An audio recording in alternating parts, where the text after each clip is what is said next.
tal amigos? ¿Cómo estáis? Sed bienvenidos a Last Chance, sed bienvenidos a la Kings World Cup y a un día histórico para la competición, porque en el día de hoy se definirá cómo queda el cuadro de la fase final, cómo quedan los octavos, unos hipotéticos cuartos, hipotética semifinal y evidentemente la gran final. Y para ello no puedo tener mejor compañía que la de Felipe Sebastián Muñoz, y además, evidentemente, en una situación especial como la del día de hoy, teníamos que tener a personas autorizadas, al presidente de Kings España, Gerard Piqué, y al presidente de Kings Américas, Miguel Layún. ¿Qué tal? ¿Cómo estáis? ¿Cómo estáis? ¿Todo bien? Todo en orden. ¿Con ganas? Sí. Todo bien, buen Aquí día. estamos. Buenos días. Los noto bastante tranquilos para la calidad de día que vamos a tener. Bueno, eso de tranquilidad ya lo veremos. Ya lo veremos. Y es que hoy viene el sorteo, las cosas como son, bastante cargadas. Todo ello, Felipe, para poder estar el próximo día 8 de junio en el Gran Gigante de Acero. Sí, prácticamente es un domingo con tintes de final. Es la última oportunidad para poder trascender. Es hoy u hoy, no hay mañana. Es por eso que el partido o los partidos que vamos a compartir a continuación, sin duda, van a tener cada uno un ingrediente particular y disfrutarlo de principio a fin. Repasaremos evidentemente todos esos partidos, pero antes, y aprovechando que están aquí tanto Gerard como Miguel, pues os vamos a preguntar cómo estáis viendo esta Kings World Cup, qué tal estas dos primeras rondas. Buah, ha estado espectacular, ¿eh? Yo creo que nadie esperábamos que fuera esto lo que ha sido. A pesar de que la expectativa era alta, para mí ha superado por mucho, los partidos han sido brutales. Ver a Totti jugando aquí en la Kings League Arena, pero dejándose la vida, porque además no vino ahí a ver si jugaba unos minutitos o no. Ver a los equipos internacionales, para mí ha sido excepcional. Creo que la gente lo ha disfrutado y no lo digo yo, lo dicen las audiencias, así es que nada, me estoy quedando boquiabierto con todo lo que hemos visto. Sí, a mí me da un poco de pena porque ya empiezan a ver los primeros eliminados y ves que la gente se va jodida, se va pues muy triste, y hoy veremos a 8 equipos más que van a dejar la competición, así que se viene día grande y con muchas ganas.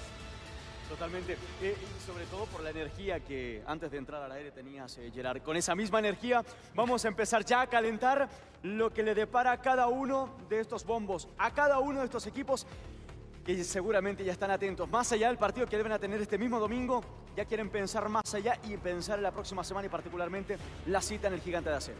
Vamos a conocer la dinámica, vamos a ponernos en situación para saber qué es lo que va a suceder aquí ahora mismo. Y es que, Felipe, si me acompañas, aquí, delante nuestro, tenemos a 3 bombos. ¿Por qué? Vamos a explicar el motivo. El primero de ellos tiene a aquellos equipos que hayan pasado de forma directa hacia los octavos de final. Ahora conoceremos qué equipos hay aquí. En este segundo, que hay en el centro, están los equipos que jugarán en el día de hoy en el Last Chance. Por ende, esos equipos que jueguen en el día de hoy ya van a saber contra quién jugarán. Y en este último de aquí, tenemos posicionados contra quién jugarán en las siguientes rondas. Es decir, cómo irán ubicados en el bracket, un bracket que evidentemente iremos comentando según pues, se vaya actualizando. Repasamos los equipos, Felipe. Repasamos los equipos en este primer momento. Entonces tenemos a Porcinos, Porcinos que derrotó a Muchacho y a Science en las primeras 2 citas.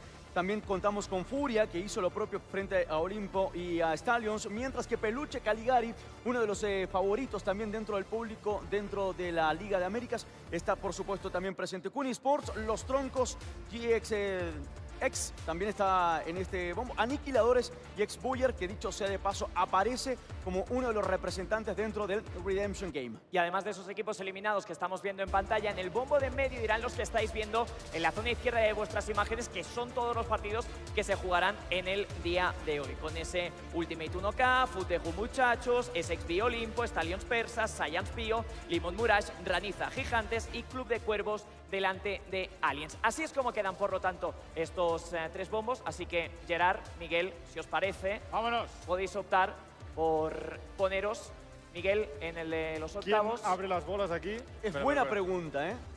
¿Tenemos una sorpresa o qué? No sé, a ver quién puede ser. ¿Algún alguien invitado? a ver, ¿Alguna mano? A ver si hay alguien que levanta la creo mano que por aquí. este muchachito Venga, este tiene ganas muchachito de que se venga, participar. este muchachito que se ve bien así de rosa. A ver. Señoras y señores, Germán Garmendia, presidente de Real Titán. Hola. Germán, bienvenido, gracias por quedarte, gracias. gracias por estar. Germán Garmendia tendrá, no sé si la mano santa, pero sí tendrá la mano, Germán, de ubicar a cada uno de estos cruces ya en una posición particular. ¿Cómo estás, Germán? Bienvenido. Un poco triste, pero que no estamos acá, pero motivado a ver qué va a pasar. Pasando la amargura. Sí. Ya la ha pasado, ya la ha pasado. Ya la Yo pasó. estuve con él. Ya, mejor. Eres mejor. un grande que te quedaste hasta el final, ¿eh? Ese compromiso me encanta. Sí, quiero Me ver la encanta. final, quiero ver cómo termina esto. Eres un grande. Un grande. Con ganas de disfrutar también de esta Kings World Cup. Ahora ya desde fuera, ¿cómo la estás disfrutando? La presión ya te lo Ya es otra puedes cosa. vivir más tranquilo, ya no es tanto como, ya no te estás jugando la vida. Puedes ver a otros equipos jugarse la vida.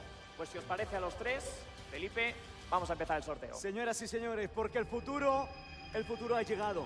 Es el presente ahora de poder conocer el futuro dentro de los octavos de final de la Kings World Cup 2024. Un día histórico, un día que lo queremos compartir contigo a la distancia. Mi querido Miguel Arturo, a revolver y a sacar la primera bola. Miguel Arturo, ¿eh? No sabía, ¿eh? No sabía la de No, Miguel me Arturo, acabas de dar ¿eh? herramientas. ¿Por qué haces eso? A revolver y a sacar la primera bola. Toma el plástico. Huele... Aquí está, aquí lo podemos Huele a poner. furia este, huele a furia, ¿eh? Y el primer Porcino. equipo, ahí está. La porcineta ha arribado en el sorteo. Porcinos que venció a Muchachos, que venció a Science. ¿Meto mano ya o no? A revolver Gerard.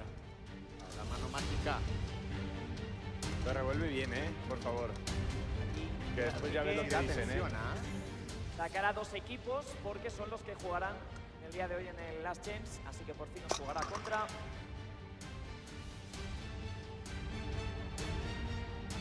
Stallions o persas. Uno de los partidos en el día de hoy, el italiano o el peruano.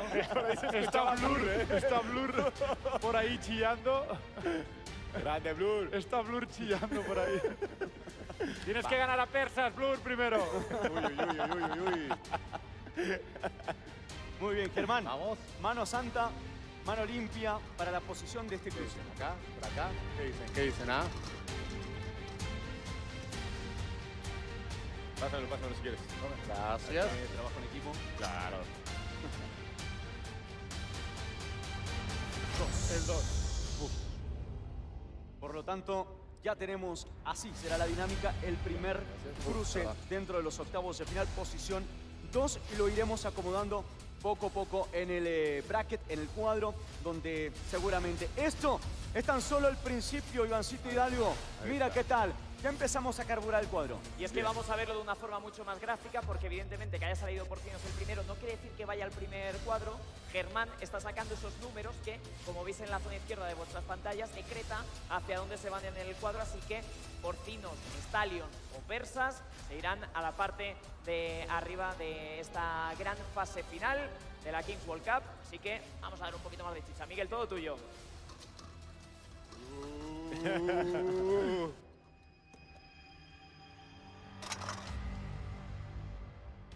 G3ish, El equipo brasileño. Ahí está. equipo brasileño GBX. que ganó a UA Steel goleando y ganó al campeón de Bora. América. Ganó a Raniza. Jugará contra...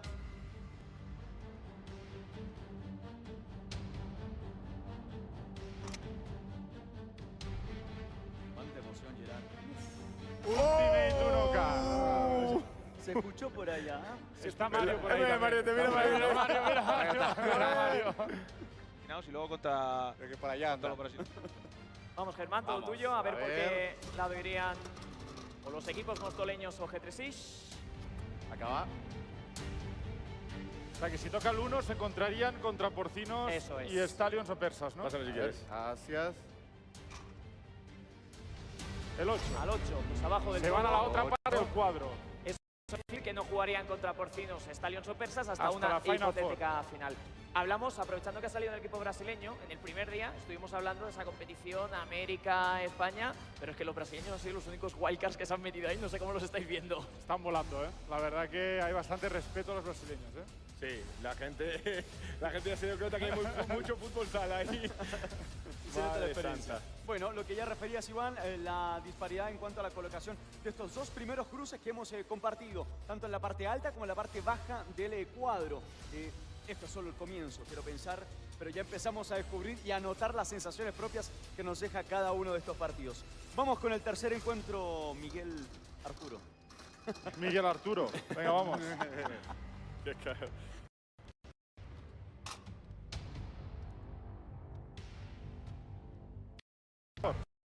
Un Kun Sports. Ahí está. La plantilla de Sergio Kun Agüero. Que después de comer limón...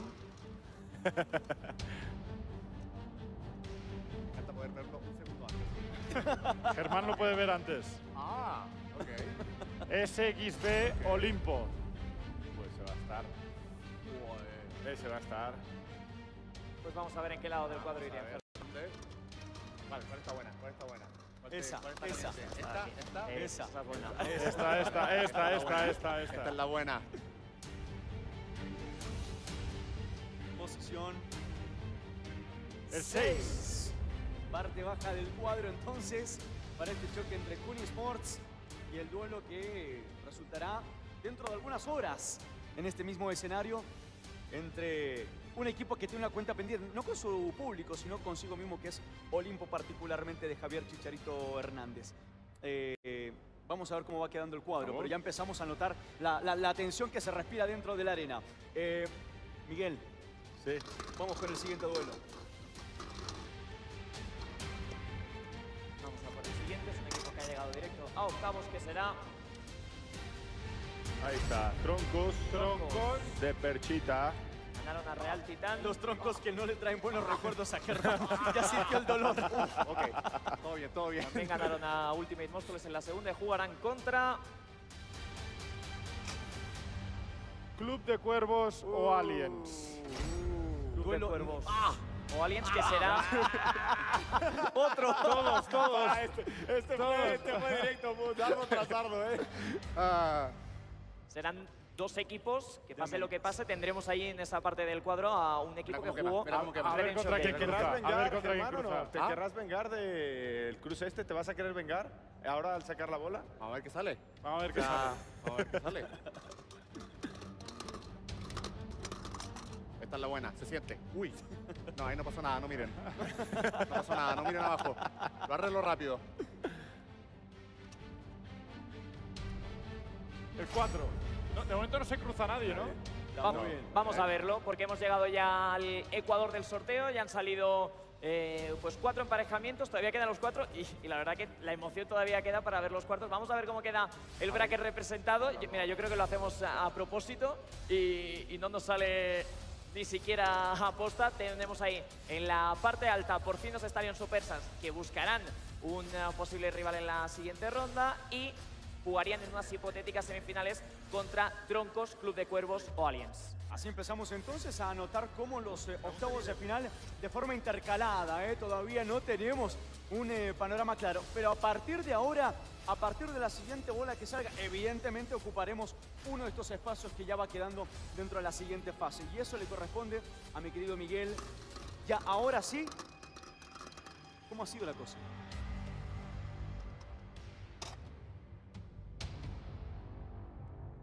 Aniquiladores. Aniquiladores. Aplaudiendo aquí. Ahí está. Aplaudiendo. Uno de los equipos con mayor apoyo, al menos en la arena de la Kings League. Ojo, contra Pío y Science. Cuidado. Ya te mandaste unas en el sorteo del mundial. Sí. Sí, otra vez ya me preocupo, A ver, Germán. Está guionizado. Está guionizado. Ok. Pero Gerard, por favor. Acá se ve todo cómo funciona. Se ve por todo, se ve Está todo. guionizado. Sabes mucho de sorteos tú, No, si yo quería que todos fueran a la Final Four, yo prefería que no se encontraran si iban clasificando. Ahora, no menos importante, Germán, la colocación de este duelo. Sí, mira, perdón la para fuerza, Tomás. rompí una. Voy a... No tengo mucho poder, pero voy a Opa, agarrar la que ya vale. está rota para que no se vea. Ya está. Gracias. 5. El 5. ¿Con quién cruza? Lado 5. ¿Puede ser con Stalins? No. Pues vamos a verlo. ¿Contra quién cruzarían? Jugarían Contra Kunes. en la parte 5, por lo tanto en la parte de abajo, y jugarían o contra Cuni, o SXB, o Olimpo United. Olimpo United. Maravilloso. Pues ahí tendríamos a 4 representantes españoles en esa zona del bracket. Bracket que ya poco a poco se va completando y que necesitamos que se acabe de completar del todo, Miguel. Todo tuyo. Vamos a por la siguiente. Ya mucho no hay. Peluche Caligari. familiarismo presente. ¿Contra quién quieres esta, Gerard? ¿Quién queda? Es que no sé quién queda. Pues Le mira, meto. Raniza. Venga, va, contra Gigantes y Raniza, que es el primer partido que se me ha ocurrido. Porque sería. A ver si también os la canto ver si- a ver esta. si está arreglado. Germán, tu expresión. Oh, Ok. he visto el verde de limón y me pensaba que era Raniza. Ah. Limón y Murash. Murash, la representación nipona frente a Limón FC. Vaya duelo. Aquí va a haber mucho, pero mucho. A goles. ver, Germán, con quién cruza.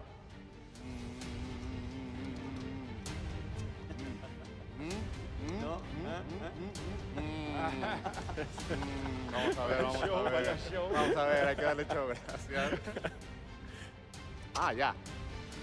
Uno. Pues este es el de Porcinos, ¿no? Cruzan Sí, con Señor, Porcinos. parte alta del cuadro. Parte que- alta del cuadro. No lo notas a la distancia, pero de verdad que hay tensión. Se exclaman, ¿no? En cada una de las cabinas de los presidentes. Que me lo Mira estoy qué llevando de tal. recuerdo. Miguel, ¿te va gustando? Me va gustando y mucho. ¿Eh? Sí. Se va a poner calientito esto, ¿eh? ¿Eh? Se va a poner calentito. 2. Pues vamos a ver Dos. porque todavía quedan 2, así que esto Quedan está ya casi hecho. Queda Furia y queda. ¿Cuál es el otro que X queda? Buller. Y X Buller. X Buller Sí. Team. Venga, Furia o X Buller. En el otro lado, en el bombo del medio, todavía queda por conocer a Futegu Digo y que es Muchachos Furia. y a Raniza y Gigantes. Ese es Furia. Sí. Ese es Furia. Yo lo he dicho antes y no ha salido, ¿eh? Sí. ¡Opa! Algo sabe Germán. Furia sabe cosas. Ay, Furia sabe cosas. Germán sabe cosas. No, y Furia sabe mucho de Furia fútbol. sabe- Furia sabe muchas de cosas, fútbol, sabe. sabe de fútbol, Furia. Y aquí Bueno, me toca, ¿no? podría tocar Futegu Muchachos o Raniza y Gigantes. ¿Contra quién? ¿Qué La dice? verdad que antes ya he dicho Raniza, Raniza, Gigantes. Raniza. A mí me gusta que sea Raniza. Raniza ahora. A ver. A mí me parece que sale Raniza. ¿Qué dice Uy, Germán? no se ve, no, todavía no. No vi. Yo lo vi. Digo, lo sé todo, lo vi todo. Ah, ok. Futegu, muchachos. Francia y Argentina. Francia, Argentina y Brasil en este lado del cuadro, ¿eh? Así Mamita, que Mamita, campeones del mundo. tenemos ahí un Y a lado ver. del cuadro importante. Vamos a ver contra quién irían. Germán. Mira. Están vivas, están vivas. Ah, están están vivas. vivas, ¿eh? Esta está que quema. Esta está quemando. Esta está quemando. A ver. 7. A la parte de abajo del todo. Vamos a verlo representado y luego ya iremos de forma un poquito más rápida con estas que quedan. Os pediremos luego también vuestras valoraciones, pero vamos a ver cómo acaba quedando porque podría haber un Furia G3X en cuartos de final. Evidentemente tienen que ganar también sus respectivos octavos de final, pero ahí quedan los brasileños O sea que emparejados en la no parte pueden de haber abajo. dos equipos brasileños En la Final Four, ¿no? Four. Así Solo es. puede haber uno, ¿no? Solo habrá uno. Vamos a Pasa Mario. Está frío, está blanco. Está hablando. ¿Qué me pones a mí? ¿Qué me pinchas a mí? ¡Que sí! ¡Que los dos brasileños! ¡O Francia, que sí! ¡Sigue! ¡Sigue el sorteo! Despertó de buenas. ¿Ah? Despertó de buenas. Es que creo que Mucho tiene que café. eliminar a los dos brasileños para llegar a la Final Four. Tiene que eliminar a los dos brasileños. ¿Ves? ¡Otra vez! ¡Sigue el sorteo! ¡Sigue! Y bueno, ya quedaba Bueno, por y automático. aquí para pero revisar que es correcto y todo que el bien. sorteo despejaremos la duda. no está amañado. X Buller Team, el único equipo Los del hermanos Redemption Bullers. que logró llegar a octavos de forma directa. O sea, que lleva 3 de 3, ¿eh? Lleva 3 de 3, o sea que está en forma. Raniza, Gigantes. Podría haber aquí un duelo de campeones de Kings, porque ganó el segundo split X Buller y Raniza ganó el único split de Américas.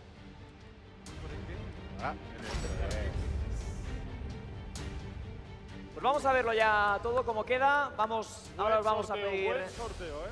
sensaciones. ¿Qué os parece ese sorteo? Queda de esta forma en la parte de arriba del cuadro. Peluche Caligari contra Limón o contra Furia. Después tendría que jugar contra Porcinos, contra Stallions o Persas. En la parte de abajo, X Buller Team. O bien contra Raniza o bien contra Gigantes. La parte de abajo, contra Troncos, Club de Cuervos o Aliens. Totalmente. Gerard, tu ojo experto, ¿a qué partido habrá que ponerle una especial atención?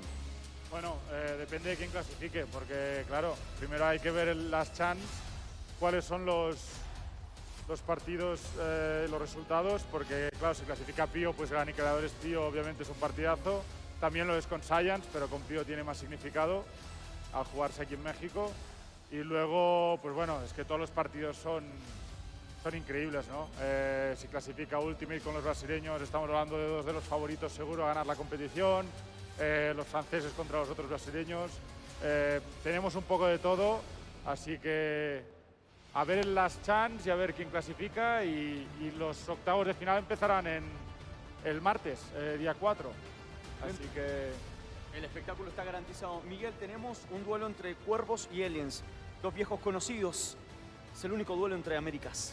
Ahí, ¿qué pasa? Porque ahí espera Troncos. La ventaja para los dos equipos que ya se conocen bien del primer split. Una lástima lo que pasó con el Club de Cuervos, con algunos jugadores, lesiones que tuvieron. Pero me parece que aún así con las lesiones han competido bien, así es que veremos, yo creo, un gran partido. El día de hoy va a ser un torbellino de emociones por la cantidad de partidos que hay y por lo que representa. Hoy es matar o morir, entonces seguramente todos los equipos van a jugar al filo. Veremos, yo creo que algo interesante en este Last Chance. Sin duda. Herman, ¿con cuál te quedas? ¿Cuál es el que más te llama la atención? A mí, Evidentemente teniendo en cuenta lo de las Chance. A mí me gusta mucho ver Aliens contra Cuervos, porque sinceramente creo que Aliens desde el primer split ha demostrado, a pesar de que nos sacaron, creo que ha demostrado que fueron creciendo mucho y está interesante. Para mí sería muy interesante verlos en la final. Así que, Y luego tendrían que jugar contra Troncos, que también sería ahí... sí, pero América. América a tope, ¿no? América. Pues este ha sido el sorteo. Es importante tener en cuenta las fechas, ¿vale? Vamos a volver a ver el cuadro para tener abajo también las fechas a tener en cuenta, porque hoy habrá maratón tremendo de 8 partidos. Los octavos de final se jugarán 4 y 5, es decir, mañana no, pasado mañana y al otro, y luego ya todo de golpe. El día 6 serán los cuartos, y luego ya la gran Final Four el próximo día 8. Así que vamos a disfrutar ahora de un maratón de 8 partidos. Con este Last Chance, no sé dónde queréis poner el foco especialmente para lo que viviremos en el día de hoy. todos los partidos van a ser muy emocionantes. Es a cara o cruz, a vida o muerte. Empezamos ya, que esto empieza en 10 minutos, ¿no? Más o menos el partido.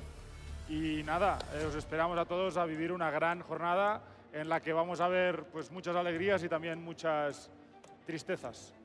De todo. Alegrías, tristezas y sobre todo espectáculo el que habrá el próximo día 8 de junio en Monterrey. Porque todo ello, todo este camino desemboca al próximo día 8, donde tendremos también no solamente espectáculos futbolísticos, sino también tendremos un artista de lujo, como es el caso de Maluma. Así que todavía estáis a tiempo de entrar en kingsleague.pro para coger vuestras entradas y disfrutar del gran espectáculo de Maluma.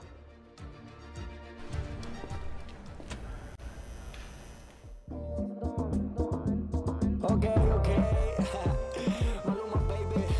Pues nos fuimos a lo loco. Pégate un poco, que esto es ahogo. Con esa boquita me gana el baloto. 2 cervecitas, un coco loco, un baretico y nos fuimos a lo loco.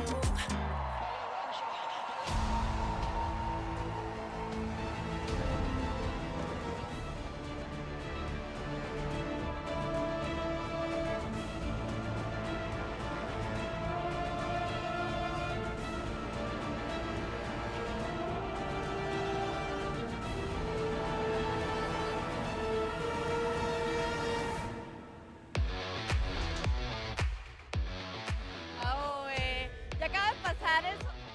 Vieron cómo van a quedar los octavos de final. Y aquí estoy con la afición de Ultimate Móstoles. Ya, ¿quién te firmó esto, Mario, ahorita? Mayro estuvo conmigo, bueno, estuve con él y estuvimos firmando esta camisa y le dio una máscara, entonces esperemos que hoy se gane el partido ¿Estuviste con DJ Mario? ¿Qué? ¿Tomando café, desayunando? en su sala. Un saludo para el chat también y un saludo para DJ Mario, para Noé, mucha suerte hoy. Hay muchos aficionados que han venido, ¿cuántos días? ¿Quiénes han venido los 3 días? Los 3 días de Ultimate Móstoles han venido, que uno ganaron ante los Aliens, los otros derrotados ante los Troncos y después, pues, pero ¿cómo va a quedar el partido hoy? No, vamos a ganar, vamos por todo. Tenemos que llegar a Monterrey. Nos tocó un cuadro difícil porque si ganamos vamos contra los brasileños, pero yo confío en la Mostoleta. ¡Vamos, Mostoleta! ¡Vamos, Mostoleta! Aquí dice Siu. ¿Qué pasa si hacemos el brinquito de Siu? 1, 2, 3. ¡Siu! Porque ya sabemos de quién es fan DJ Mario.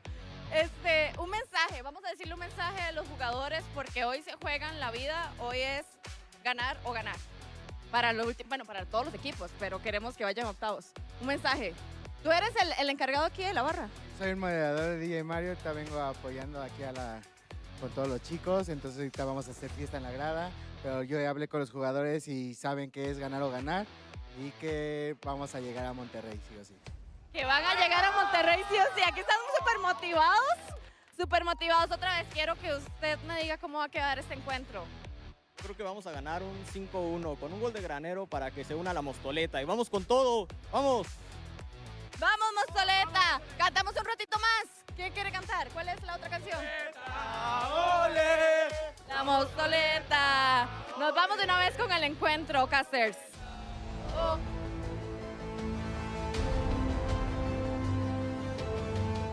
Their team today against Unoca, who, as we said, are also from Móstoles. So a bit of a local derby, Unoca from Móstoles, because their president is Iker Casillas, the former Spain and Real Madrid goalkeeper. Possibly the biggest name to have come out of the town of Móstoles, although DJ Mario now a close second, I'd say, behind Iker. And there is Victor Vidal, who was brilliant in the last game for Ultimate Móstoles.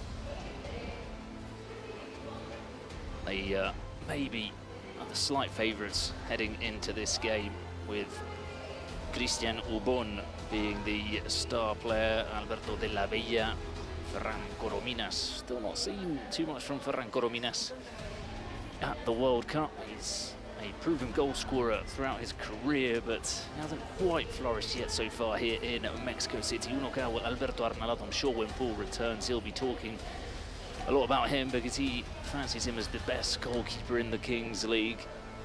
And Marc Granero, of course, the top scorer so far in this competition. 6 goals to his name. Always one of the top goal scorers in the Kings League Spain. Their number 11, 12 and 13 franchise or star players. Marc Torrejón, the strong centre-half, Ivan Mateo, and David Barral, but he's been suspended for 5 games in this competition, so we haven't seen anything from him on the pitch, and we don't expect really to see him make an appearance after having been sent off in that first game.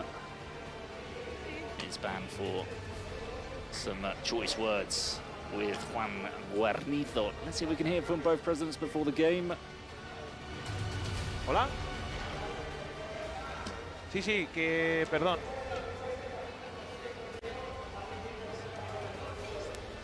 El camino me da igual, tenemos que ganar hoy primero. El sorteo no tengo ningún tipo de queja, ningún tipo de excusa, porque si hubiéramos ganado a troncos no estaríamos... nos ha tocado Brasil, nos ha tocado no sé quién. Tenemos que haber ganado a troncos el otro día. En el gol doble hicimos el panoli, así que sin excusas, sí señoros, a ganar hoy. So DJ Mario saying he accepts the draw, that they're here because they didn't win their game the other day. Sí, sí, es que no escuchaba a Mario, pero te escucho a ti, sí. They're in this situation because of their own fault, according to DJ Mario. Muy difícil, empezando por Móstoles, que es muy buen equipo y al que le tengo mucho cariño. Me da pena enfrentarme a ellos ahora mismo, la verdad, como a los brasileños, que me parece una locura. Es decir, ahora mismo lo tenemos muy difícil, lo sé, pero bueno, vamos a intentar darlo todo y a disfrutar del partido y a por todas. And the president of the Queens League team for Unoca stepping in for Iker Casillas, saying it's going to be a very difficult game. We know them very well, but we can just give our all, and that's all we can do.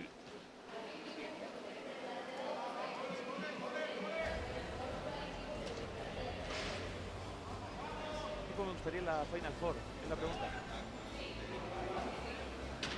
Es que es que sinceramente os tengo que hablar en serio.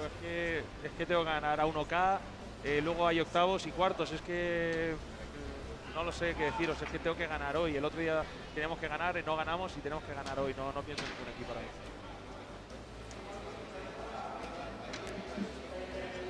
Again, the message from Bueno, DJ pero Mario. está presente también aquí. In line with what he was saying before, that we just have to win every game we're playing. That's what happens at these tournaments. Maichi. Ojalá, ¿no? Es lo que quiero, ¿no? Y que al final quiero mi equipo y quiero que lleguen lo más lejos posible, así que iré a tope con ellos. Also saying that She's going to support her team, and they've got to give their absolute all to get past Ultimate Móstoles. She was wearing the shirt, of course, of Casillas, the president of Bueno, no te rendías, Unoca, creo que who's todos not al here final this tenemos week. buenos jugadores y sé que si están enfocados y definen bien, se puede dar muy bien el partido. Entonces vamos a confiar en ellos y que lo den todo. Just hoping that they'll give everything. If they're focused, then they can win the game, obviously.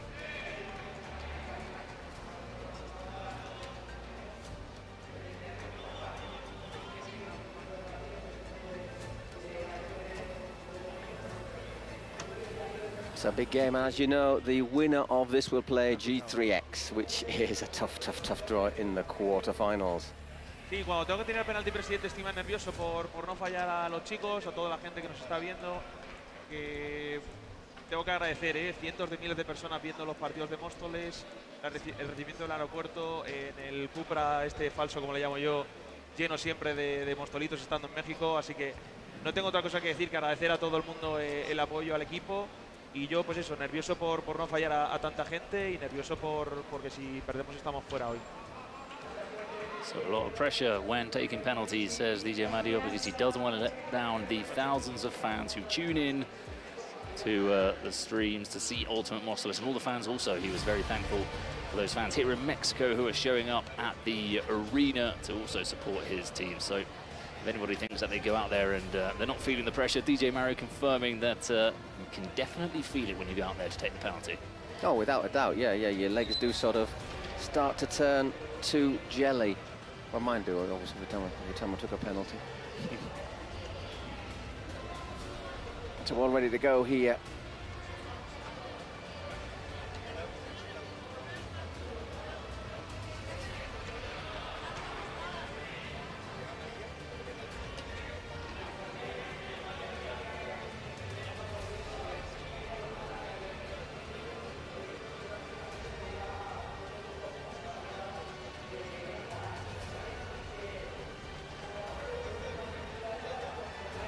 So all ready to go for our first match here.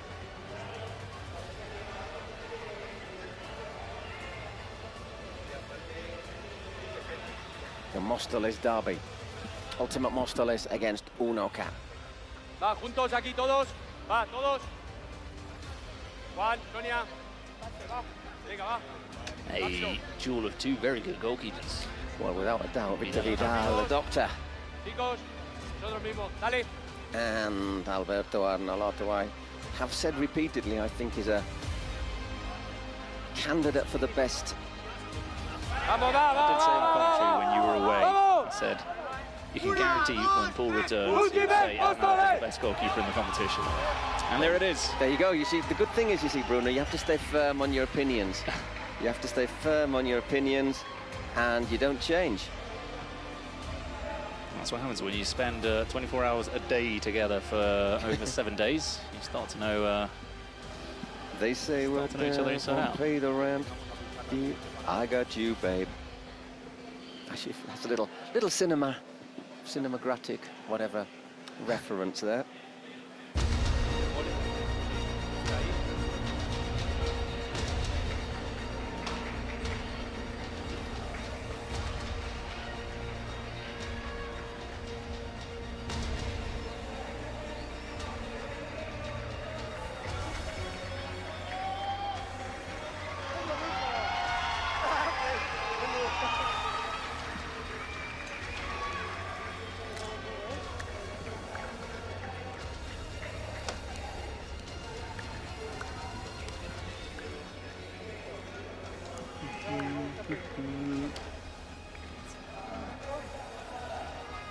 So once again, we'll just explain the refereeing decisions. We try and have it in this that you don't have a refereeing teams from their own country.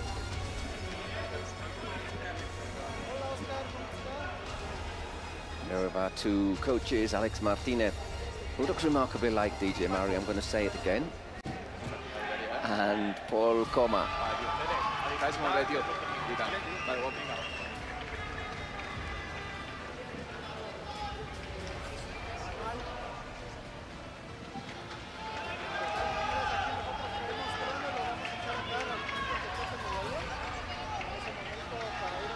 where we go on our first of 8 last chance matches.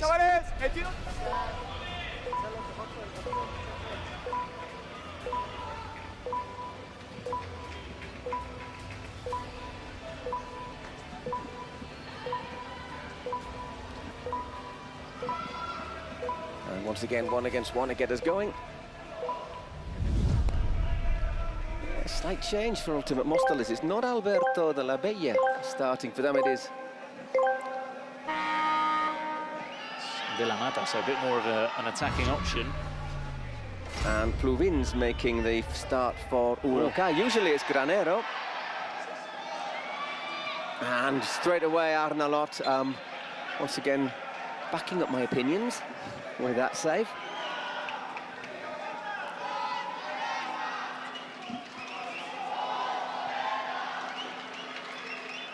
They have usually used Marc Granero as the first player Unoca. Oh, once again, and that's a very, very good finish from Diego de la Mata. Man who has a very enjoyable life, I suspect, on the island of Formentera in the Balearic Islands, the quietest, the smallest. It's got crystalline waters. If you found a house, that is. If you can find a house. You're not allowed to build any new ones.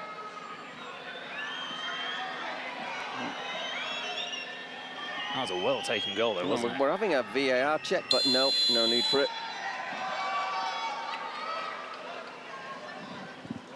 Great finish. We're back live, and the ball is with Arnalot. Do you think there might be a degree of these teams, these Spanish teams, know each other so well that they try and change the players in the one-on-one to sort of catch you off guard and change something up?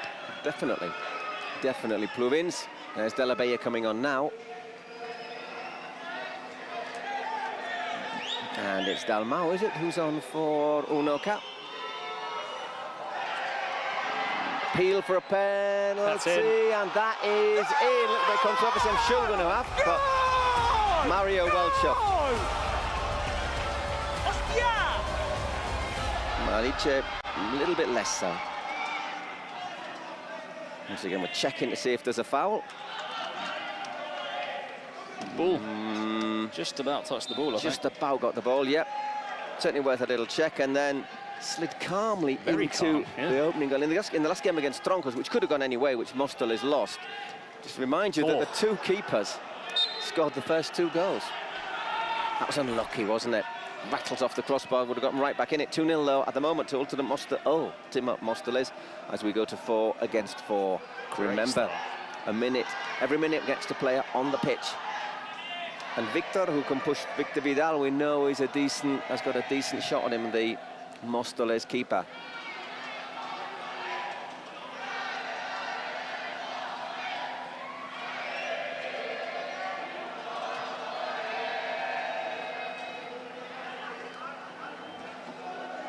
Fired wide from De La Bella, former Real Sociedad defender. 8 seasons living in San Sebastian, which isn't a bad place to live either. Second best city in the Basque, well, the 3rd best city in the Basque country. Vitoria is very nice as well. I thought you were going to say Eibar. Eibar's got a lot of personality. I must confess I wouldn't choose it to live at. No.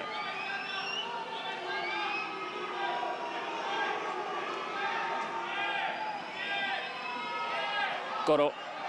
Well done. And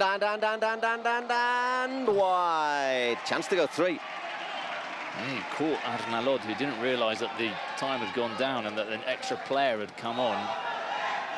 Almost costly.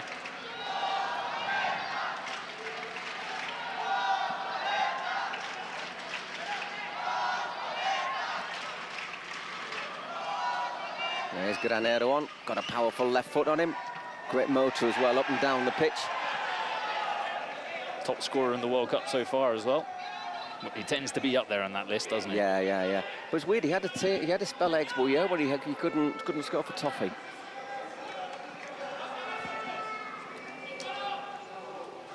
Once again, Pluvins.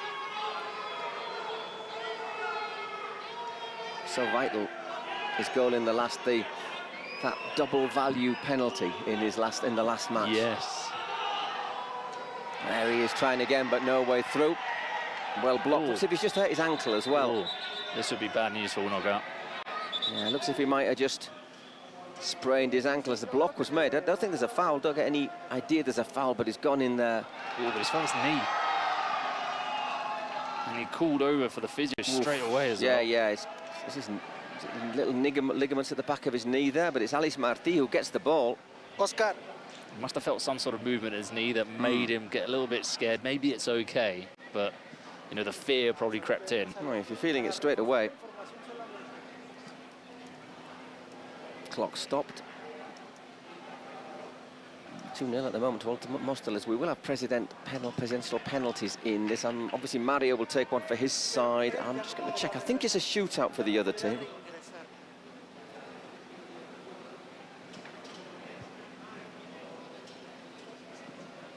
As I quickly check, it will be a shootout for Unoka, and he might well have been the candidate to take it, eh? Yeah. So hopefully he's going to be all right. Once again, I don't see a foul though. I just see 2 feet going in at the ball at the same time. Ah, but he's struggling there as he hobbles off. It's not good news. That's a big loss if Marcos Granero can't play again.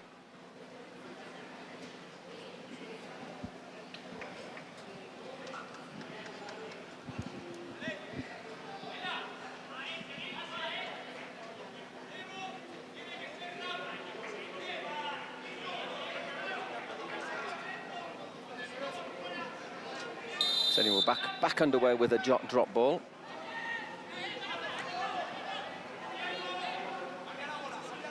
Again, issue with the ball not being completely pumped, I think. Was it a little bit flat, perhaps? It's happened a couple of times, hasn't it, this week? Did take a good old crunching challenge between the two of them. Then we're back underway. 27 seconds before we are 7 against 7. 2-0 to Ultimate Mostoles. Oh, good ball. Ooh, rattled into the stanchion there.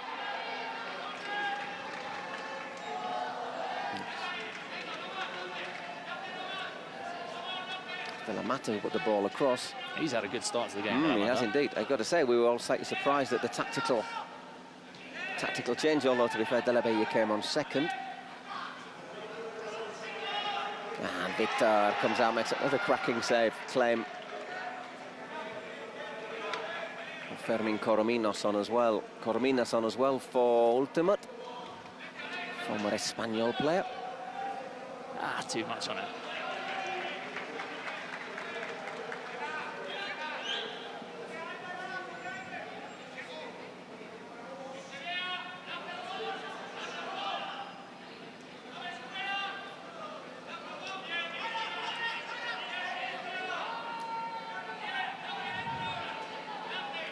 Marc Terrejon as well. Manu's not ashamed to eat pizza in the dining room with everyone else eating broccoli and chicken. Or eat breakfast on his own. Maybe he's not a morning person, doesn't want people talking to him. To be fair, before 9 o'clock in the morning, I normally converse in grunts, so... He gets under that one arm a lot, but that's going to bounce out. So far, our monitor, well, right pitch side, has survived, hasn't it? It's done well, yeah. Done quite well. I think you've only had to punch one ball away in the week. I've actually wanted to punch a couple more, but obviously it's just not coming here. I want to head one. That'll be my week. Not with your headphones on, Bruno. Remember that. I reckon I can get away with it. De La Bella to Coro. A little bit of space. De La Mata pushed that one in, and that needed Arnaulot to stick his foot out. De La Mata, everything he's doing so far is coming off. I think the offside flag is up, actually. Well, it's not been given, but I think it would have been offside had that gone in. Just to remind you, their last match, Ultimate Mostoles lost 6-3 to Troncos, but they got stung by those double value goals. But at the moment, Coro is on fire. 3-0 to Ultima. That is a very Coro goal. He's one of those really intelligent, smart centre forwards, and it's simple. It's a throw-in. Just use your people should use those throw-ins more often. I think it's easier to score from a throw-in than a corner. Just Sticks out a foot there, sends Arnalot the wrong way. Can't be offside from a throw-in. 3-0. Always a killer though to give away a goal from a throw-in. It's just a mental switch off. It shouldn't happen, especially here. But I still think that the throw-in is a good option because you can get quite a lot of power behind it, and you're aiming it almost downwards as well. Uno Cap got to steady the ship. And one thing I think we've said about them, Bruno, is they've got Granero, who's their main scorer, maybe Marc Pluvins. But the rest of their game is based mainly on being really solid in defence. Yeah. So this is the kind of scenario that they don't want, which is having to rally back from 3-0 down. More so without Granero. And there'll be a bit more room in the gym after today, I think. Not just... I did think that. Yeah, I did think it's not a bad thing that some of these teams will, from a sort of selfish point of view, the hotel we have only has a very small gym. You get that, you walk to it and you think, oh, it's really big, and then you realise that there's actually a mirror, and so it's only half the size you think it is. It's the oldest interior design trick in the book. It is indeed. Ooh, too long. I have to say, professional behaviour from the players who all get down there. You see them all in there. David Barral's the main gin bunny, isn't he? But I mean, he can't play either, so he's suspended for Uno Cap after having a few words with... Was it with the Gref he had a word No, with? it's Juan Guarnizo. Being professional, they're in the gym, but I saw them in the club as well, I will say.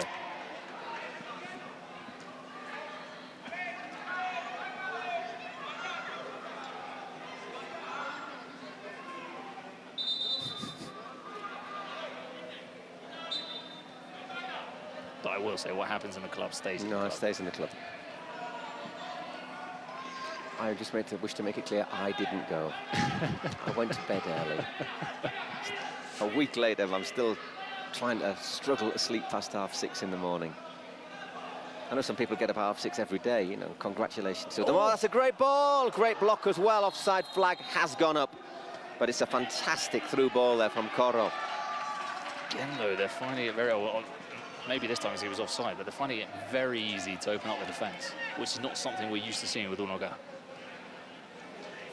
So maybe that is the advantage of being 3 goals to the good, and I wonder if it might be worth Uno Cap taking their presidential. Oh, my goodness! Well, just evades Christian Ubon, who is normally a pretty good value for goal as well. Got into double figures in the split.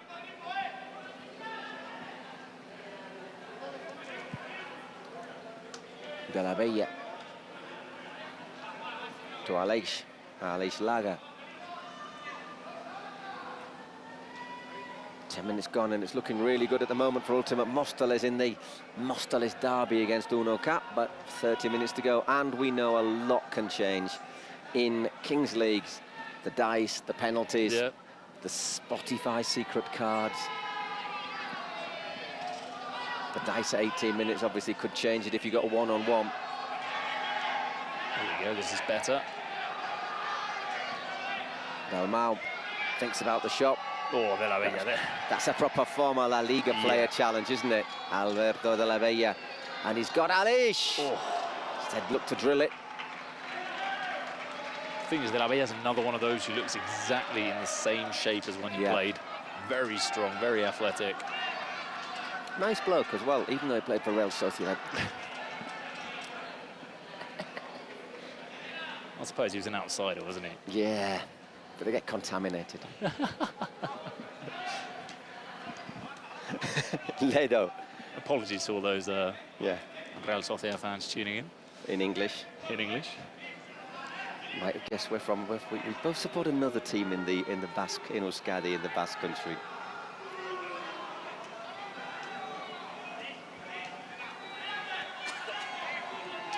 Torrejón made a great career after leaving Espanyol. Made a great career in Germany, also at Racing Santander. I don't know if it comes through on the screen, but I'd say the strongest player in this competition. Built like a brick outhouse.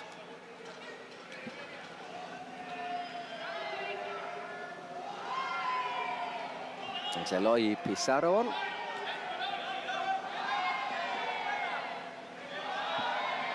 The other lad who has good taste in football teams, by the way, Eloy.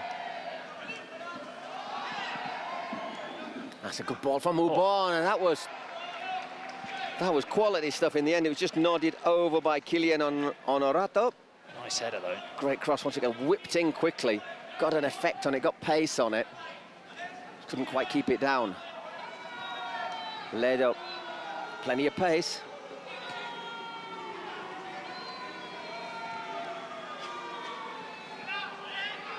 Just defending the space there well, Eloy Pizarro. John de la Cruz, we need to see a bit more of John. Shot with a deflection, out for a corner. 13 minutes gone after that injury to Granero. Can't see what's any movement on the UNOCAV bench. Oof, it's given away. Kylian looks to slip it to De La Bella, gets it the second attempt. Good battling back by De La Cruz.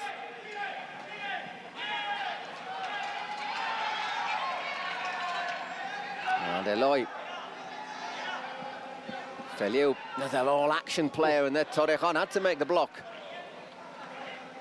See, if you look at the bench for UNOCAV, they're really short for numbers because right now, we've got David Barral obviously unavailable, Granero injured, and it's 10 players. One of them is a substitute goalkeeper, so essentially you've got limit two your options. substitutes. And you wonder if any of them have a little bit of a tummy issue. We've had a few players with tummy issues. Nobody really, really bad, but just enough to knock the edge off you. Oof, Yeah. just slides through there. Roger Carbo missed the game through a stomach issue, so...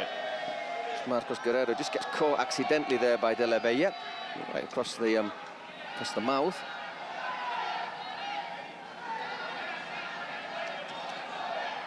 You can see Granero sat in the dugout. He's got ice on him. Ice strapped to his knee. Yeah, I don't think we'll be seeing him again today. Had his head in his hands. Doesn't look good for him. Back underway.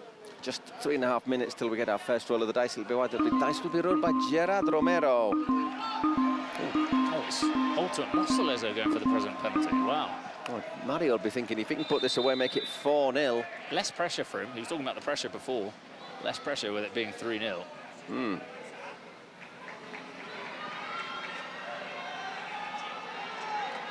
Got to beat Arden a lot, so plenty of pressure there. He was a couple of days ago after 5. The English team withdrew for, well, a few of them had to leave for personal reasons, and a couple of them were indisposed, which is a euphemism for you know what. And they had to forfeit their game 3-0 against Gigantes. He and Gigantes keeper, whose name suddenly escapes me, but will not escape me for long. As I flick through my prepared notes. Obviously, it's going to be the last one, isn't it? Yeah, of course. Law of Segovia. Did sort of show how penalties should be taken.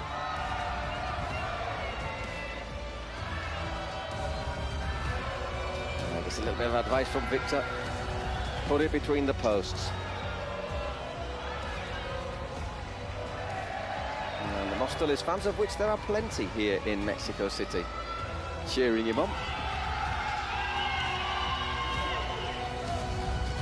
Mostoles, who the actual 11-a-side football team have just been knocked out last week of the playoffs to go up to Segunda Ref. So they're still in they're still in the division. Federa Ref, yeah. Here's DJ Mario. Can he make it 4-0? Got to beat Arden a lot. And he does. What a good penalty. What a very, very good penalty. 4-0 to Ultima Mostoles. Great penalty, and I'd like to see if he'd go for the top corner at 0-0 or 2-1 up. 3-0 gives you the chance to do these kinds of things. Sends him the wrong way. And I think the dice, at the moment, if you're a Mostoles player or a Mostoles fan, you'd want to see a 6 come out on the dice, wouldn't you? Basically, keep it as tight as it is.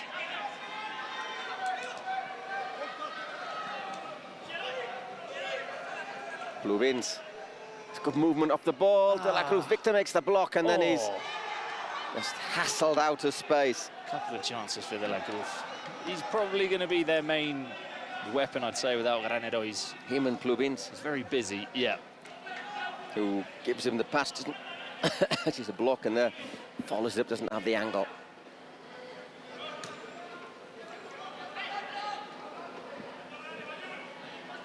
Dani Marti, number 22. And Felou, as I say, Felou's a real player with a really good motor as well.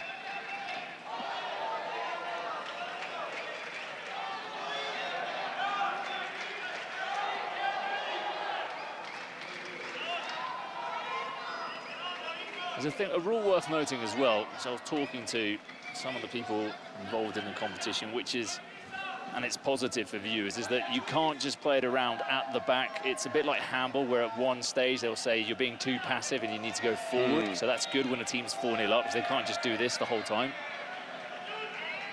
But they looked a lot better all match, haven't they? They've looked sharper, they've looked a bit quicker. They got those 2 early goals, which makes a big difference. And at the moment, UNOCA not really being able to pressure them high up the field as they need to do. No.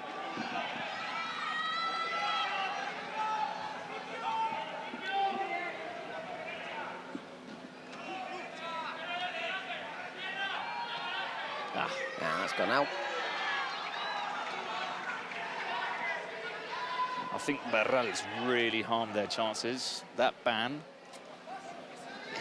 apart from the fact that he's left them with a really depleted, you look at both benches and the difference is really clear to see in terms of how many bodies there are on the bench. But he's one of those players that's come here to be different.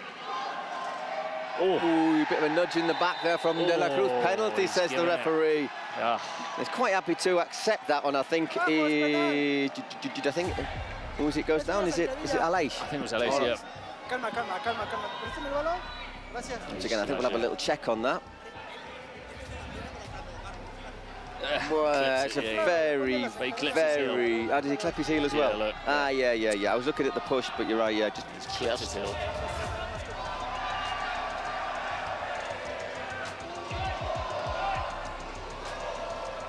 So chance, and it's going to be Christian Ubon to make it 5-0. Will he do the same as DJ Mario? Well... he touched it. He touched it, Arnaldo. Just about sends him the wrong way, but this is turning into a one-way traffic. No, and they need this to get to 18. Just sit down for a couple of seconds.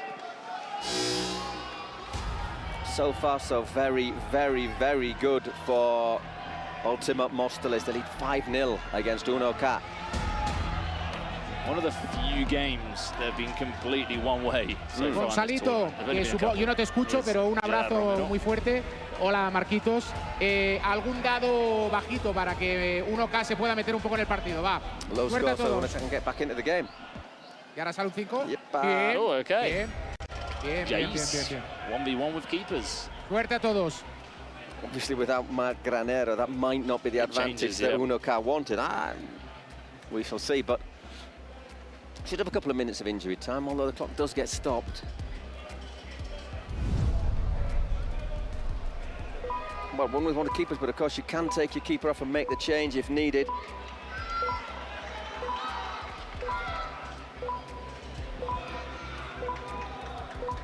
To play with 2 outfield players if you're canny with your substitutions.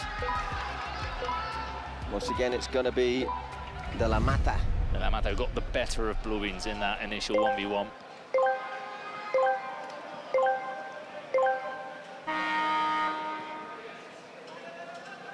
That's played very quickly back by Bluebeans. Looking to see, oh dear. Bobbled up. Which shouldn't happen to you on an artificial pitch, really. It happens to you on these kinds of days, though. So UNOCA, really, so Ultima Móstoles, obviously if they can add to the lead's great, but there's not that massive need to go at it absolutely hammer and tongs here, is there? Although De La Mata works his shot. Oh, very good. Brilliant stuff. Diego De La Mata, 6-0. He's been brilliant today, De La Mata. Couple of assists, couple of goals. Looks very good in these one-on-ones as well. Yeah. They might have found a new trick here, going for him instead of De La Villa. Just a bit quicker, isn't he? John De La Cruz has come on for UNOCA. Seconds left of normal time. We'll see how much is added on. I'll say a couple of minutes.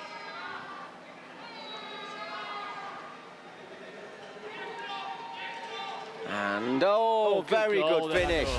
Didn't look to have a great angle there, but kept it low right into the corner. Nothing that Victor can do about that. Very good goal there, Agus.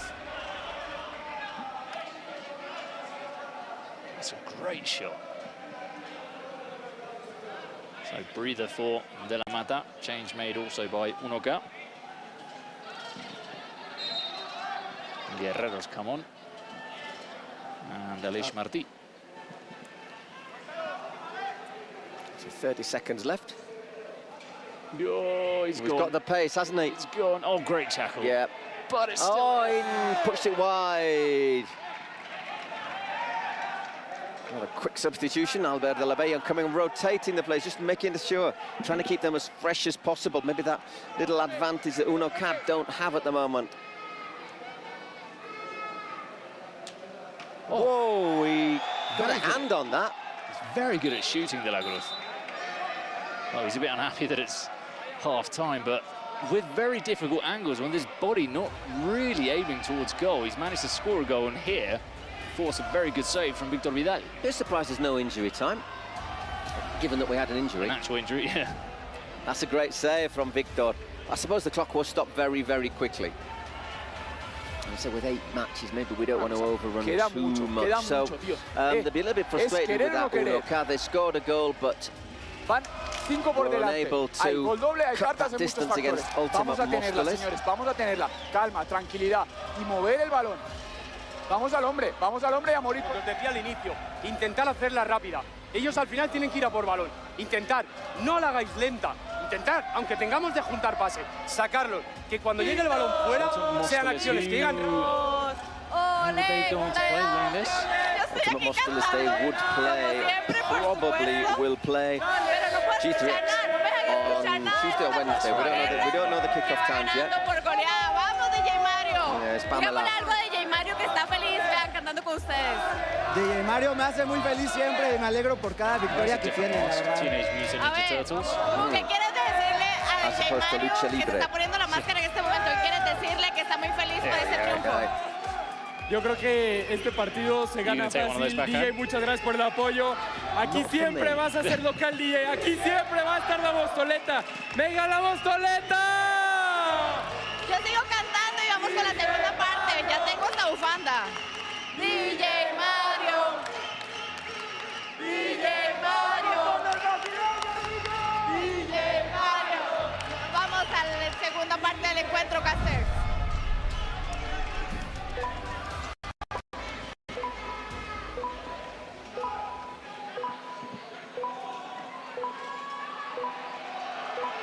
So second half ready to start. Need something really, really special. Have to see, of course, what the secret cards are. But I think you need a double value goal, don't you? And to score a couple of them. Little bit of wrestling there. Bit over the top. Oh, squaring off.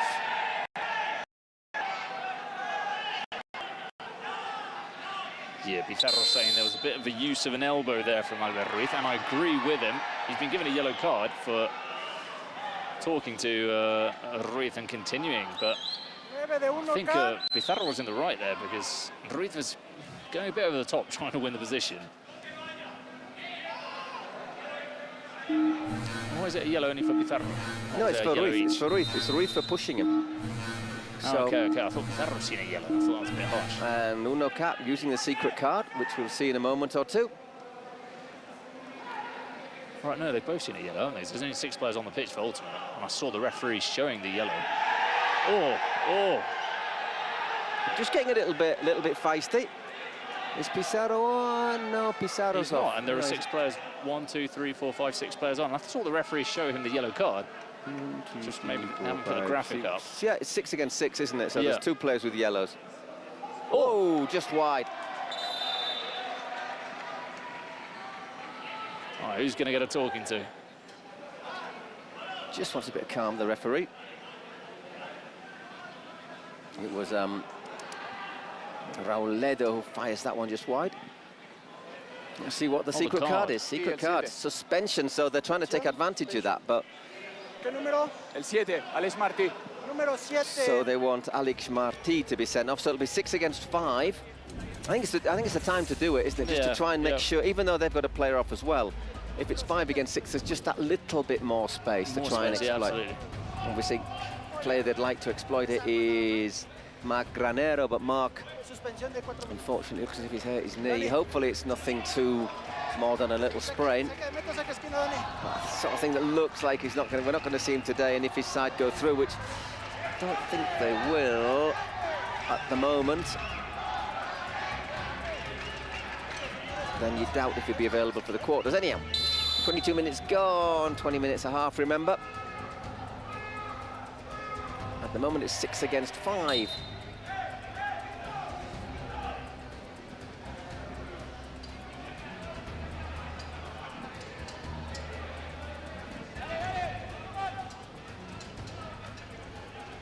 Torrejon sees that one out. Should be just a minute till it's 7 against 6, which I think makes a little bit less of a difference, but we shall see.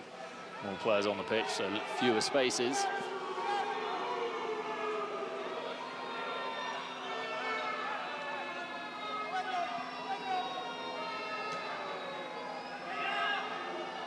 Once again, looking for that shooting chance, and once again, Victor.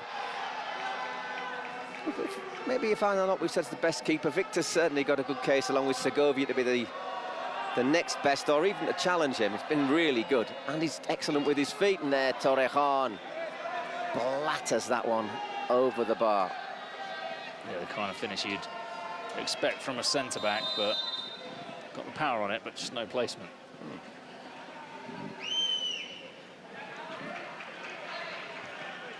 So we'll just have Pizarro and Ruiz or somebody else on in a moment or two.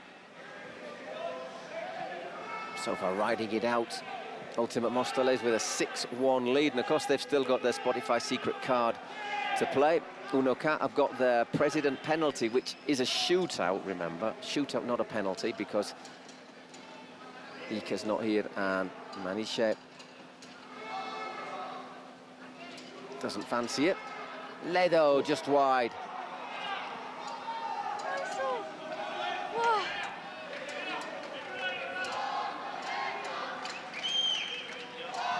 Once again, De La Mata.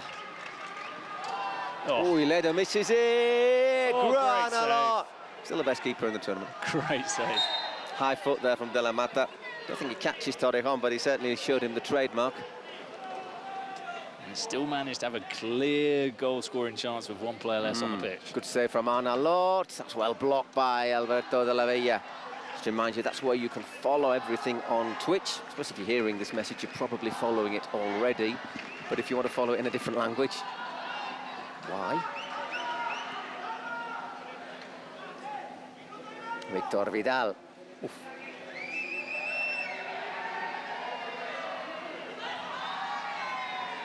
Alex Laga. There's Alex Martí, who's still off.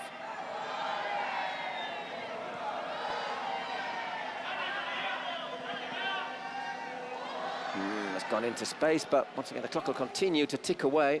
I think time is very much on Ultimate Móstoles' side. Marcos Guerrero.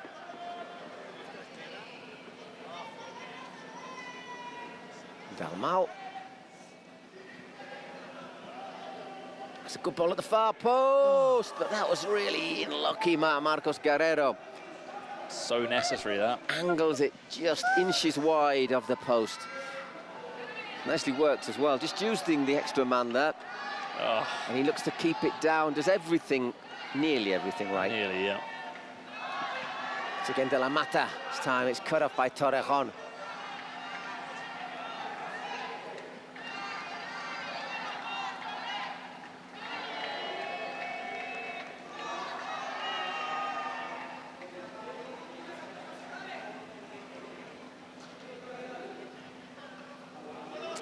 Problem with that header, you put that away, and if you get your president penalty, which isn't a guarantee, it's a shootout, you score at 6-3, then you get one in the double.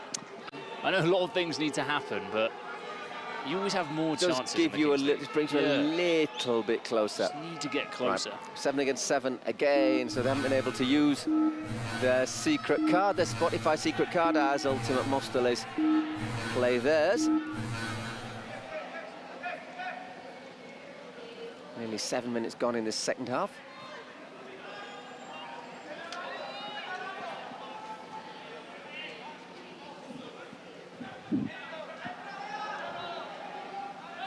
Oh, nicely worked out there to Dani Martí. Ooh, skipping away. Pluvins. And once again, Victor makes a good save to deny Albert Ruiz. De la Mata. What's the matter here? De la Bella, it's got to be worth the dig, hasn't it? It was indeed well blocked. See what the secret card is.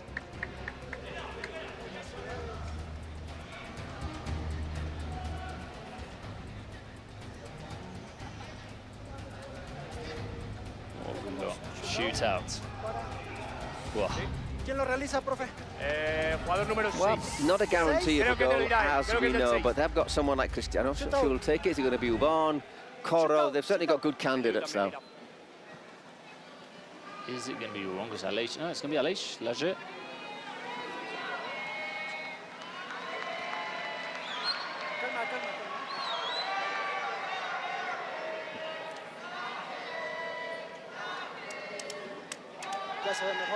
Once again, Aleix. Lag against Alberto Arnalot.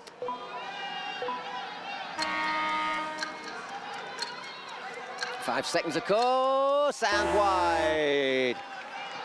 That has come to naught. Didn't catch it with the outside of the foot, which is what he was looking for. Yeah, there. looking to catch it with an effect. President penalty, so straight away. Will he go straight in to do it, or will we have the next move? I think he's just trying to loft it, isn't it, with the outside of his foot? Just put it over him, didn't. And he ended up hitting it straight. Straight, we'll have a President penalty. Chance to make it 6-2. And then it'd just be, as we are, till the 38th minute, when it'll be double goals. It's going to be Albert Dalmau to beat Victor. Easier said than done. The Doc. In his spare time, he does reconstructive surgery. 5 seconds. Oh, once again, that goes wide, showing how tough they are. Once again, closes him down very quickly and very well, doesn't he, Victor? A feeling maybe of game over with that. There's a chance to just, well, that's what we're saying, 6-2 still really difficult. But I get the feeling that is a big opportunity missed. So 7 against 7, 11 minutes left to play, plus injury time, 5 goals to the good Ultimate Mostoles against Unoca. De la Bella hassling there, Dalmau. Torrejon looking to send that one long, a little bit of space there. And once again, inches away from Dalmau. Everything has been inches wide for them. The header, a couple of shots, the shootout. Just curls away. To be fair, Victor looked as if he might have had that covered if it'd been on target. Which is why they're trying to adjust their efforts really as close to the post as possible. Alex Masegao under pressure. Ooh, he loses out there. Pluvins, still Mark Pluvins. Been chased down, Dalmau. There's half a chance there again.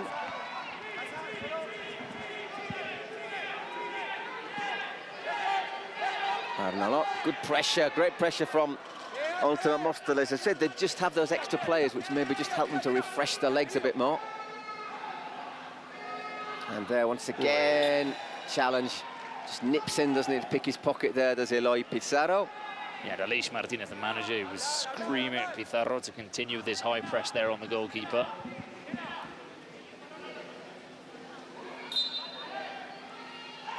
It's Coro. And that is 7.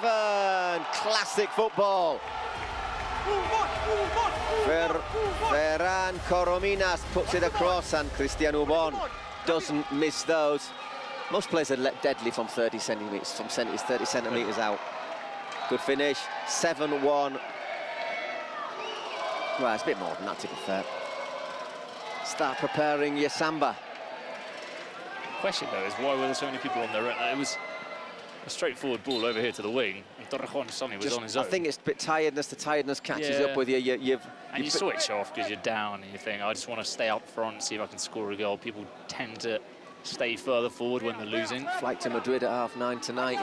Can we make that one?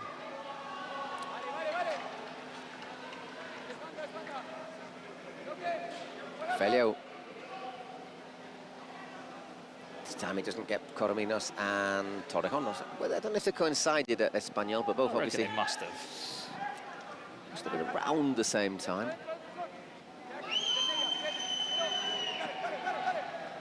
Once again, Cristian Ubon turns, drives forward. Maybe had a slightly easier option here on the left with Joel Banyuls.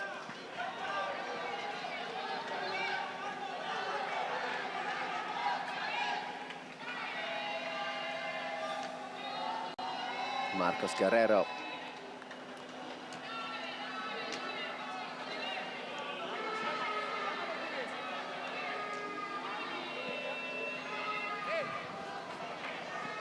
A little bit holding by Feliu.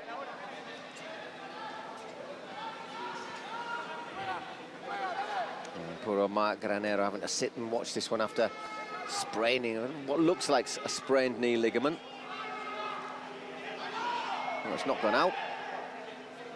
Battles away there, Albert Ruiz. Guerrero.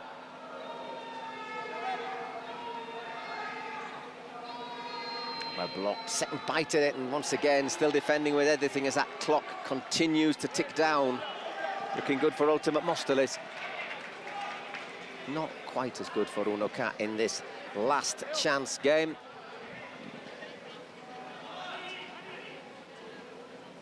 So the loser is out, the winner into the last 16.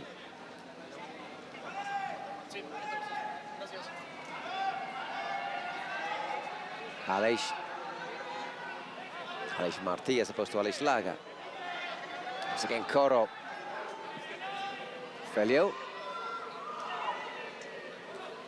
Oh, that brilliant back heel. Oh, I don't know, did he need the little regate there? Too much, yeah. Did he need the dribble? Could have maybe hit it first time. But a lovely back heel there from Coro. Sort of thing you do when you're 7-1 up with 6.5 minutes left to play. No need for it. No, but it was very good. Found the space brilliantly. There's Eloy.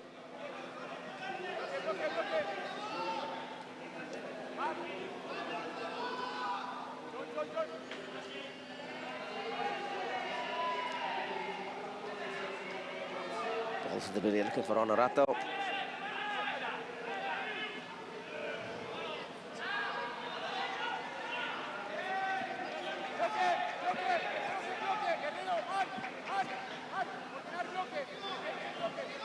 They fancy this.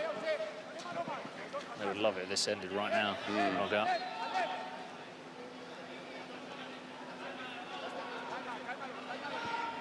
And it's one of these games I don't see a lot of need to put in to play a lot of injury time afterwards either.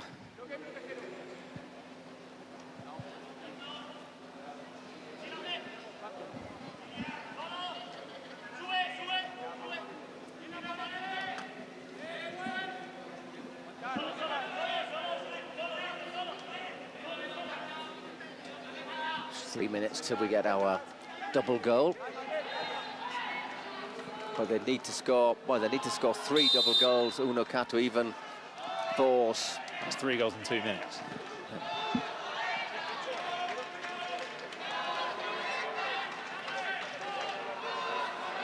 Mario's got his mask on again. Must be hot in one of those masks, I suspect. Hot? In one of the... Very, very hot, yeah. But they don't, I suspect they don't transpire. Corner for Uno Cat, who are trying to at least go out on their feet.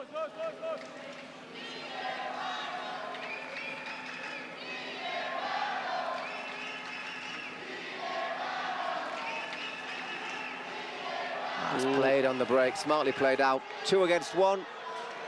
He's showing a bit of a bit too much well played by Torrejon, showing the commitment that you really want in this sort of competition.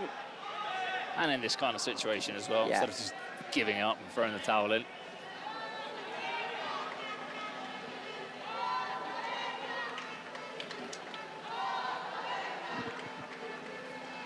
Dalmau.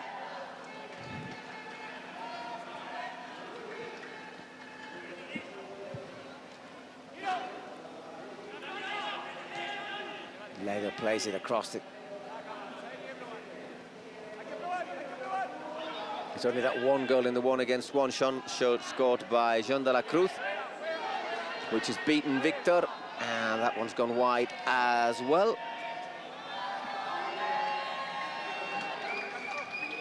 A little bit winded, is he? Yep. There we go. All right, not winded.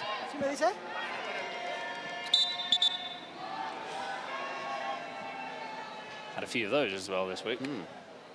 Oh. Ow.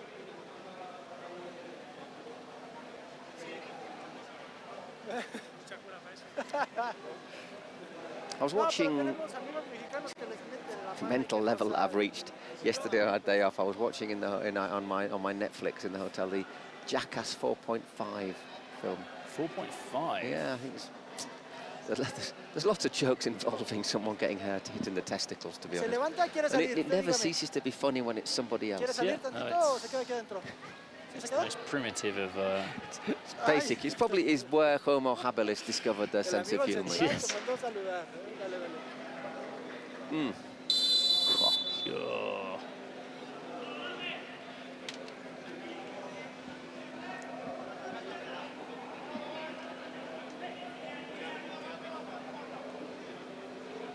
Kylian.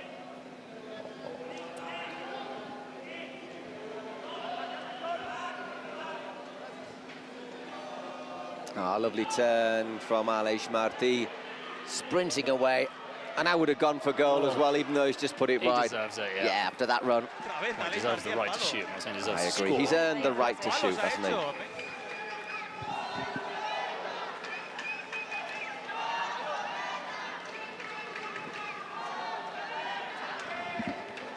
Are they singing Mostaleza or Hortaleza? Mostaleta. I thought they were singing Hortaleza, which is another neighbourhood in Madrid. That's gone wide. 20 seconds till we have double value goal for our last 2 minutes of normal time.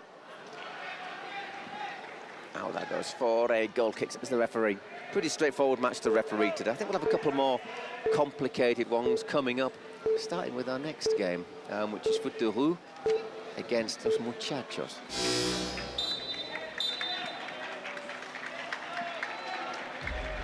Well, this will be a couple of minutes of just Can't playing imagine. it out. I don't think there's anything to add more than a minute of injury time, unless of course, Unless they score a couple, yeah. Score a couple of quick goals.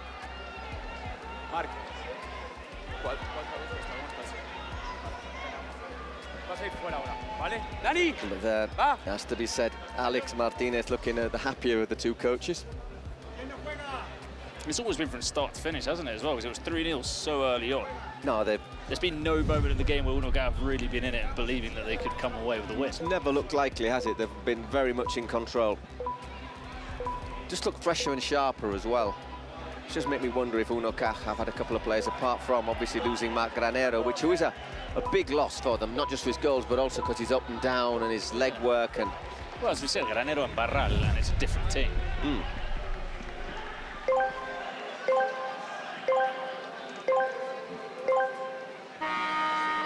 So 2 minutes plus injury time in our first match in the last chance, and still great commitment there from Ledo.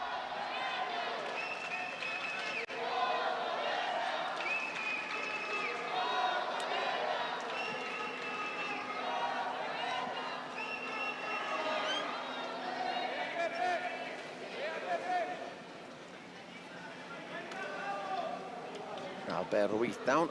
He stretches to get to that one, maybe just bends back his knee a little bit.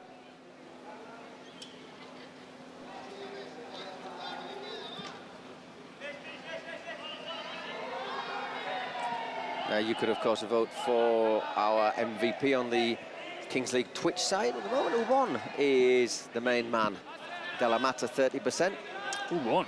Been good, been good. De La Mata was decisive early on, though, wasn't he? Yeah. They've rested him quite. They've been quite wise resting him, just trying to keep him fit, sharp since then. Out to Alish. Skips past Ledo. Good defending there. And Dalmau, and once again there, Danny Martí makes the block into the last minute. Double value goals, remember, but they're 6 behind Uno-K.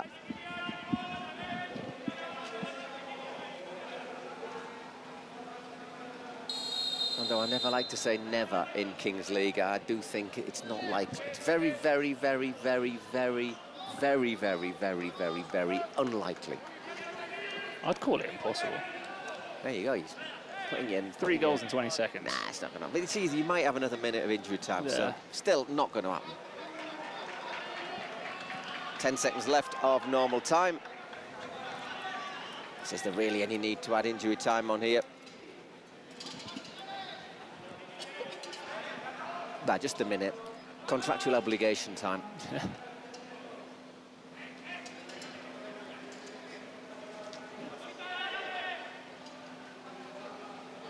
Torrejon. I say they've kept at it though, haven't they, Uno-K? They've not had what it needs perhaps to get in there, but you wouldn't say they've really let their heads drop. No, I think at times they've left Torrejon on his own at the back, but that's understandable. You as have well. to. So you need to put people forward, yeah. So can they score a goal just to salvage a wee bit more pride? Feliu. Once again, Torrejon reads it perfectly.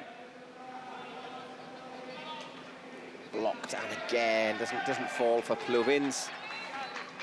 And out it goes. Closing seconds of this opening match then.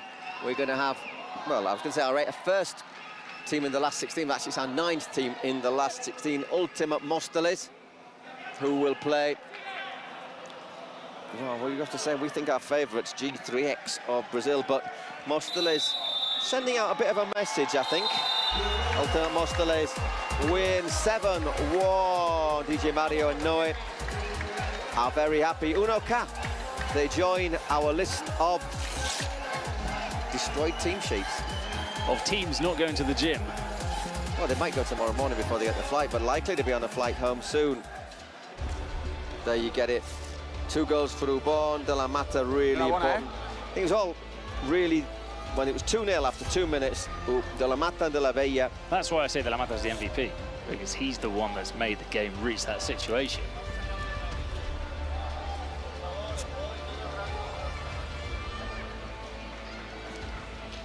But I think Ubon's come out on top in the end. Looks like it, yep.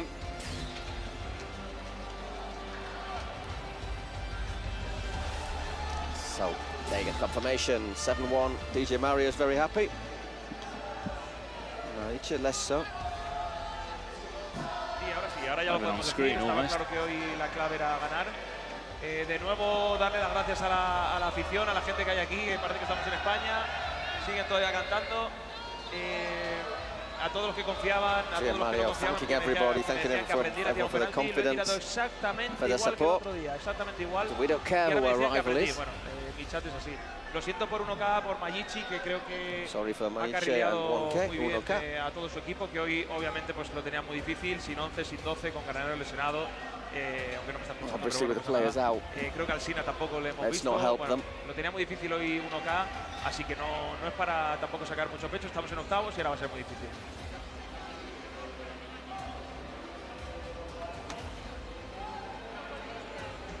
Can't hear Mayichi. Can't hear Mayichi, no. A ver cómo se encuentra. Hemos tenido un partido que no se nos ha dado bien en todos los aspectos posibles. Hemos tenido de principio a fin todo bastante en contra, en plan, sin mala suerte con las cartas también, no sé, nada ha jugado a favor. Y bueno, hemos luchado, lo han dado, lo hemos intentado, hemos llegado lo más lejos posible y ahora pues mi enhorabuena a Móstoles, ahora por Dios que ganen ellos a los brasileños y al menos haber dicho que perdimos con los mejores, ¿no? Y un poco triste, ¿no? Porque al final... So the best, that's got Sporting says she wishes them the best now in the y creo que future, in the rest of the tournament. Y bueno, pues Well, they're going to support their fellow Mostoleños. So Casillas loses to DJ Mario. I think we're going to hear from Cristian Ubon now, the MVP according to the fans. Not according to me, I will say that, but according to the fans. So another look at the draw and confirmation that it's Ultimate Mostoles. So again, the first last 16 tie confirmed today on this Sunday of the last chance. Our next match will be Foot de Rue against Muchachos, who will be playing for the rights to play Furia. So after, once that happens, we'll also know who is going to be, who will play who in the quarters. Well, or what the possibilities are.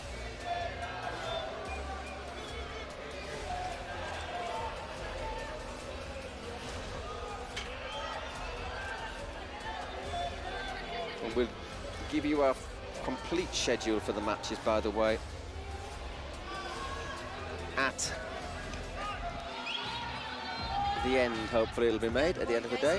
Por fin nos reencontramos por aquí. Enhorabuena por ese pase a octavo. Muchas gracias. La verdad que muy contento, muy feliz por la victoria del equipo, que es lo que queríamos. Y nada, por octavos. Os ha tocado un equipo brasileño en octavos. No sé si os ha gustado o os ha hecho cero gracia.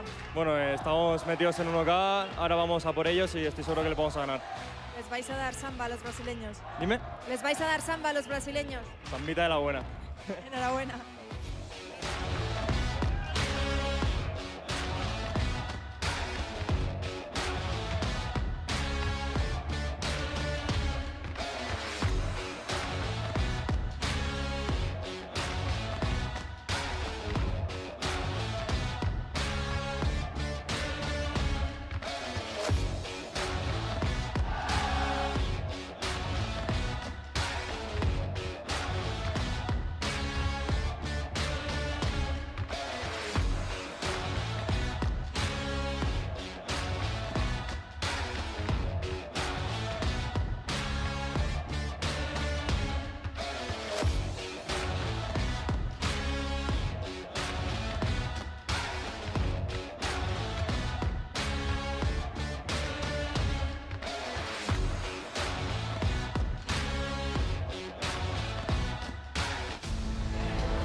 So we head on to another last chance, another last opportunity for a couple of teams to continue in the Kings World Cup and advance to the last 16. The wildcards from France, Foot de Rue up against the Argentinians, Muchachos. Jero Freixas not here. I actually saw on social media that he was in Wembley yesterday watching the Champions League final, so he's been getting about, the Argentinian president for Muchachos. So no president penalty for him. Are there president penalties in this game? Give me a moment to check, yeah, let's have a look. Give us a moment, give me a moment. I don't think there are, to be honest, but we could have a shootout. Hang on. Bear with me. And an away kit for Foot de Rue. There is indeed a president penalty. Amine, the French president, will take it. It'll be a shootout for Muchachos. Well, he was talking there, but I think he was on his own Twitch account on his stream. Now he's going to have a question asked. Y fue duro, hay que aceptar que fue un sorteo duro. Going to be a tough old game. Pero como siempre se dice, para ser campeón hay que ganarle. But to be champion, as you say, you've got to be the best. Confío mucho en este equipo. I'm very confident in this team. Y como Argentina, deseo que pase lo que pasó en el Mundial, ¿no? Que prefiero no And in decirlo Argentina, they por want una to cuestión happen de cábala, what para que happens no in the World Cup. Pero en el Mundial no So arrancamos. we're allowed to get away Qatar. with a lot of kicking then. A lot of good refereeing decisions then. Maybe he wants it to be like the World Cup. Didn't get many go against them, did they? Okay, so we don't hear from Amin, who's the president for Foot de Roue. But I was saying they're in their away strip today. We've generally seen them in that really nice French kit, the blue shirt with the red and white stripes. But today they're forced to play in red as Muchachos play in blue. Still got their man in the cockerel suit though. Yep. It'll be a roast chicken by the end of the next hour, you'd have thought, wouldn't you? Because it's still pretty warm in here. I don't know what they do with the roast chicken. There's not really many on the menu, is there? There's not too much chicken going about, is there? A bit of Pio later on. No, I think I've eaten chicken every day for the last, what's that? That song, I eat more chicken than any man ever seen.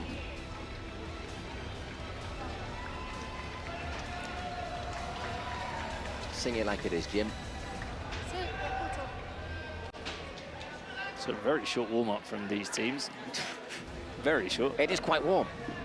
So no Sami Nasri again for Foot de Roue. He picked up an injury and he was on crutches the other day.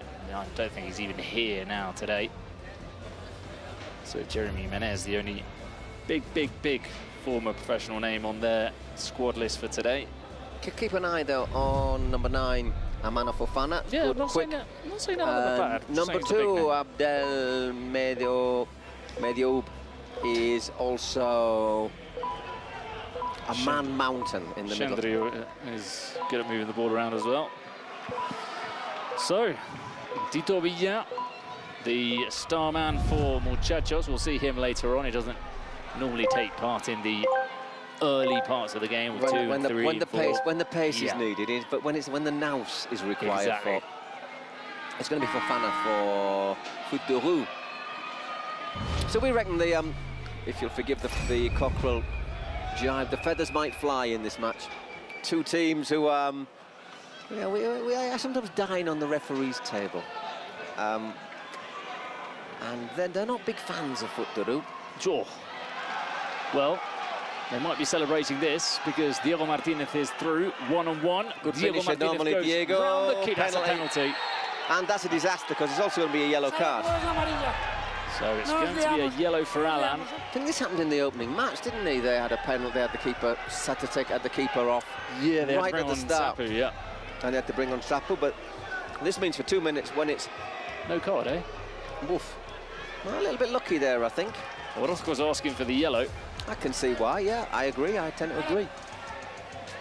I mean, it would massively tilt the game in Muchachos' favour because it means when it's 3 against 3, it would be 3 against 2, 4 against 3, which is when you can really make a decisive inroads into your rivals. So a lucky Alan will be in goal for this penalty.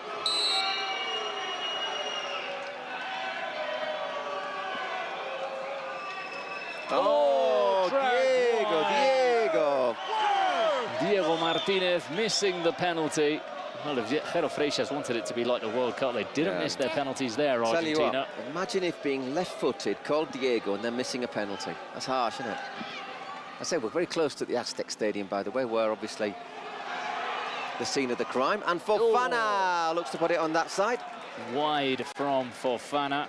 He wears the nickname Sparta on the back of his shirt. This is end-to-end stuff. And this time he makes no mistake. No mistake from Diego Martinez. 1-0 Muchachos, celebrated by Jero Freixas. The thing about Muchachos is we always say they're going to be feisty and critical to the Argentinian. There's actually only 2 players from Argentina on their squad. But I suppose it's just the message coming across from the president. It's a little bit innocent there for Fofana because if you miss, the first thing you have to do is just get your head down, sprint back as quickly as possible. And there have been a couple of times where, well, the penalty came from a chance from Fofana. So there have been 2 times where he hasn't been clinical and it's ended up in being a counter-attack, a penalty, and a goal. So exactly. 1-0 Muchachos. Alan still on the pitch. Not seen Alan, really. It's normally been Cristian Sapu. Oh, is that a penalty? No. Eric Vera. Oh, he could have played it short. There was an I'll attack. tell you what, You were saying? I was saying, do that all day long, Jonathan Orozco. Don't listen to me. Do not listen to me. No, don't turn off. Listen to it. Keep on listening to it. By the way, just to remind you, the winner of this will play Furia in the last 16. Yeah, fancy that. Even though we're saying there are 2 players from Argentina, Pedro Freixas is a very hardcore Argentina fan. They will get the message across that they need to beat the Brazilians. They seem to have a rivalry with everyone, though, Argentina. That's a brilliant. They do, though. England, well, they're very Brazil, competitive, Mexico, very competitive. Uruguay, Chile. They are, yeah. That's great. I mean, he doesn't have a lot of space there, does he? Brilliant, yeah. Well, a bit of a nightmare couple of minutes there for Alan. Not saying it was his fault that second one, because he wasn't that far out. A penalty and then beaten by the other keeper. Fofana. Eric Vera. Oh, he's got away from Eric Vera. Not many people do that, and it's saved by Orozco in the end. Just to let you know, Alan's surname is Alan Rakotovasara, which is why we call him Alan. Unfortunately, he's put Alan on his shirt as well. Yeah, which... So Fofana, again, he's been very busy in these opening minutes.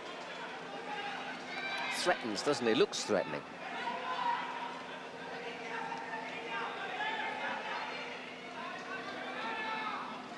Gogui waiting for the ball on the edge of the box from Barca. Nicely done by Fofana. Once again, nearly getting in, almost, but not quite. It's been almost a couple of times for Fofana.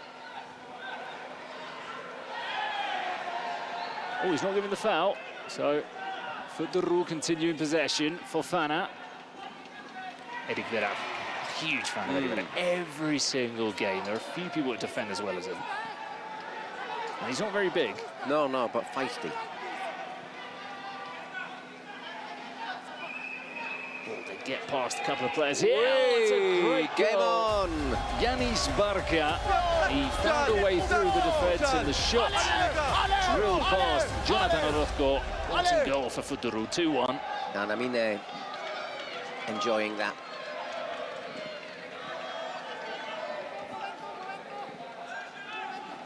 Played for Nancy, Barca. Normally a left-sided player, but on his right foot that time. Good finish. And Gerardo Lugo on the pitch. He's one of those that's very easy to mark out with the headband on, the sort of bandana. Cheche.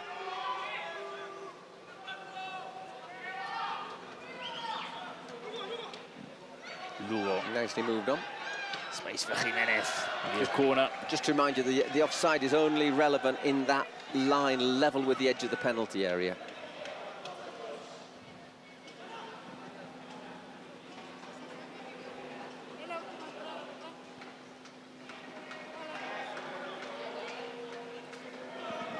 Lugo.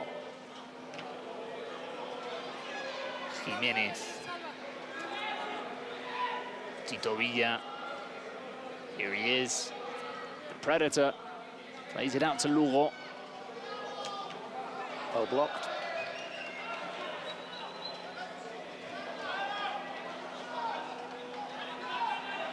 Lugo. Space to run into here. Just sitting back a little bit for de Roux.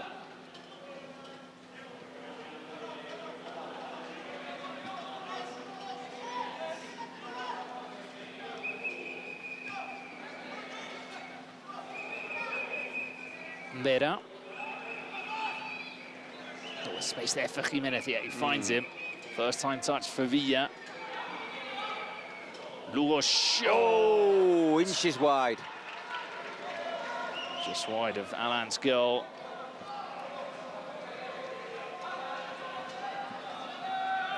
Just curling away. So Valery is on. Oh, nice footwork. Chendry and Eric Vera cleaning up in defence. Good work from Chendry. Chendry.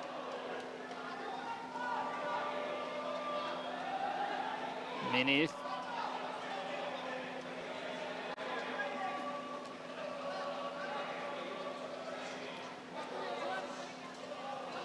Oh, nice bit of footwork from Menez. His shot is saved by Orozco. Didn't look too convincing in that save. Kept it out, but scoops it away.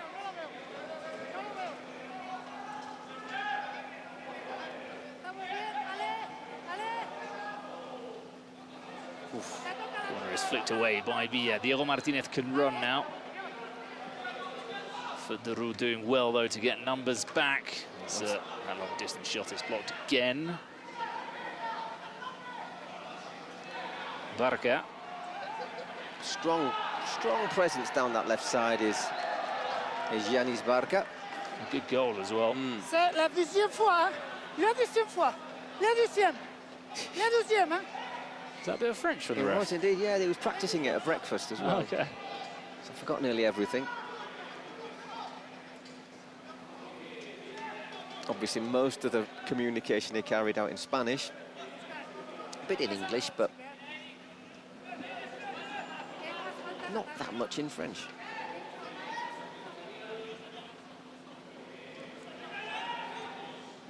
Ooh. Well, I think he was expecting Cheche to make the run there, Orozco.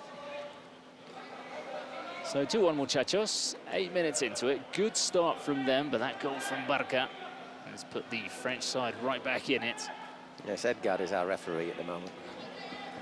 Doing the fourth game as well, but this is the game that might be one that gets a bit feisty. Ooh. Maybe had a little time, maybe if he'd been a bit quicker, we could have managed a shot there.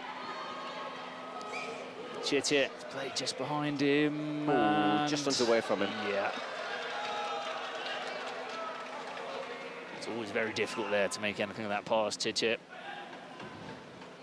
We'll just see how Federu slowly but surely have become the team that's dominant in possession. But the Argentinians solid in defense. Muchachos. That's a good ball for a minute. Gogui. No shot available. Cross. Oh, it's on his own. Two things there. He was a little bit late with his challenge. There was Eric Vera. Okay, and offside flag end, but Said Salah Bouassa should have maybe got that header on target. Vito, check complete. Just look at this challenge from. No, he's not really there though, is he? Pulls out and he's on his way up.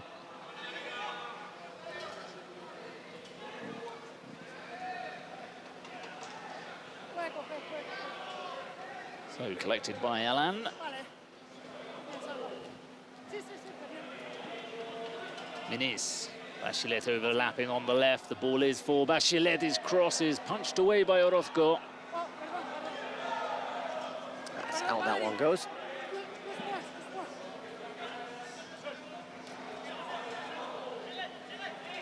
Salah. Bachelet.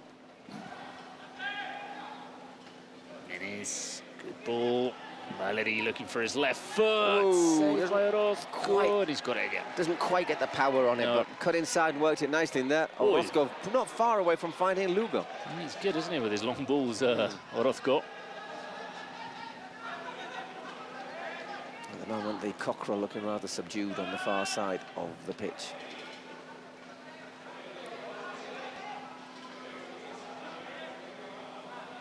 Fofana.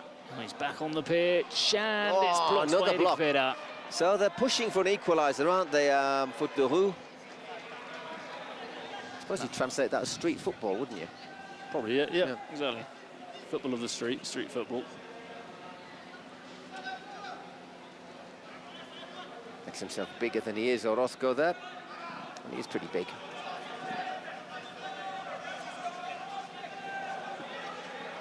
Needs someone to help him out a little bit. Once again, sends it long. That's a decent ball to Martinez as well. Happy to play it back to Vera. Game slowing down a little bit. Jimenez. Villa. He does that so well, Villa. Yeah. Win just draws the foul and wins the free kick. Gets his foot across to ensure that Salah makes the challenge. No, arriba. Balón aquí, chicos. Paso que pase. Pito yo. Yo suflo. Yo suflo, ¿ok? Pito. Hasta que no pite nada. Aquí, wait until I blow the whistle. Está bien. There it is. Boom. Yeah, just sticks Step that foot across. out, doesn't he? And Make sure he hits him.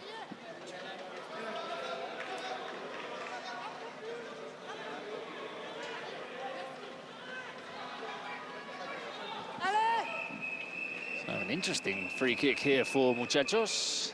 looks like it's going to be Lugo. It is indeed. Lugo shot saved by Alan Villa, heads it over the crossbar. Just that little space available for him to drill it through, wasn't there? But the keeper, to be fair, if you're the keeper, you put your wall there. You know you have to defend that portion there, and that's what he did just before. It was Bachelet who nearly closed the gap, but not quickly enough. Valery. Finds Wills straight that one in. off goal, off the chest. Oh, that is nice from Gerardo Lugo. Plays it out wide to Diego Martinez. They've slowed down the counter-attack. Once again, just keeping possession.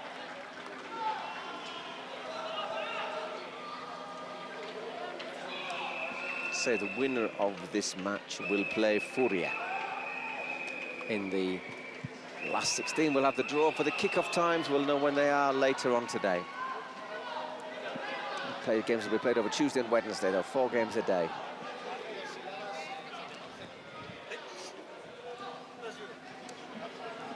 Bachelet. Valery.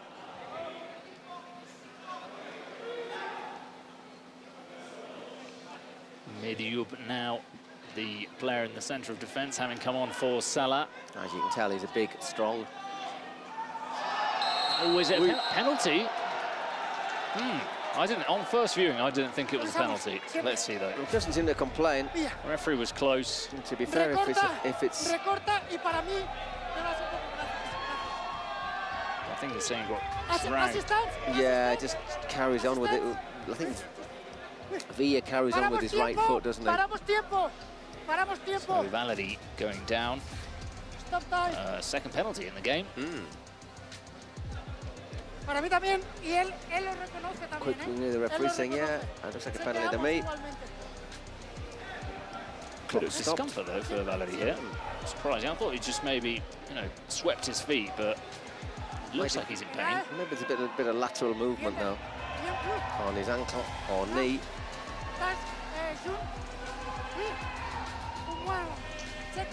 Okay.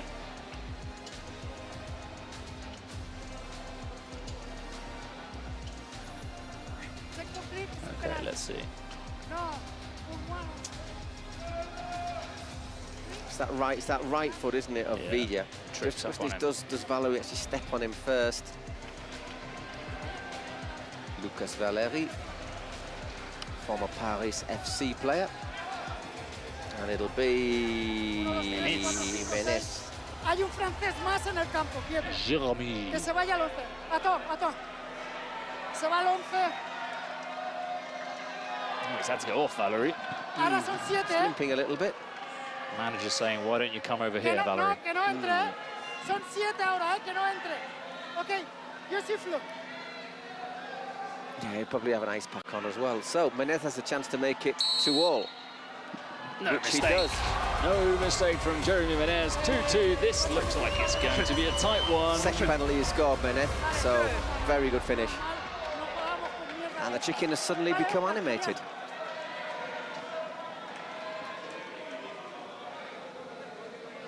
Sorry, cockerel. There, you look at the cockerel in the background. There he is, flapping his little wings around.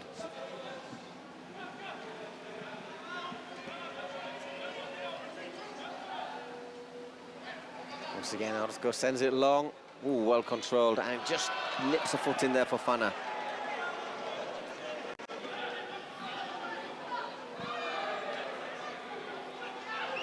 Barca. They want to get it across to Fofana. Ooh, second touch there from.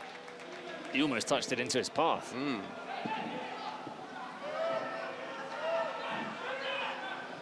Mediub.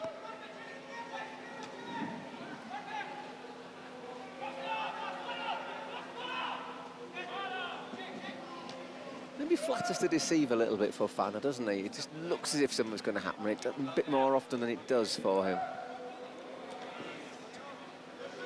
Sparta. It's Menez today who's really moving the ball about, pulling the strings for De Roo. As he should be, former Paris Saint-Germain player. Oh.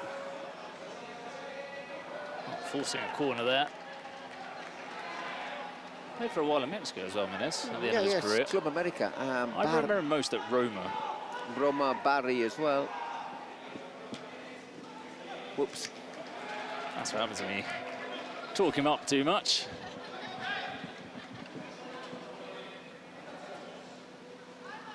Just 2 minutes till we get our dice thrown on the pitch, which could change things again radically. Cheche can't control, but again, Orozco's distribution is brilliant. Yeah, it means they just can't really commit people forward that much, doesn't it?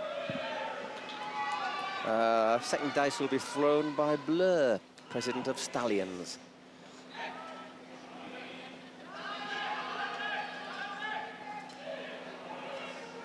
Chendry. The referee allowing play to continue. It's Menez again.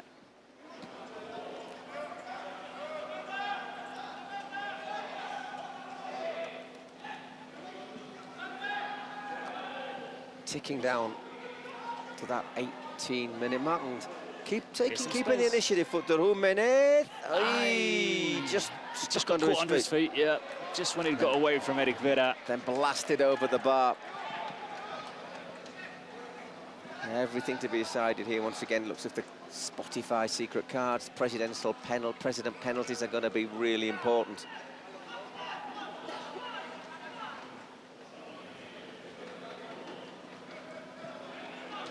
So Orozco, he's even got to the outside of the foot. He can play. Fofana, there's space on the left for Bachelet. He doesn't see him. He's got past Vera. Barca.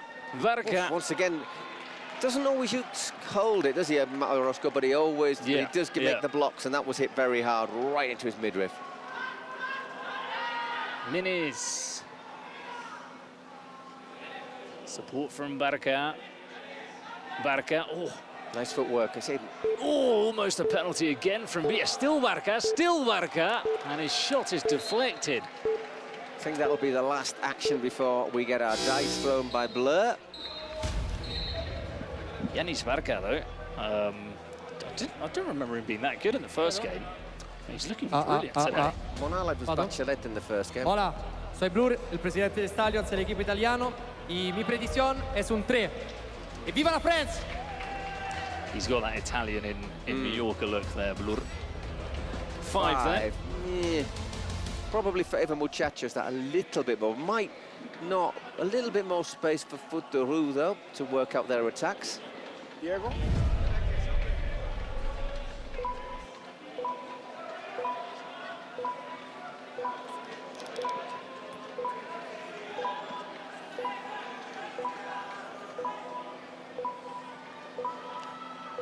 So 5 against 5, and as you know, we get the sprint for the middle. Got to play it backwards. One too many from Futuru. It's happened to him a couple of times. They think that it's 5+ goalkeeper, but it's 5 in total. So 4 outfield players plus the keeper. And they've got Christian Sapu in goal now. Oh, that's well played by Diego Martinez. He's obviously knows Fofana's got to go backwards, so he's gone behind him and blocked the pass.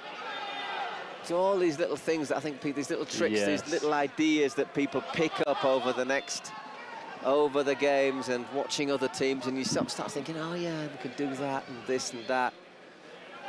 All the little tactical things like the use of the cards. If someone's down with a player down and you've got a suspension card, that's the moment you use it.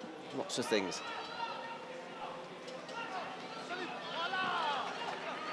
Orozco.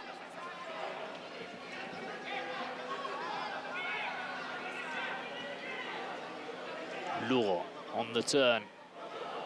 Oh, almost gets past Bachelet. Valery back on after twisting his ankle. Eric Vera making the challenge. It falls to Valery again. Valery! Whoa, Valery.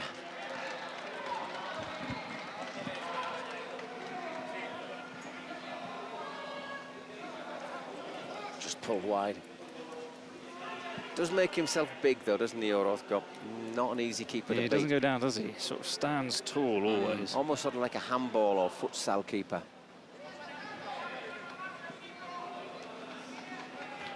Bia. No foul. So they can run now. Fofana. Fofana gets the rebound. Oh, saved by Orozco. Just wide.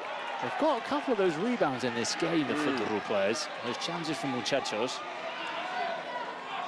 Corner taken quickly for Bachelet. And now Villa on his own. 2 against 1.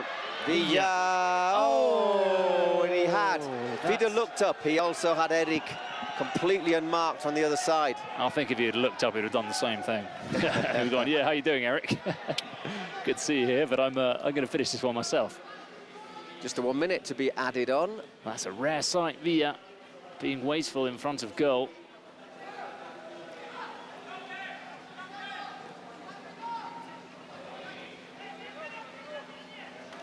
Salah. Oh, not far away. Good movement there from Valery.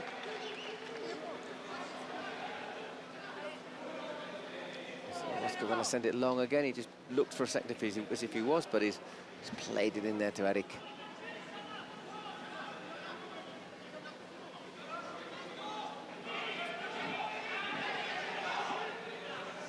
This could be one final attack for Muchachos. Orozco. Oh, that's going to give Futuro a chance themselves. Barca. Barca. And again. Yeah, difficult to be in his near post there, Jonathan Orozco. They're going to give them time to take the corner. Looks like they will. Near post, side netting, and half-time, 2-2 Futuro and Muchachos. This is, Yeah, great start for Muchachos. Really good start for Rafa Puentes and Ricardo Lavolpe's team, but they get they're 2-0 up after 2 minutes, but Barca getting a goal back, an important goal back, and then Menes penalty. And they've been pressing and pushing, haven't they, Futuro, looking to get back level, so credit to them, and get very much in the balance.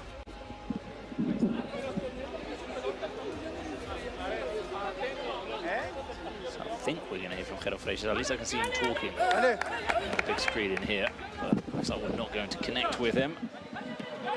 As Said Durban speaks to his players.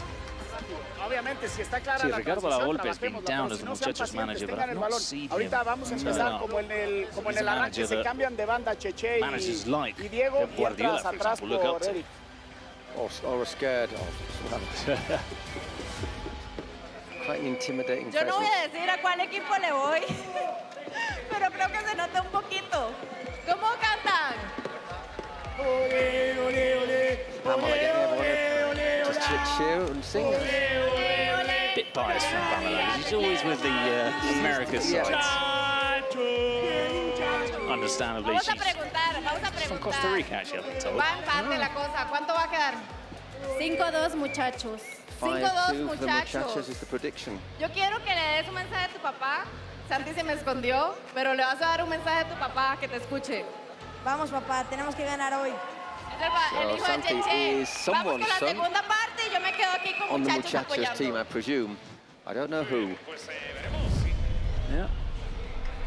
So we've got our Spotify secret cards, we've got our 2 president penalties. The game is currently level, everything to be decided.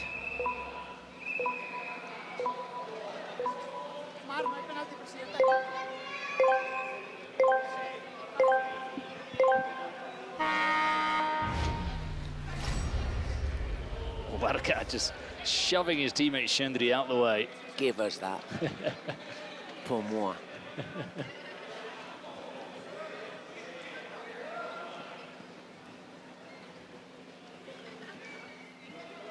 Bachelet.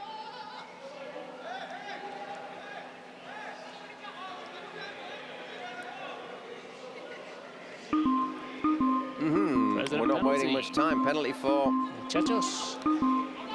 It is indeed. So it'll be a shootout. Chendri.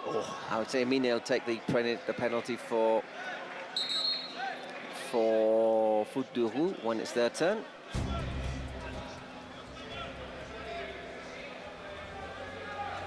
Poor old Barcades. There was an incident before where he came across Jimenez. He's saying sorry, but Jimenez saying, no, you elbowed me in the face. And Barcades said, oh, it's accidental. No, you elbowed me in the face. So I'll elbow you back later on. Look, he's going to come again. Oh, no, he's just walking past him. He's given up. Vuestro. Jimenez was having none of it. Shoot vuestro. So it's going to be Diego Martinez. Everyone behind the halfway line. We've got Cristian Sapu, who we know is pretty good on these sort of actions. They did lose a shootout though against Ekis Bouyer in the last game. But I remember Sapu was pretty much of a wall.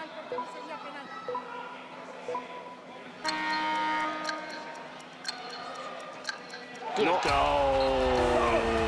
Diego Martinez, 3-2. Not this time, great finish. Took it wide, picked his spot, finished it with aplomb. Well, the other one's been locked in now. So the next stoppage will get Amin. Are we going to get back underway first? I think so, yeah. Yeah, makes sense. Yeah, Amin is just taking his headphones off, making his way down the stairs, along the corridor. Wants to try and get his team back very quickly on level terms. Lugo, Orozco.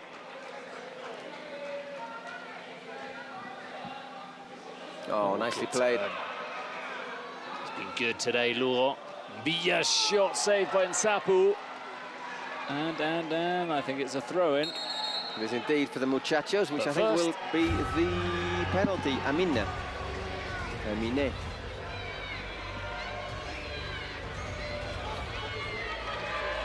Ici. Stop ici.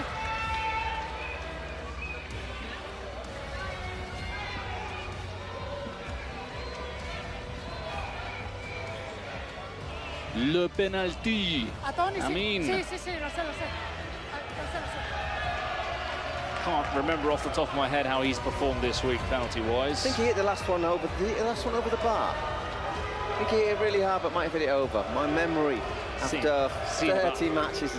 After 30 matches and 54 penalties. What did he do? Understandable, you can't remember all of them.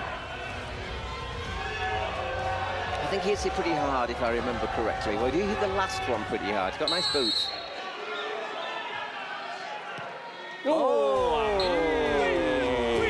Good penalty. 3-3. Message for the fans back home.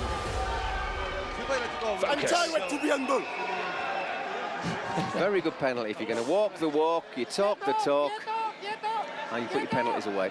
So we go back and we restart with a throw-in.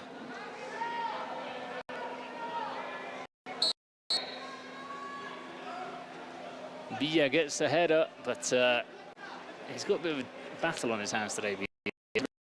The size of either Abde or Salah Bouatsa or Medioub, Abde Medioub to give him his full name.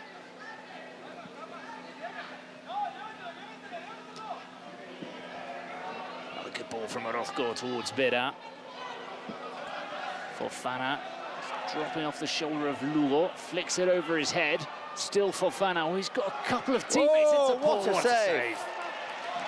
What a save, Jonathan Orozco. Brilliant stop. Fofana doing ever so well to generate that chance, skipping away from Lugo. Brilliant save. The reflex is there from Orozco.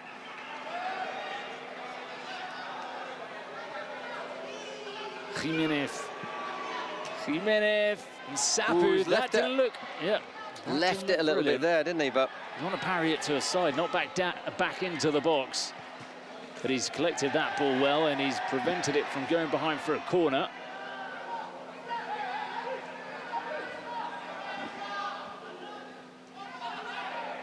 So 3-all.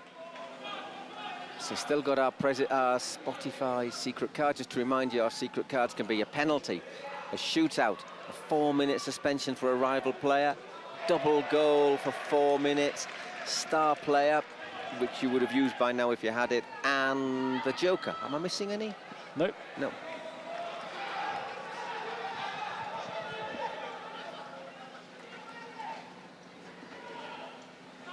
Vera.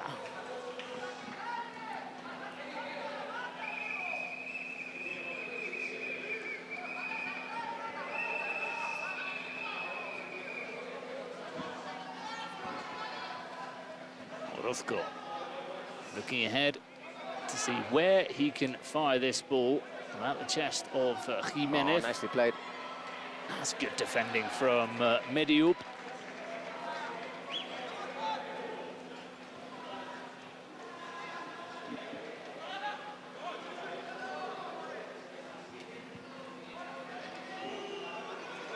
Orozco.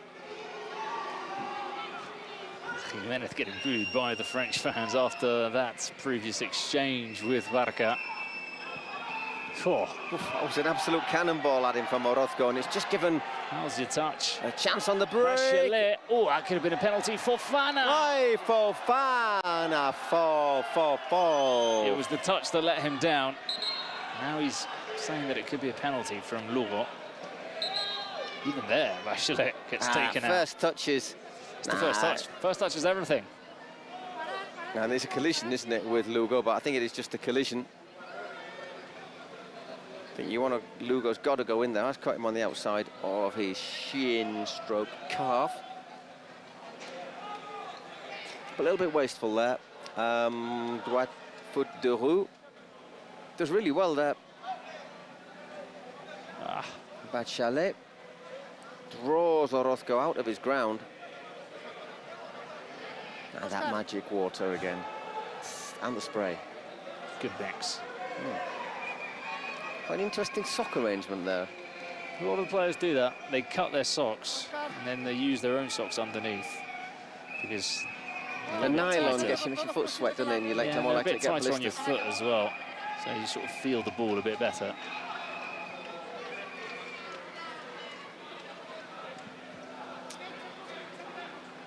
So still just 4 and a bit minutes gone in this second half. 3-3, everything still to be decided to see who will play Furia. We said, didn't we, in the next round? It's going to 40 minutes. Showed a bit too much, didn't he? You can't show better the ball. Chiche. Again, it's that intelligent body movement to force the free kick. Merci beaucoup.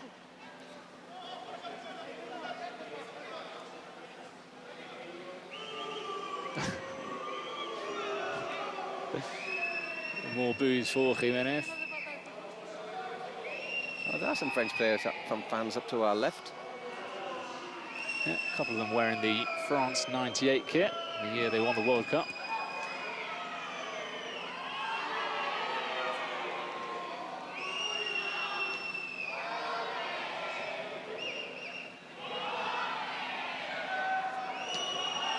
Oh, good ball. Nice bit of space there. They found, took a time to turn.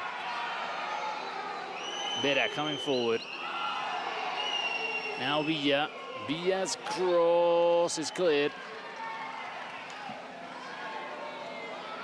Now suddenly Foot de Roof sat back just in the last couple of minutes. Made a big effort, didn't they, in the last sort of 10 minutes or so of the first half. Had the weight of the possession. Barca. Well defended. Can't get past Jimenez. Minutes. Valery onto his right foot. Another save from Orozco. No one at the far post. Good game from Orozco. Scoring a wonder goal and saving a lot of saves which are... Stopped everything that was savable, hasn't he? All of them were savable. There was that one that maybe was extra special. I can't remember whose shot it was. It was Fofana from close range. He just flicked it over the crossbar.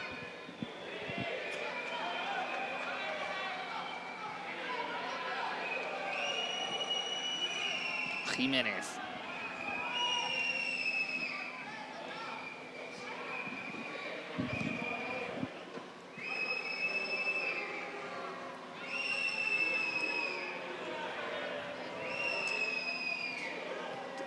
Looking for that ball, but Jimenez, the fact that Jimenez is allowed to sort of advance means that he has to sort of then send it long, but I wonder if...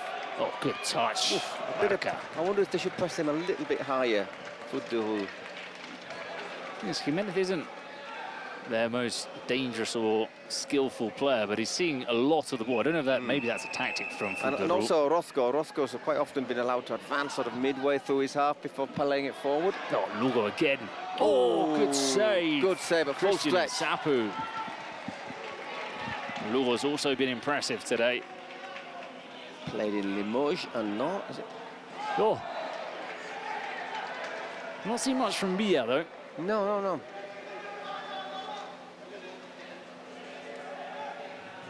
Once again, you got to wonder who's playing with a little bit of a tummy upset. But I suspect I wouldn't expect many of the Muchachos boys to be affected. It's normally the people who come to Mexico from other places.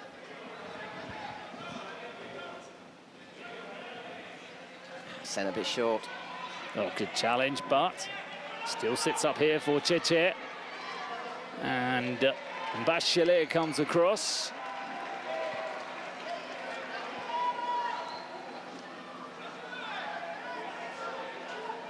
Oh. Foul in attack, I think that's known as. Clement Gogui, big fan of him on the ball. You can see he's a decent centre midfielder for 11-a-side football. Maybe struggles to adapt it to this game, but... So again, not a lot of room there, but he's found the space, Menes. Menes, Orozco, of course. Of course. No angle, but he just makes himself so hard to beat from those angles.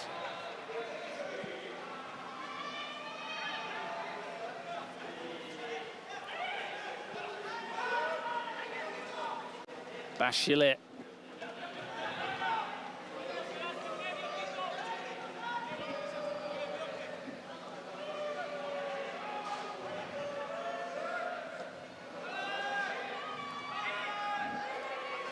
Menes.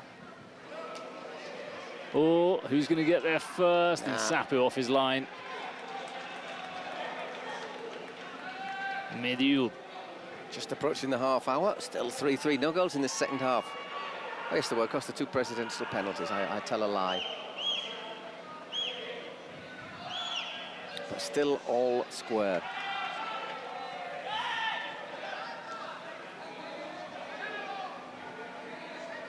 Edwin, he's on.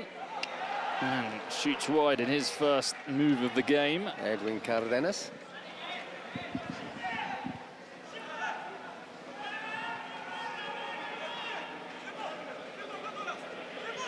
Menes. Oh, he's played it to Bachelet, who was off the pitch. I thought he was being a bit cheeky there, Bachelet, but he wasn't. He was just giving it to the... Just to remind you, before you come on as a substitute, you've got to have the bib in your hand, sort of a yellow, greeny bib, so you know who is the one to come on. I can't believe he's missed it. Diego Martinez. Diego Martinez has missed a chance in a game where there aren't too many opportunities to score. Jero can't believe it there. Jero Freixas, the Muchachos coach, or president.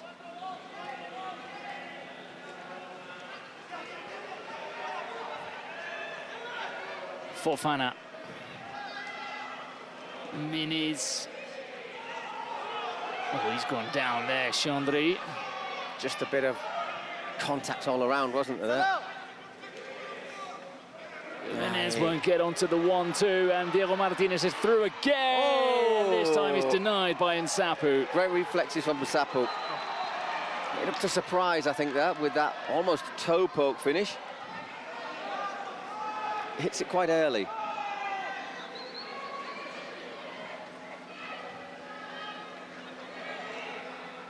Diego Martinez. Vera. It's Lugo now for Jimenez.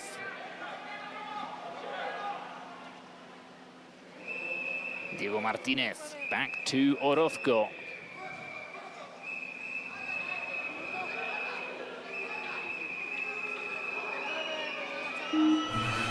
Secret card. Edwin. Lucat Secret. Yeah. It's interesting how each team has had little periods in Yeah, they have, possession with their haven't rivals dropping deeper, and it's sort of swapped and ebbed and flown. Got to be careful there not to commit a penalty. Oh, that touch from Villa took him wide. Fofana, Oh, nice now ball. Menez. Space for Menez, but is he going to get past Eric? Great challenge. Great challenge from Eric. Once again, displaying his defensive capabilities, Eric Vera. But that was a long first touch from Menez. He'll be disappointed. I think if he'd have kept that on, he had a man outside who would have been clean through. Luro. Somehow still got the ball there, Gerardo Luro. Still got it. I think he wants a foul. Not getting it. Trying too much. And once Luro. again, chance on the break. Verka, Fofana. Oh, he scored! My word! He scored from his hardest chance. He's missed some which were much clearer, Fofana, but he somehow put that away. And now they're complaining because Luro didn't get the foul. I think Luro tried to do a bit too much. He was waiting for the referee to blow his whistle when he could have played an easier pass, and it's ended up going against him, and with a goal from Fodorou. The amazing thing is, after everything is blocked, Orozco, is that he didn't block this. I'm amazed. Yeah, just sort of ran away from him. There's hardly anything there for him. Let's have a look. He's panicking here as he sees he can't get onto the ball. Just can't quite spread his body. I think there's been a red card in the dugout, if I'm not mistaken. Okay. I'm not sure. I might be wrong. Double value goal for Fodorou. They score. The next goal they scored. If they score it in the next 4 minutes, will do double.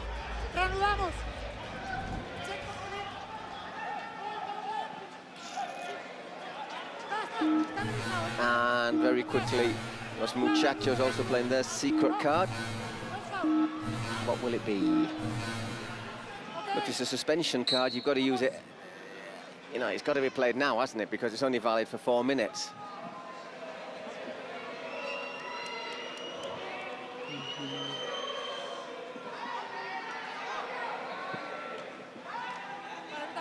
So I'm pretty sure there was a card shown on the Muchachos dugout, but I don't know if it was a question of coaching staff.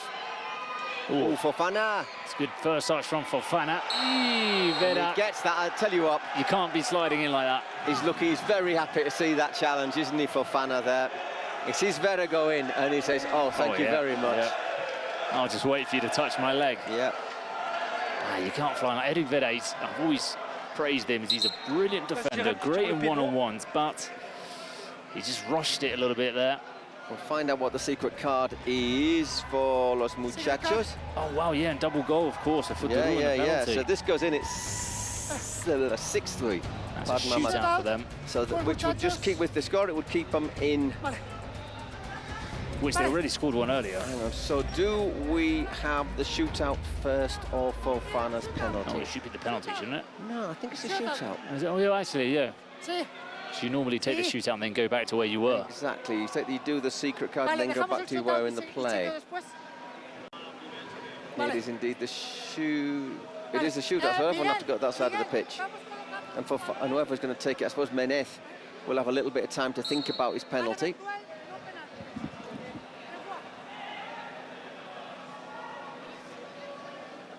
Okay, they're looking at the penalties. He commits himself, doesn't he, really quickly? That's it. That moment there, he's gone. Oh, I'll tell you, and he's looking for that. He's very happy. I mean, he's made sure that he goes over. He's having a look at the VAR, eh? I mean, would you consider that a dive? I do consider it a dive, but I also consider it a clumsy challenge. It's a bit like that challenge in the Mexican League playoff final. It was a clear dive, but the challenge was rash. It looks worse in slow motion. Dive, I mean. Oh yeah. I mean, look where his left foot is here. Look at his left foot. Yep. We have a little hop, skip, and thank you very much. And he's not going to get the ball. Is he going to rule it out? Oh, no penalty. Yeah. Oh. I mean, I can certainly see why. Yeah. But it was a double goal value penalty. That would have been big for Fodorou. So, not the first time Argentina gets a favourable... Reanudaremos con balón a tierra, I won't finish that sentence. Penalty shootout for Diego Martinez. I think it's a correct decision. It's a bit of a wild decision, but he jumps up, he has a little jump, then he has another little jump into him. I think, yeah. Ale, va. A la banca, a la banca, a la banca. Excuse-moi.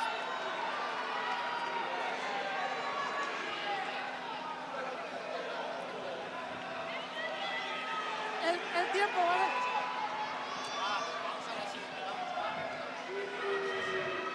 Well, can he make it 2 out of 2? Diego Martinez. And Sapu. He goes round and Sapu and he scores. Very good. So bad moment really, minute for Futsahu. They thought they had a penalty chance to go 6-3 up.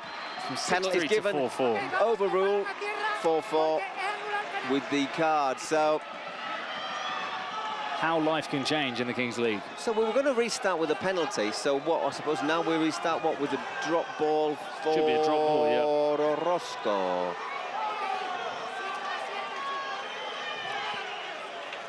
There we go. Thank you very much, says Orozco.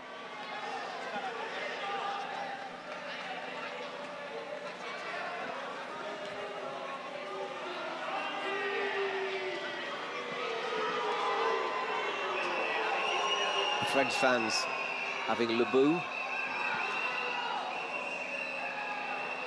Diego Martinez. Things are going to get tasty now. Yeah. There's 4 minutes left to play plus injury time, but I suspect these 4 minutes might take a little bit more than 4 minutes. So Diego Martinez very much above the average in terms of conversion rates with the shootouts. And different options as well, both times. Yeah.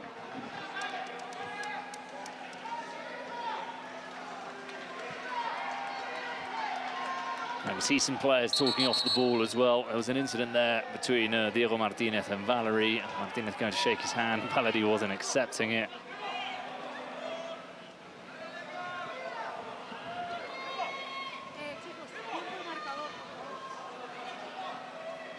Salah. Got a nice effect, but not on target. Screams of, no, don't shoot. If it was, of course, all square at 38 minutes, it would be Le But d'Or. Oh. Golden goal. That's golden goal to you and me. Le But d'Or. Barca. Oh, again uses his body. It's like a handball keeper, isn't he? He's like a handball keeper. He uses all parts of his body.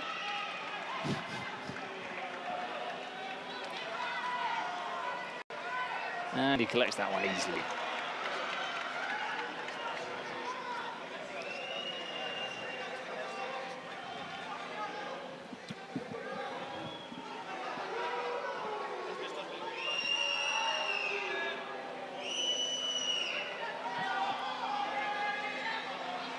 This could be a good 1-2. Jimenez, Diego Martinez, Cheche. Always. William, have they got a chance to finish this one off? Well, Mera can't get there, but he does block the cross from Barca. 8 seconds before we have the golden goal. I don't think they'll have a chance to take the corner. That was pivotal with 4 seconds left from Mera. And tell you, they just point out that they were late using that card for the double goal value, the French. I think he allowed them one in the first half when it just gone out beforehand, but this time they had a bit more time to take that. So there you go, golden goal in our second match. Of course, if we don't get a golden goal, we get a shootout. Drama, the highest drama. And they have got a player, Diego Martinez, muchachos, who does tend to finish them. Yep. Although, having taken your third one, you're probably thinking, is he thinking I've done that the last time and did this the first time, so maybe I should do this, but... Or something else. Yeah. It's just a merry-go-round of confusion for both player and goalkeeper.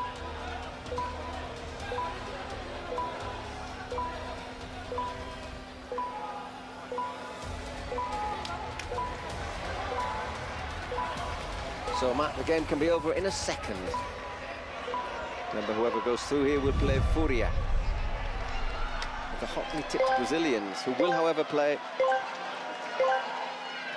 G3X in the quarters. It's a tough old route to the final, that, if you want it, isn't it? But if you want to go to the final, you've got to beat the best. Oh, somehow didn't go forwards there. Well done by Fofana. So 2 minutes plus injury time. Once again, you can vote for your MVP on the Twitch site. Barca and Orozco, the two favourites at the moment. Barca and Orozco, yeah. Yeah. I'm okay with that. Not that anybody cares that I'm okay with it, but... Critical eye. Barca. Ooh. Thought about the shot. Barca again. Salah. Oh, certainly worth it. He's up there.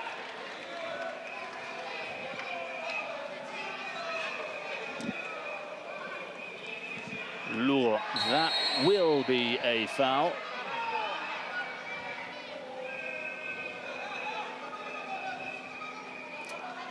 Into the last minute. Well, a couple more minutes. I think we'll have a couple of minutes after of injury time, if it gets to that. Cheche. Cheche to Lugo. Back to Jimenez. Ooh, good, the French fans. Orozco. And Sapu plucks it out of the sky. Into the hands comfortably for Sapu.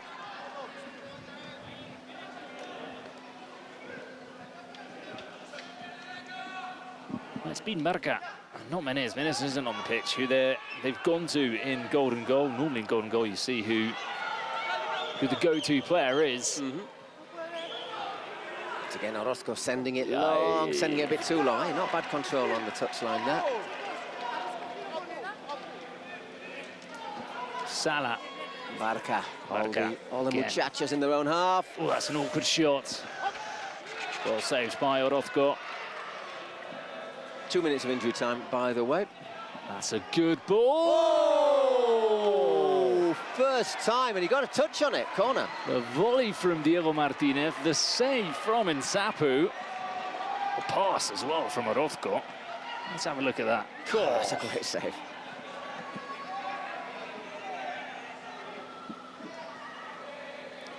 Nodded away, so it'll be a throw-in on the far side. Keeping the pressure on.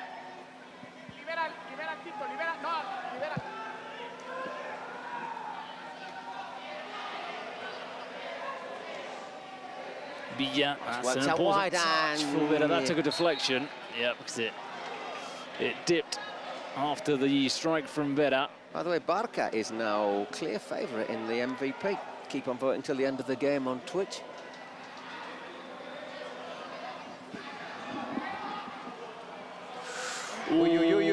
Fofana. He's got the pace, but he's up against Vera. And he doesn't have the control. Once again, runs it long, opening up at the other end. Lugo. And this is what happens. Lugo, another block. Barca can't control. Lugo on the edge of the box. No foul. Now they come away. Barca 3-on-2. Oh, he gets the pass all wrong. And the ball was moving. That was, well, I'm not going to say who had the best chance there, but never thought Fofana was going to get through there. And Vera, as always. It's true that maybe Fofana showed him the ball. Vera has come up with so many important challenges there. Yeah, what he does is he doesn't look at the play, he just keeps his eye on the ball. All the best central defenders did that. And by the way, we've got a really central defender standing behind us who is going to have a few words with you in English when this game finishes. Oh, no, we haven't. It's Carlos. I thought it was Gerard Piqué. He's got a very similar haircut. I only saw him in Juan Carlos. I only saw him from behind. I was thinking, is Juan Carlos a centre-back? Oh, he's got a centre. Looks like a centre-back. Well, that was a pretty crazy golden goal. Certainly opened up at the end, didn't it? Could have gone either way. Yeah, there were some chances opening up with people not putting their chances away. So we're going to head into a shootout, which is not where you want to be.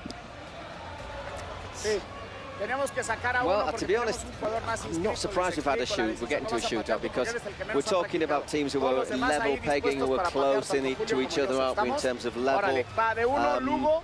Vamos a So, yeah, I olvidar que think we probably Diego, might well ¿dónde have a estás? couple more shootouts as this tournament, this day progresses. Villa, gracias, muy buen partido. Tengáis suerte ahora, ¿vale? So once again, 5 shootouts. Percentage of effectiveness isn't always that high, but we've seen Diego Martinez bury 2 out of 2 in this match. La Villa, Kings World Cup o la cara. Kings World Cup. Kings World Cup, ¿empezáis o paráis? Paráis primero, vosotros chutáis primero, ¿ok? Allí. Paráis vosotros primero. ¿Ok?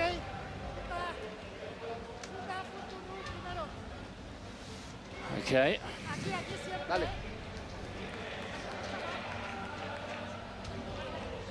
This will take a while before everybody's set up and ready to go.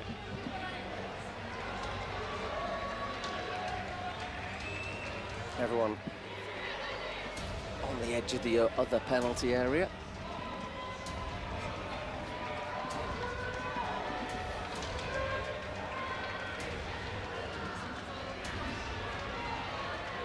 So it'll be Foot the Rule to go first. Orozco heading into his goal. Fancy Orozco a bit in these shootouts, Yeah, don't you? you do. Just to make the block, just to get himself, make himself big. Saying that, okay, although he's been beaten twice, Sapo, he's not bad either. Remember that Futuru lost to Persas on a shootout in the last game. Well, once again, Menez to get us going first. Experience first, Jeremy Menez. I think he missed though, if I'm not mistaken. I might be mistaken. I think he missed his shootout. Oh, get going. The referee had to tell him to start his run up. Ah, he's hit the post. He was a bit slow in going there. Yeah, he only left himself 3 seconds. Took it quickly.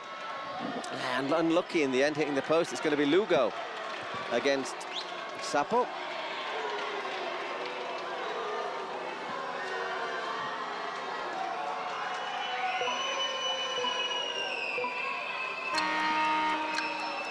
Oh, that touch. That touch. Oh, he's gone round Sapo. Oh, he's missed. He's missed. And Sapo had given up, and he's hit the post. I'm just going to make sort of noises. How? I think even Sapo just gave up. He gave up, yeah. This is finished. He's like, fair play, you've done me. And he's hit the post. Ah. My word, what a let-off. Barca, I think he's going to be good at this.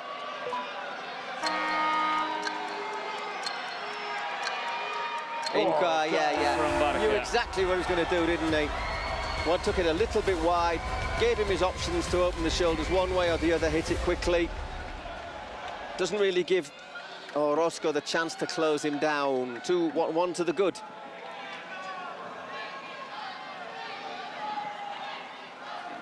Got Yale, who's not played too much in the game.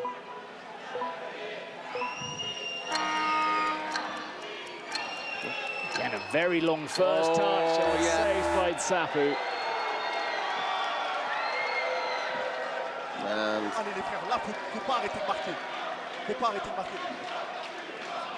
it's going to be Fofana. Yeah. He's been a bit so-so in the game. He's had a couple of situations which have been like shootouts. He's quick, he's got his little step-overs. But he's had situations where he's been running one-on-one from the halfway line and he hasn't managed to execute, so let's see.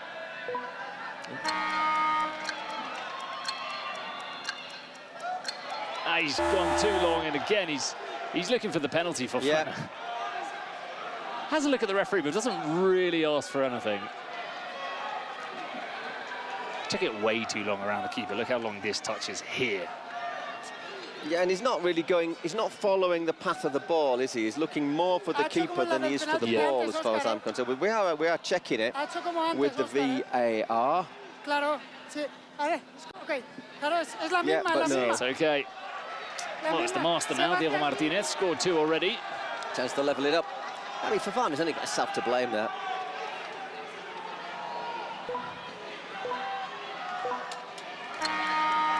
Can he make it 3 out of 3?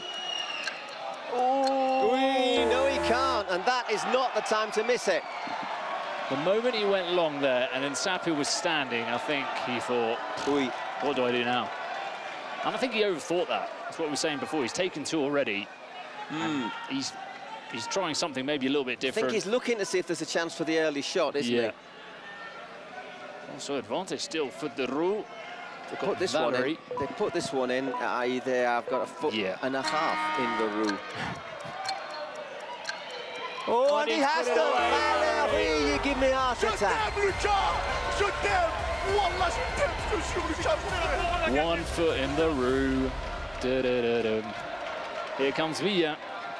Scores, doesn't score when they're out. Simple as that. Muck or nettles, as we say back home. Well, we used to.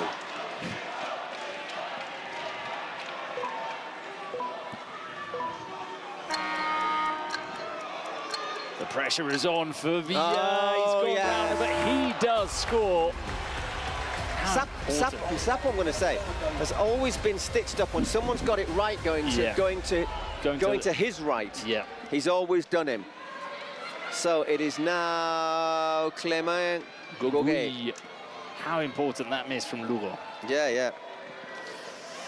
Wow. Goguet can put the Roux into the last 16. Another wild card. Oh, no! Touch from Jonathan Orozco. All to play for. Need to score. It's going to be Cheche. Nah, he looks like somebody who fancies himself on the one-on-ones. He's good, yeah. He's good in one-on-ones. And that would take us, if that happened, it would take us to a sudden death in the shootout. Le mort subite. Which is also a name of a beer.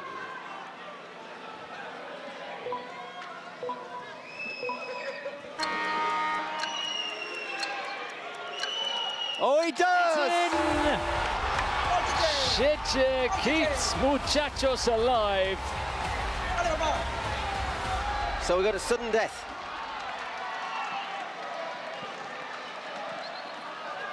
And we've got Chendry stepping up for the Roux.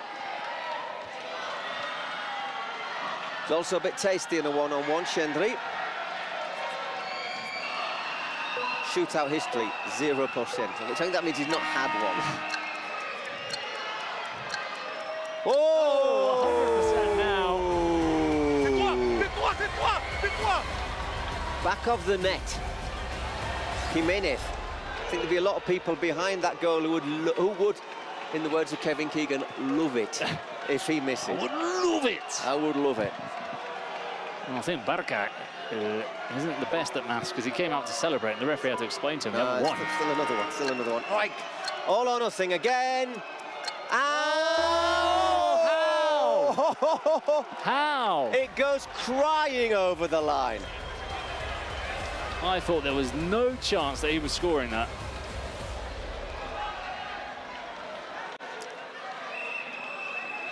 Just left the ball so close to himself. Now Bachelet.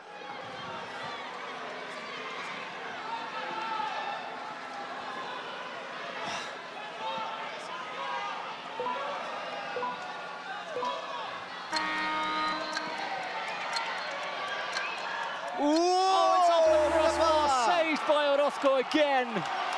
But that just shows the difference, isn't it, in that last one? And Sapu got a good touch on it. Yeah. It just went in and there, Orozco, and it hit the bar. I think if you hit it high, there's a big chance Orozco's saving it, or at least getting a touch on it. If you hit it low, where he's struggled a bit more. It is Edwin Cárdenas to put them into the last 16. Well, how this shootout has turned. Well, it did look as if it was all there, it looked like it was for the Roux. Edwin. Saved by Sapu.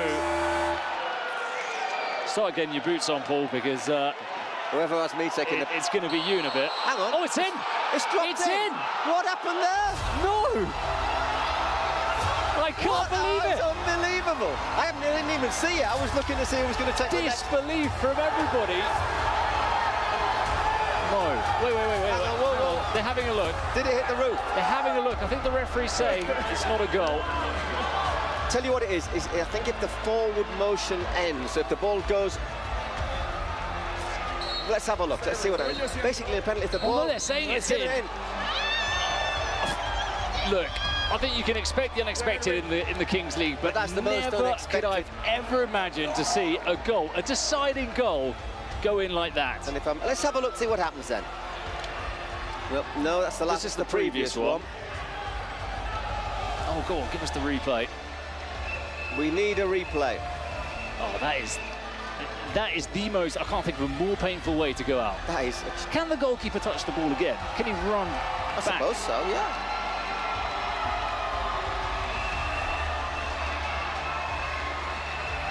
We need a replay. Oh, I mean, I suppose Sapio could have never imagined that the ball was going to spin back into the goal either. Okay, here we go. Here's the replay. Let's have a look. Right, goes up. Does it hit the roof, though? I mean, yeah, that looks like it hits the roof. Does that hit the... must hit the roof. That looks like it hits the roof. The pace it goes at, it looks like it must have hit the roof. There's another thing as well. The ball goes backwards and then goes forwards. Now, in a penalty shootout, if you have a penalty and the ball goes forwards... That's it. That's it. Is there any way of confirming it hit the roof? Was that the pace that went at? It looked like it must have hit the roof. I mean, the time and the way it it came took, down yeah. as well. It looks like it shot off something. Went backwards and spins in. Yeah. Well, a bit of controversy as well.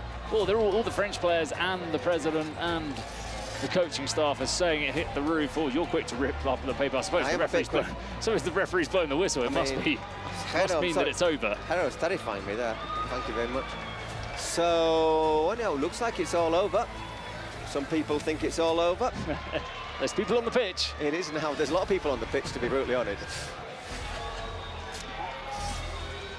Well, and a difficult post-game interview now with Barca. Yeah.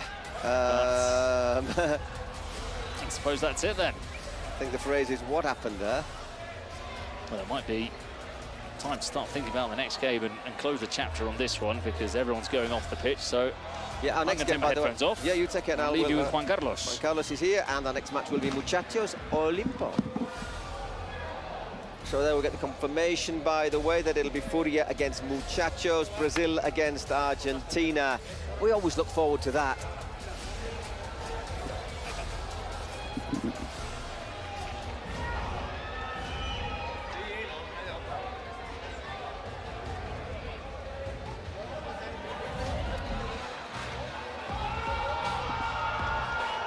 Well, Muchachos still celebrating. Ha sido un partidazo. Great Jais MVP, congratulations. I know it wasn't the result that you wanted, but do you have any words in French for everyone that is watching? Tout d'abord, je suis content d'avoir eu le trophée d'homme du match. Mais franchement, j'ai encore un goût amer parce qu'on perd encore au penalty. Et franchement, ça fait mal. On est éliminé. Et maintenant, c'est comme ça. Et on voulait faire au mieux et on se fait éliminer au penalty. Franchement, c'est triste. Thank you so much, congratulations, and I hope you enjoy the World Cup. Gracias.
final de película. Estoy en serio que me va a explotar el corazón. Muchachos, felicidades, están en octavos de final. Y aquí estoy con todo el público que ya quiere pasar a los próximos partidos porque se vienen 2 partidazos y estamos con los italianos, que Mateo y Matías que están felices, me están diciendo están felices porque se viene Kings League Italia. Sí, estamos muy emocionados, empezando para ver este partido de Stallions. Ojalá que nos vaya bien para seguir adelante con la competición. ¿A quién quieres ver ahora en Stallions? Francesco Totti. Francesco Totti. ¿Cómo va a quedar el partido? Esperemos bien, positivo, ganando. Aunque sea 1-0, importante ganar. Lo importante es ganar. Yo me voy, los dejo que pasen porque están ya pasando y se les está colando. Pero vea la gente que tenemos aquí, también Raniza, pero Raniza juega más tarde. Pero esto ya alcancé y vamos a darle, vamos Raniza. Vamos Raniza, ya saben, si ustedes quieren sus boletos para venir a octavos de final, los pueden comprar en passline.com. Y si todavía no tienen sus boletos también para la Final Four, también los pueden comprar en ticketmaster.com.mx. Ya los dejo pasar, esta es toda la fila que hay para el segundo combo, se van a llenar las gradas, vienen partidazos. Y vamos, casters, con esto que es la previa del siguiente partido. Yeah, we already saw Ultimate Mosteles flying past Uno-Kai in the Mosteles derby, the South Madrid sleeper town, I think you'd call it, rather than a suburb. So now we have Chong Exbong against Javier Chicharito Hernandez. Is Chicharito here? He's at least watching it somewhat. Yes, he's not. He's online. He's probably back home in Guadalajara because, as you know, today is election day in Mexico. We do indeed, because I wasn't allowed to buy a beer yesterday. Because you're not allowed to have buy a beer on the day before an election in Mexico because you might go absolutely crazy. Or maybe I can't even vote. Or maybe we need a beer to go to the polls numb. Just like not even think about it, just go for it. You need it afterwards. Maybe, yeah, exactly. So if you see Mexicans today with their thumbs with a mark, that means they voted. So here's my thumb with my mark, I voted. Long queue, you said 3 hours. 3 hours to get to the polls today. In the sun. Apparently people that voted in Madrid and Paris, they were in line for over 10 hours.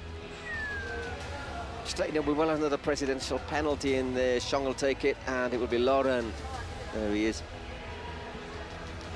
Oh, he is here today, who will take it for Olimpo United. I'm not sure what to make of Olimpo United. They weren't that great in their opening match. They won easily their second match, but the rivals were poor. So, bit of a litmus test for them, I think, because I think SXB have looked pretty decent. They've got a very good player, number 13, Huba, from Sudan. I agree. Olimpo United have that double side. They can give you either a really good match or not that good of a match. We'll see. I don't know. If they go on from this stage, going into the knockout stage, I'm not so sure it's going to be easy for them. What are the people saying on Twitch? Pues mira, FC against Olimpo, very equal there, very even. So who would they get? The winner of this game would play Kuni Sports in the last 16, which I think is not an unaccessible rival. The team you can beat. Toda la semana para intentar contrarrestar sus puntos. From what I've seen so far, Furia and G3X for me are the two teams that look the strongest. Looking towards the championship. The interesting thing is a draw that we just had, though. They will, if they both get through, they will play each other in quarters. And yeah, S3X as well, they've got to play Ultimate Mosteles as well, who I think are a pretty decent team, very good team. Okay, here we go, our third match of the afternoon. Olimpo United taking on SXB from Saudi Arabia, but as I say, don't be fooled by that. Lots of good technical players in Saudi Arabia, and also lots of Brazilians in the team. So, 8 Brazilians. Good balance. I'd like to point out also Bruno Lambao, their goalkeeper. He showed very, very good skills in his first match, and I think he's a key player to the Saudi side. And let's see what he can do here in their first game. I think he scored the second goal, was it? But he did score. Certainly scored, yep. Obviously, we have our draw for our Spotify secret card. And for Olimpo is Oribe Peralta, Mexican international player. Many times in the national team. He scored a goal in the World Cup in Brazil 2014 against Cameroon in the first game of that World Cup for the Mexican national team. And yeah, we're all ready to go. Once again, Lambao in goal for SXB.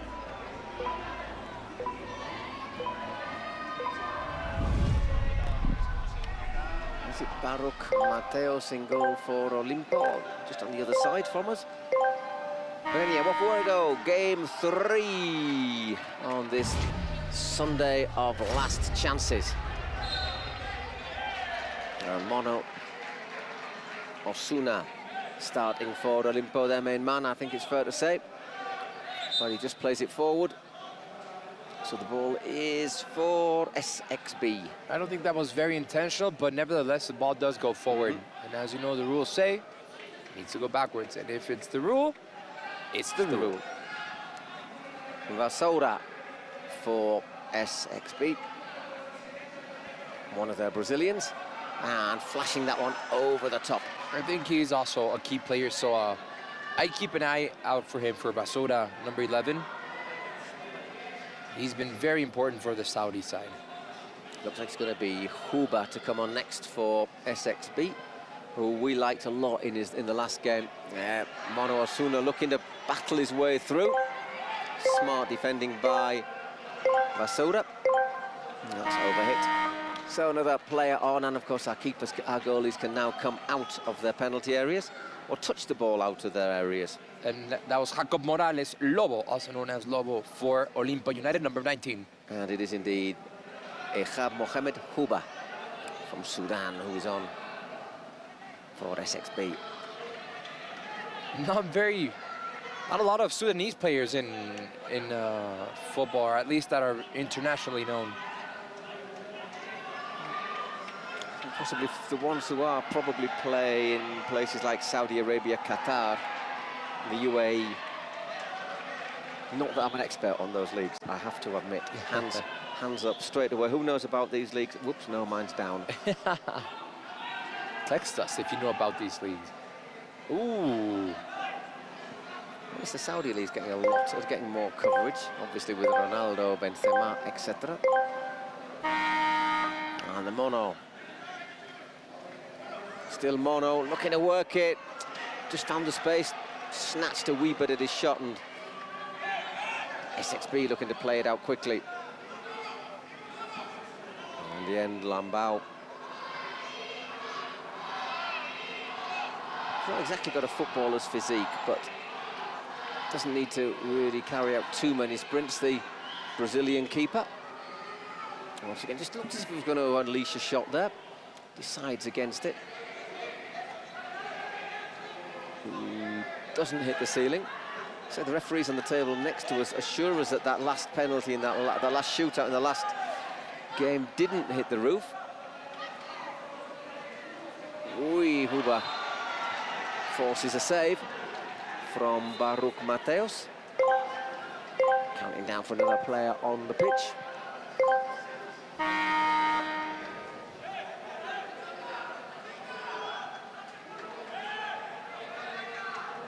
Baruch is not a common name at all in Mexico. There are two Baruchs for the Mexican teams. Baruch Ochoa for La Raniza, and of course, Baruch Mateos for Olimpo United. And here come Olimpo. It's Chuni on the far side. Once again plays it back out to Lobo. Jacob Morales, the Wolfman. They've got Farham on as well now, another pacey player for SXB. That ability to just sort of shimmy past players.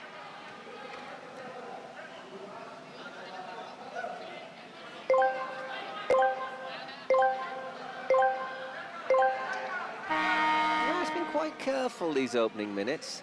Not had many chances. You tend to get a few more in these opening 5 or 6 minutes. But still, 0-0, not really many shots.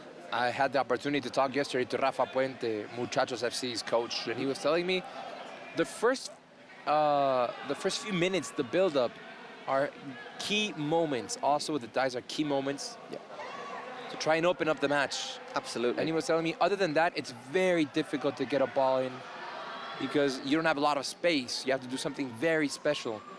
We saw that with Kuni Sports in their last game. We've seen it with Uno Cal, but not today, because rather than getting an early lead, they slipped 3 goals behind very quickly, and of course then the defensive solidity wasn't perhaps such a factor. And the Cuervos as well, another team that defend really well. We'll have them in action in the last match against the Aliens, Crows against Aliens. Sounds like a title of a film. And yeah, we're 7 against 7, 5 minutes gone, still no score. You do not want to you don't want to make a mistake in this stage. You make a mistake, and that could be very, very costly for the team. There's Lobo once again. Ooh, a little bit of a push there. He was in a bit under trouble there, Farham.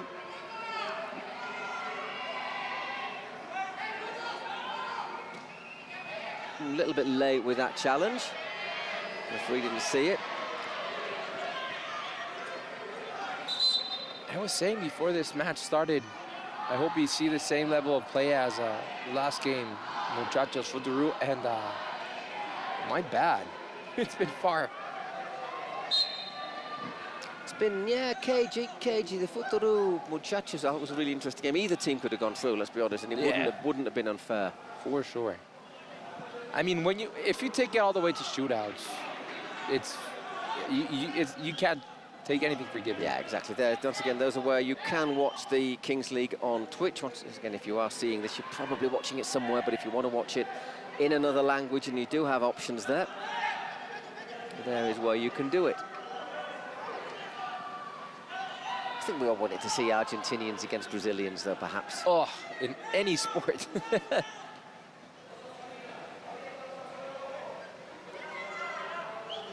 Rodo.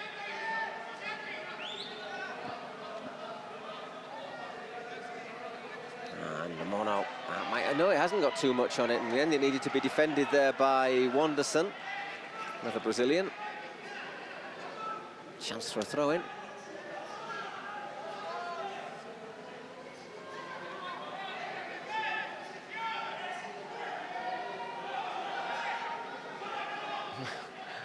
I think Mono arrows that one in. Certainly worth doing. He'll get another crack at it. That looked like he was taking a little break there on the publicity. Hand the man a beer. It's one of those where if you can get the power behind it, all it needs is a little flick. And once again, but well defended, and this time it's out for a corner. Let's see if with the foot it makes any difference. But those were 2 crosses that made no progress for Olimpia United. Yeah, well defended on the near post. Drilled in and just evading Rodolfo Salinas Rodo.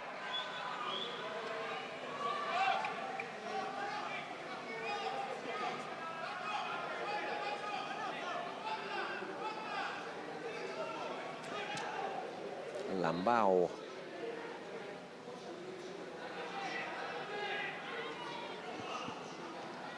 Rodo gets in, clears out for a throw-in.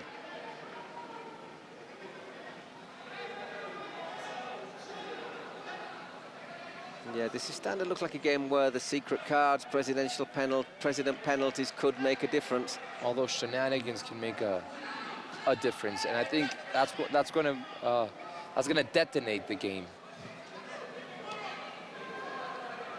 So Marco Bueno, captain for Olimpia United, played Mexican national team for Rayados del Monterrey, Cruz Azul, also played for Chivas, Pachuca, and played for Comunicaciones down in Guatemala. Long CV, so he'll be looking forward to getting the chance perhaps to play in Monterrey next Saturday. Rides one challenge, does really well. Lobo deflected over. And another corner.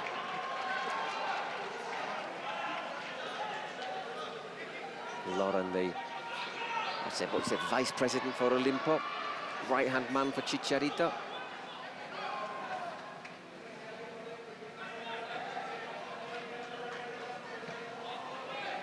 Once again, doesn't hit the roof. And that came close, very close. Back again for Baruch. Approaching the halfway point of this first half.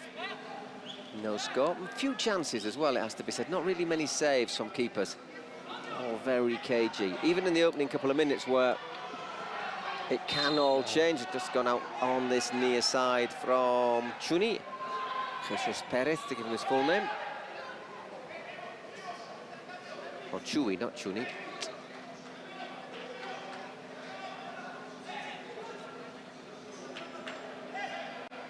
Keeping a good shape, Olimpo. Yeah, they're defending well. Every man is behind their own half, and that's going to make life very, very hard for SXP, especially to transit the ball around. That is not going to be easy for them. Oh, nicely worked. It's one sort of game, I think, where you need to... Oof. You've got to be... You can't afford to put passes out like SXP did in that last move they had. Iñaki. You have to be near perfect today, near perfect. Any little mistake, tiny little mistake, any detail, that can make the difference for you to go home or go on into the knockout stage. Just having the better of things at the moment. Olimpo, I say, without really creating any chances. Oh, it comes again to Farham. And Bruno Lambao brings the ball out, trying to look for that extra man.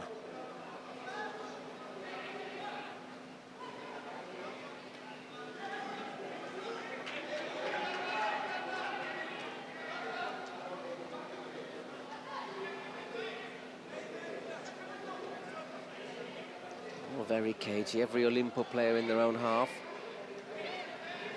Well behind their own half. So again, I think I'd quite like to see a 2 or a 3 on the dice.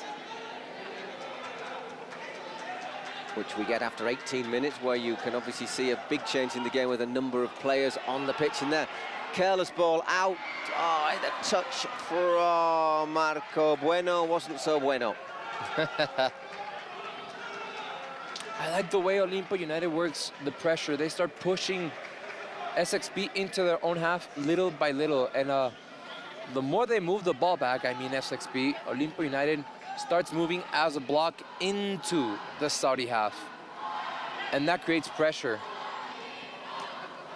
Cien Iñaki. It's Chui. And forcing a corner.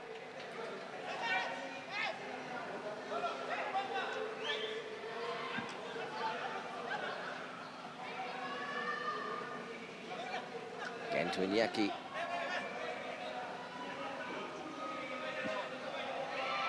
Pulled across. Oh, great block. Quite sure he was who got the block. Might have been Wanderson who got the block in there to deny Marco Bueno. I think that was the most important chance we've seen so far in the game. Does really well there, strong. And yeah, it is Wanderson, isn't it? Good defending.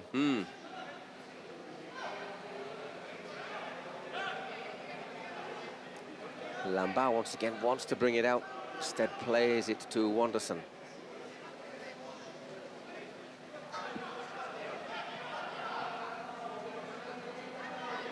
The heat is out today.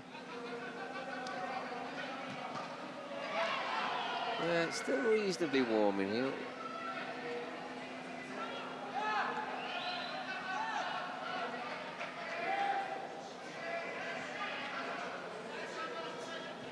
Up next, we're going to see what Francesco Totti and company can do. I think that might be another tight game. We saw the Stallions were quite Caccionato. They were a little bit defensive, obviously looking for Totti a lot. And Las Persas, we'll see. Penalty. That's a penalty, yes. And I think that was very clear. There's nothing to see there. We are checking. I think he was late for the challenge. I am so Let's have a look. Gets into the area there. Chewy takes his right foot, doesn't he? Yeah. I mean, he's quite happy to then jump a little bit like a rabbit, but he does take his right foot. I don't think they should even be seen in the bar. No, even if the VAR looks at it, it's just no way it's going to be overturned. Yeah, that's a clear penalty. I don't think. Strangest things have happened, but I don't think there's any reason to overturn that. Certainly not a clear and obvious mistake. You might say, just a bit of a dive, but does catch his foot as he's turning inside. Gives him the option, the opportunity to get down, and down he takes it. But it was a penalty, right? I mean, Monosuno was... He placed the ball as his team was going to take a free kick, but no, he now gives it to Marco Bueno, and he's going to take the penalty. So we needed something like this. Maybe this could change a little bit. I don't know if it'll change the dynamics that much, because Olimpo have sort of been very organised, kept by. What it'll do is put a bit of pressure on SXB. Maybe not immediately, but sooner or later, if he scores. Let's see. He has to score first. I mean, after all, we're not far away from the 18th minute. Good penalty, 1-0 to Olimpo.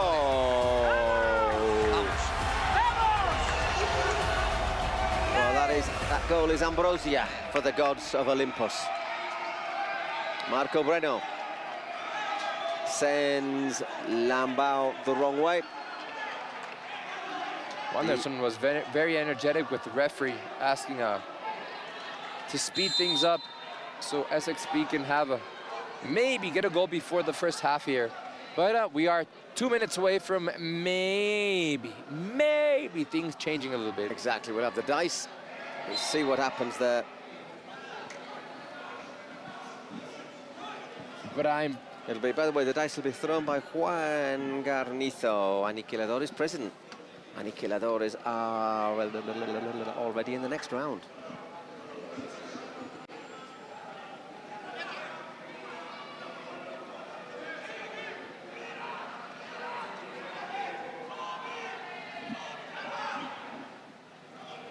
You get the possession, 56% to 44. So they're quite happy to control the ball. Not always push forward, but to have that control, Olimpo. I haven't seen much from the Saudi side today. Not yet, no. They disappointed me a wee bit.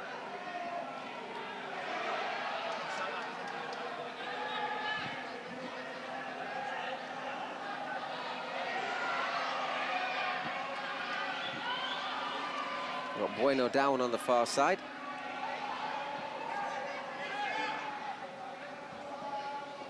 Tight in that corner. Okay, Marco Bueno still stayed down. I think he got hit in the face. Well, he's holding his face. But you never know. It could be his leg. But no, it does look like it's... got one in the chop. On the left side of his face. It's a bit of let's just be honest, it's a bit of a brusque action, I think we'd say, from Wanderson. I don't think he actually gets him in the side of the face, but he just sort of have him almost around the neck, which I suspect is just as bad. That was unnecessary, though. So 7 seconds till the throw of the dice. Juan Garnizo will throw it. Expect him to get a nice round of applause. Okay, let's have the dice. What fortune will it bring? Ok, hola. Hola, mi pronóstico es un 3 contra 3, ¿ok? So you reckon it's 3 against 3? Well, he's wrong, but not by 1. 4 against 4.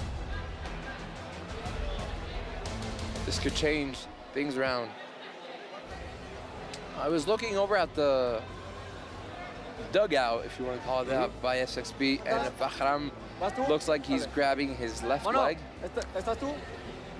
I don't know if he did some damage or a little bit of a strain, something. perhaps. Yeah, maybe something muscular, but we'll see if he looks okay to continue in the game. Well, he's on at the moment, and I think they'll want him and Huba both on. 2 of the quicker players. As I say, Huba I thought was really good in the last game.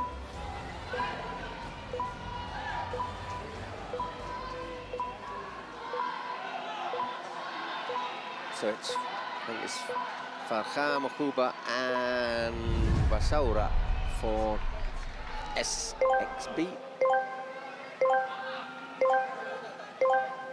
And away we go. Well played, Lobo. Very nearly gets onto that, but here is Huba. And Basaura is denied by great save from Baruch. Yeah. Great save from Baruch. What a save. Shouldn't have given him the chance though, should he? Should have put it in nearer the post. I think that was all on Basura. He had a huge margin to shoot that ball. Well played though by Huba. We've also got Rurani on, number 12. Bruno Lambao has a good shot, but not this time. Obviously trailing 1-0, you maybe can't risk falling too behind against the rival who look very mean defensively, not giving anything away.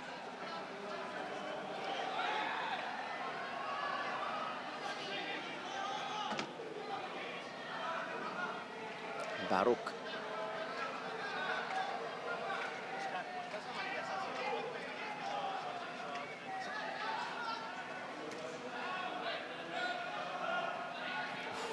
Back to Lambao into the last minute, the first half, plus whatever injury time we get.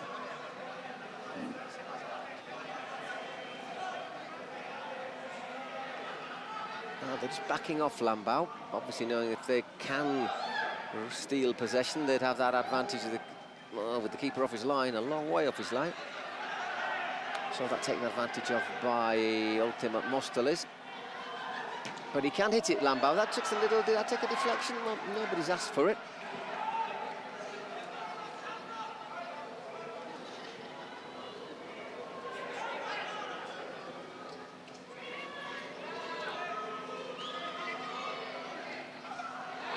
Yeah, that was in the face for Chuy Perez.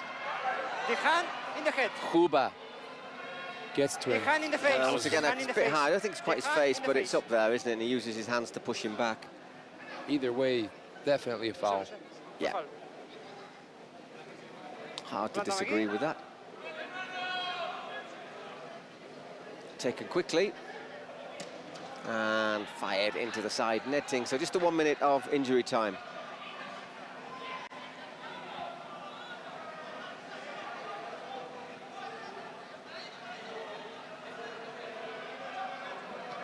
And flashed over the bar. That might well be the last chance. Once again, they've managed to control this pretty well. Olimpo with 4 against 4, not really given. Just that there was that good chance really where Basaura could perhaps have done better. But yeah, Baruch taking his time, and the half-time whistle goes. There you go. We go into our second half, or into our half-time break. Tight game. Olimpo having the better of it, and that is reflected in the score. That goal scored by Marco Bueno's penalty. I think it says a lot about this that the only goal so far has come from the penalty spot. I'm pretty sure this is not going to end 1-0. I think in Spain, I think there have been 3 games in the whole of all of the matches that have been played in the Kings League Spain that have ended 1-0. Hey, te lo estás comiendo, güey, no estás haciendo Very mierda. unusual. So a lot might depend on the Spotify secret cards and whether how effective people are with the Oribe President penalties. Oribe, aquí tienes fans. Mira, cantidad de niños que son tus fans y también de Chicharito. ¿A quién viniste a ver hoy? Oribe Peralta. Pues a muchos jugadores, pero principalmente a Osuna. A Chicharito Como Hernández. Osuna. ¿Y qué le quieres decir a Chicharito que nos está escuchando? ¡Vamos, Chicha! ¡Vamos, Olimpo! Aquí dicen que no tienen la camiseta de Olimpo, pero que tienen la de México porque es el equipo que representa a México. ¿Cómo va a quedar el partido? In Manchester United, obviously in the national team. 5-0 Olimpo. He's ¿Ustedes qué dicen? to me, the last big Vamos a ver la segunda parte, venimos, están preparándose de una vez los equipos. Casters, vamos con ustedes. Seguimos cantando. Right now, it's a star player. Tends to be the star player if you're using it right at the start of the second half. Secret card. We'll get the confirmation of that in a moment. Our referee has strolled over to see the card. Hola, hola. Porfa. Dámela tú, dámela tú. Está bien, Marco. Bien, cabrón, bien. Rafa, Chuy, ¿quién? Cuadro cerrado. Sí, Alejandro Castro. ¿Quién es? Diles quién entra, diles quién entra. Let's see what the card. I suspect it's a secret player, a star player. Yeah, man, if you're gonna play your secret card. It is Star indeed. player for Olimpo. Descansa. Which player, coach? Sense. Which player? Jugador. Chuy. Okay, Jesús. And it is Ready? Perez. Gracias. Chuy Perez. Number 8, número 8. So if he scores a goal, it'll be worth double.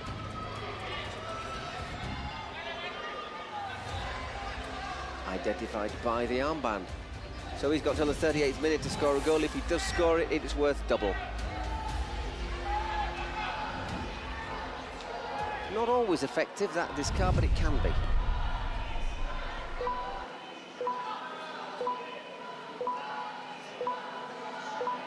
So way to go for the start of the second half. Still got 2 president penalties and the secret Spotify secret card for SXB.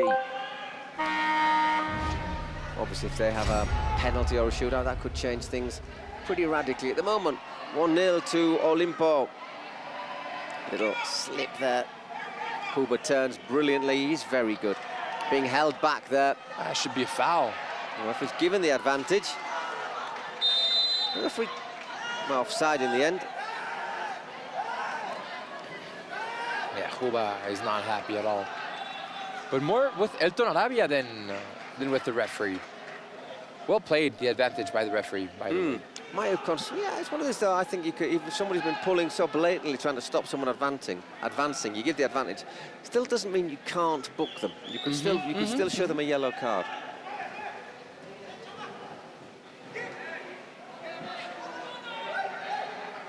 Here's Huber again, who just look a quality player, doesn't he?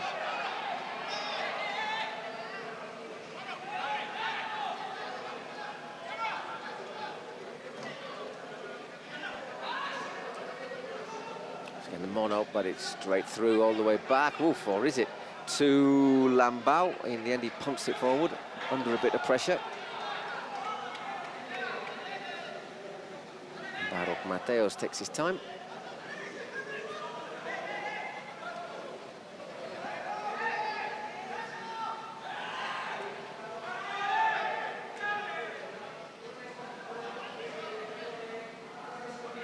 Mono. Down that touchline, a little bit of this and that. Once again, Huber. It's for Edu Arabia, obviously no offside, because it's on the other edge of the outside of the line, parallel with the area, and the throw-in is for Olimpo.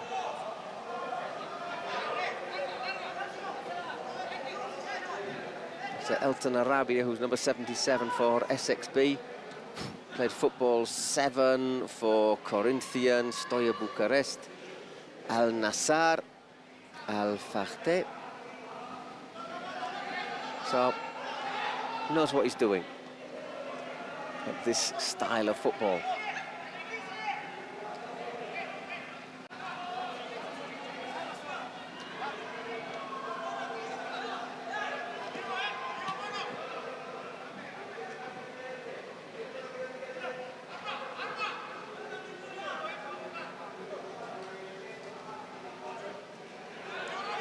Saura just keeping in a bit of possession, SXB, but once again, finding it hard to break down Olimpo. Olimpo, their defensive order, their defensive block is just impeccable. Yeah, we see a lot of teams play sort of a 4-2, but they're playing more like a 3-3, but with the play just dropping deep when needed. So just like a little, which means they're able to pressure a little bit higher up, perhaps. This is probably the only way they can maybe open up that Olimpo wall. There's a little space for Huber. And well blocked by Baruch.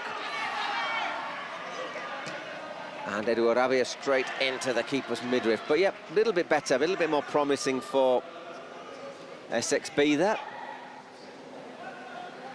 Decent effort. Comes out quickly as well, though, to close the angle down.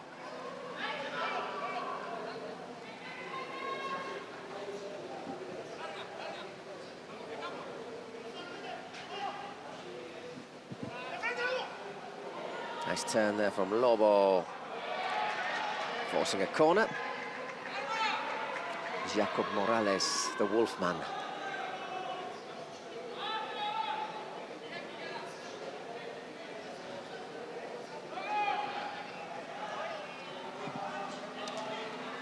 Again, Mono. It was not a bad little chance there for Rafa Gonzalez.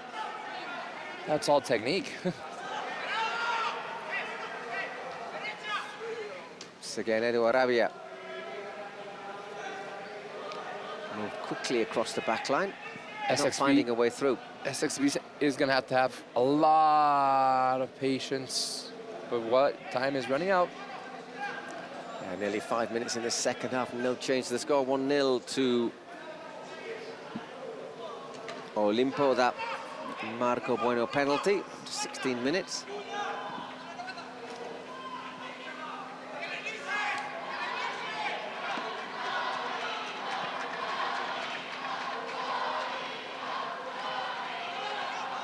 Bit of cheering from the Olimpo fans as well there, Huba.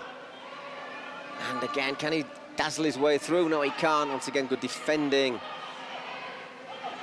Well done, the Mono there. Once again, we've got the monkey and the wolf. Here is the wolf.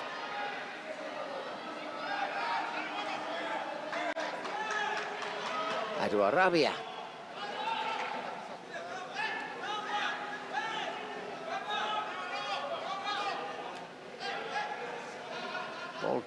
No stoppages, but not being able to find their way through so far, Olimpo. A very dense game.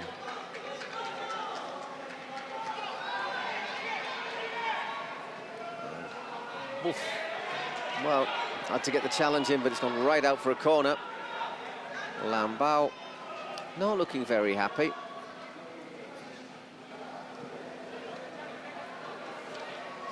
So just to remind you that after this we've got Stallions, the Italian Stallions against Persas, Stallions against the Persian Cats.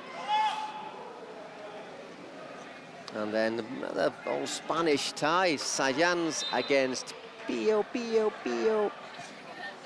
Either the Gref or Rivas will be out of this. I'm not saying Rivas will go home, but she's Mexican, the Rio. Then the Turks of Limon against Murash from Japan, who bounced back with a 9-1 win against UA Steel, the Ukrainians. I have to say two goals, 2 or 3 double-value goals. But anyhow, you have been quite the controversial side on this in this World Cup. Let me assure a lot of support. And then we have Raniza against Gigantes. The Latin champions against Gerard Romero's team, who didn't play their last game because 5 all, well, didn't put in an appearance for various reasons. And so that means they lost, and that's why they're here. It's given us a 3-0 against them, yeah, and then we finish with Cuervos against Aliens. That should be a tense one. Say the Aliens causing a huge surprise when they knocked out Real Titan, the team who finished top of the group in Kings League Americas. That was quite a game.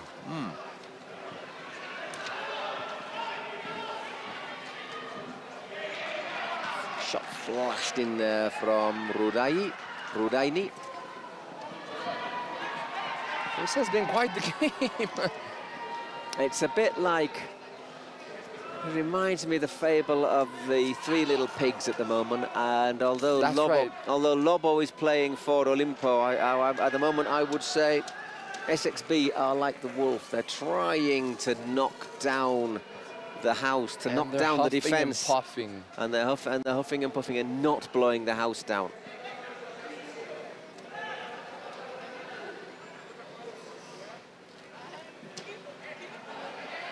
At the moment, the house is built of brick. Very solid brick. Oh. And here is the wolf for Olimpo. Decent ball at the far post, looking for the flying header from Rodo, who flew and headed, but headed over. So just over 10, 11 minutes left. Clock's ticking away, and every second it continues to tick down is better news for Olimpo, who, let's not forget, have got their number 8, Chuy Perez, as a star player. If he scores, it would be worth double. Not seen either President penalty yet. Well, they'll have to come in the next 9 minutes.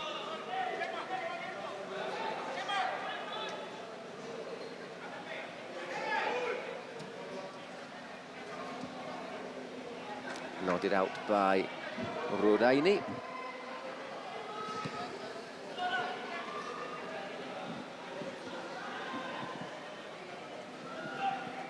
Did I bring the bad luck? No. You brought the white. You brought the Stella. I'm quite happy with that. Might put some of it in the fridge for afterwards. Whoa, cleared, scrambled away. We are going to get a President penalty now from, I think it's from Olimpo, looking to double their lead. It'll be Loren to take it. Not a bad player. Used to be a former third-tier player in Spain.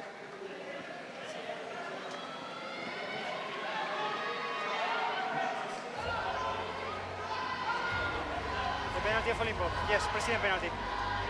We have to go in the midfield.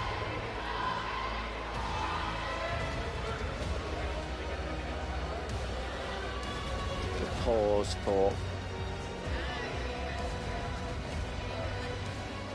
the Olimpo president to make his way along the passage where all the president's booths are. And then down the stairs. I think you have to go up the back. Here he is, pretty quick of them, all nicely kitted out as well. Well, I think the way this game is going, if he could put this one away, it would be a big step towards the last 16. Yeah, because if we go through this game, if we review what has happened... And they play Cuni Sports. Whoever wins this will play Cuni Sports in the next round. Oh, what a save! It wasn't a bad penalty by any means, but that's a brilliant save from Lambao. Oh, it's a nice kitchen, that, isn't it? Chicharito. I don't mind that. What a save. Gets across, gets high. Maybe telegraphs it, but it's still a really, really good save. You've got to get a long, long way to get that. Whoops. And next time where ball goes out, we'll have the secret card from SXB. We're going to have it now. We are going to have it now. Let's see, could this tie the game? Ahí, stop. Es ahí el saque de banda. ¿Qué? Bueno, pues hay que sacar el arma, No, hay que sacar el arma, Si le han dado el arma. The secret card, So what Yes, Oh no, they got confused. I think they pressed the wrong button. We have to see the secret They wanted card. We have to see the secret card. They wanted a penalty. You push the secret card, President penalty, and I think they pressed the wrong button. So it wasn't the secret card. The secret card. So my guess is two penalties. The president penalty and then their secret card is also a penalty. And I think that's how they're going to try and turn this around. So no, it's both of them, isn't it? So it is a secret card, which is a suspension for a rival player. Which player? Which player? 8? Number 8. Can you Number 8. simultaneously press both buttons at the same time and see what happens? I mean, physically. Confuses everyone? Physically, it's possible. I'm not sure about our electrical system, however.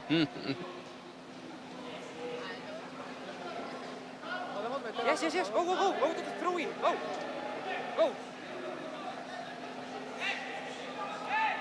So, we still have the president penalty take, which I think will be taken next time the ball goes out of play.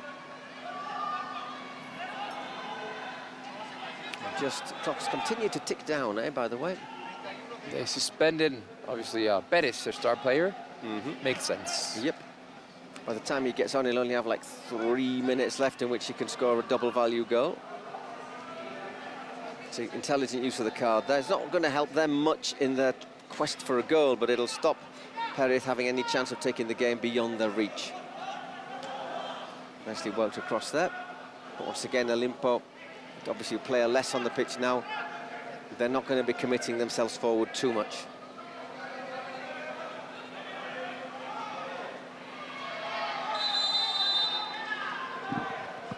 And now we get the president penalty. So it'll be Chong Ek-bong.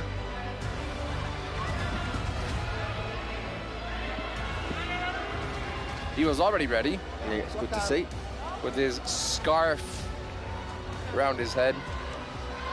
Looking very tough, but let's see if he can translate that into his penalty. Trying to remember, I can't remember if he scored his last one. Yeah, me neither. I think he hit it over the top.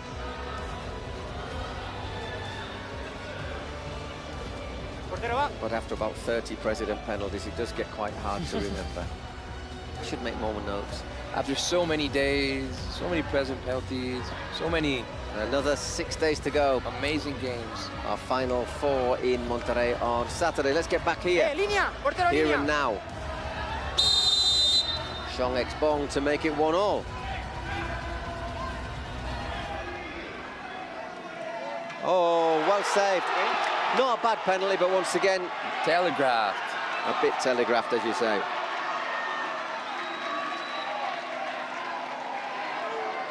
Aguanta que se vaya, aguanta. Y la cámara, sobre todo la cámara. Yeah, just a bit too close to Baruk, so it stays 1-0. 8 minutes left to play. All of the cards, the Spotify secret cards, president penalties, and etc., have all been used. And still, this game hasn't changed.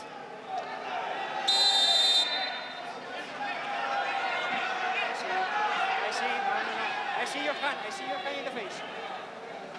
So. De verdad que no, lo vi bien. ¿Estás bien? Are you okay? Valencio's down there. Paramos tiempo parado ahora. That is. Carlos Valencia, number 13. I think we're having a little VAR check to see what happened there as well. No, de verdad que no, le dio aquí con la mano, de verdad. No. Come in. The two Once are again, pushing. Wanderson has something to say. Están pugnando, pero él suelta la mano al final, de verdad. Los dos están pugnando. No, que tú le das en la mano aquí. No.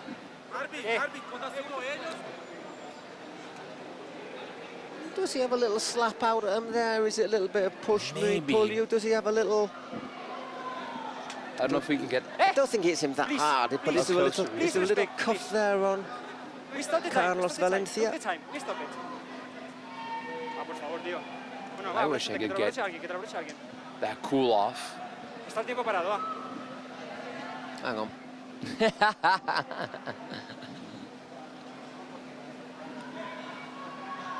5 fouls committed by SXB. Tú también lo agarraste, al final suelta la mano y ya está. Please. Okay. Definitely not the most exciting game so far. But still very much in the balance. I mean, at the moment, they've defended tremendously well, Olimpo. But careful in those last 2 minutes. Exactly. Everything can change there. Exactly. And of course,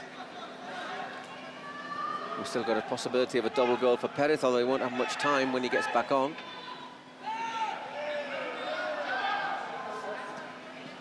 And the clock's back underway. A little push there from Wanderson. As he and his players, his teammates have to get a little bit of hurry up in these last 7 minutes.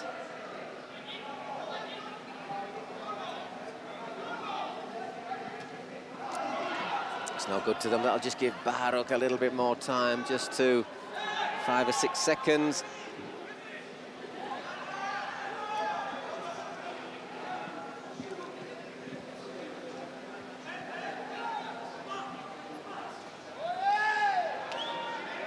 Pushing it to the limit, isn't he, the Olimpo keeper there? Took nearly 20 seconds with that goal kick. And then sends it right down the other end. Oh, another goal kick.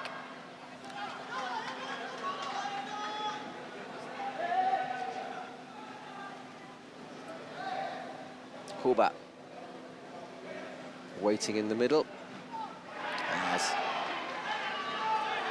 Ruraini wins the throw-in.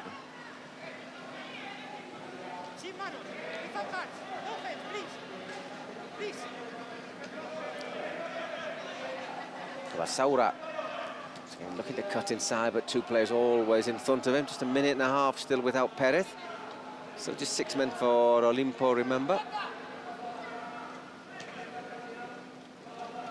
4 minutes till we have double goal. Well blocked by Barrow. That was unleashed by Wanderson. That was a very strong shot.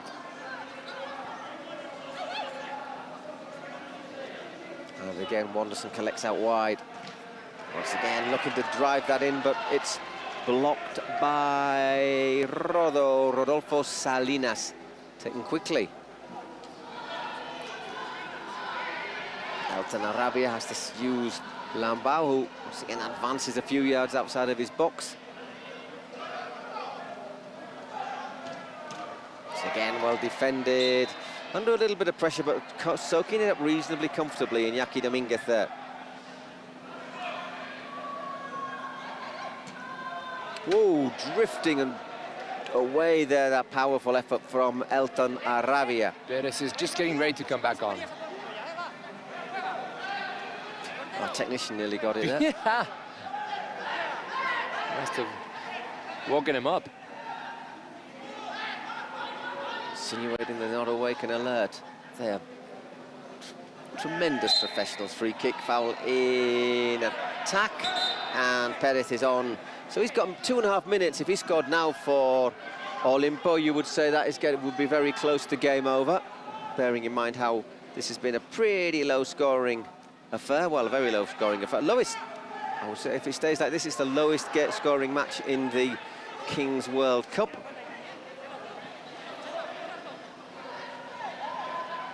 Wanderson. In about 4 minutes, we'll know.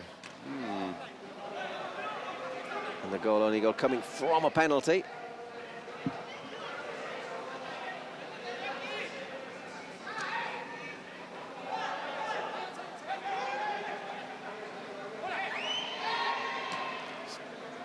Intelligent pass out from Valencia, and Olimpo just trying to keep a bit of possession. Here's Rodo, got space. Well blocked by Lambao.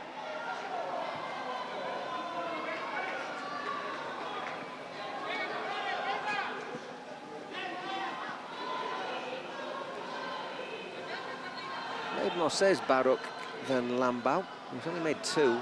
Talks a little bit about Olimpo's attacking intentions, or maybe more about their defensive mindset.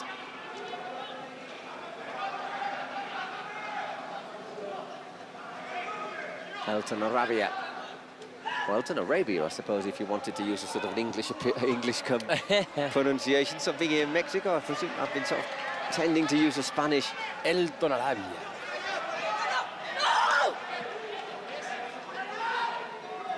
Frustration there from Huber, who I think has been the best player for SXB.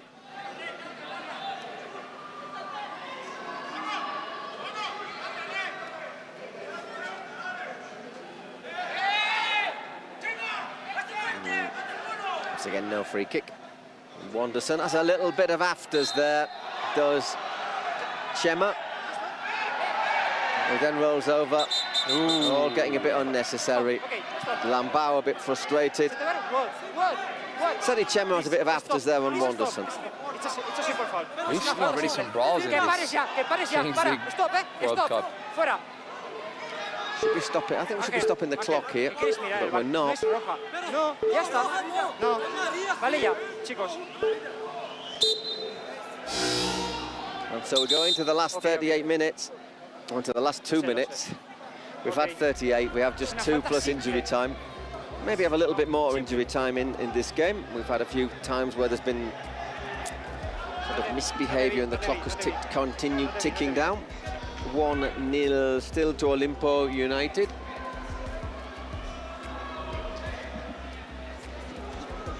So basically, put it like this, if SXB score, they would win.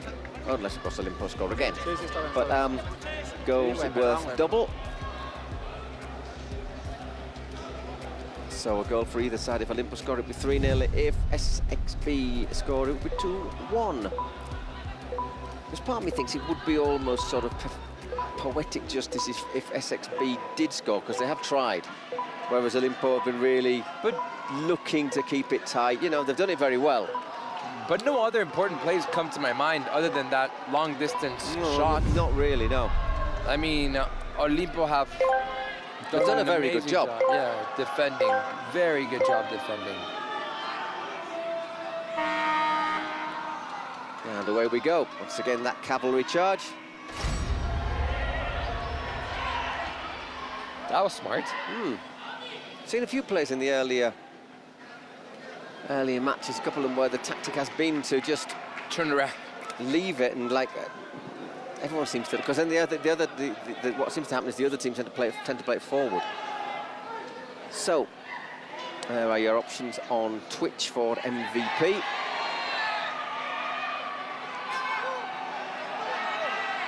Obviously the double goal value now for Chuy Perez doesn't work. There he is. Oh, in agony again. That was not easy for Marco Bueno. Scorer of the only goal of the game from the penalty spot.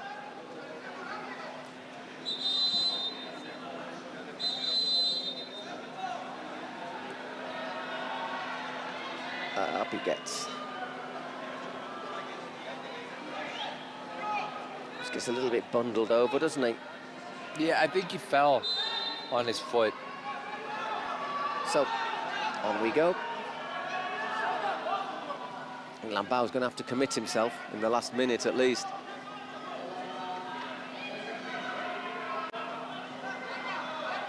Here he is, the keeper. Once again, just allow him to come forward. Opens it out wide to Ruraini. Who loses out. Tell a lie, it's not Ruraini, it's Farham. Elton Arabia. Vassoura.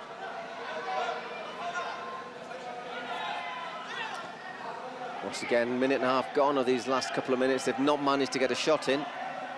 Keeping their defence solid. Olimpo. Although goal now would be fatal. How many wildcard teams have gone through? It's not that common. I need to have a look at my list. Hang on a second. I'll tell you as soon as this is over. Here's Chuy again. 3 minutes of injury time, which seems about right to me.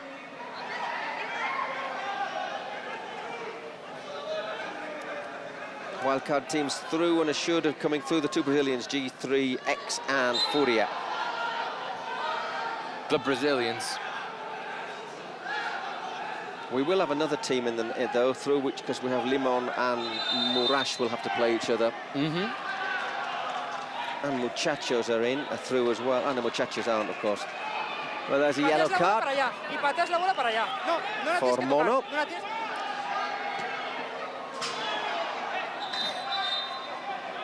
Our technicians are getting bombarded here. Careful, guys. It's not a good place to stand that, is it? So, Mono off for 2 minutes for the last 2 minutes.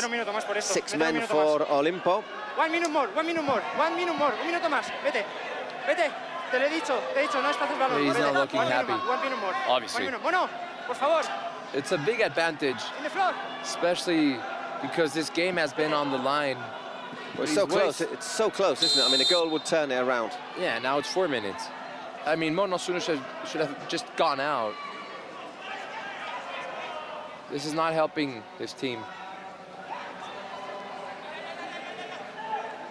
They would be set now, and if they suddenly found themselves having to push forward.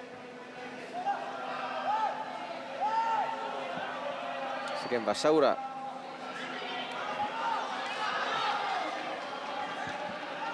Oh my goodness, for one moment I thought that was in. What a save! Baruch Mateos saving his team. Elton Arabia's then cross, then goes over. Let's have a look at this for Vassoura. Oh, he didn't see it till late and just got enough on it. Great. Oh. 7 saves for Baruch Mateos.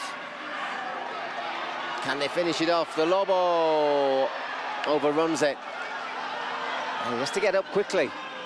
They've still got a spare man, Elton Arabia. well back. Olimpo. Top class defending by Olimpo today.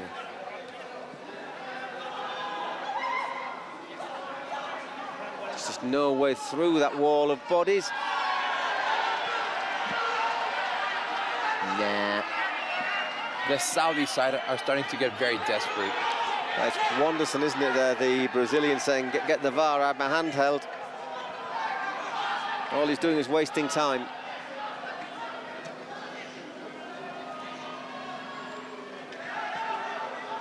My first impression was that was nothing there. There was nothing there.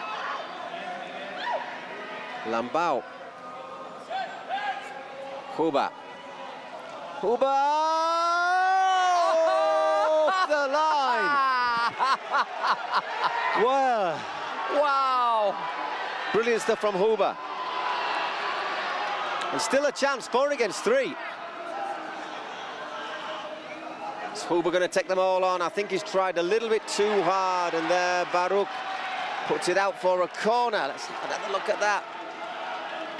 Oh, just a fraction behind him. So close. What was that?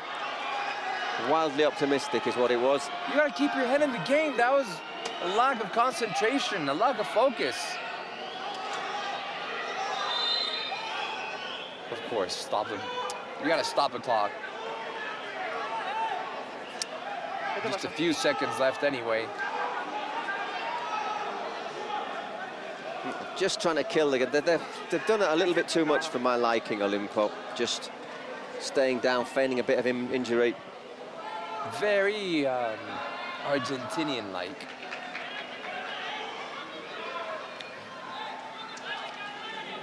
I don't see anything there. And more importantly, neither did the VAR or the referee. So we've just got seconds left. Rodo finishes it. 3-0 Olimpo. Into the last 16 with the gods.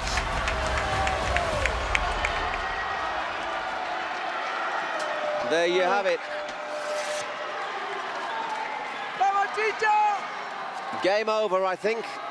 And Olimpo have won. Have we finished? By 3-0. Indeed, we have finished. Now the Mexican side make it into the last 16. Lauren and Chicharito can be reasonably happy. They'll play Kudis Sports in the last 16. Los jugadores se lo han merecido. Ha sido una victoria muy trabajada contra un gran equipo.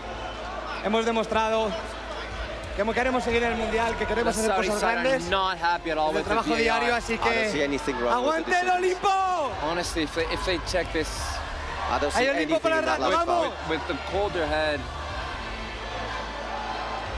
and in another situation, I don't think that was a handball. Obviously, the VAR checked it, and they didn't see anything. Vanderson is not looking happy at all. There are the stats, very few shots, has to be said. 16-7 on target, 10-5. More successful passes, but so many of them were horizontal, had 56% of the ball. But didn't really do enough with it. Tell you what, I'm going to take my leave for a few moments. For this next match, I'll leave you with Bruno, and there is how the draw is shaping out. Kudis Sports against Olimpo. And now we're going to see Persas against Stallions. That's going to be interesting. It is indeed. Peruvians against Italians. So, I'll leave you in the capable hands of Juan Carlos and Bruno, and go for my see you in a bit. Necessary cup of coffee.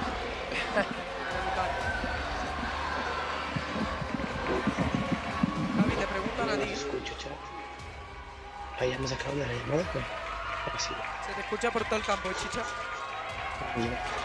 Espera, no te...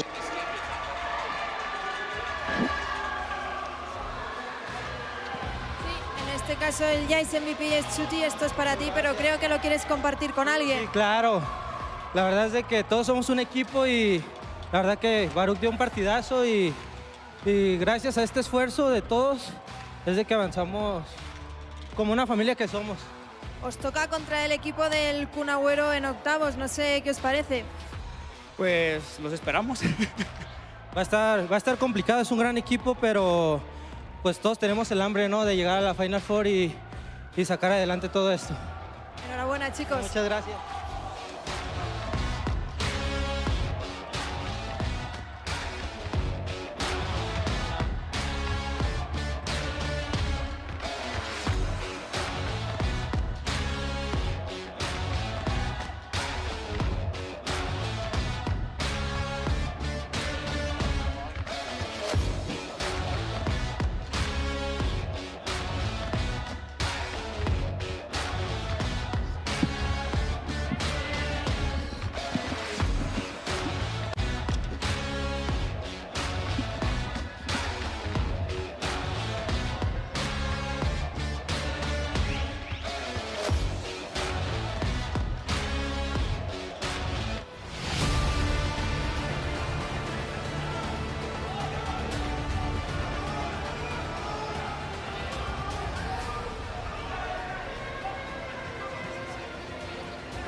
And here we are with Persas against Stallions.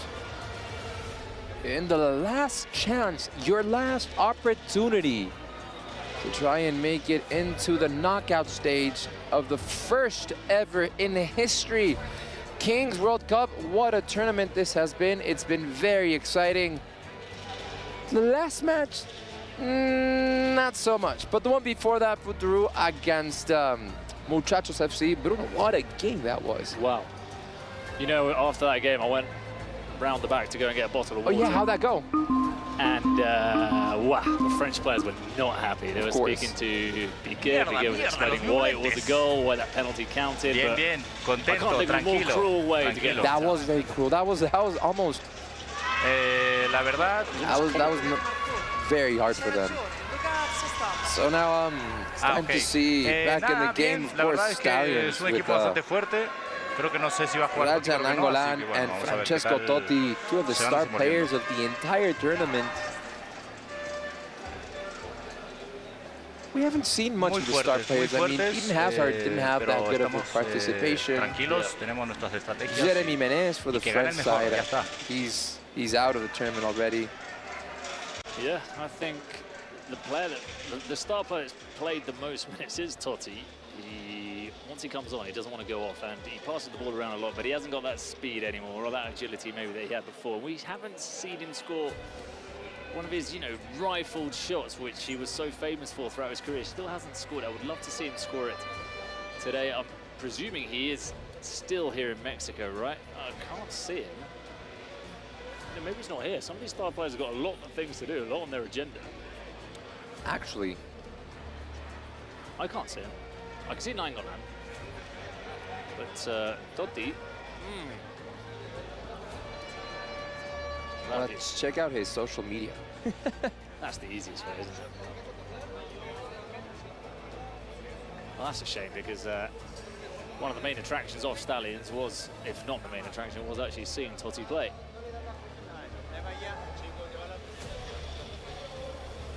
Well, yesterday was the Champions League final, and a lot of star players from around the world were there in London.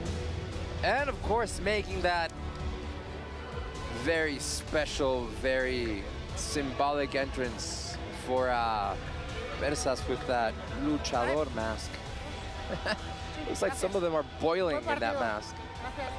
It's a little cat, isn't it? Like It Persas. is. Like a very fierce cat.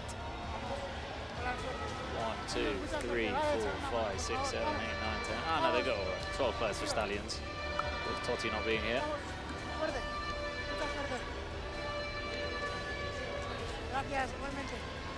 Well, I don't know what to expect from this game, but you guys just went through, I must admit, I only caught the end of it, a 1-0 game, which from your faces, not a great deal happened. But generally, Bersas games, not a great deal happens. Maybe, Stallions yeah, maybe those last 2 minutes, minute and a half, were what made the difference. But I mean, the 1-0 came from a penalty kick. And then that was it until literally the last minute of the game.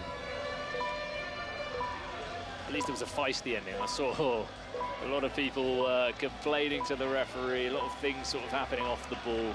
I like to see that. I find it quite fun. The Arabic side were not happy with the way that ended. They were asking for a penalty, but that wasn't it. And here we go. Off we go with this Bersas against Stallions match. Both teams looking for a ticket, a pass to the next round.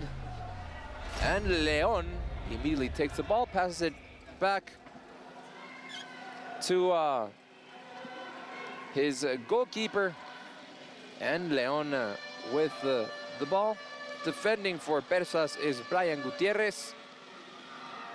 Leon with a shot just over the bar.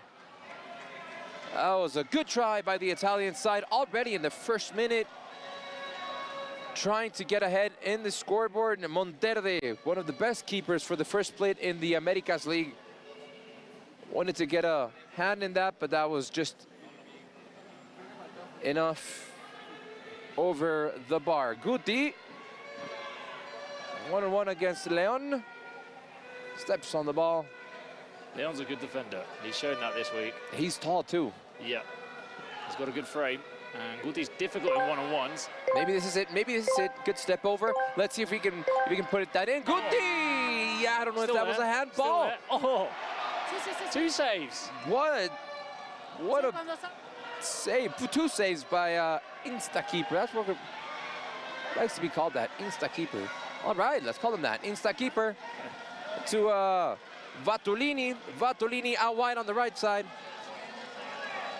As is in no hurry. Remember, now it's 3 against 3. The goalkeepers can intervene in the game. This is Insta-keeper to Leon. Back to Insta-keeper. Let's see what he can do here.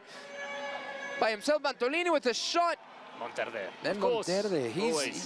You can trust Monterde. Can. You were saying that Bersas' defense is really good, and Monterde also, if he needs to come into the game and save his goal. Yeah, it's a team that's more defense-minded. We'll see them coming on afterwards, but players like Nico Khalil, Rafa Cid, they get the team well positioned. Monterde's got this though. He's got a good shot. Oh. And the second try by Cisneros. And we are now 4 against 4. This is Leon in no hurry whatsoever, asking Insta-keeper to come out of his goal so he can help him out there. Bersas are very well grouped back in defense. This is Valtolini in, let's see, there that was number 9, Trombetta. He's a big centre forward. He is. Trombetta. Oh, that was close. Almost the impossible angle. That ball crept around the goal.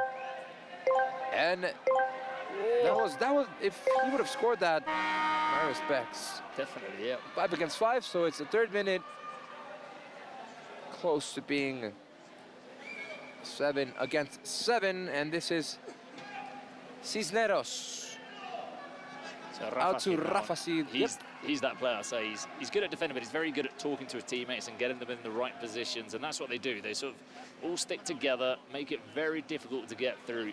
To say, maybe it's not the funnest thing to watch, but it takes a lot of discipline to be so good defensively. And I think that's why he has the captain armband. Yeah. Makes sense. This is Matias Pera for Stallions. I don't know if Francesco Totti is going to come back if they make it into the next round. Hopefully he will, because that was one of the highlights of the tournament, and people definitely want to pay to see a champion of the world. This is now going to be 6 against 6, and now it is. Guti to Cisneros. Rafa Cid. And on for Persas is number 7, Tete. Monterde, makes a mistake, but Nainggolan also came on for the Italian side. So we have a Peru against Italy side. Lots of Italian immigration in Peru.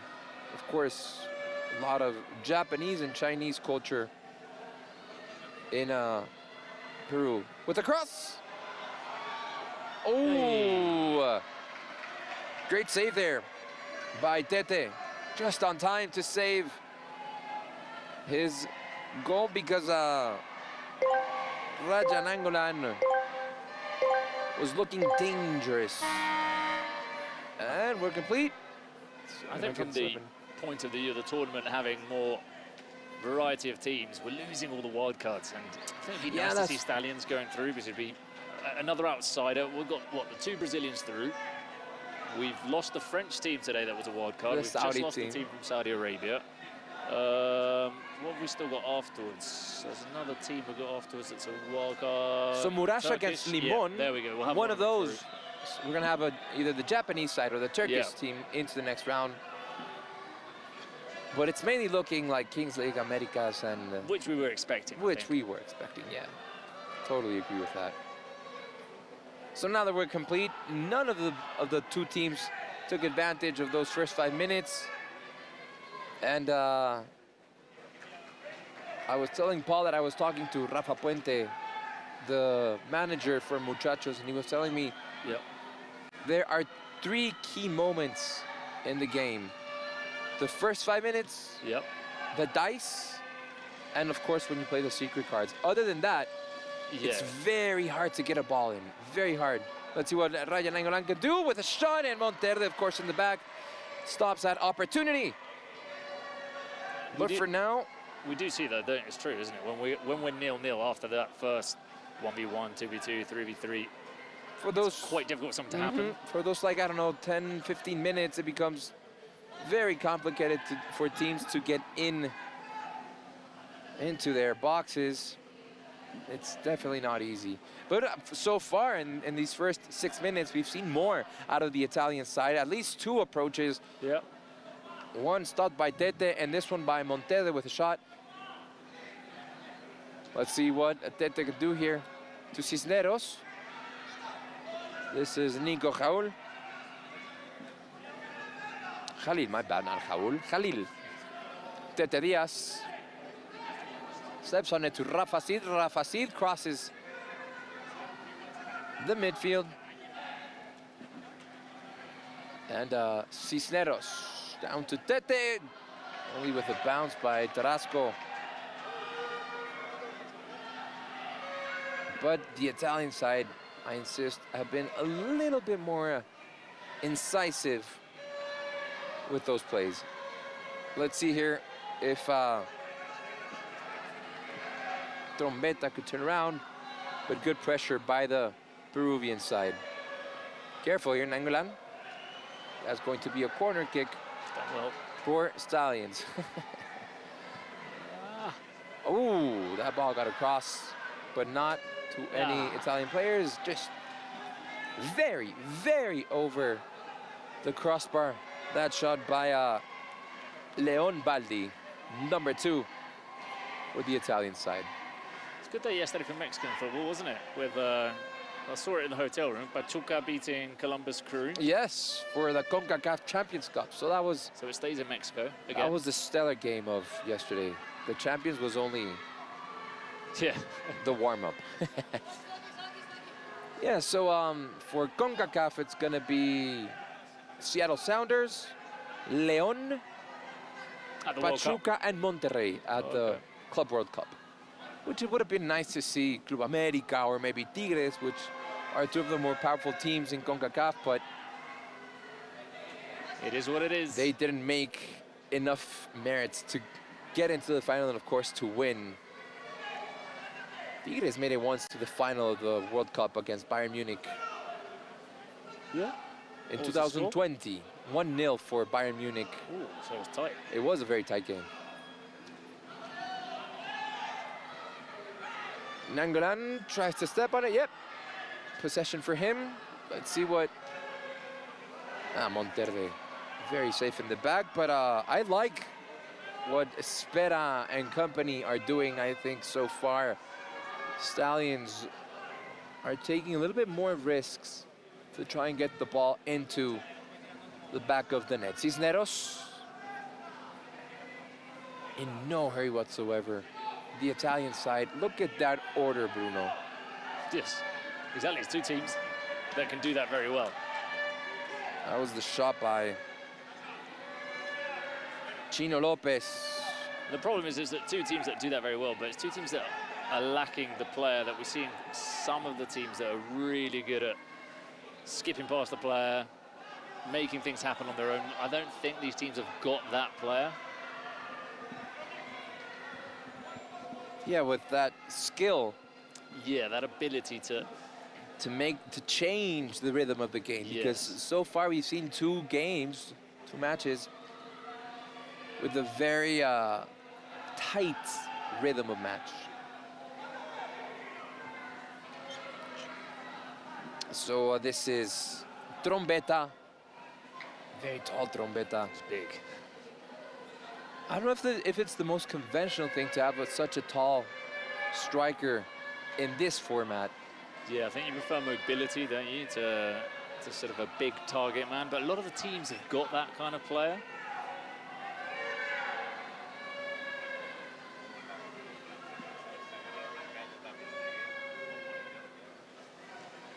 Matias Spera, back to Leon Tarasco. Leon, back to Matias Spera. The Italian side are just bouncing the ball around, playing the ball around from one side to the next, trying to see if they can have a little opening.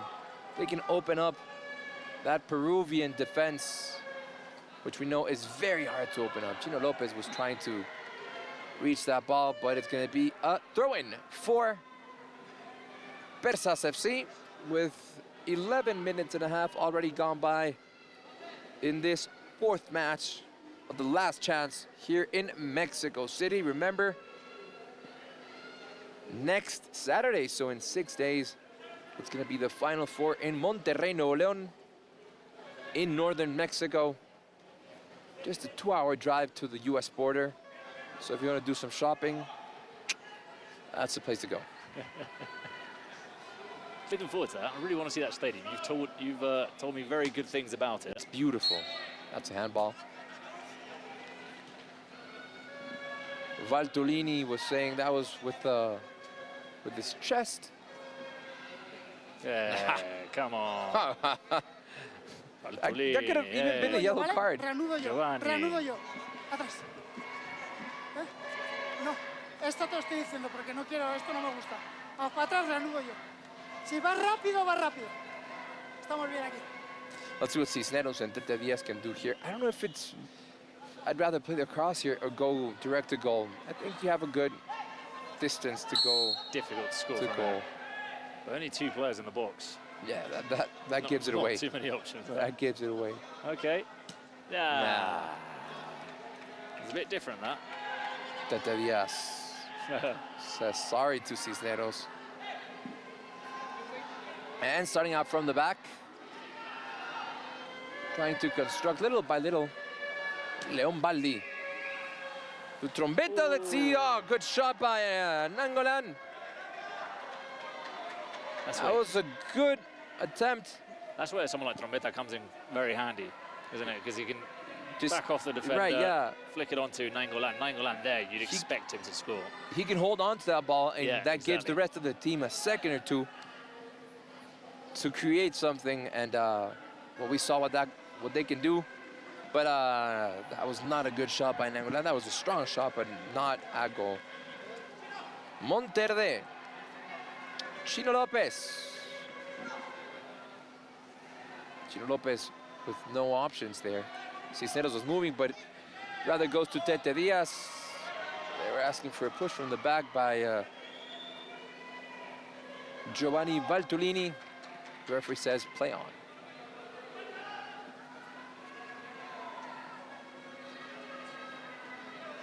This is Leon Baldi to Valtolini. Giovanni Valtolini with the ball. Angolan was asking for the ball.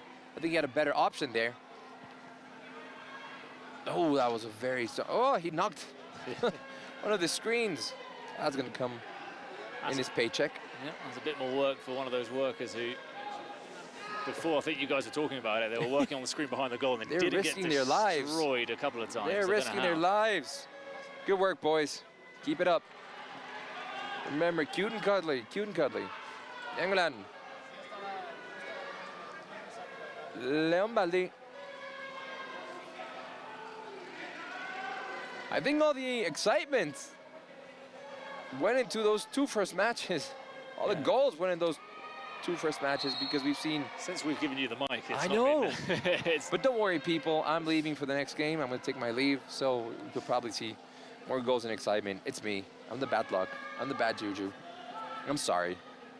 Yeah, I'm sorry we've given you a rough ride. You know, you come here.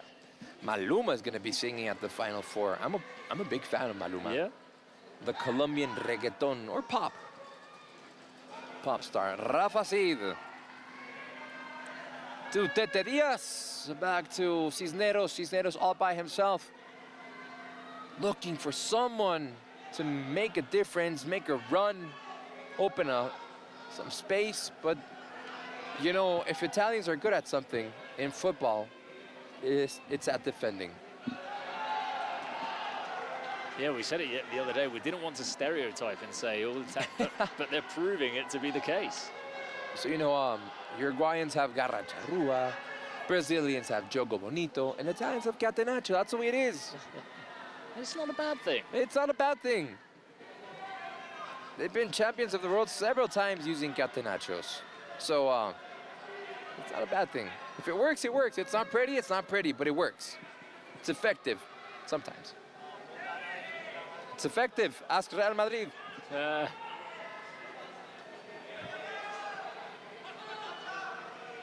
Olmedo with the ball. Good tackle. Good tackle. Clean tackle. And now it's Nainggolan. Matias Spina with a shot. And wide. Look at that. Wow. That's top-class defending. That is top-class defending. Clean tackle. And, of course, Olmedo makes nothing of it, and play goes on. 7 shots from Stallions against 4 from Persas. I haven't seen much of Persas today. They have a lot of possession. They play the ball from one side to the next. They try to open up that Italian wall, but not a lot. I've seen more intention from the Italian side than from the Peruvian side.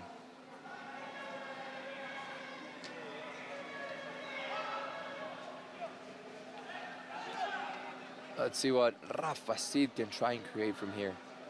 Very dense match, very dense match. Of course, anything can change. Leon Baldi there. And Brian Gutierrez firing things up. Let's see if Olmedo can make it here. Good way to receive the ball, good reception. And then it's Nainggolan going all the way across the field. That's going to be a throw-in for the Kings League Americas team. And that's it. Who was asking for the time? Menon. Whoa, whoa, whoa. Olmedo and Menon were the same team. Oh, here's Unity. Like, come on. And this President is... of Muresh. Let's see. 4. It's going to be 4. Hopefully this can change things up. Open up the game a little bit. What did you guys get in the previous game? A ver, acérquense. I think it was 4, yeah. If I'm Acérquense. not mistaken, it was also 4 against Chino, 4. rápido, acérquense. Va Toño. Guti. Toño, Guti, Juan. So we can already see, starting here, For the Italian side, it's going to be Giovanni Valtulini. It's also going to be Leon Baldi. It's going to be Nainggolan. And, of course, Insta keeper Antonio Luliano. And for Persas, I see already lining up Cisneros, Menon, and also Brian Gutierrez. And off we go.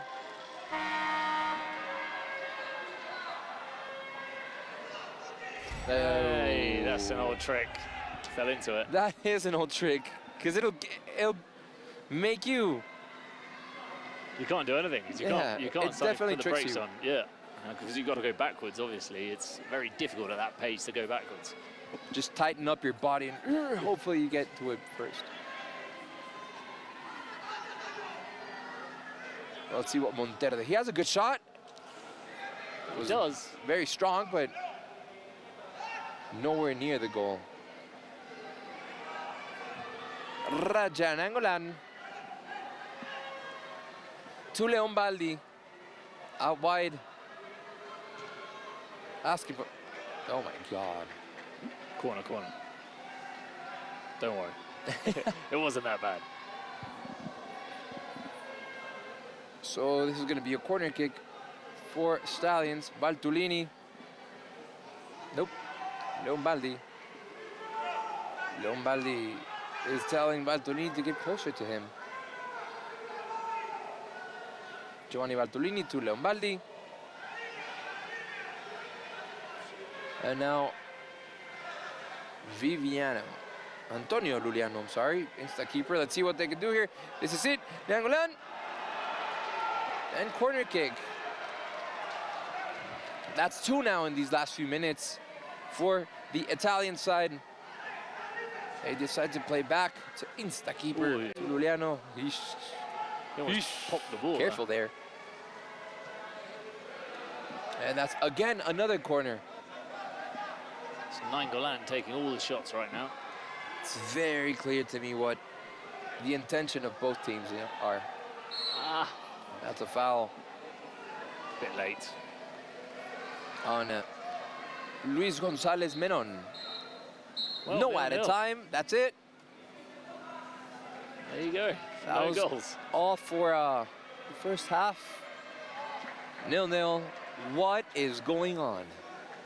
We do have president penalties for this game, but as you know, that is not a guarantee of anything.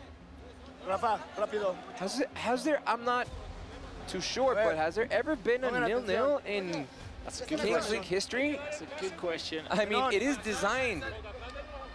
And I don't think there has been. Well, maybe, if you go back the whole history, I mean, maybe there's one. But that I can recall this season that I've done, I've not seen a 0-0 draw. Necesito un cabrón que me agarre al 4. It's almost impossible, isn't it? With sí, pero que ese es su partido. No es vamos de delantero, no. Lo agarro ahí, a donde vaya a cagar, lo agarro. ¿Sí? Hacemos 3-2 con la marca personal. Rafa, ¿ok? Olmedo, Tete. ¿Lo agarras tú? Bene. Oh, come on, guys, give us something more in the second half. Give us some excitement. Prove to the world what the Kings League is all about. Or maybe there are people out there who are fans of this tactical. Zaki! Name one. 0-0 kind of games. But I'm not. Jose Mourinho, maybe? I'm not on that list. There was a very famous manager here in Mexico called Ricardo Ferretti. They called him Tuca Ferretti. And he coached Tigres for a lot of years, for 11 years, and he won a lot of championships with them. But he won a championship in a final. He scored, I think it was 4 goals in the entire playoffs. Oh. And he won the championship. You can imagine. Score a goal, park the bus. Score a goal, park the bus. Some people will enjoy that. It's not beautiful, but it works. It's an art. Sometimes. It's an art, but I don't love it.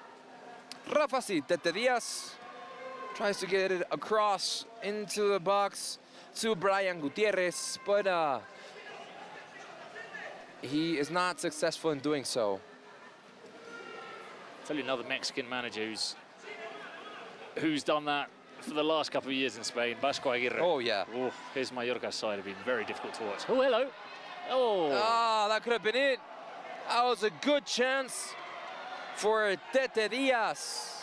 But insta-keeper, I think that's probably the most important opportunity of the game so far in these 20 minutes. Can you believe it? It's still 0-0? I can't.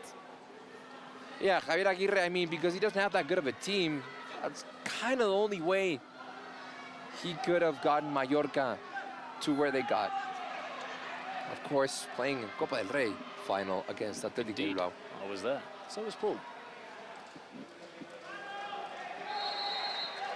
He is such a character, Javier Aguirre, isn't he? He is. In one of his last games, he gave a tutorial on how to drink tequila. Yes. That was not in one go, saying short sips, no lemon. Little by little, yeah. But there it is! Trompeta!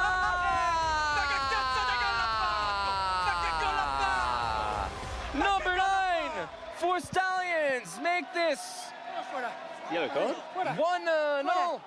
Oh, for a player coming on to celebrate off the bench. Yeah, they can't do that, so that's 2 yellow cards for the Who cares? Italian We've got to side. go. So that's 1-0 for Stallions. Trombetta, not to be mistaken with the Trompetta. Michele Trombetta striking that goal with a lot of power. Look at how he turns around. He gets a foot across. That's a and Monterde couldn't get to it. Let's see, the referee is checking out for yellow cards. It was Bartolini. What for? Was he out of the game? I couldn't see if he was out of the game. He came on to celebrate.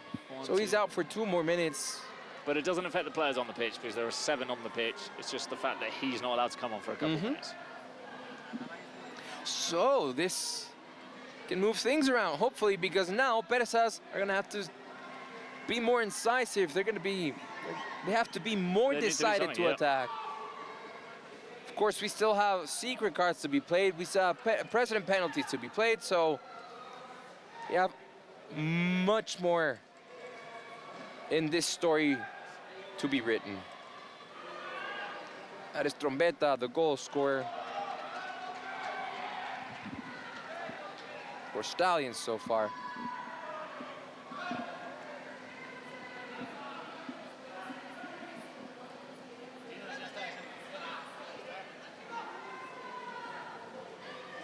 And that was to Trombetta. Oh. Something going on there. Yeah, the Rafa Cid and Trombetta are talking to each other. It's not hard to understand Italian from Spanish. It's easier with Portuguese, but it's not that hard to understand. So the Peruvian side are not looking too sharp with their last touches. And of course, the Italian team are in no hurry whatsoever. Trombetta got a foot in. Knew it was going to happen. The next time they came. And I think this is going to be the end of that story because Trombetta, in a very sportsmanlike conduct, he goes to Rafa Cid and apologizes because he knows he was wrong. And let's see here. That's the replay of the celebration of the goal. I think Cid wants something more there, given against Trombetta. That's one that's been brewing. We're going to see that a lot today. This is the last chance. It is. So there's a lot more at stake. Now for or the never. players. Bartolini's punishment is over. He can come back in the game. Oh. Maybe yellow? Could have been a yellow, yeah. Yeah, for Should sure. have been. It's not looking good for Perezas. They've created very little chances in these, or in the entire game, actually. So this is Monterde. I was out wide. Cisneros now with the ball. Back to Monterde. Rafa Cid. To Tete Diaz. Tries to get it in the box. It wasn't very successful. Bruno, you just wait for those last 5 minutes. Things are going to pick up. That's what I said about the last match, and it was a 1-0 too. No, but at least there's going to be some, you know, off the ball. Yeah. Things happening, things being said. Tete Diaz. And keepers. No problem there for Antonio Luliano.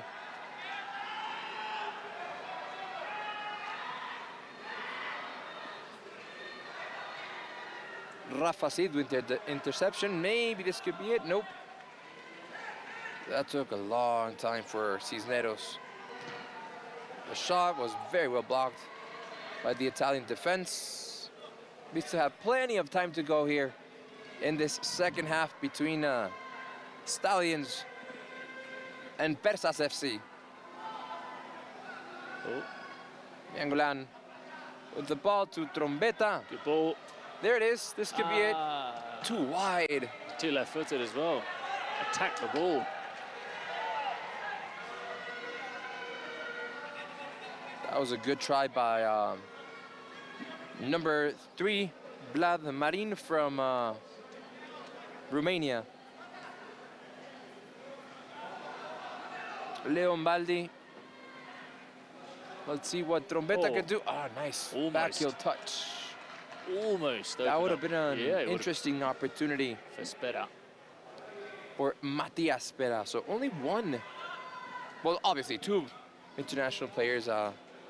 Nainggolan, obviously, and Vlad Marin. Nainggolan spent so many years in Italy, though. He's almost considered an Italian. I can understand why people can get confused. But no, he's from Belgium. Cisneros with the ball out wide. Here it is, the shot. Oh, what a save by Luliano. Insta-keeper. That was a good shot by, I think that was Menon. Yeah, that was Menon. Oh, and that calma, was calma. Free kick. Calma. Very good football there from Nainggolan. Brilliant turn, brilliant use of his body. Here.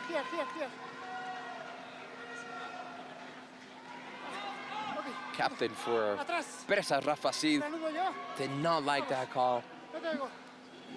But once it's called, it's called. So it's either Nainggolan or Marin. I think this could be good for a right foot player to curl it around. It's a good distance too, though. And again, Catenaccio. Why go for it when you can keep possession of the ball? Leon Baldi to Trombetta. Gets a challenge in. Trombetta. Rafa Cid has been struggling with Trombetta a lot. And I mean, the size difference. Just moves him around, doesn't he? The size difference. Rafa Cid is not a small man. But Trombetta is just, he is massive. Careful here. Good tackle. Good interception. Yeah, good tackle. Oh, another very good tackle. Defensive seconds here. Cisneros wide. That's going to be a corner kick for Persas. This has not been the best match out of the Peruvian side. Cisneros is going to take that corner kick. See? They have not been precise today. And if you want to be in the next round, your precision button has to be turned on. You've got to do a lot more than what they've done today. If they go home like this, they'll be regretting not having really done, at least attempted to do more. But there's a yellow here for That was definitely a yellow card for Vlad Marin on Tete Diaz. I think he left his elbow. Yeah, that is, that is right on the border of being a red card. Yeah, best get off the pitch, Marin. Yeah, Marin leaves his left arm way too stretched to try and protect his body, but he hit the player. 30 minutes, half an hour already into the game. 10 more to go. Remember, in the 38th minute, if this score stays, goals count double.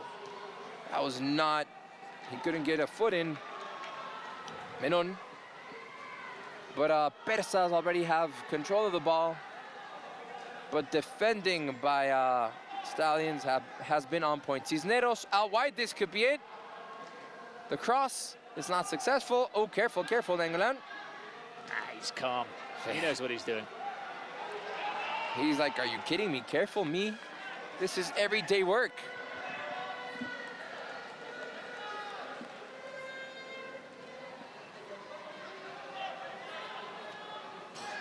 Elections Day here in Mexico City. It's very likely that Mexico will have our first female president in history. Yeah, it's good to go off topic because there's not a great deal going on, is there? When do we know the results? At what time? Tonight, around 8 p.m. Okay. So right when we finish, turn on your social media and you'll know who the next president of Mexico will be for the next 6 years. Here we go with Persas. Trying to get that cross in, but they haven't been very precise on getting the ball into the box. And it's still 1-0 to the Italian side. Remember, if you win, you're into the next round, into the knockout phase. If you lose, pack your bags, go home, either to Roma or to Lima. Rafa Cid? Pretty good destinations. Oh yeah, Lima's. The food in Peru is insane, and what can you say about Italian food? I mean,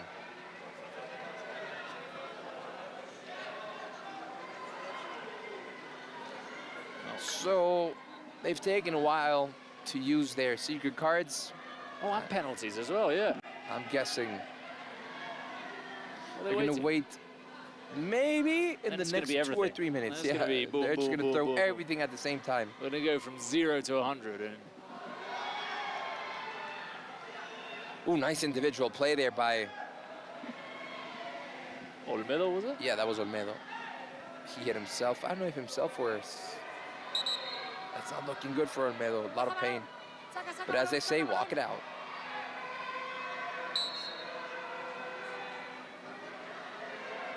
Corner kick. This is Cisneros. And a good try there by Menon, but blocked by the defense. Still no president penalty, still no secret card. The referee stopping the match just for a little bit. Telling Leon Baldi to calm down. Feed needs to calm down as well.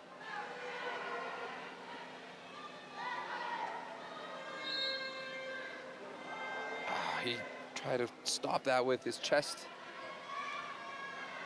but couldn't get a foot in. Yeah, got to take a throw in again. The referee just blown his whistle. Don't know why. Maybe taken out of place. I think we are about to get ready here for a president penalty, because I see Zane with every intention. There it is. Oh, but Stallions pressed the button.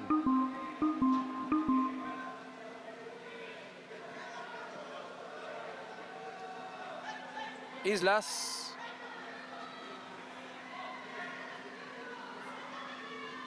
Cisneros, now back to Islas. Out wide to see if the wall. Have you gotten hit by the ball already? I'm desperate to head a ball. I keep telling you. I want it to come here and head it away. That was about as close as I could get. All right, so game has been stopped because Blur is going to come down from the boxes and take a penalty, and Perez have also activated their present penalty, so things are going to move, or could move, here in Mexico City. Why would you bring those shoes? He does. If you know you're going to take a present penalty, bring proper shoes. Bring your football boots. He did it last time as well, and we thought there's no way he's scoring, and he scored.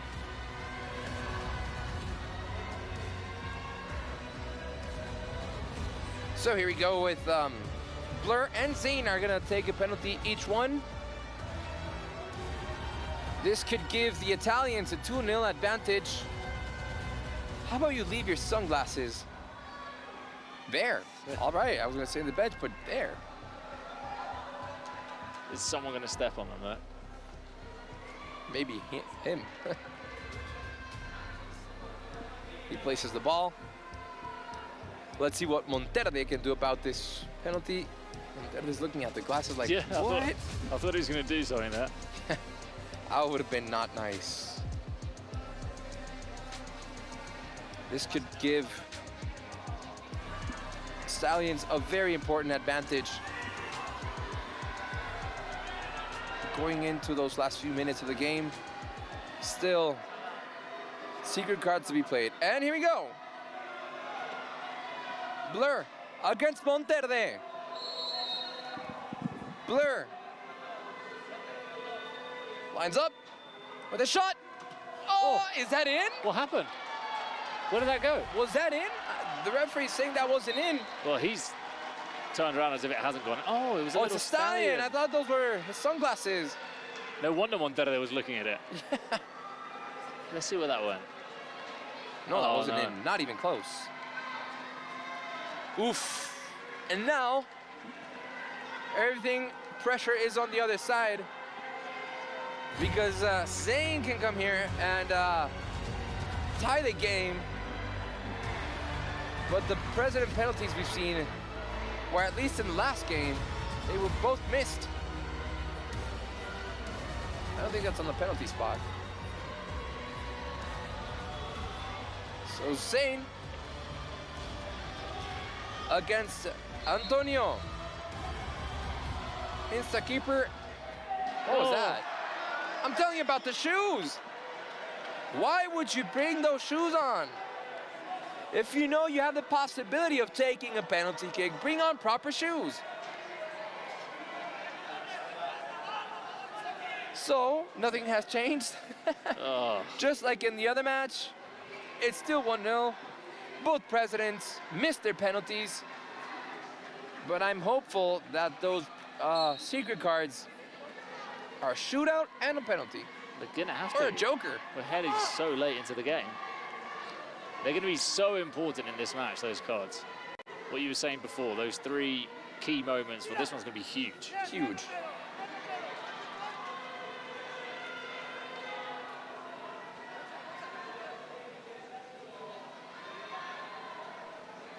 Let's see what Persas can try and do after that blow with a shot. Oh! Nicely collected. And Antonio Valiano is like, hey, calm down. Take it easy, bro. Nainggolan. Out to Leon Baldi. Baldi to Valtellini. Goes deep, and that should be a corner kick for the Italian side. Valtellini going deep almost. What was that? You cannot miss that. Yeah, it has to be. Imagine if they pull out a top player right now. What? Why? Know your rules. It's got to be penalty or shootout. He's already. It's too obvious for me. 3 minutes from the 38th minute, so it's nothing that's 4 minutes. No suspension. No.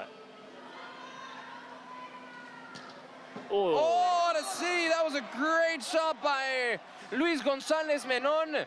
And I think if the game stays like this, if we have to give the MVP to someone, I would give it definitely to Antonio Valiano, Insta-keeper.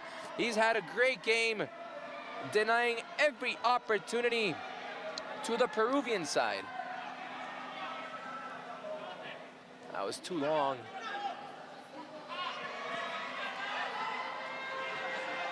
Valtellini takes advantage that Olmedo was on the floor. Look at that back pass. He's giving them a throw in right by the corner flag. I see some hands on the buttons. I see some hands on the buttons, people. Let's see what they can do here. Let's see how this can change the game. It's either a shootout or a penalty. Or both. One for each side, obviously. Nainggolan trying to keep the ball. He uses his body in very well, doesn't he? Very well.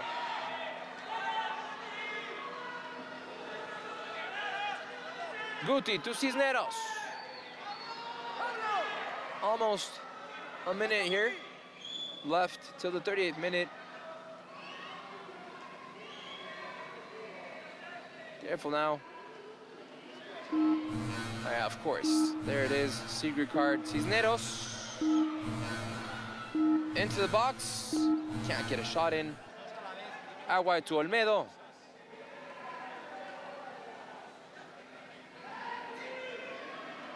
That is Brian Gutierrez, back to Rafa Cid. And of course, both secret cards have now been played as we predicted. And that is right. Let's see here. Oh, yeah, let's see what we got. Moment of truth, people. Moment of truth. Let's see what we're playing with. First, Stallions. And Stallions have, drum roll. That is penalty. Penalty. So this could be a 2-0. Let's see who is going to take the penalty shot. And of course, on the other side, what is it for Persas? Of course, those secret cards have to be played before the end of the match. Penalty as well. Wow. It's not every day you see this. Penalties. They probably thought, oh, this is amazing. We've got a penalty. We're going to get them. And we have a shootout away on the other side. What? Cancelled out by another penalty. All right, so this could be either a 1-1 or a 2-1 or a 1-0. Podéis estar en banquillo ya, que se ha acabado. Or a 2-0, obviously. A lot of options. Balón, balón.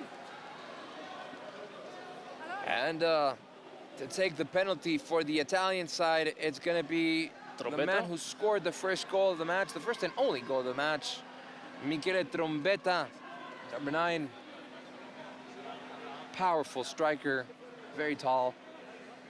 Had a very physical game with Rafa Cid, captain of Persas. And Monterde already stopped the penalty, but from a president, from Blur. And Trombetta. Decisive moment here. This could be a very important advantage for Stallions going into those last 2 minutes. Is it going to be double goal or golden goal? Trombetta has everything in his feet. It's all on him. Trombetta. Monterde. Trombetta.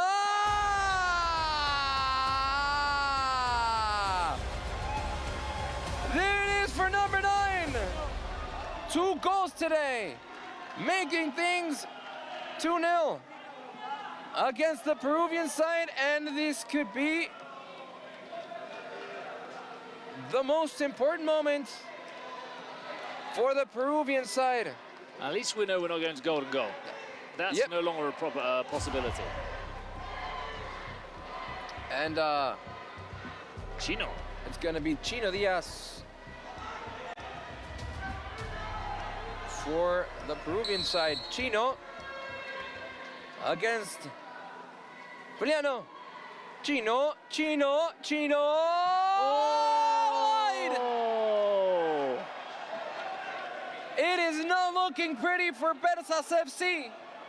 What's the goalkeeper complaining about? It is not looking good for the Peruvian side. I think they're going to repeat the penalty because he had a foot off the line. Let's see.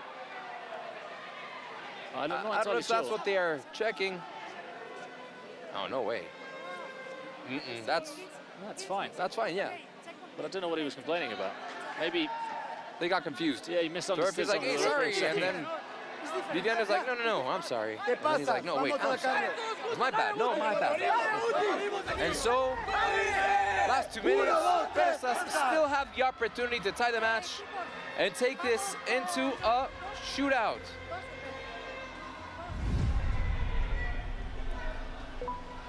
We've seen incredible stories in this World Cup so far, and this may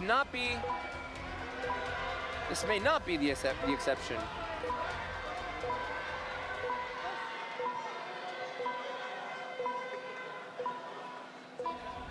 We did say that at least at the end we're going to get all those penalties. We didn't know it was going to be 4 penalties, but we went from 0 to 100 in a couple of seconds. I hadn't seen that so far. And here we go. Last 2 minutes, last chance. And that was played forward again by Spera.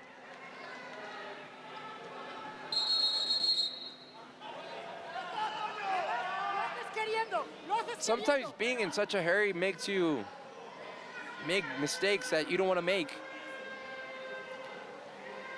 But let's see. That was Guti. Right to Tete Diaz, and that is going to be an Italian ball. Obviously, they're in no hurry to get that ball in play. With the throw into Trombetta, who scored 2 goals today. Obviously, it's either him or Faleano for MVP of the match. Remember, you can vote on Twitch and choose who is going to be the MVP of this 4th match of this long day we have in Mexico City of the Kings World Cup. Just a few seconds left, 50 seconds, almost 50 seconds for Persas. Remember, if they score, they tie the game, and we go into a shootout phase. Oh, Trombetta. Nego lanza Trombetta. I'm not sure that's also. Let's see, Trombetta. Oh! That was Cisneros. That was very brave from Cisneros. Guti, this is a free kick. I'm sorry, that was Tete Diaz. Let's see if Persas can make the best of it. Oh, take it quickly. Cisneros to Guti to Olmedo. Not a problem for the goalkeeper. 2 minutes to be played. It's now or never for the Peruvian side. Stallions, the Italians, the wildcard team are just almost there. Let's see, Marin. Oh, unfortunate. And it just came away from his feet. Which roster are we gonna tear up? Is it gonna be the Italian or the Peruvian? Here we go. Uh-oh. Blocked. Trombetta. Oh, it's too ambitious. Difficult. Difficult from That would have been nice, though. Persas obviously in a hurry to try and score a goal in this next minute or so. But Italian defending, as you know, it's a house special. Keeping a clean sheet in Kings League is very complicated. Well, We've seen 2 in a row. I suppose they missed 2 penalties that didn't even go on goal, but... And when you miss 2 penalties, I mean, how can you expect to go into the knockout phase by missing those very important opportunities? This is Cisneros, tries to make it wide to Olmedo. Olmedo wants to get into the box, gets into the box, takes a shot, and that's gonna be a corner kick. This could be it. This is the last play, could be the last play. Olmedo with a shot, that was Menon. Again, Olmedo, obviously the Peruvian team, Persas, are in a hurry. Menon to Olmedo, great defending by the Italian side. This is Guti, careful, Rafa Cid. Is this it? Is handball. This it? Handball, that was a handball. What is the referee saying? That was a massive handball. That was a handball, this is going to be a penalty. They're checking it. They went like this. I mean, they already missed 2 penalties. Wow. This is the last second of the game. They are checking for a penalty. Could this be it? Last play of the game. Is that a handball? There we go. Punches it. He's punched it away. Yeah. I saw it from here. I had a perfect angle. And you have the view, you have the eyesight of an eagle. Well, they don't call me... Oh, come on. That is definitely a penalty. That has to be a penalty for Persas. Wow. What an end to the game, ladies and gentlemen. It was all done. They were through. Now another What a penalty. mistake. What a mistake. If you don't score at least 1 of 3 penalties. No, yeah. I mean, come on. Referee, you have to go to the VAR. And we're going to see it on the screen. That last angle we saw is very, very clear. So there's the ball in the air. Wait. And that was, yeah, see the Rafa Cid. Wait, What is the referee going to decide here? If that's not a penalty, I am going to be mad. Oh. Come on. Of course. How can they complain and say no? It's clear. I don't see a lot of Italian players complaining. They're like, yeah, fair call. Look at Zayn. Look at Zayn. He is praying to every god. Blur cannot believe it. Zayn needs to have a sip of his water because he cannot. His mouth is all dried up because of the nerves. It's incredible that they've got into this situation. This could tie the game. Changing their penalty taker. Fernando Olmedo. It's all on you. Fernando Olmedo.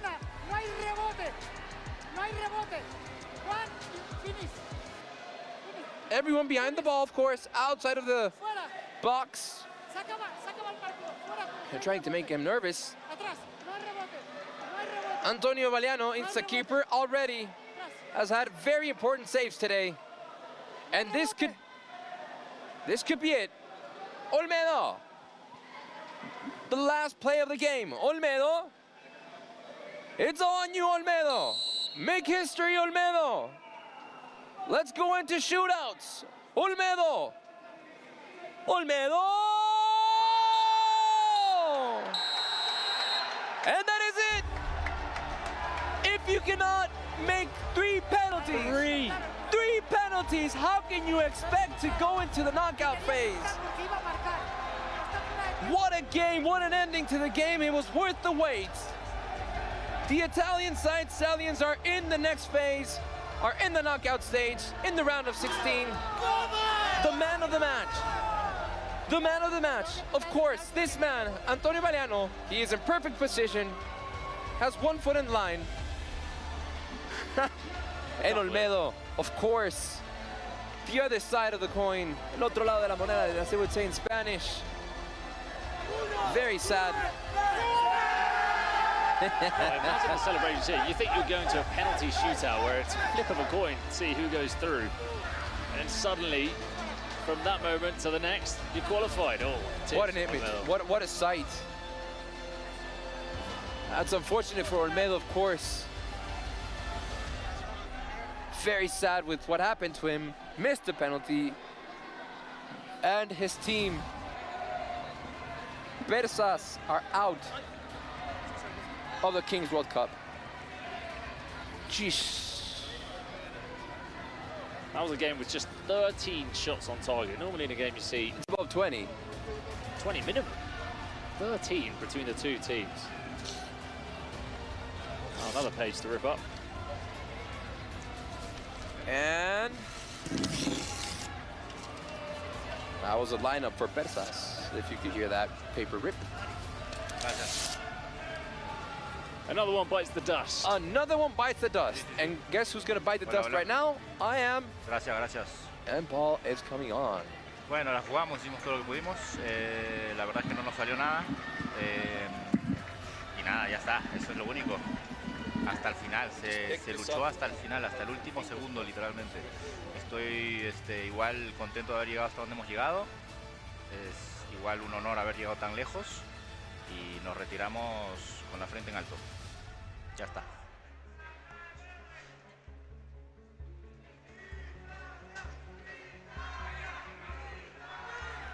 Estamos llegando. Pay attention.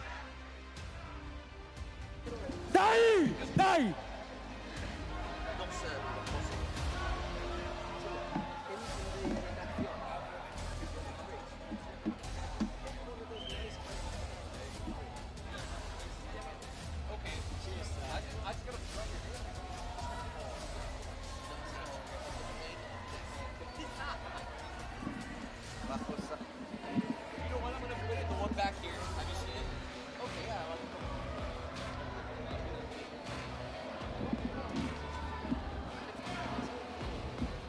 Complimenti ancora a Bomber Trombetta per aver portato alla vittoria e agli ottavi gli Stallions. Bomber, questo è per te MVP Chides. Cosa hai da dire? Grazie mille intanto per il premio.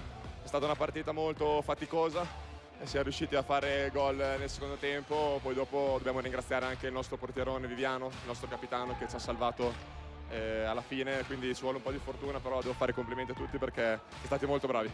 Ma mi fai un'esultanza della trombetta? Questa? Grazie.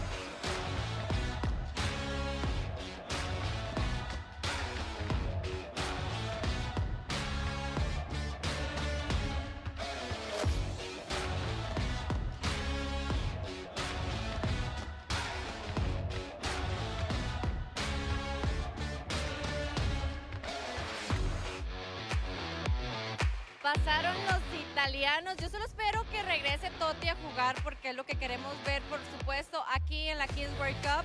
Aquí estoy con los aficionados de Science y de Pío, que es el próximo partido, el que viene. Te he visto con otras camisetas también. Claro, o sea, soy gigante de corazón, pero ahorita estamos apoyando a Science y claro que vamos a ganar. ¿Te gusta Goku? Claro que me gusta Goku, mira. ¡Ay, un tatuaje de Goku! ¡Mira, Gref! O sea, ¿qué tal una firma de Gref por acá? Estaría bien, sí. ¿Te la tatúas? Claro que me la tatúo. Si la consigo, ¿te la tatúas? Me la tatúo.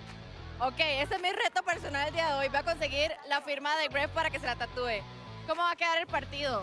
5-2 favor Science. 5-2 favor Science. ¿Tú? 4-0 Science. 4-0 Science. Aquí. 6-3 Science. 6-3 Science. Y vamos ahora con los de... Ah, no, vas tú. Primero otro de Science. 7-2 Science. 7-2 Science. ¿Y aquí Pío? 7-2 Pío. 7-2 Pío. 3-0 Pío. ¿Quién da más? 4-3. 4-3. Hay mucha gente de Pío en la fila y de Science, pero no quisieron venir porque no quieren, obviamente, perderse su cupo porque quieren pasar. A Science, le tienen miedo a Science. Porque le tienen miedo a Science. Un partidazo de Kings League InfoJobs, que por supuesto lo vamos a ver aquí en Kings World Cup, pero se viene esto, uno pasa a octavos de final y el otro queda eliminado. ¿Quién será? Veamos, casters. So here we go, next game. Science against Pio. Your little chicken mascot. Focused on the chicken before. Yeah, you saw it the other day, didn't you? It's only when you get it big on your screen that, look, it's a little chicken. There is Rivers with a little chicken. Oh, he has got his friend in the box. Tremendous. The excitement on your face there was incredible. I've not seen you that excited since you got that 2-for-1 beer deal on day one. I think I'm hoping for one of those tonight as well, I tell you. Good old Juan Carlos's cup. Well, we're not going to talk about that, so no one gets into trouble. But I'm not going to be voting anyhow, so I don't really see how it's an issue. Excuse me. And there we have our sides, all ready to go. Another one of these teams, you know, goes out and we'll have a bit more room in the gym.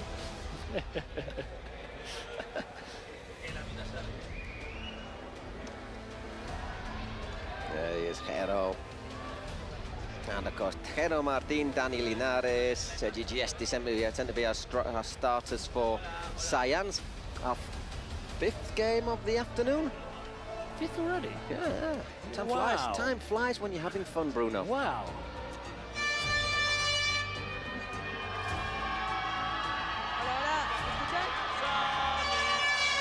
There's the Gref, and his friend is called, I'll tell you just in case if you want to look her up on Google or whatever, she is named Kaylee. Bien. Lo que llevo diciendo estos días es que si queremos seguir aquí tenemos que ganarle a los mejores equipos. Creo que Science viene muy bien y nada, es un buen partido y creo que podemos ahí avanzar, si Dios quiere.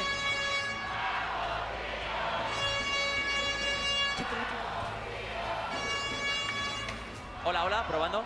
Uy, que me escucho. A ver, vale, perdón, te respondo. Nada bien, tío, con mucha ilusión. Va a ser duro jugar contra Pío porque tienen la mejor afición y el máximo apoyo aquí en México. Pero bueno, creo que estamos muy preparados. Creo que va a ser un partidazo. Ojalá no haya líos. Y nada, aquí con Carelli, que también me está dando su kit, aparte de ponerme un poco nervioso. Of the Spanish tournament, and obviously Pío had to get through the redemption game. They've done pretty well to get here, but can they take their last chance? The winner of this will play as soon as I can read the writing. Because once that red light goes on, I can't read my writing. Once the red light goes on, it feels like it's one of those. It feels like it gets about 10 degrees hotter where we're sat as well, pitch side.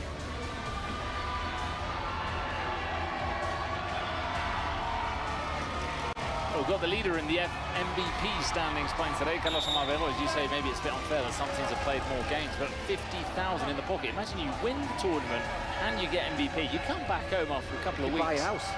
Yeah. Maybe not in Madrid, but you could buy a house somewhere else. Good team though, Science, lots of experience. Bit of a mix because this gets their experience, their pros are experienced, they're not the quickest, but then they've got players like Hero, Linares. Exactly, it's a good balance of a team. Good balance, yeah. Whereas for Pío, as I say, Coquita, I think it's the men's, Ruben Sambueza. Wow, that's something to keep an eye out for today. But Sambueza this being last against Sangueza, against Mantovani. The sparks are going to fly. Two Argentinians. As our referee giving us a salute. But not just that, but two people. Mantovani is a defender who doesn't take any messing around. He goes in 100%. I don't know if you've seen him when he runs in to head the ball, but he doesn't care who's in front of him. He just rolls over them. He doesn't. So we have today, the winner of this will play in the next round. Woof, Aniquiladores in the last 16. Ah, look at that chicken. All ready to go. It is going to be Hero and Carlos Omavego. All ready to go in our fifth game of the day. Science against Pío.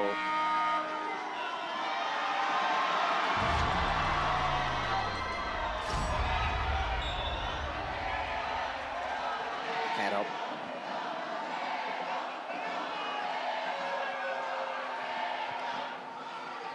I'll take over, Paul, because... so, little misunderstanding about who's going to lead. Yeah, I was just thinking, I just took a back seat in the previous game. I was thinking, it's a bit wrong of me to take a back seat again. Right, fair enough. And, yeah, you've got a couple on the bounce now, so... We did say the lead, you do your lead and then you have your break. Yeah. Our rotating commentary system. Anyhow. Anyway, off you go. Here we go, with Hero, taking on Omavero. He plays it long. That's a good matchup, isn't it, Omavero against Hero?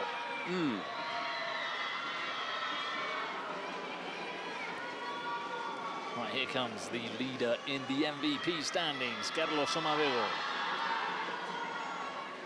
Oh, away he goes. Whoa! And he needs to get back. He needs to get back in time because Hero's through on goal. Hero off the post. Was there a touch from the keeper? San Jorge Ibanez has been excellent this tournament so far. George. Yeah, there is indeed.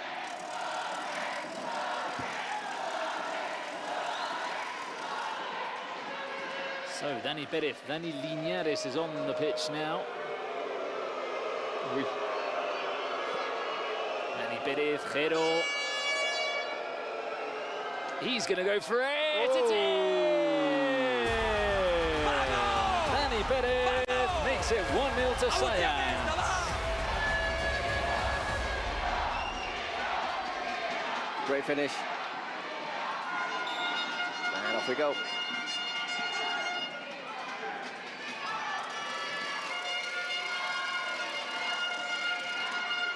Monjil. It's a long way back from Jorge Ibanez. Although I was talking to some of the French players in English, after just on my way back, and they weren't very happy about that shootout goal against them. They reckon it might have just hit the roof. When I walked out, in fact, the game had just finished. They were all talking to Piqué, asking for explanations, and Piqué was showing them a video to explain why they'd been knocked out. Sambu And I think they'll accept it in the end because... Well, there's not really any choice. But I've seen a video inside that it looks as if it might move. Oh, really? Not particularly decisive. Okay. Seems to take a very strange effect when it gets right to the... What they're holding You can't say certainly or not, but it's a bit blurry. It's a bit like a UFO video. You're not sure if it is or it isn't. But I think it's one of those that if you choose to believe it's a UFO, and if you don't... Then it is. And it could have been. Jero. Well, this has been a good start from Science. They tend to start quickly, don't they? Jero, Linares. Two very good players to start off with. And then you bring on the players to slow it down. You Augustos, your Mantovanis.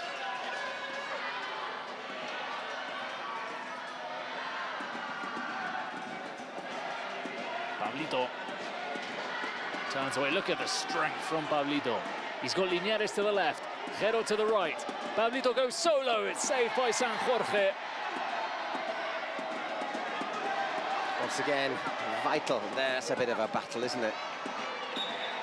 Just immediately, these opening 3 minutes make up a little bit for those two previous games. I know it's our job to try and hype up the competition, but they were more. We can't lie, can we? They were low-tempo games. They were. I think the phrase is tactical. Tactical, yes.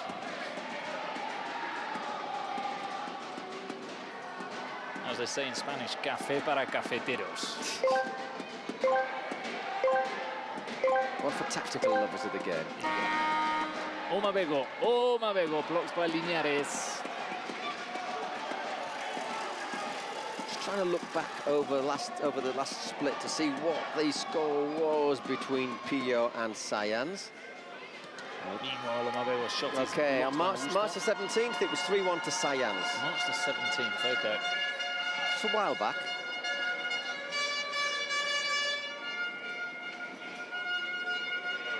Monjil. Jandro, he's going to go for the shot.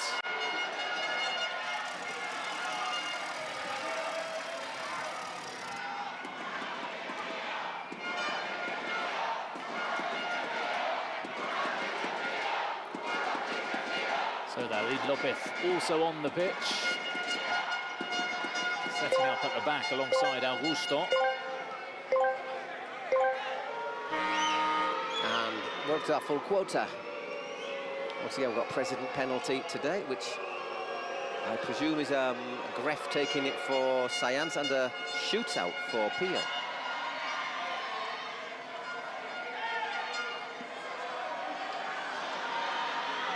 So Goga is now on the pitch too, or Gogita.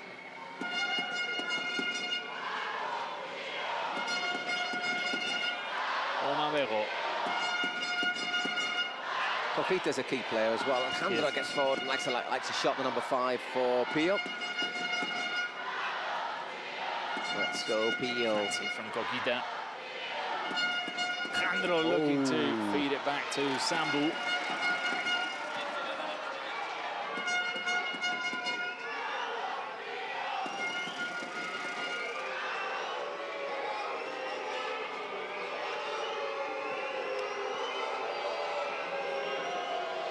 Sort of half pressing, aren't they, there? Yeah.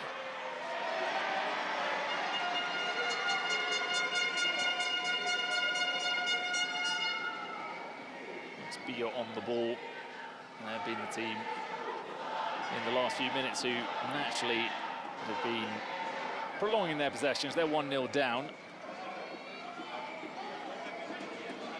Sambu. It's a nice little ball there from Sambueza. Coquita, Monjil. Oh, nicely played. It's not Monjil. Monjil is at the back. Looks a bit like Monjil, doesn't it? Yeah, Mantovani just... Sorry, Augusto just controls that. Jandro.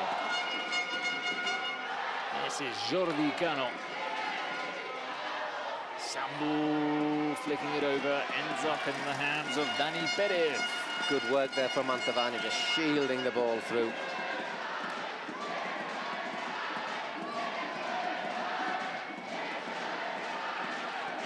Well, Jero and Linares, who started off the game, now finally get a bit of rest after 7 minutes.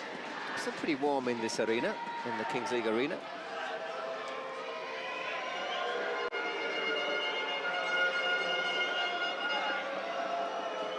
Augusto doesn't find anybody down the line, Alphonse. Just looking for the ball for Pablito.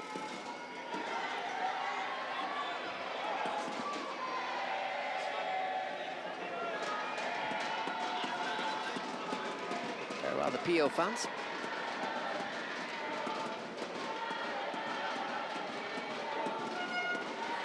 Oh, it's given away by Jordi Cano. Bit of pace here from Gesti. Might have looked to open that one out wide to Alphonse Serra, who was on the overlap on this near side.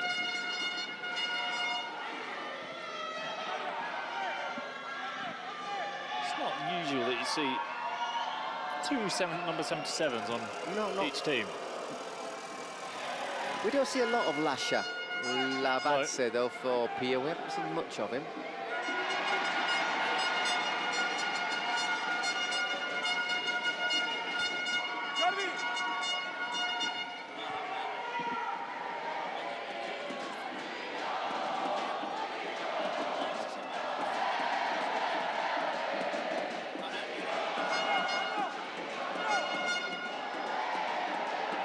Can they come out of the corner? No, they can't. Sambu wins it back. Good strength and good skill. Montiel goes long. Sambu, if that can't control, it's just over his head. And as usual, he has a scream and a moan at his teammate. It's not really good for you, is it, that when you're playing and every time you don't get the pass to somebody, they have a moan at you. Oh. As if they don't make any mistakes. Well, there you go. Mantovani. Oh, good anticipation.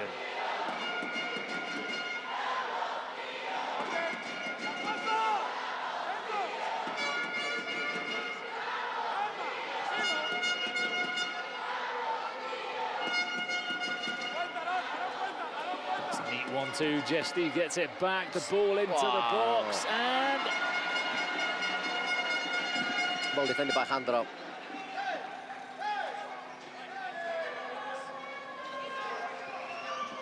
Was it Montiel? Looks very similar looking. This being my excuse. That was a shove in the back. Referee ends up blowing his whistle. It looked like a shove from Gio Ferino. There was a little appeal for cheeky appeal for handball, but if you pushed him first.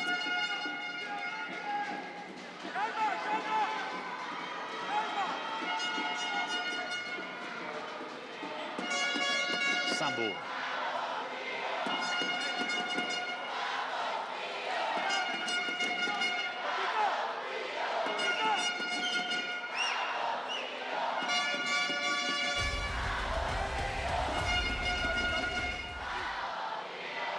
Montiel, Sambu. So he's given that one away, Sambu. Mantovani. Oh! Saved by San Jorge from Gesti.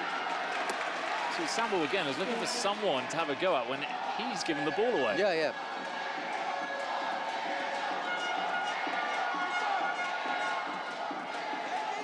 Great save again from San Jorge. Could be out of sight by now, Sayans, were it not for the keeper. Oh, there he comes. You were saying about Mantovani going in like an express train. It's incredible. He doesn't think about, oh, I might get hurt, or I might hurt someone. Ooh, just flies in. Puts his nose on the line.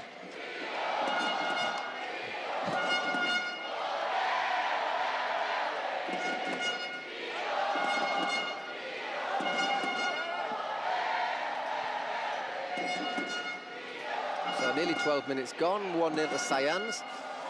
Controlling but not scoring that second goal. And I'm pretty sure they'll want one because obviously 18 minutes will get our throw of the dice and that could change things.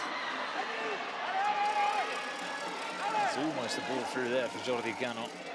Just thinking about Pio's last match. They won their first game. No, they won against Deptostra. Yeah. I remember that was the first of the second game. They won 4-3 against Deptostra in the first game.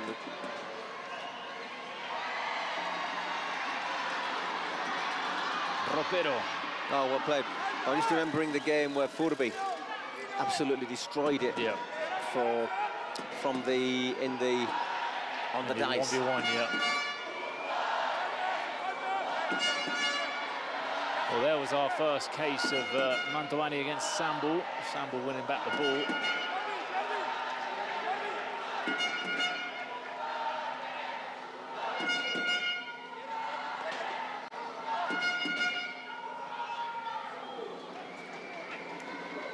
Coquita. Carlos.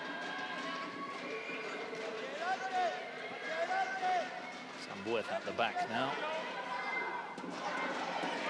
Omabego.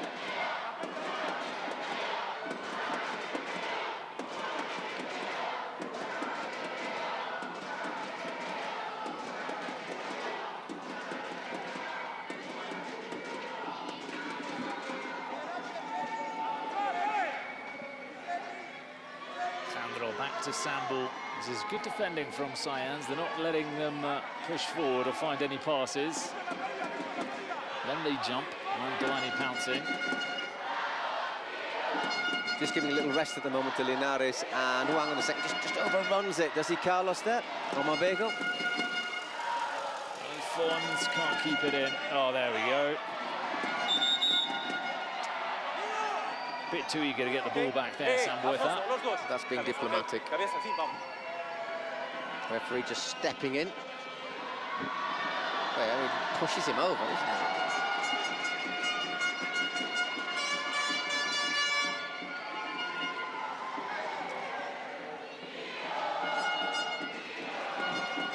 Sambueza, space here to turn. Got to be worth the shot. Not a bad effort. Surprised they gave him so much space there.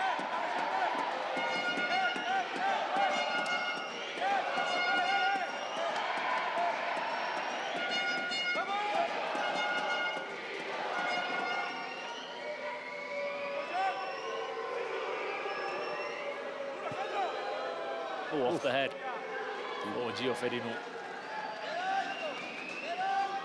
Nearly controlling it. If he'd have controlled it, he'd have been clean one-on-one with Jorge. Oh. Linares. Good hustling there from Coquita.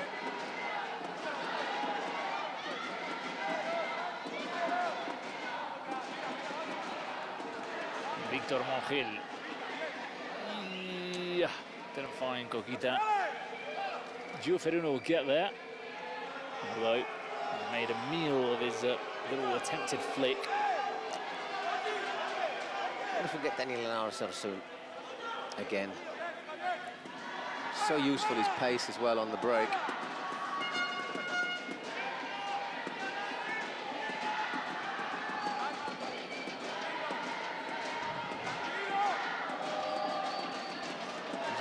No way past Augusto. Well defended by Augusto again.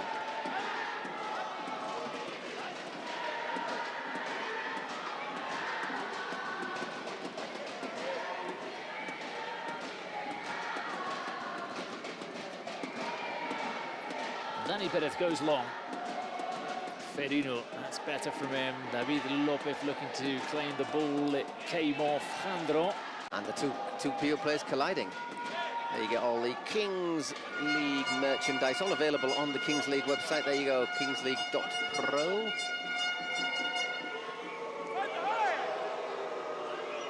Augusto back to Alphonse. Not a bad ball, but nobody's really attacking the penalty spot. Sambu. Coquita in the middle. Coquita shoots. Oh, he doesn't quite catch his shot. Dani Perez, two really good keepers today. Dani Perez usually really reliable, and Jorge Ibanez has been outstanding all season, really, and all tournament. Another ball won by Gio Ferino in the air. Ooh, Rob. Into trouble. Linares. Mantovani.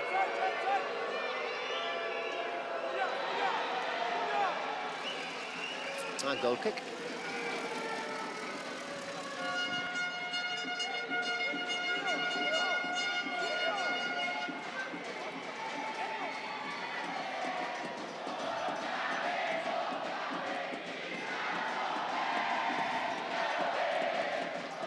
challenge from Augusto.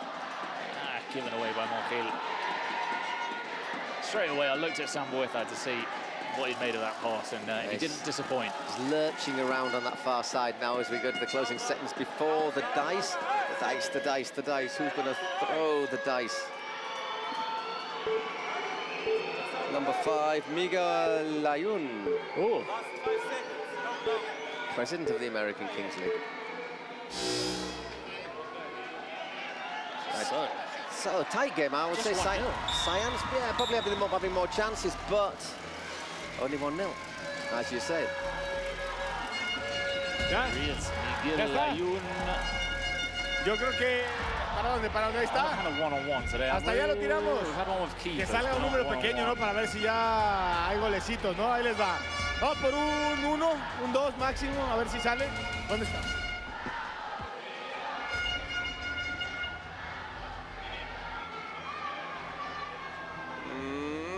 Four. Interesting. Not as interesting as 3, but 4. 3 outfield players and the keeper. Yeah, still not bad. It's not bad. I think it sort of retains the need for strategy as opposed to maybe that lady luck. Chaos and,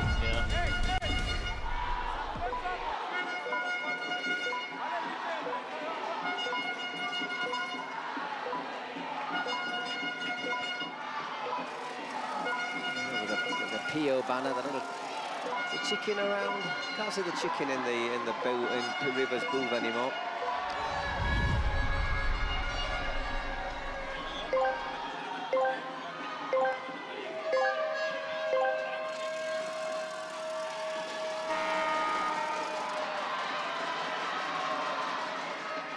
Well done, Carlos Amaruego. Very well done. Got to be quick to beat Hero. That's how you get there and drag it back and maintain possession.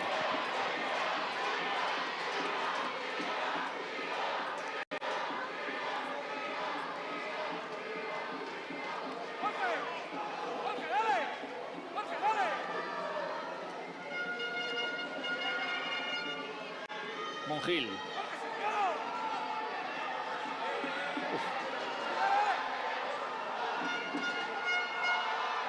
Sambueza back to Montiel. His shot is blocked by Augusto. Good one there from Sambueza. Had to give the foul.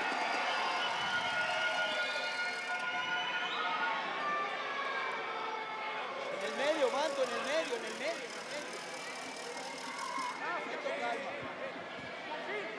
De momento calma. So ball back in play, Sambueza.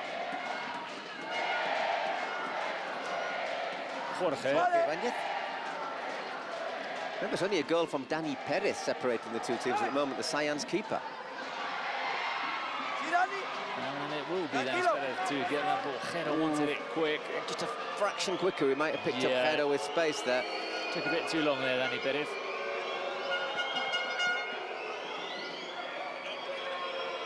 Augusto. There you go, look at that, only 50 completed passes from Science to 120 from Pio. Bit theatrical maybe from Linares. To be fair, remember, we've not just got our referee on the pitch, we've also got assistant referees on the other side. There you can see him, neither gave it. Linares, he got caught. Yeah, he just tracks him, doesn't he? Montiel says, yeah, he accepts it as well. I like that. Sambueza maybe doesn't accept it quite as... Sambueza tried everything possible to stop Linares. We can go after the whistle. Well, the thing about this is you can't... After the whistle, okay? You've got to make a defensive wall, but you've only got 3 outfield players, so... Think about the pass as well.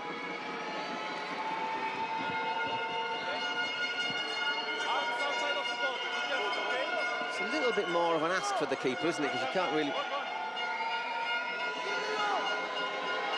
Well, Linares scored one of the best goals of the tournament the other day, top corner, and he gives it to Jero. Jero saved by Jorge. Yeah, once again, right on top of him. Jorge out really quickly. He just gets a tiny little touch on it, though. And Augusto defends well, be a corner. Don't know if he'll have time to take it. We don't have time to take... Yes, Willie will, but just gives him the chance to close it down there, Jero. And Jorge doesn't need a second ask, does he? So half-time whips through those 20 minutes.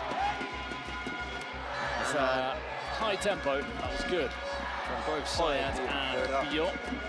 As you say, it's the goalkeeper's goal. It's the difference between the two teams. Dani Perez. I want to see, come the 30th minute, tranquilo, recuperar. Sambueza. I'm almost tracking, the whole game I'm tracking. He's so fascinating to see. Not only because of how annoying he is to his teammates and to the referee. He's constantly moving. He's got a really intelligent footballing brain. Los dos centrales igual, Coquita dentro. Two centre defenders the same, Coquita more inside row. And then just pass the ball to Sambueza, otherwise he'll get the home. Estoy tratando de animarlos. Vamos a ver, ya estamos en vivo.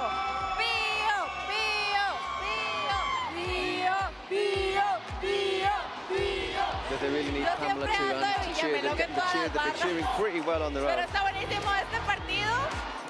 Vamos de una vez, porque ustedes lo que quieren ver es el encuentro. Vamos de una vez. Aquí me quedo con la afición de Pío. As well, shouldn't she, really? Some scientists a bit further down. So we're ready to go for this second period. Oh no, everything to be decided. Obviously, it looks as if our president penalties and secret cards will again be very big factors in this game.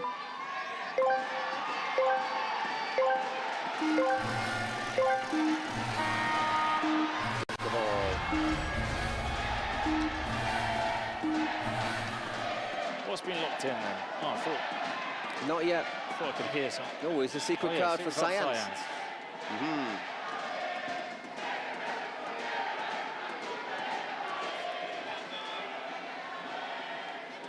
Which we'll see next time the ball goes out of play.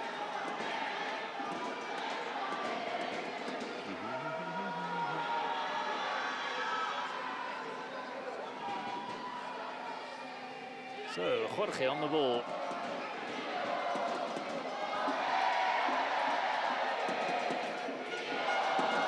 David Lopez.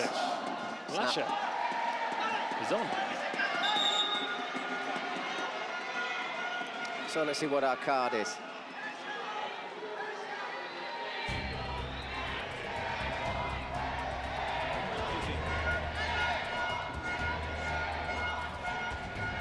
Star player. They could have used that a bit earlier, but I suppose only lost a minute. But it's going to be Dani, isn't it? Viñares. It is indeed. So any goal Dani's or Dani's goal, if he scores, will count double. A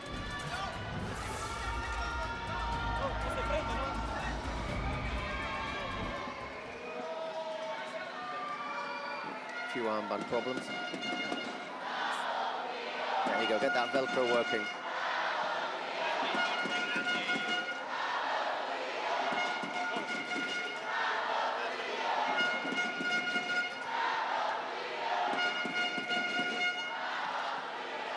Looking for Lasha. Oof. Yeah, I thought the same when he controlled that.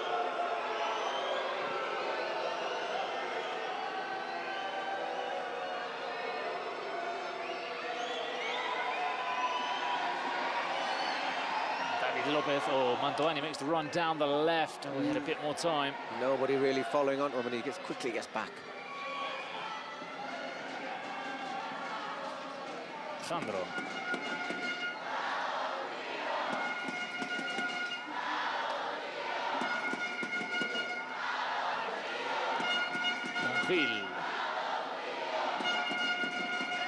Lasha, long touch from him.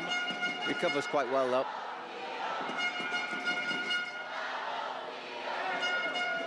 But we've not seen quite the usual combinations, have we, from Saiyans in attack. Usually they're a little bit more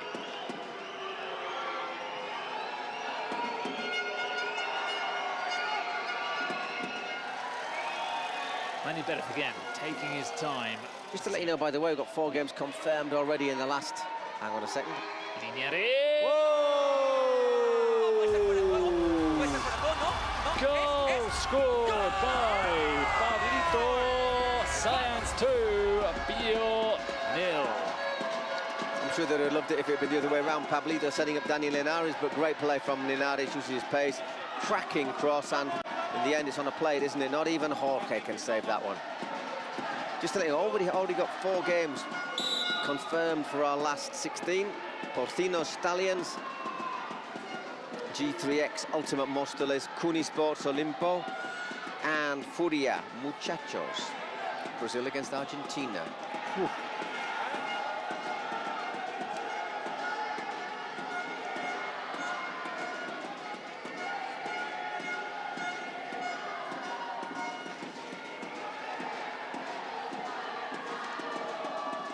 Sambueza's corner was looking for Monjil.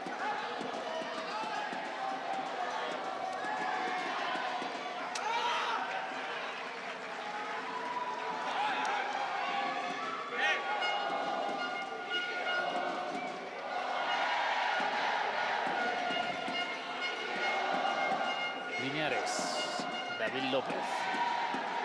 No way out there. 3 players. Coquita. Still Coquita uses his body well. Oh, blocked by Augusto. Felt that. He probably felt it a bit more.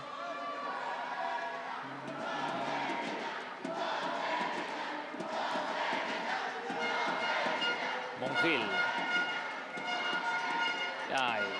Sandro took his eye off the ball. President penalty, which is a shootout in this case, I'm pretty sure. Next time the ball goes out. Oh! Okay, makes another good save. Off Alphonse.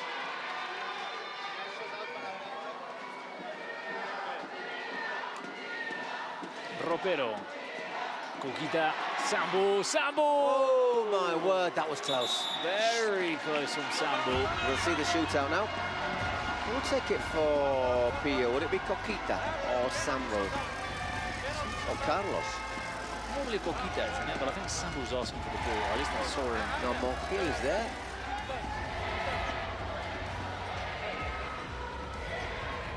Looks like Coquita.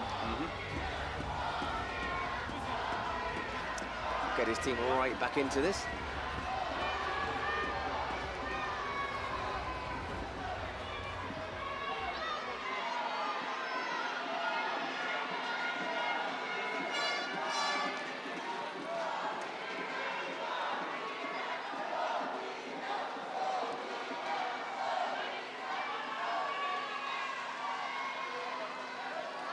Remember, 5 seconds to score, or 5 seconds to at least hit the shot.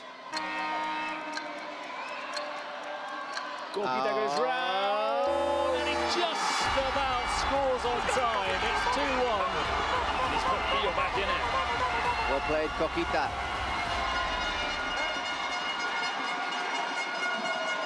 And we restart with a goal kick.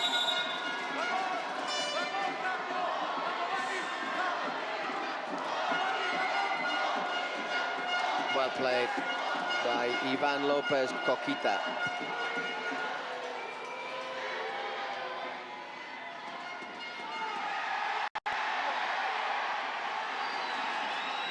Sambu's still down, holding his head. Science make the most of it to launch a counter-attack, or not. Augusto very wise in getting rid of the ball there, I think, at the right moment. Augusto.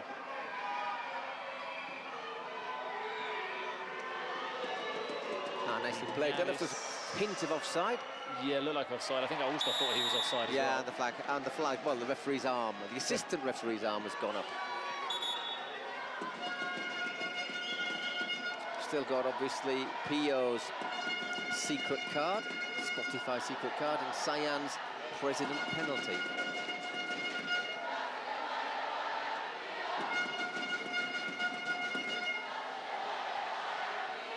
Monjil.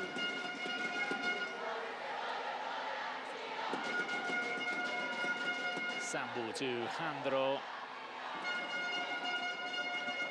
Omabego. Sambu's cross. Good lump from jump from David Lopez.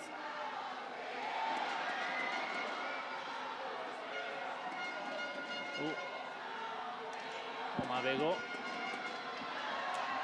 Oh, good strength there. We're going to get President penalty from Sayans.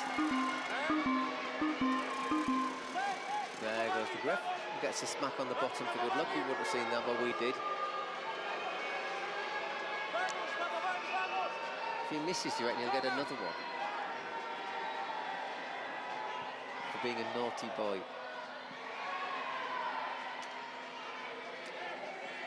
Víctor Monjil. Oh, well played by Augusto, letting it run, although it will be a throw-in and not a goal kick. And I presume we'll have that after the Gref's President penalty.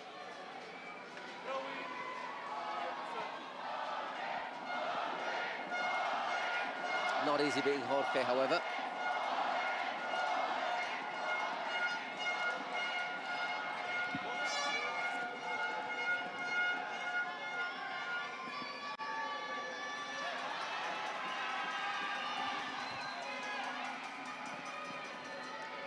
Is he down there yet? He is, here he is. Ooh. Milking it. Which I think is one of the things that makes it fun.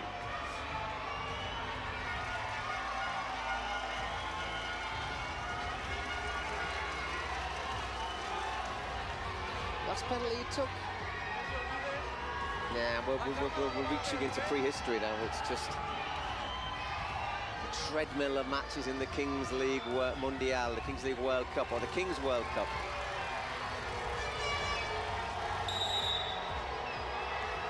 River's not nervous, is she? Not nervous at all.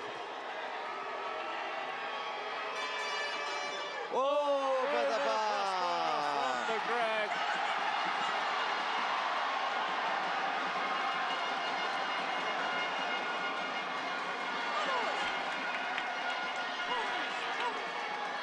And he'll be picking little black pellets out of his underpants for the next hour or two. Or maybe he'll get his friend to do that.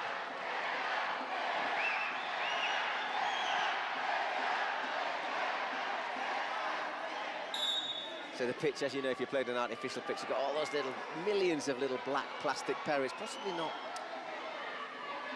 I've got them in my shoe just from walking across. Just every day I find new ones in my bedroom. Exactly. The cleaners just hate us. Oh, Sambu, Coquita. Oh! Cleared.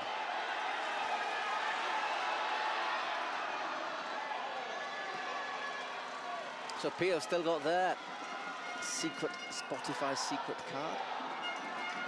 Almaviva trying to forcefully make his way through the defence, and that could be a yellow. Well, he's trying to give it he's given an advantage. And again, a bit of holding hands. Pablito. Whoa, great ball. Linares has gone down. Off the ball, holding his face.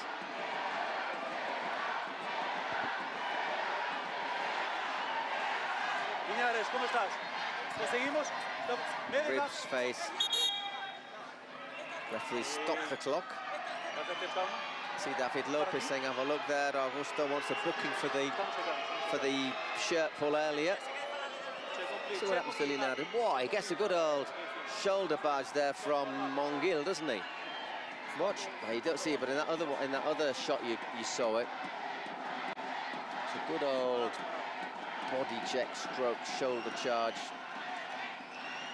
And it was off the ball, so he certainly didn't see it coming.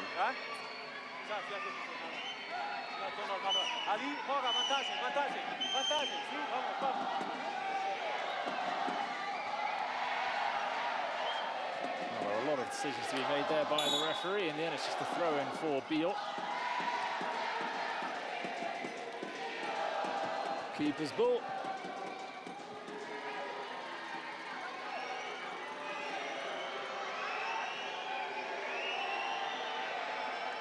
Nani Perez. That's a nice pass. Nice touch as well from Sergi Gesti. Linares.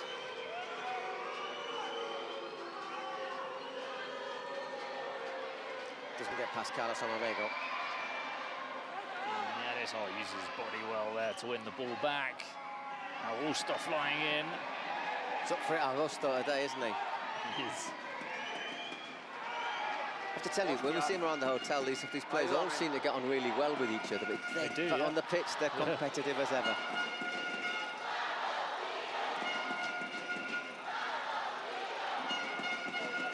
Jorge for Montiel.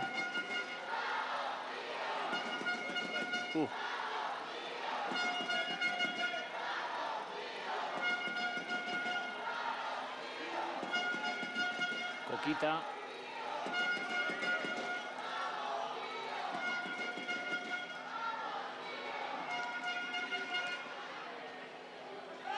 David Lopez intercepts.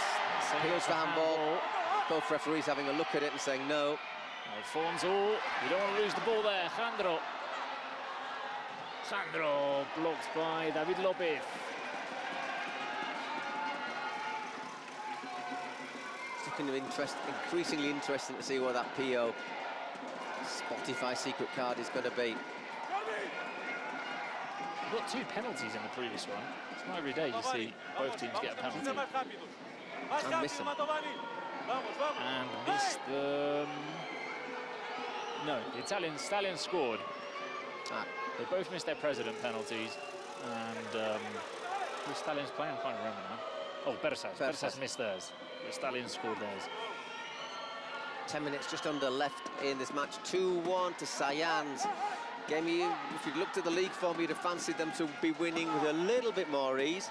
And PO still with a Spotify secret card to pull out, which could change everything. Augusto, too much on it.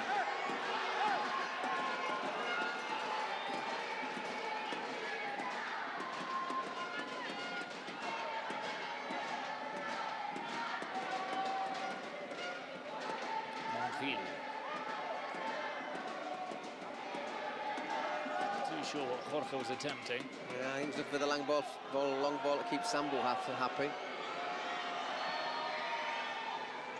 Mantovani. He's got to get back up. Coquita. Wanted a free kick for that challenge from Coquita.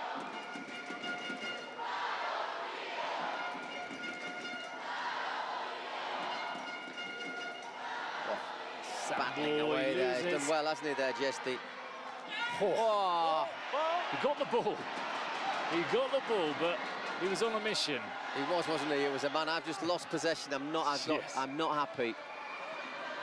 Gioferino. He outruns that one out.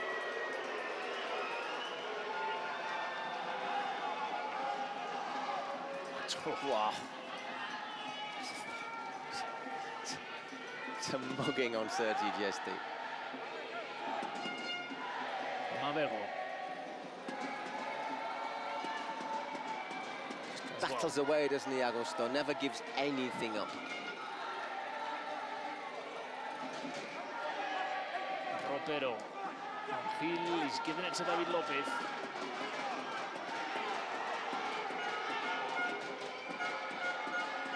Jesty. It's David Lopez. Surprised we don't see David Lopez have a shot at goal a little bit more often, because we know he can hit it really well from a certain distance. He just takes up a defensive role. Tries to give the team a bit of order. This could be on here. Jesty. Can't dwell on it. Ropero coming in from behind. And taken away by Coquita.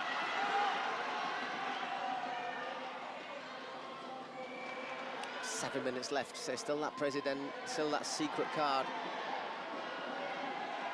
Coquita. Oh, a slight moment of indecision there. As Dani Perez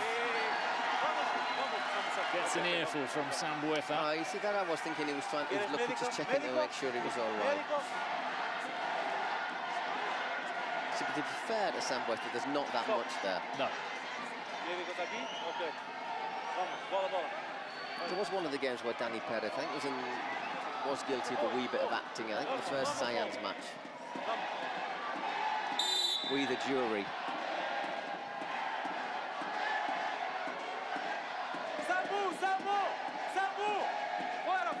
Sambueza making sure he can't play it to Dani. So he has to send it long. Good work.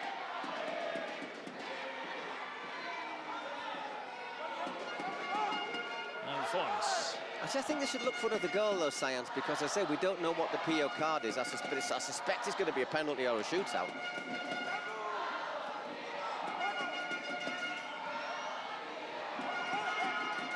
Antoani. Linares. David Lopez. Oh, Gio Ferinu. Just to remind you, of course, we've still got Dani Linares on double goal value. A star player.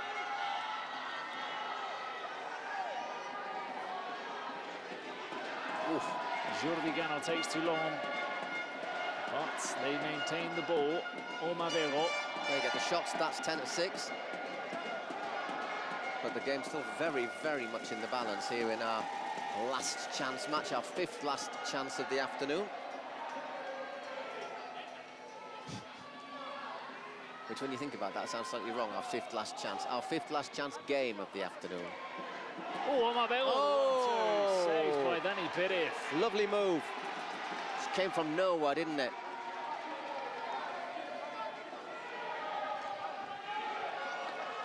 Space here for Ropero. And it's back to Ropero! Goal for Pio! 2-2, 5 minutes to go.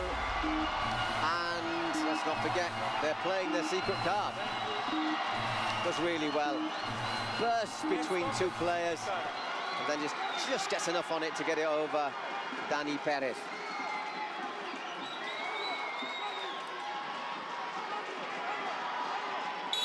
So we'll have our secret card after this. It's got to be a goal or a shootout, a penalty or a shootout, hasn't it? I'm sure. The chicken's going mental. There he is. Pio, Pio.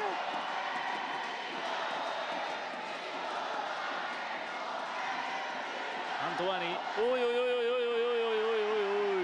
Almost. Just gets enough on the ball. Almost turning to trouble, almost committing a penalty as well. Augusto. Ropero gets there, that'll be for Jorge.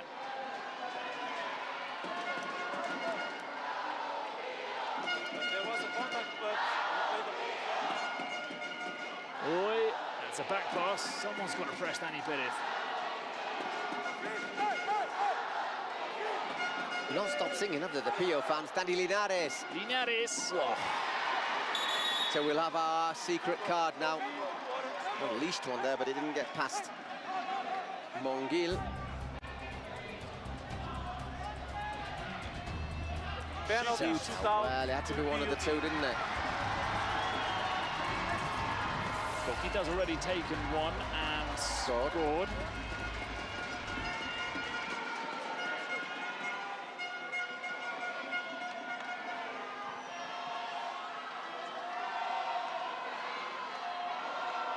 And he's going to have another one. If he scores this, and we've only got a minute left, it'll mean once again that we can't have no chance of golden goal or a post-game shootout, but he's got to score it.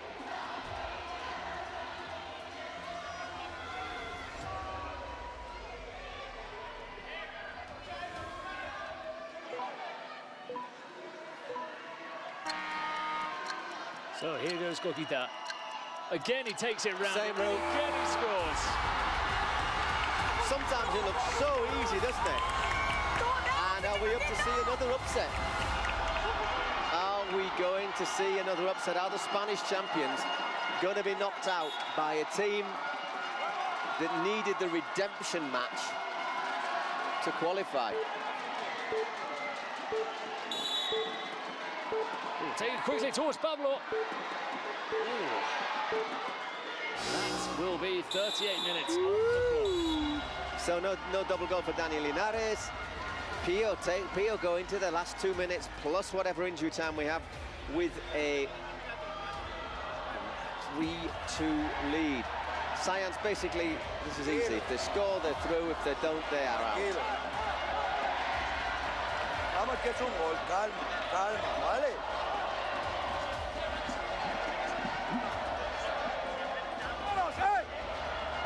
Descanso, le vas a entrar. Calma.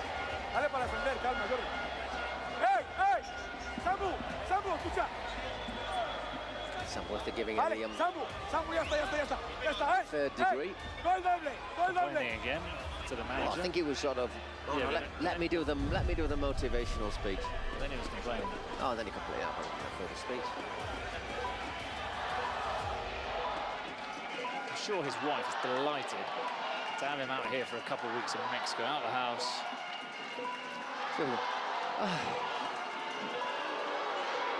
Sat on the sofa with a nice gin and tonic and I just chilled.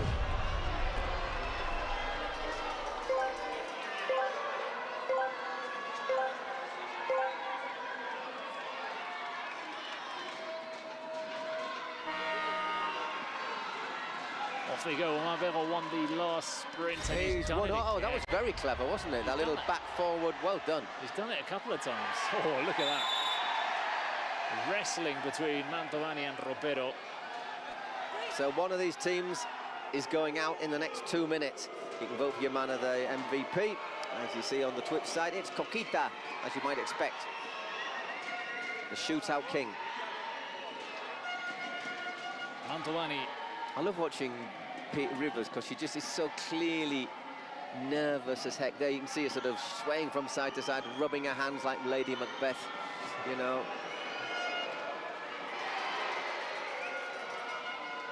Oh, Sambu does well to win it. There we go. Oh, he's given it. Is it going to be a yellow then? If you're saying he's elbowed him, you've got to show the yellow. Puts out an arm, doesn't he? Does he get him that hard? I don't think he does.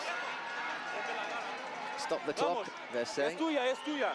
Usaste, okay? Vamos. Well, if you give that, I thought you'd have to show a yellow card, but definitely, yeah. It's the referee saying it's an elbow. What? Oh no, the ball is no, because it was pulling back from Sambueza. I thought he was saying it was an elbow, so he was saying he was pulling it back. Loses it.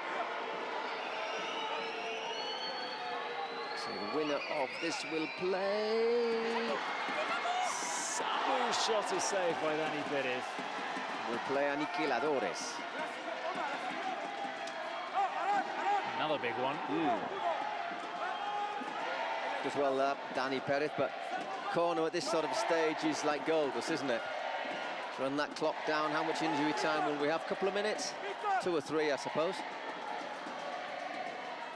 Sambu to Jandro, wide. Still only a goal in it, though. If Science can score, the double value goal would qualify them. Linares. Hero. Mantovani. Fonserra. Augusto pushing forward now. David Lopez at the far post, well defended. Out for throwing. Get Mantovani and David Lopez in there and throw it long. Look, there we go. Great defending though by Monguil. 3 minutes of injury time, by the way, if you haven't seen, which you probably have. David Lopez, Mantovani, Linares. No! What a block. That was Jandro coming across. Jandro, no mames. Vital intervention from him. No mames. Still defending to do. Omapego. That's given his team about 20 seconds there, Omapego.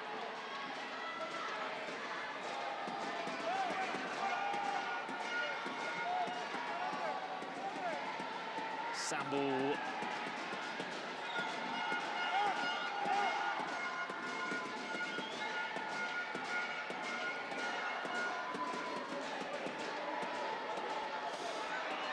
Oh, good running. Jordi Cano. There's just no space for Science to look to exploit, is there? Great team effort, this from Pio. I think whatever happens, it's been a good team effort, really good team effort.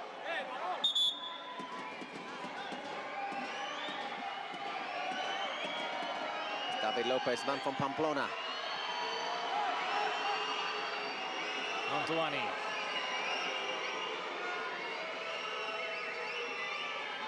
David Lopez. Alphonse. Oh, there is the drama. Augusto Fernandez. And everybody's celebrating. 1 minute left. comes in from deep. Nobody picks up the run. Augusto Fernandez. Is that going to be the goal? Look how that comes in between the two. Great goal. Ball out wide is a great cross, and Augusto making the late run into the box. So about half a minute left. Is the chance for more drama? Oh, Cojita! Oh, he's put it over! He slips just when he was getting ready to shoot in front of Dani Perez. Jordi Cano knows. I'm surprised Science let them, 2 seconds after scoring a goal, have such a clear chance. You think it's over, don't you? Because there's 30 seconds left, 20 seconds left, but that's all it needs. We're still... Well played, Dani Linares. No, we've got another minute to add on. So we're going to have 4 minutes of extra time.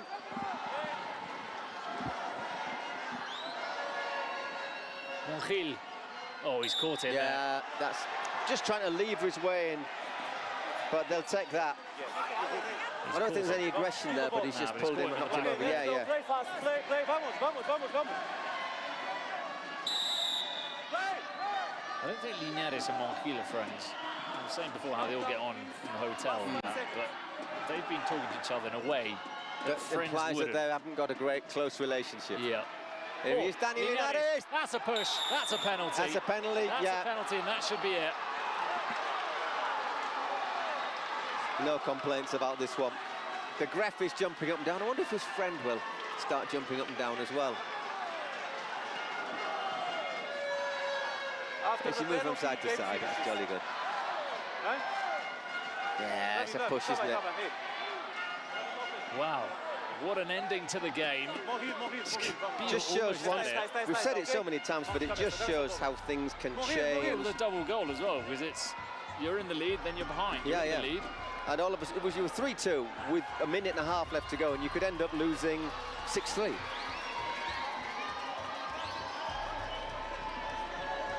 I think there's time for this, and that's about it, really, isn't there?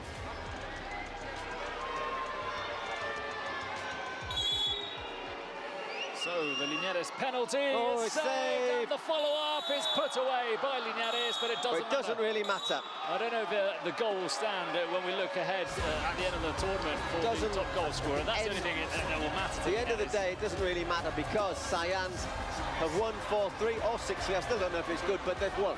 They've won. That's all that really matters. Good save once again from Jorge.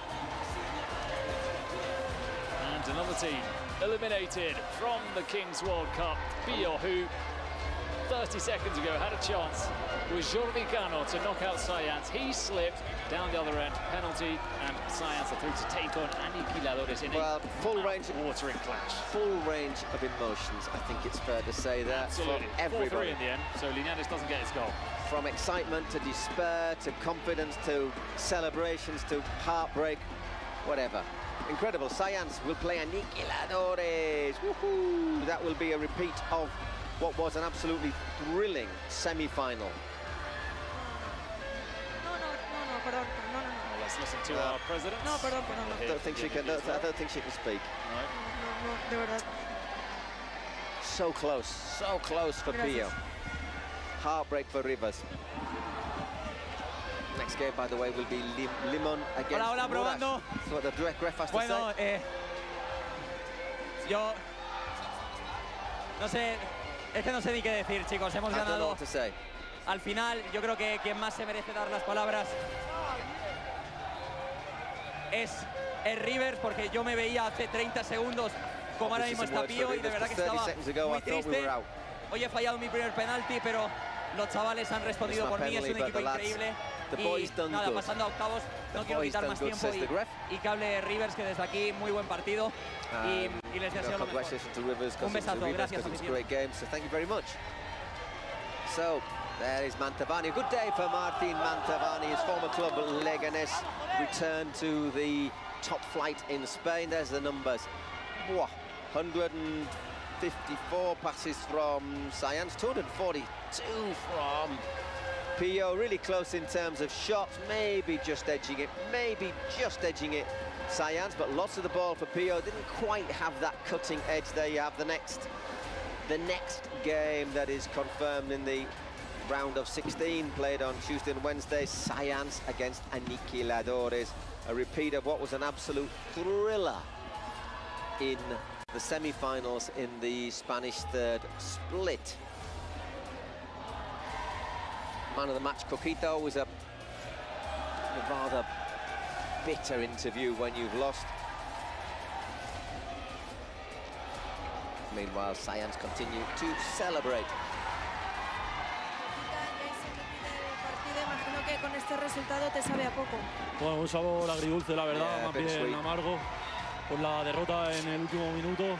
Es un partido difícil, sabíamos que Science era un rival duro, son campeones de la Kings y bueno, habíamos preparado el partido sabiendo esto, pero bueno, no ha podido ser, estamos orgullosos del equipo, de que lo hemos dado todo, sobre todo de la afición que ha estado con nosotros desde el primer día, y hemos jugado con un jugador más siempre, y nada, darle gracias a Sami por la oportunidad que nos dio y nada. No sé si quieres aprovechar ahora que estás aquí para darle un mensaje a toda esta afición que se ha llevado en volandas todos estos partidos. Oh, sobre todo lo que he dicho, que creo que tenemos la mejor afición de la Kings, súper agradecido de estar en este equipo, de que siempre nos acompañen en las buenas y sobre todo en las malas, y nada, los quiero de corazón a todos. Mucho ánimo.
And here we are back again. Now Limón FC against Murash. I was seeing some of the Murash players warm up in that area where they have been designated to warm up before the games, and one of them was not looking very good in physical condition. Stomach ache. Yeah, it's a bit about Juan Carlos. Anyhow, just to let you know, for this game, Limón against Murash. Very quickly, Limón lost their last game, 3-2 to Kunisports. Murash came back from the 10-4 opening game win with a 9-1 victory over UA Steel. 3 of those goals coming right at the end when it was double value. A couple of things to know. Another thing to know before we start. The assistant coach of Limón FC, Tuna Yurdakul, has been suspended for 3 matches, and Limón, after the 5th minute, will have to play another 3 minutes with a player less because of his indiscretions. Right, your man there, Keisuke Fukaya, has been outstanding in both games. Even in the first game, his team lost 10-4. He was great. Really would have been a lot worse if it hadn't been for him, and he was great as well. He was really good against UA Steel. Made 4 or 5 vital stops in the first 5 minutes, and basically a wall in the Murash goal. There you have the confirmation. Actually, 2 minutes less with 1 player. 2 minutes with 1 player less in this game, not 3. That was a tough suspension. They weren't happy about a couple of refereeing decisions without going into great detail. Hey, but you know, it is what it is. So, obviously, they should have Datsuke Nasu back He was suspended for the last game. Veteran player from the J-League. But team will play quite nice football, quite lively. He's a lot of fun. He's up for it. And I say the keeper, there he is, Keisuke. Really very good indeed. Did you see Limon? They were impressive in their first match. Big favourites to win this, as you can see. 80% of them are dropping, but we'll have to see, because UA Steel obviously losing both of their games after their last defeat by Murash. But, you know, I think getting to this stage for Murash is it's something to be positive about, obviously, because they came here and they were a little bit, what's this all about? Yeah, first game, they did not look good at all. They got Ranisa as well, you know, so it's not exactly who you want in your first match. But, you know, I mean, we're going to have them in the next match, but Ranisa did not look that good against G3X. It's another one of those, isn't it? Was it Ranisa weren't great, or was it G3X were just outstanding? Incredible, yeah. I think everyone in Turkey is voting, or at least that's what it looks like. Of course, a friendly handshake before the match. What time is it here now? Is it 4 o'clock local time? 4:30. 4:36. 16 hours. Ooh, it's probably early-ish hours. You're probably watching in Japan. It's tomorrow. It is tomorrow. You're in the future compared to us. It's kind of exciting, that. There is El Rayen, and he's the club president, honorary president is Arda Turan, of course, the former Atletico Madrid Football Club Barcelona president. Mohamed Zoser, of course, one of their star players. Tall, very good defender.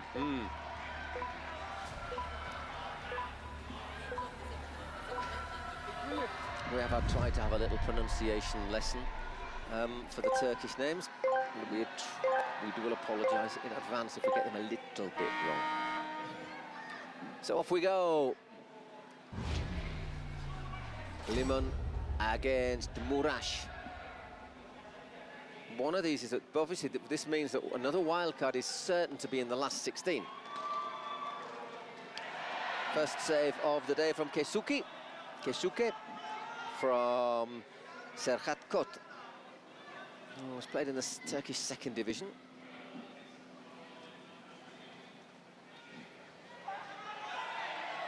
Referee right in front there. Plays on as Shohei Moriyasu goes down. That would have fouled. That was... Nah, there's not a lot there, is there? Nah.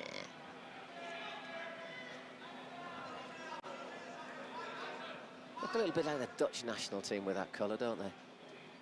They do. That orange. Once again, working away there, Serhat. And is that out just after the minute's gone up? It is indeed, so it's a corner. And Alparda, the Limon goalkeeper, comes forward. Also somebody works a shot, and this time he worked it wide. Let's see if it's me with a bad luck, but that last match was something. It was a wee bit better than the Stallions game, I'm going to be honest. Bueno, here's Keisuke.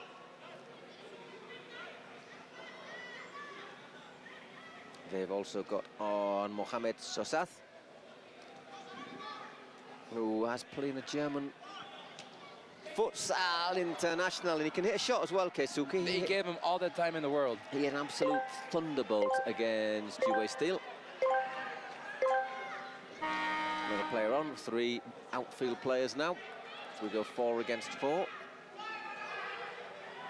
Remember, Limon FC cannot bring the 7th player for 2 minutes after we go 7 against 7, because I say the assistant coach said a few things about refereeing in their last game. Their last game, which they lost 3-2 against Kuni Sports. And Nahuatl scored a penalty. He scored his president penalty. missed his first. He slipped in the first one. This time he had proper boots on. Learned his lesson.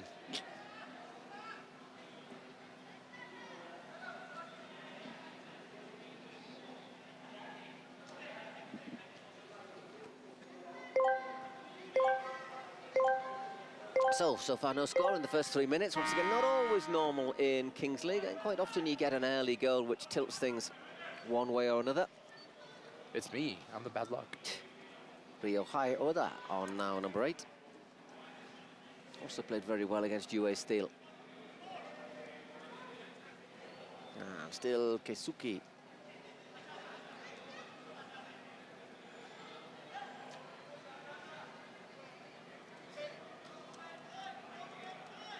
Not afraid to push forward, mixed with Shohei Moriyasu. Nice ball. Oh, not bad. Well, unfortunate, bad technique there. Daisuke, must we say, 42 years old, has got 2 Japanese national team caps, played for Vissel Kobe. I think he's trying to take it first time, isn't he? He knows it's going to bounce up.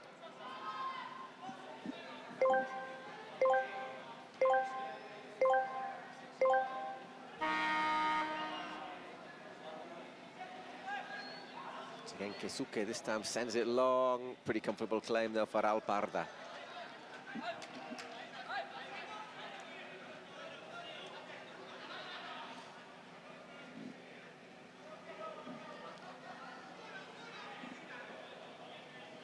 There's Metekan. One of the key players for Limon. Here he is again.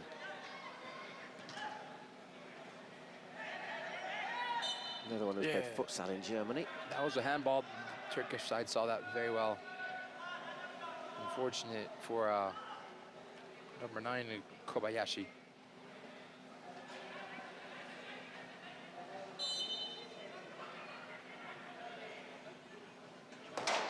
It's a screamer from Cesar. Let's have a look at that again. I think that was all on Fukaya, on Keisuke Fukaya. He could have gotten to it. Don't you think? Maybe that bounced before. Well, there's one or two things. It's either not put his wall correctly. Because I think your wall, you should be covering, that wall should be covering that post. So he's not really put his wall there correctly. Or if he put his wall a little bit more on towards the left, he's not covered that post. So I think you can have a look at the referees, the goalkeeper's positioning there. And straight away we're going to get a... What are we getting? I think there's some confusion because of the team penalty that you were talking about, of having to play with one player less, but they can make a substitution. Yeah, they can make substitutions, but they've got to have a player less for another minute and a little bit. So 1-0 to Limon. Goal scored by Berkay Cesar. Yeah, I'm afraid old Keisuke got his walls a little bit, angles a bit wrong there. Wabe.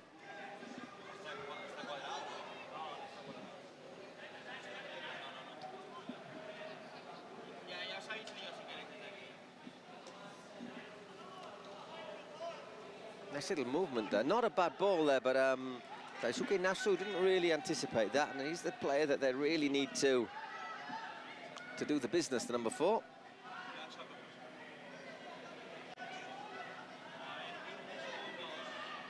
Morash didn't really take advantage of having one player. No, they haven't yet so far, have they? But I think with 7 against 6, it's not a huge advantage. It's not a huge advantage.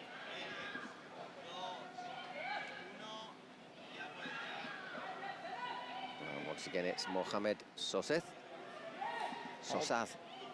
And we're 7 against 7 now. After 7 minutes. Once again, Metekan.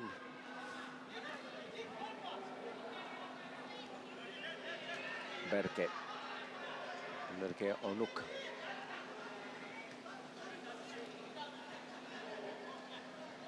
As the goal scorer, Cesar.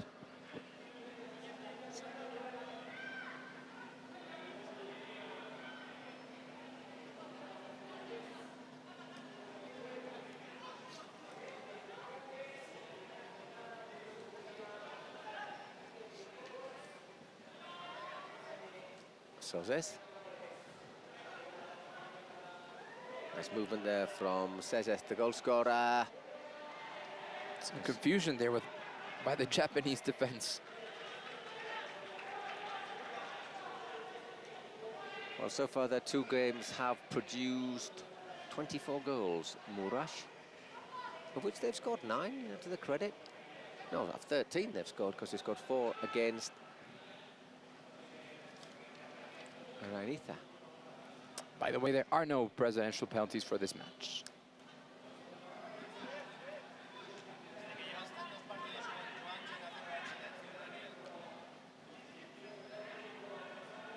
Having to sit deep at the moment, the Murash players. Let's see if they hold that. I don't think it's going to be easy for them. I think they had an advantage against UA Steel, because UA Steel, although all named players, all former either internationals who played in the Ukrainian top flight, the Champions League, they were a little bit older, a little bit heavier, and a little bit slower, I think is the key factor. Yeah, unfortunate for them. It's a good movement, whereas the Limon players are a bit quicker. That should go through to Keisuke.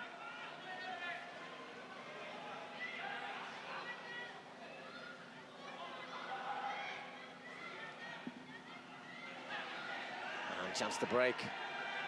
Berek.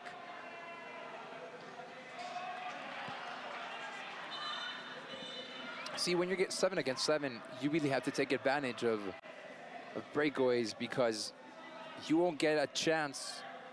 Yeah, you don't often get a chance. You know, if you're looking at someone like playing against someone like Stallions or Limpo, you don't get many breaks against them. Also, Korn took a little deflection. Once again, it's Soseth. They're not able to clear, though. Murash, still Soseth. Half got caught, picks himself up. And that wasn't far away from Soseth. As they Good stop by Keisuke. You saw the President Junichi Kato cheering him on. Huge difference in possession. Pretty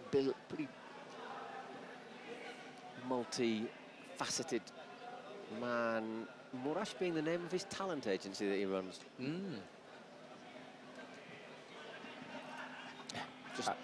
I liked in Limon's last game that Kun Agüero came on with Limon. It looked like a lime to me, though, rather than a Limon. But we're not going to go into the specifics. Not going to be pedantic. So him and West Col were just that they're sucking lemons all first half, and I thought, you're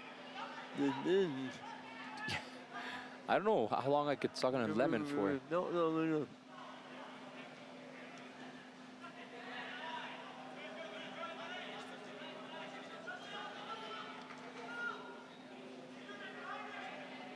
They come again, Soseth. And another save by Keisuke. That's 3 so far, isn't it?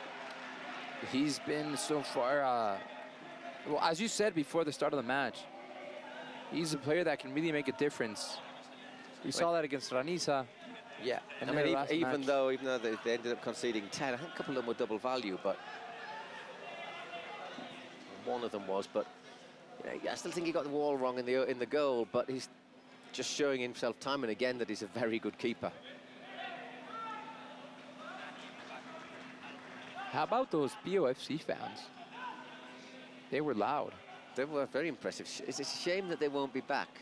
Well, they might be back, but they might not. But they won't be back supporting Pia, which is a shame, because they have certainly brought a lot of colour and a lot of noise to the Kings World Cup.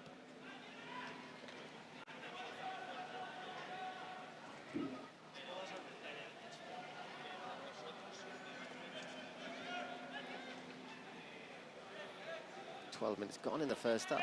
Keisuke plays it out to Kobayashi.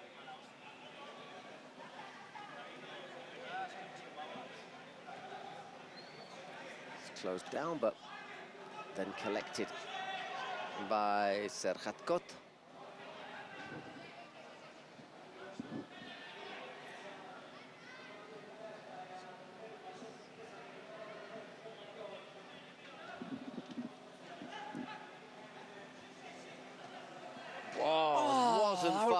play was it there from Mete Khan? Unfortunate. He couldn't get that effect to turn in time to go into the goal. Cuts inside. How about that bend? Just not enough, though. Really close. But no cigar. This game flying pretty quickly without interruptions. But has to be said that Murash struggling to create anything really dangerous. Do you remember any actual important plays by Murash? Not really. And Limón have had at least, other than the goal they scored, 2 or 3 saves from Keisuke.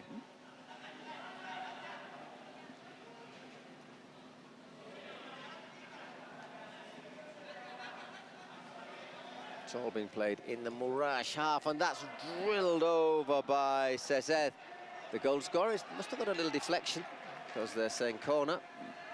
You can clearly see what the strategy is for one. Sorry, by the way, does he get a little touch on that again, Keisuke? I think he does. I mean, the referee saw it, so that's a corner kick.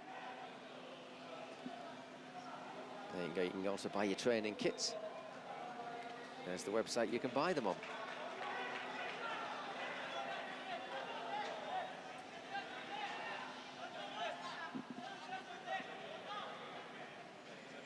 We have 4 minutes until the dice. Is it going to be Miguel Ayun?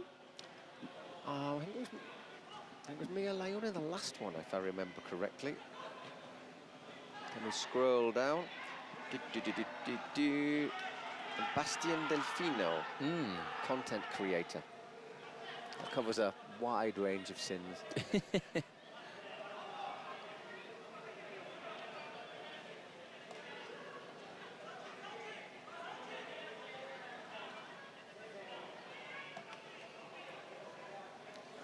Just knocking it around reasonably comfortably, picking their moments here, aren't they? And once again, fired in by Serhat Kot, a little bit over the bar.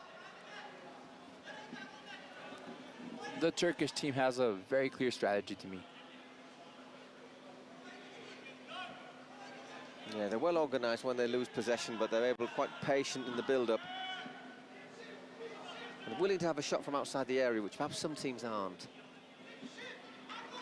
Yeah, it's something different, you know. You got to try something different maybe when you have a team that's very well organized defensively. What was that? Come on. Looking, I think, to be a little bit spectacular there, Tatsuya.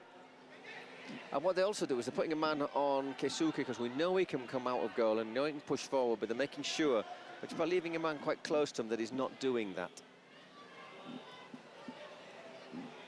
You talk to players, you know, sometimes you do find out that it's a lot more tactical than you think. It is. Rafa Puente actually told me yesterday that it's harder than it looks. Once again, Mete Khan going to push. Is he going to get it onto that left foot? No, this time it's given away to Daisuke Natsu. Oh. So only one goal in it, but we have got the dice to be thrown by our content creator. Remember, Maluma will be at the Final Four in Monterrey. That is next Saturday. So you guys can dance some reggaeton. Yeah, I mean, I'm just going to get out my reggaeton collection, Juan Carlos. I've got them all. Actually, I've got reggae, but not with the ton on the end. So this could be your introduction to reggae. No, I don't need an introduction. I've had an introduction to it. Don't need a second introduction. But lots of people love it. Very popular in Spain too. Oh yeah, tell me about it.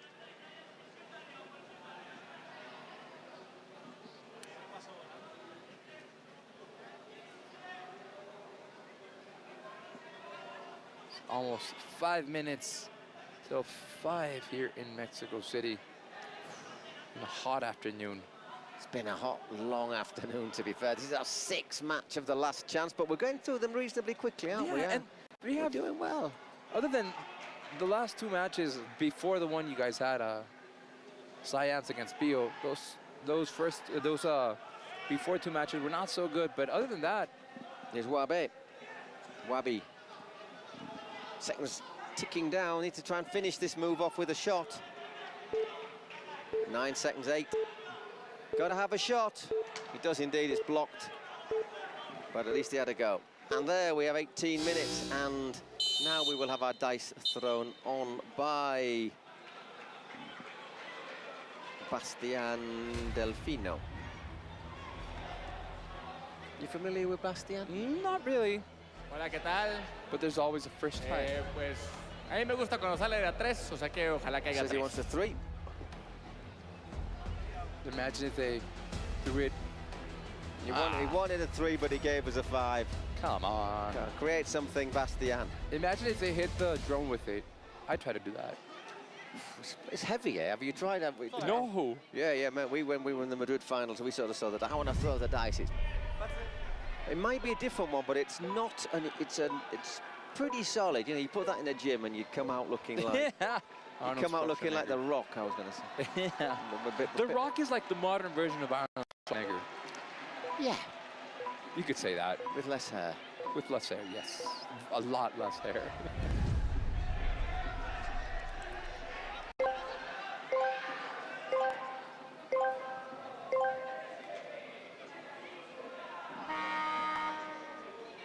Right, so there we go, start the second half. Sorry, the last 2 minutes.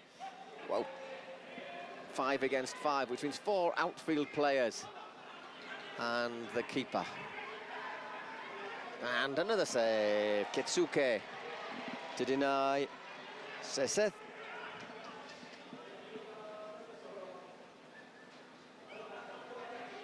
Kobayashi. And Ketsuke makes himself available on the right here for Shohei.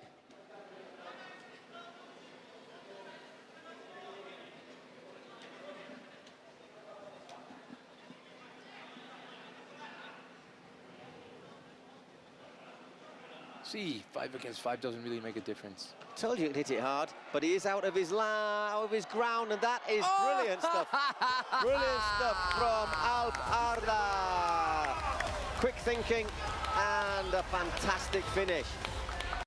It's a good shot. I mean, it's a good shot from Keisuke, but great from little bit of technical stuff not allowed on the pitch, you see.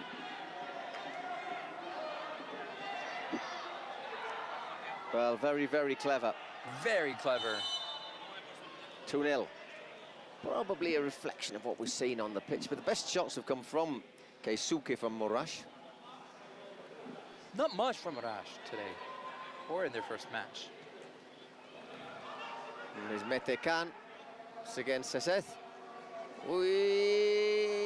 Looking to work it. Still Khan looks for his left foot, hits the post. Well, a chance there for 3-0.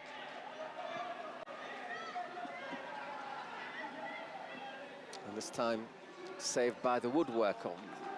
Figuratively, it's actually metal, the post, but... Back in the day, it was wood. That's half-time. Back in the day, when I was young. Half-time, 2-0 to Limon. Probably a fair reflection of what we see in that second goal, however. Great finish from the keeper, Alp Arda, saving well from Keisuke. Looking up, seeing that the keeper was out of his line, out of his ground, and scoring from within his own area.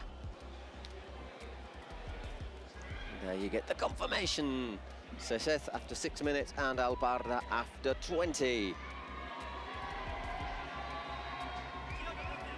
Oh, so that's their strategy, see. Tatsuro Inri. 8 dakika boyunca attığı gol 2 gol sedecek.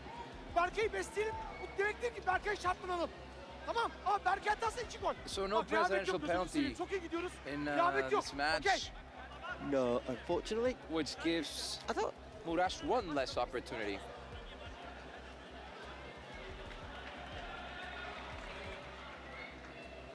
I see Alana and Barça Gamer in their box, getting ready for Ranisa,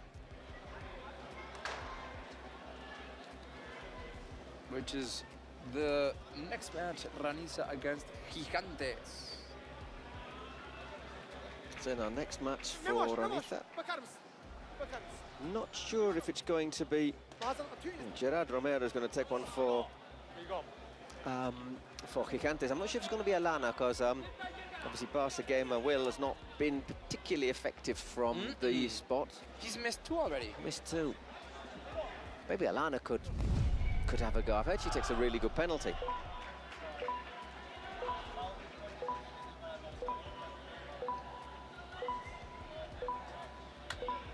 So already for our second half, the countdown begins.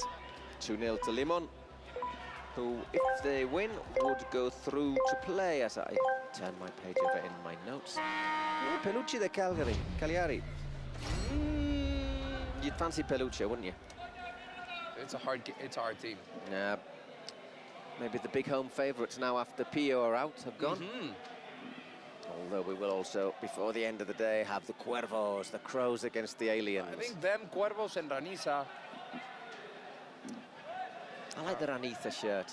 If any Raniza people are listening, I do like the Raniza shirt. I'm trying to convince them to give me a jersey. I am an M, a medium. A medium size. I do have to confess, I am a Raniza fan. I decided that a few days ago. So we have a secret card, probably secret player, you'd say secret player, wouldn't you? Yeah. It makes me feel dizzy, seasick, was watching that camera shot. It is indeed the star. Did I say secret player? I meant star card, player. Star player, secret card, Limon. Star player, star card, secret, whatever. Spotify secret card for our star player. 61. Let's get this right. Even though it's game 6, 2 more to go after this. Raniza Gigantes and Cuervos against Aliens. Oh, by the way, Aliens also have to start off with a sanctioned cause. Castro wasn't very happy about a couple of refereeing decisions in his game. I must confess, there was a couple I sort of agreed with him quietly, because we sat next to the referees here, and they were all nice people. Most of them are at my breakfast table. So we have number 61, Ceses, is the star player for Limon. If he scores a goal, it's worth double.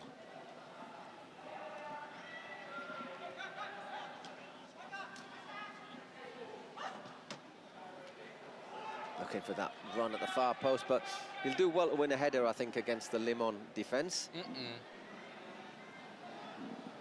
That's a very complicated mission. Height advantages. So I wonder what Murash have as the secret card. I think if it was a penalty or a shootout, I'd be quite tempted to use it now, just to get within a goal difference. Because if you concede a goal, then it's going to be hard for you to come back. So if you're one goal away. Suzette once again looks to put that one in, but too high for Berke Onuk. It's launched long for Quillo.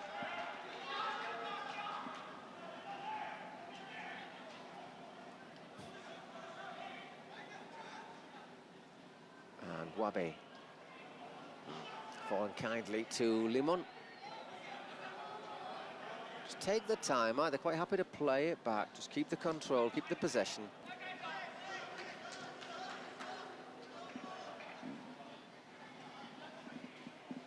Of course, Limon FC are in no hurry whatsoever.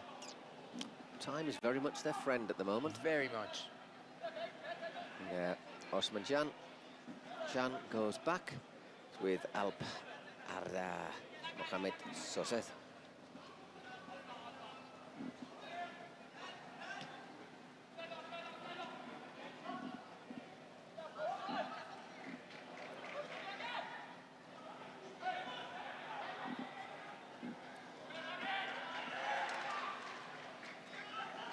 Still not much from the Japanese side. They're really struggling to try and get something back.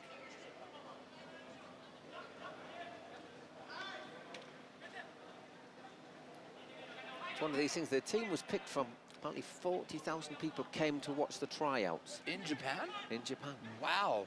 So I think kind of implies there's lots of interest in it, isn't there, in this? So hopefully it'll continue to develop. Will we see a Kings League in Japan? Something similar, I wouldn't be surprised, because technically they're not bad players at all. No, not at all. They're always...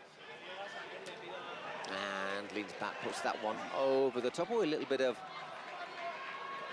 A little bit disagreement, but I think it was worth the effort there. I was going to say, them and South Korea, Japan and South Korea are usual guests at the World Cup. Tend to qualify from the Asian group, don't they? South Korea, tough team. Very tough team. They get, as time goes on, they get more and more technical.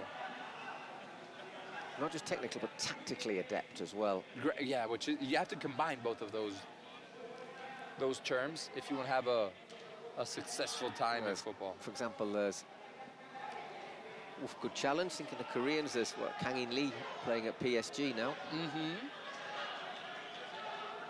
Had a tough time in that game against Borussia Dortmund in the semi-finals. What's a good claim there from... Yeah, Alparada's like, whoops. And of course, I've just suddenly set my mind, the player at Tottenham, what's his name? He's been there for years. Just completely left me blank. Heung-min Son? That's the one I mean.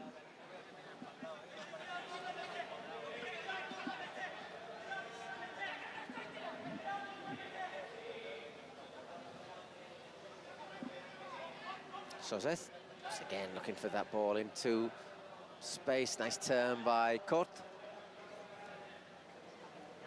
And lovely technical ability. That was a good play. Yeah, nice technical ability again from Mehdi Khan, and shot came in from Kort, but saved by Keisuke.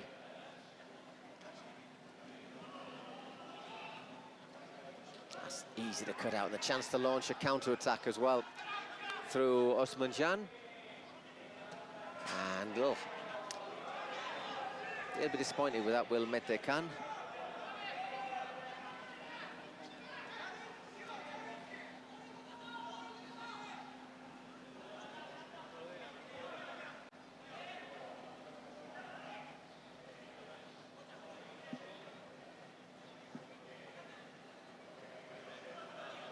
Once again, needs a bit of movement.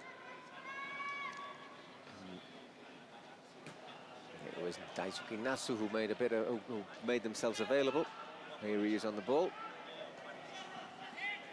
So high, as we see the Spotify secret card played by Murash. 7 minutes gone in this second half. Are we going to get it played now or the end of this move? Next move, I think the referee's going to say now. Right now. Let's see what it is. I think it's a penalty. Okay. Secret card. Double goal value for the next 4 minutes. Well, you might as well play it now. I know. I mean, I don't know. They haven't generated much. Not many chances. Not many, but you've got as much chance now as you have later. Right. Just might as well. Might as well.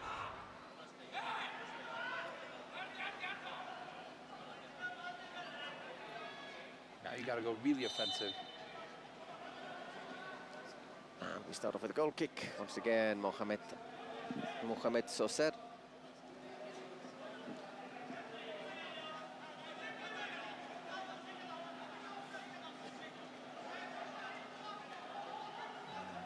Osman Can.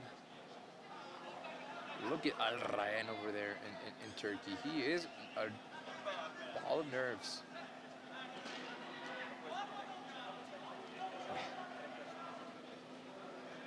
I'd be reasonably content if I was the Limon FC president. I say Murash trying to control the ball, trying to move it around, but not looking at the moment as if they're going to penetrate to the Limon defence. But obviously, all it takes is two combined passes, isn't it? But at the moment, looking comfortable. It's going to be very hard for the Japanese team to try, not to try, but to open up.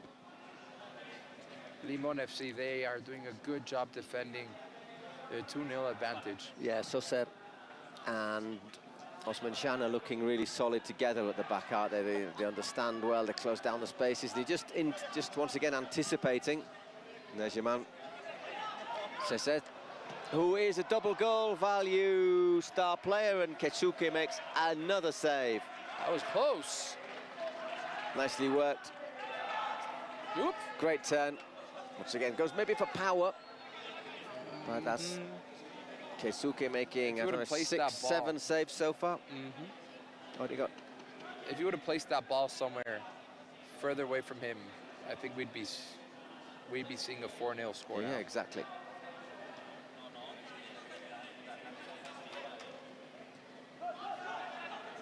Once again, works out nicely. Mete Can. Offside, goes up against him on that far side of the pitch. Not a lot left. 10 minutes. Just for that Spotify secret card. Yeah, less than 2 minutes now for that double value goal for Moraes. Not had a shot in that time.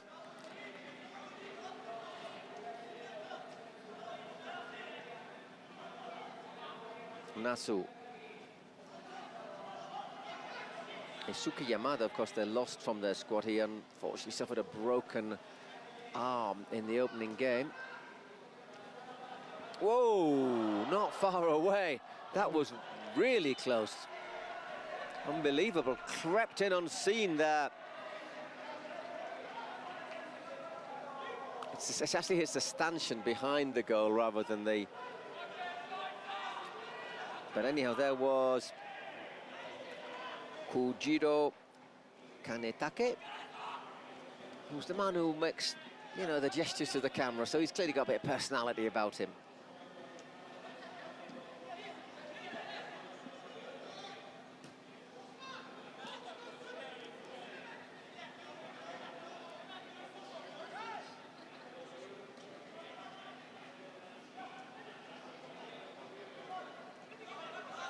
.30 seconds left. Yeah, with just that's the only chance they've really carved out. Oh, whoa, whoa, whoa! I thought he was going to get on the end of that one there, Kot.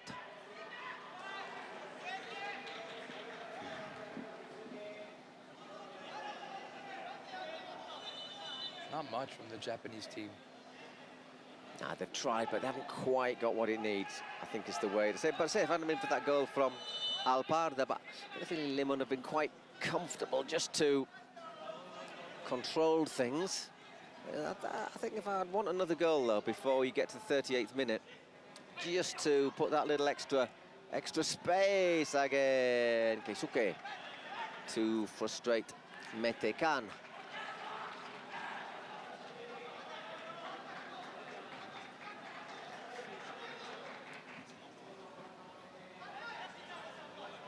You know, we've seen some really good keepers already in this tournament.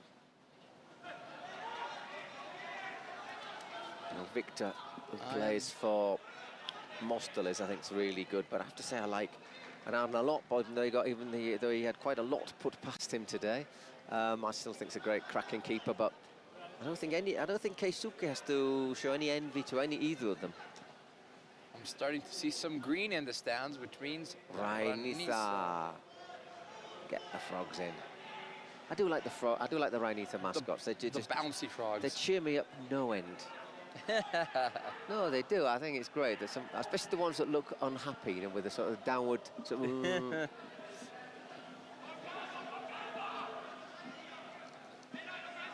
Right opposite us, just above the screen with the Turkish delegation, you can see Alana as well. Another save from Keisuke.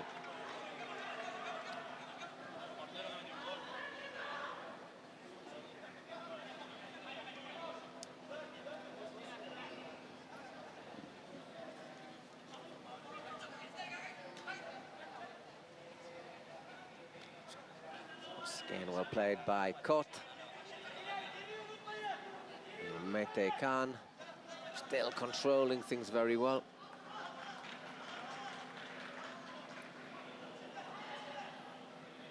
Not really getting close to the ball, are they? We've got just 4 minutes left, and... Oh, is that a penalty? Well, the referee says corner, but it's Mete Can who's gone down. I'm sure the VAR might have a little look at this. It's a great cross from Soseth. That could be a penalty. Does he catch him? Let's see from... I mean, if he's caught him in the head, then you can give a penalty. You can consider giving a penalty. That's just going down on the pitch. You tend to blood your knees. It's not like playing on dirt pitches, though. Guess what? Those sheets are gonna stick.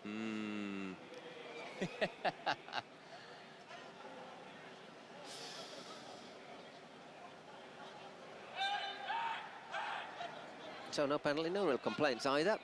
Just 3 minutes till we have double value goals for everyone.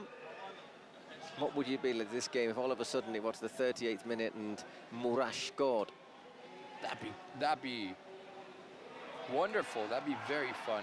It would put the cat among the pigeons. No, in this case, it would put the cato among the pigeons. Wait, we don't have precedent penalties. We've been told we don't. They can't. Yeah, there's some confusion from the Japanese side because maybe someone just leant on the buzzer. No, I'd be like, oops, my bad. Junichi Kato's looking, saying, "No, I'm not taking a penalty. It's not happening." Nah, we're not going to penalty because if we did, it would be now.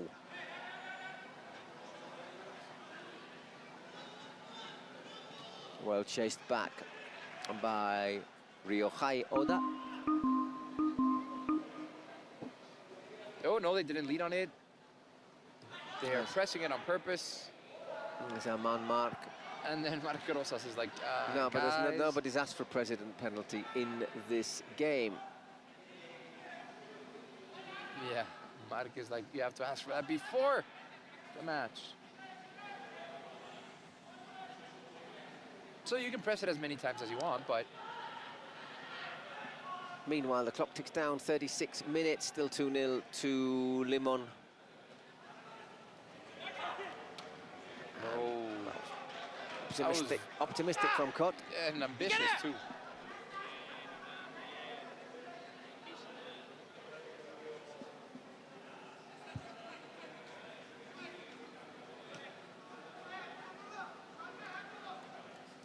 Something special is going to have to happen soon, otherwise Murash are going to be waving a sayonara.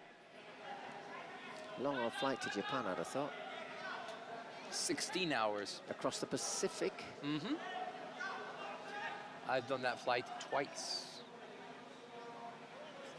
And it's like you're never going to land.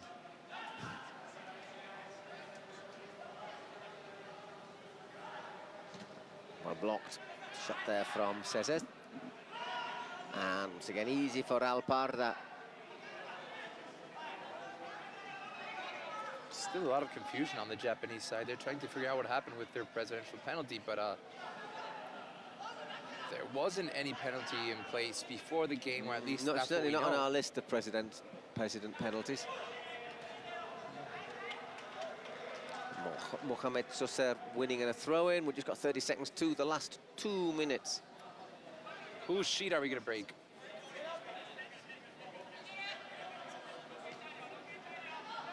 I think we're going to rip the Japanese. Are they going to go? Oh, right, I think it's looking at the moment as if the Murash team sheet is the one that's going to get the ceremonial tearing up. But are they just going to? Would they just go absolutely wild and go for it in the last 2 minutes? At the moment, they've been a bit too conservative, haven't they? I think they haven't really.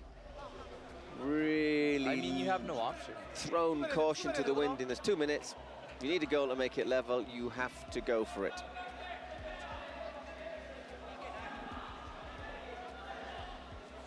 You know, they're not out to this. All they need is a goal and the level because it's double value goals in the last 2 minutes.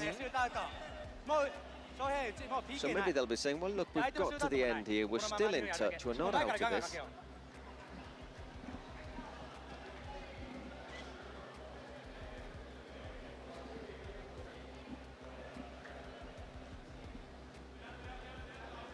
Quick drink of water. It's nice and comfy temperature in here now. Gel hemen buraya gel hemen gel.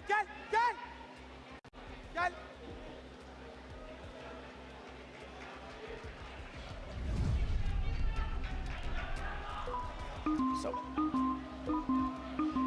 here we go, counting down.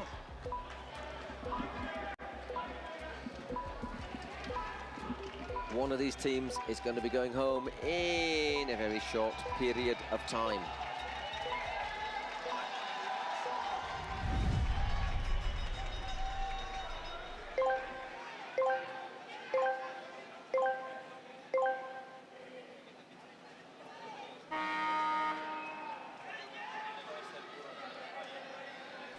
Wow, good commitment there from Tatsuya. So all of a sudden, are they going to go for it? Looks like. And there you can vote once again. We say this every game. You can vote for your MVP on the Twitch site. I'd say Arda. Arda, Keisuke also getting a pretty good percentage. Cesar. Arda scored. Very quickly the vote changing.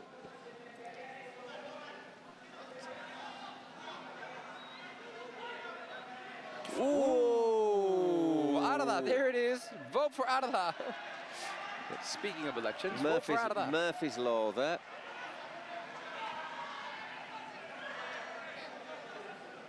El Ryan looking a bit nervous at that moment. He's focused all match, hasn't he, though, the Limon president?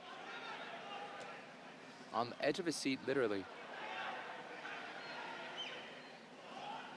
There comes claims. Not really, I don't think there'll be much stoppage time here. Yeah. There's not been any real arguments, any real injuries.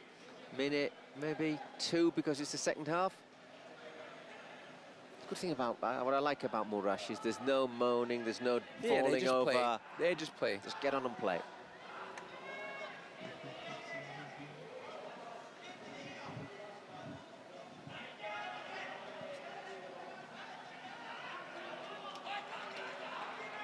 And it looks as if it's going to be between Arda and Cesar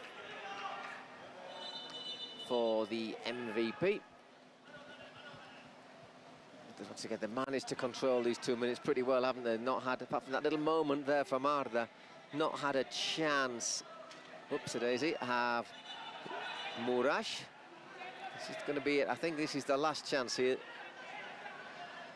Just the 1 minute. There's not been any real stoppages, have there? I'm getting ready.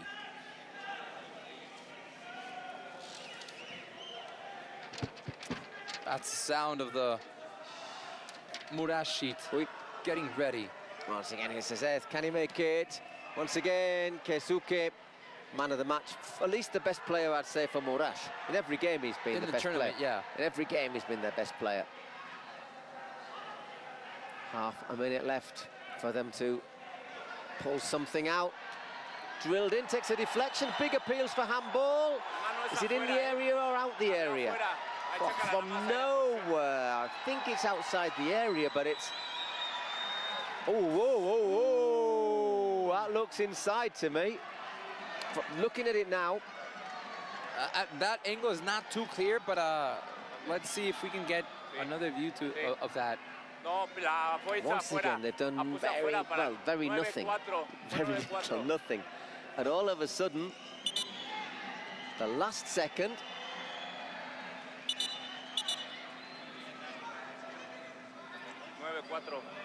and there's literally going to be time for this, and that's it.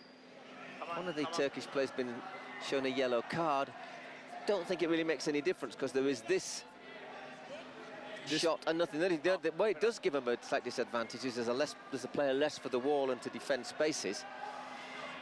But does it make that much of a difference? Let's see for Osman Ural what happens here. Up next, Gigantes against Raniza. Raniza, my favourites for that game. Gigantes, I think they'll suffer for not having played that game against 5 who were indisposed. Wow. Player on the line. You see, another man here wouldn't be bad just to close space down. All or nothing. And nothing it is. Well, that is an unfortunate way to end. Slips the last moment, Quillo. And so there is the final score, 2-0 to Limon. Comfortable. Now it is just outside the area, but the way his arm went back for a second from the angle we had, it looked as if it could have been in, but it wasn't. Well done, referees. Well done, VAR. There you go, 2-0 to Limon. I think that's the comfiest 2-0 you're likely to see in Kings League, apart from that dramatic last second where they almost had a penalty and we had that unfortunate slip as Quillo went to take it. But worthy winners, Limon. The Turks will be in the last 16 on, well, either Tuesday or Wednesday, and they will play Peluche, who will probably fancy their chances. But to get into the last 16 in your first attempt is pretty good, but good going. Murash they can take some satisfaction from the fact that they won a game. They beat UA Steel, and they beat them well. So there you go. Limon into the next round. Murash onto the next plane, going westwards. Pamela's going to give this award. Arda, MVP of the match. Congrats. What do you feel about you are in the next round? Thank you. I don't speak English. Just say thank we'll you. leave it at that with you. You can enjoy the interview. Gracias, Mexico. Anne, sana gelsin bu hediye öpüyorum. Gracias. Congrats. Go to celebrate with your team. All right. Well, very self-explanatory.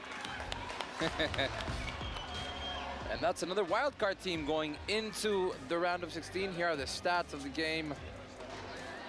Very clear possession, clear chances by Limon FC.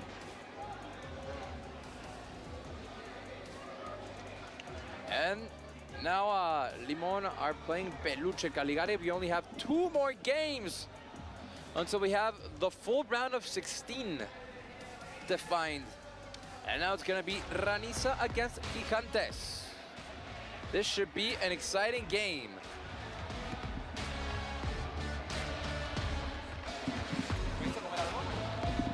No llegué a pillar nada, pero bueno, me cogí ahí como una especie de panecillo, tal.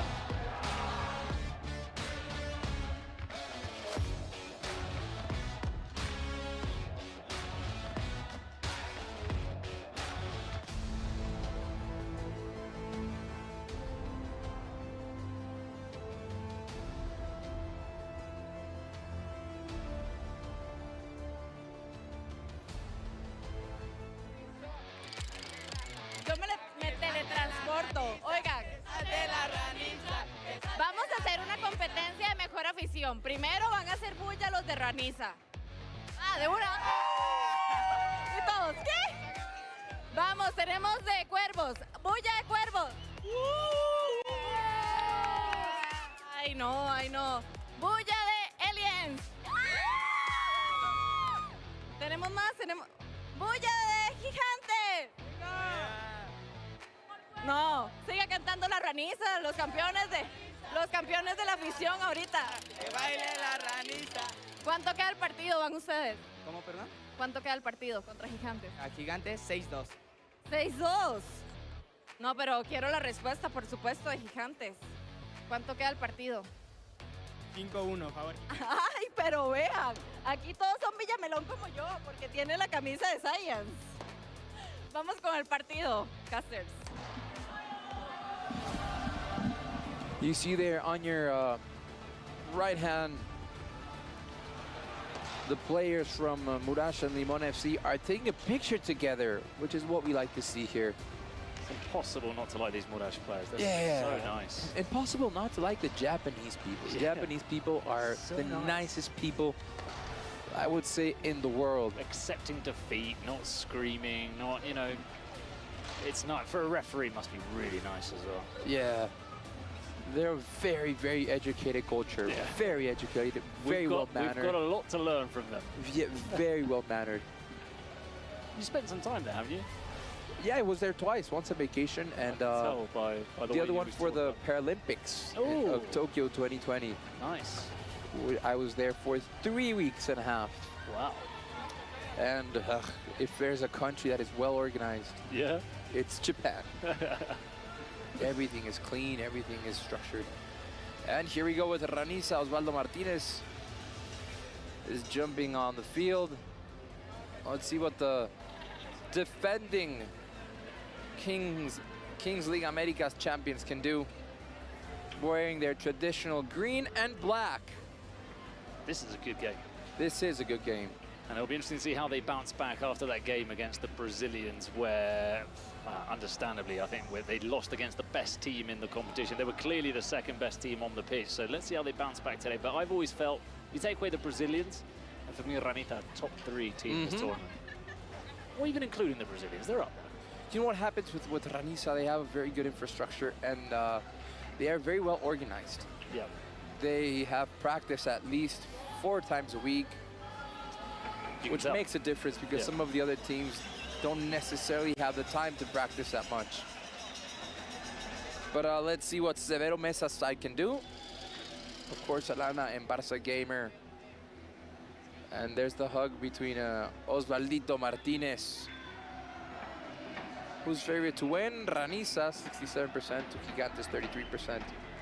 I'm a big fan of Osvaldo. Good player. He's a great player. Really gives like balance and order in the middle. When he was a professional player, he was just a key player for Club America and Monterrey. Where did Obed play? Did he play in the top league? Obed Martinez? Or is he not a top player? I don't think he is a top player. Okay. I don't. Because I'd never heard of him. Me neither. I'd heard of obviously Ayoví and Osvaldo, but I hadn't heard of Obed. I thought maybe he was a local player that was known here. Or no. Obed Martinez. I'm trying to get my memory together and see. Well, if it doesn't jump at you, it means, he's probably not too famous. All right, let's see what Ranisa can do here.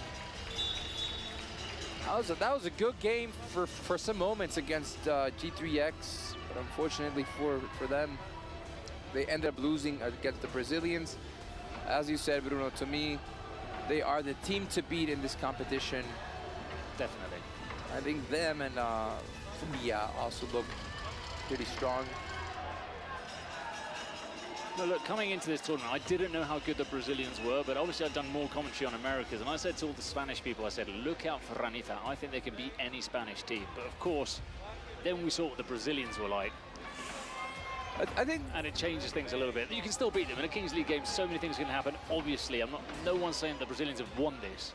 I think the big advantage of the Brazilians, or what makes them different from the rest of the wildcard teams, is that they have that experience of playing 7-a-side and futsal. Yeah, exactly. So that makes a big difference for them. The movement of the players, the understanding between them as well. They all understand where they are without looking at each other.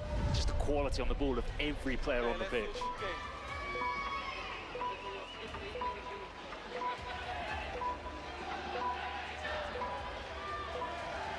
And of course, the Frogs are now in the stands. And let's see what Ranisa can do here.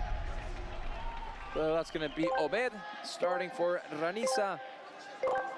And for Gigantes, that's going to be Marc Pelay. First to the ball is Obed, plays it back, of course, as the rules say. Thought he was going to play back to Hugo Murga. This is Obed trying to get a goal on the 1-on-1 from one side. Oh, that could be it. That could be it. That is it. Obed! Obed Martinez! Look at that. 1-0. What a skillful play by Obed Martinez, Bruno. Just sending the left tumbler. He doesn't want to look at that. He owned him there. He owned him. Let's see what Marc Pelas can do to get back in the game. Great defensive play by Obed. And he gets the crowd fired up. Look at that by number 20 from La Ranisa. 13 seconds left for the 2 against 2. Already, Ranisa have taken advantage of the build-up, as they call it. La escalera, they call it in Spanish. And now is Jair Arias, the Colombian, on for Ranisa. And on the other side, it's Adrian Espinar. I'm sorry, not Adrian Espinar. That is Nando Quesada. Pelas with the ball, tries to get a shot in. Obed, from there, Obed. He's going to try that. Is that a goal? No. Hey, it's unfortunate that it fell to his right foot. He's very left-footed. And on the last game, we saw the goalkeeper out of the score from one side to the other, so you never know. This is Jose Segovia to Pelas. Again to Segovia. Out wide to Quesada. Quesada blocked by Yao. These Ranisa players are fired up. They're celebrating everything. Segovia Velasco. Hey. On for La Raniza is Cesar Romo. And for Gigantes, that is Carlos Contreras. Hugo Murga.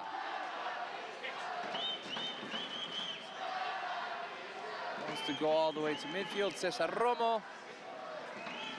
Romo in control of the ball, in no hurry whatsoever. Murga, number 23, tries to get a shot in. That was close. What a save!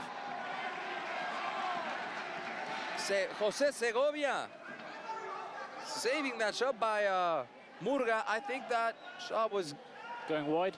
I'm not so sure. I think that could have gone in. Again, Murga with a shot. No. To Romo. Romo to Obed Esau. Remember, he scored the first goal. He's the man that has this game 1-0 up. Cesar Romo and Baruch Ochoa on for La Raniza. Great save there by Jose Segovia. Also on for Gigantes. That is Sergio Juste. Very physical player. Obed. Murga. Out wide to Cesar Romo. Raniza control the ball. Baruch Ochoa back to Murga. Murga out wide to Obed. This is what La Raniza has. They can play the ball really fast.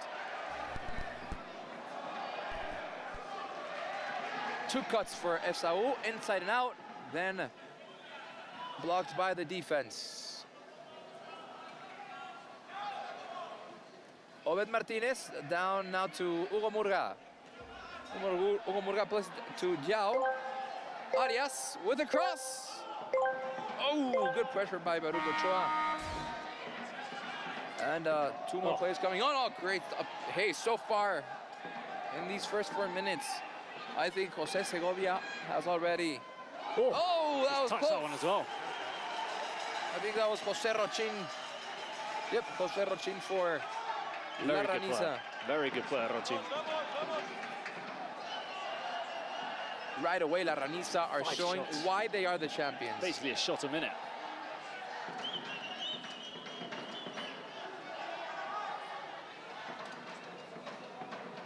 Ooh, unfortunate slip. Ooh. Diao Arias, what a shot. And again, Jose Segovia. What will Gigantes do without you, Jose Segovia? And of course, Gerard Romero is not looking happy. He is worried. Barça Gamer and Alana on their feet. Rogina with the throw in to Baruch. I think he was being held, but the referee says play on. Osvaldito Martinez, one of the star players of this tournament, on also for La Raniza. Rochin. Oh, that fast? I suppose they need to sort of that fast, stop really? This. Baruch. Oh, so close. Did he save? Straight off the post, or did that it come was off the post? I think that was off the post. This is a bombardment, from Raniza. Everyone was interested to see how they would react after losing a game. They are angry. Gerard Romero doesn't look happy. It's a good decision, though, don't you think? The president penalty sort of. It's like a timeout in basketball. Like, whoa, we're getting slaughtered. Cool everything's down. Yeah.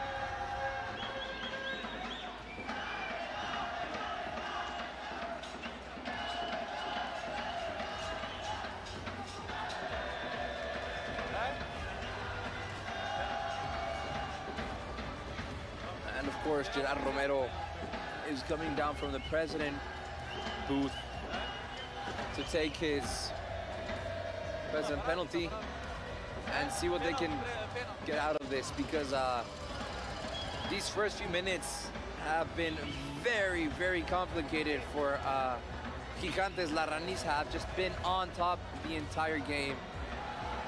Well, I mean, if they'd be 1-1 after these first 6 minutes, it's much more than they could have asked for. Of course. Can you remember how Gerard Romero's penalties have been? They don't come to mind right now. I don't know if he scored his last one. Generally, he's not that great a penalty taker. But he is taking the time of his life. No, I think he missed his last one. Yeah, he's having a little drink. There he is.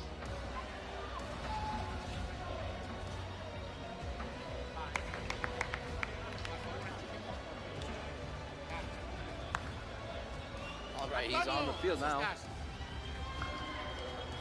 Let's see if he brings any special charm. Stallions brought on a little horse. And Hugo Murga is just waiting for this to happen. The referee tells Murga to get in goal.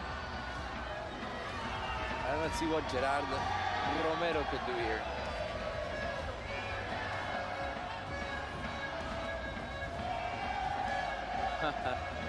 Aguante Raniza. That's what those balloons say.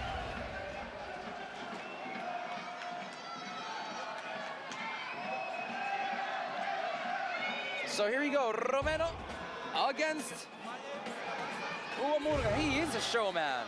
He knows his business. He knows his deal. Look at him.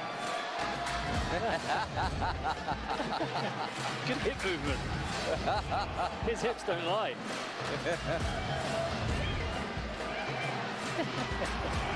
Now let's see if it's all show or if he can actually take a penalty. Here we go.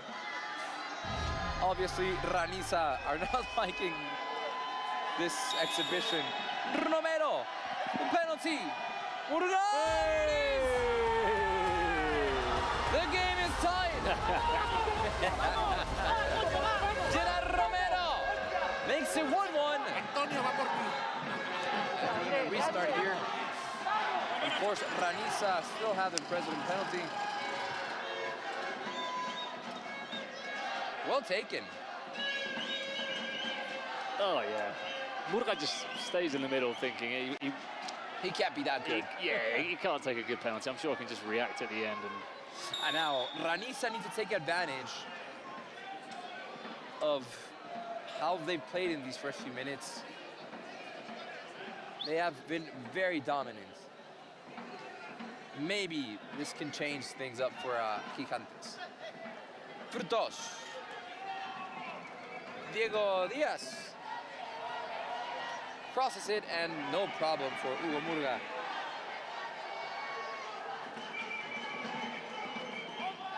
Here's Osvaldito to Cesar Romo. Cesar Romo steps on the ball. Osvaldito first touch out to Rochin. That should be a corner kick for the team from Monterrey, Nuevo León. Osvaldito Martinez to take the penalty kick. The corner kick. Wide to Baruch Ochoa, and no problem there for Jose Segovia. See, that's why it was a good idea to get that penalty in. It sort of changed things. It did. It settled them, yeah. Things down for La Raniza and for Gigantes. Diego Diaz. Out to Nando. Tries to get a cross in, but it's far out. Obed just lets the ball slide through. And that's going to be a throw-in for La Raniza. Forward to Baruch Ochoa. Controls the ball. Is that a foul? What is the referee going to say? That is a foul for La Raniza. Obviously, Gigantes are not happy with the call. Sergio Juste and Baruch have a little verbal exchange. And it's going to be Osvaldito Martinez to put it in play. Let's see what the Paraguayan can do. Nah. That was not even close. Starting from the back, of course, is Jose Segovia. To Frutos. Sergio Juste. Out wide to Sergi Cabré. Also Juste. Sergi. Yeah, Gigantes have definitely changed after that penalty. Frutos. Off the post, off the crossbar. They're saying it's in. Oh, another save. What a presidential penalty can do. Yes. Now it's the other side. It's La Raniza getting bombarded. Want to see that replay again? They're checking it with the Let's see where it went. VAR. They checked it, and that is not a goal. Let's see that again. You called me eagle-eyed before, but if I had to see it on that replay. That was impossible to see. Impossible to see, yeah. That was a very quick shot.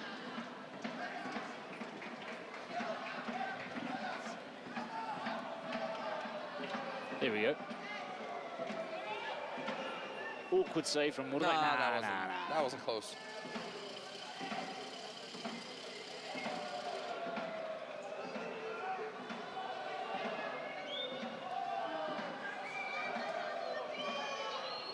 So here we are, 7 shots against 3. Gigantes have definitely made a difference since that presidential penalty scored by Gerard Romero.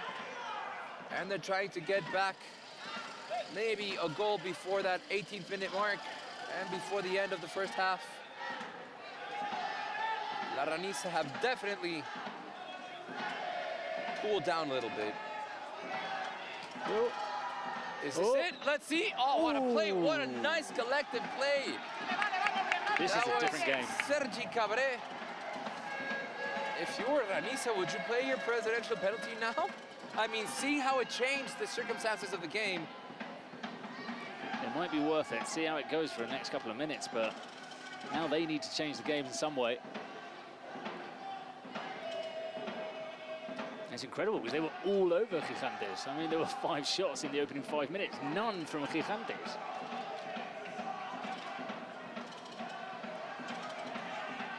And plays back on. Osvaldito Martinez in control of the ball. Baruch Ochoa. Osvaldito, he's going to play out wide to Rochin. Yes, he is.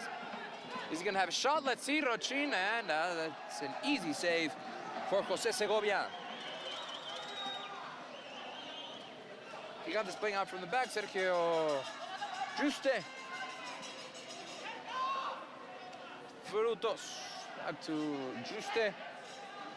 He fooled everyone there. He fooled me too. Osvaldo Martinez. And he gets the ball taken away from him. Sergi Cabré.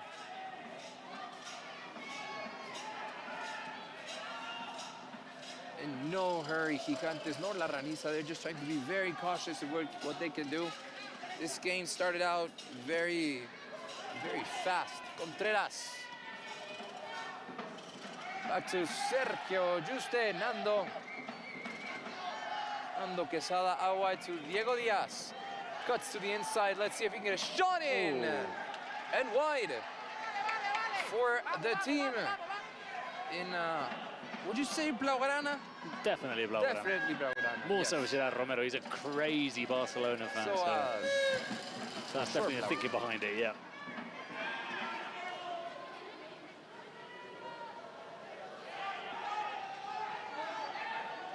La Ranisa have lost control of the game, if you ask me. After that presidential penalty really changed things up. I was very smart by the Spanish side. Hugo Murga.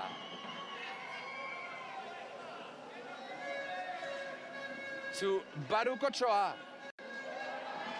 Baruch out wide to Rochin. And that is no problem again for Jose Segovia, who has been a crucial player for Gigantes in this first half.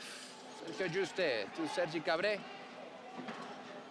Sergi to Juste. Or to Nando Quesada. Nando Quesada to Frutos. Frutos to Diego Diaz. Diego Diaz in control of the ball. Out wide to Frutos. This could be a gets across in and no problem for Hugo Murga. Osvaldo Martinez. Baruch Ochoa. Could this be it? It's a good play by La Ranisa. Oh, that was a foul. Oh no, he says no. Javarius, yep. Tells him to get up. That was played clean. Rochin.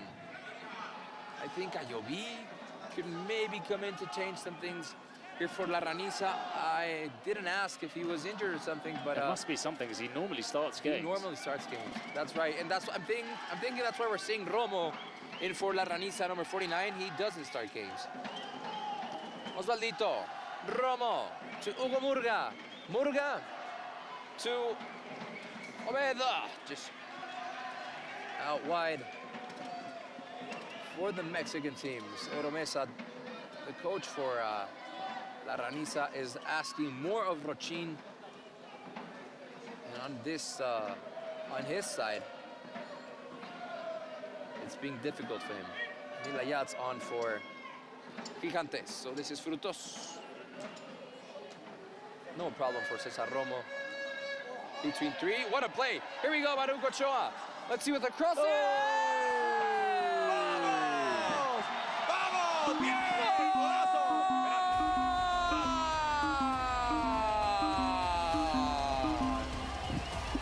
Jair Arias, the Colombian, puts it away to make this Raniza 2. Gigantes 1.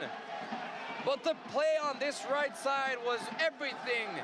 Baruch Ochoa took advantage of what Cesar Romo did, crossed it in, and Jair Arias puts it away. The Mexican team are back in front. Jair Arias, he's always there. He's up and down. He's all over the pitch. He's such an important part of this team, and that's why I like Raniza so much. They've got players that give the team so much balance. But, ooh, that was going to go between the legs of Hugo Murga. Good, well played by Diego Diaz. Oh, we've got the president penalty now as well. Oh, by La Raniza. Let's see. It's going to be Alana. So they weathered the storm. They scored the second, and now they can make it 3. Yeah, after that presidential penalty for Gigantes, it was not looking good for La Raniza. And so I see Barça Gamer up in the stands. Yeah, it's going to be Alana. So Alana. Here comes Alana. With her pet frog. And Obed is talking to Alana, giving her some tips. Let's see what Alana can do. It's going to be Alana against Jose Segovia, the president of La Raniza. Alana.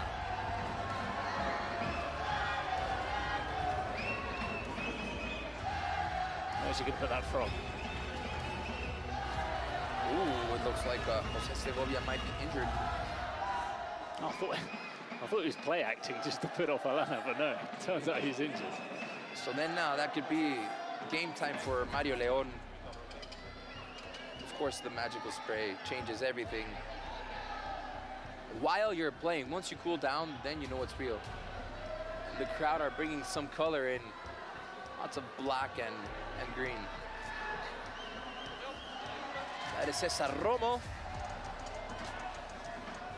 talking to Alana, the president of La Raniza. I think there, oh, look, he fell on his knee.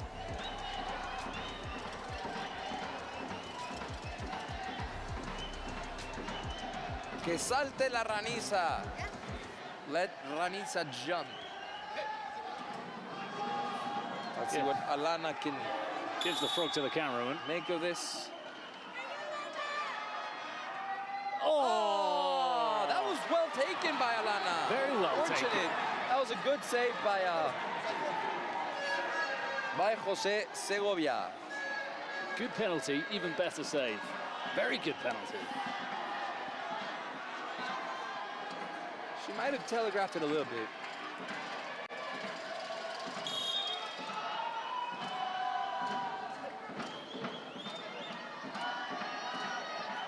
And on we go. 14 minutes played already in this first half. Diego Diaz. Diego Diaz out back to Frutos. Frutos to Sergio Juste. Sergio Juste.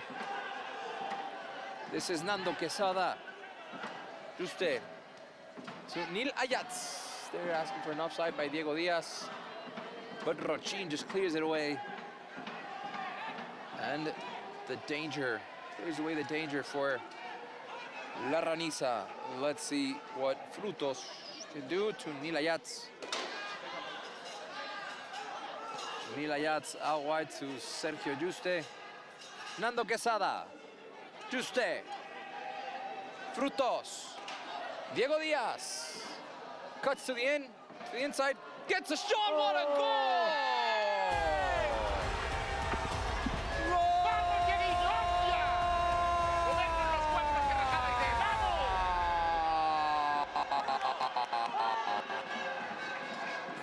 What a goal by Diego Diaz cuts to the inside and just puts it right in that corner where Hugo Murga couldn't get to it.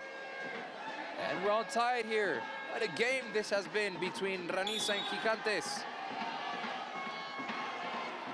Raniza looking good in those first few minutes, missed the present penalty. Osvaldito Martinez, out wide to Cesar Romo. I'm thinking Raniza are gonna want Walter Ayoví on for the second half. There's definitely something going on there.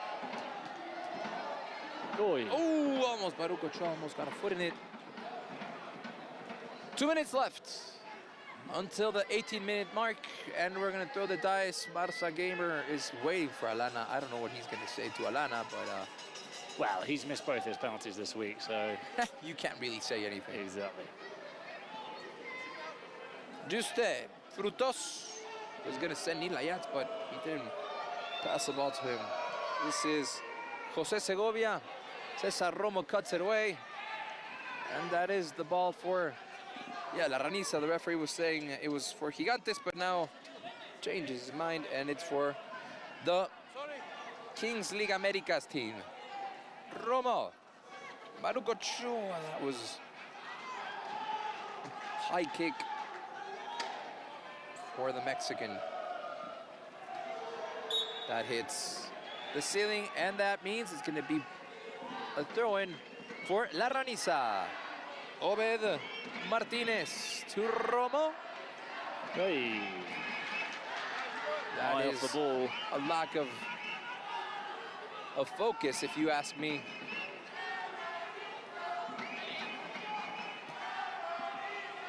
Juste. This is Sergi Cabri. He was playing out to Nilayat. And 3, 2, 1. And here we go with the dice. Let's see what we get here. We've not had a one-on-one today. Let's see if we can get it this time. Número 1, tal vez.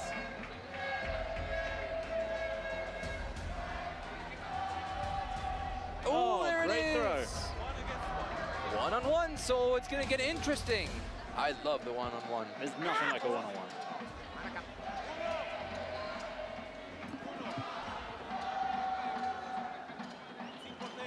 First one we've had today as well. I've had in my games 2 4s. It was Mark Rosas jumping with the frogs. So here we go. This is interesting. Remember, there can't be any goalkeepers here. And the players have to take a shot from their own half, which includes the complete circle of the half-field mark. So it's going to be Obed for La Raniza. And here we go.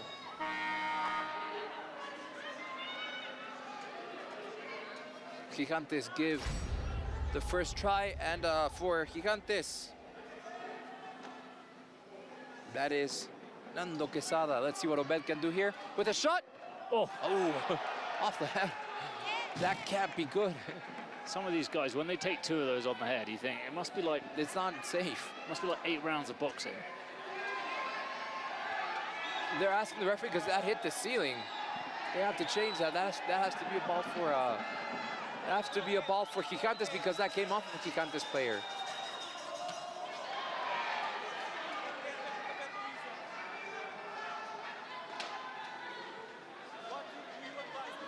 I mean, that deflected off his head, and they were asking for. Yeah, we've had enough drama with the ceiling today.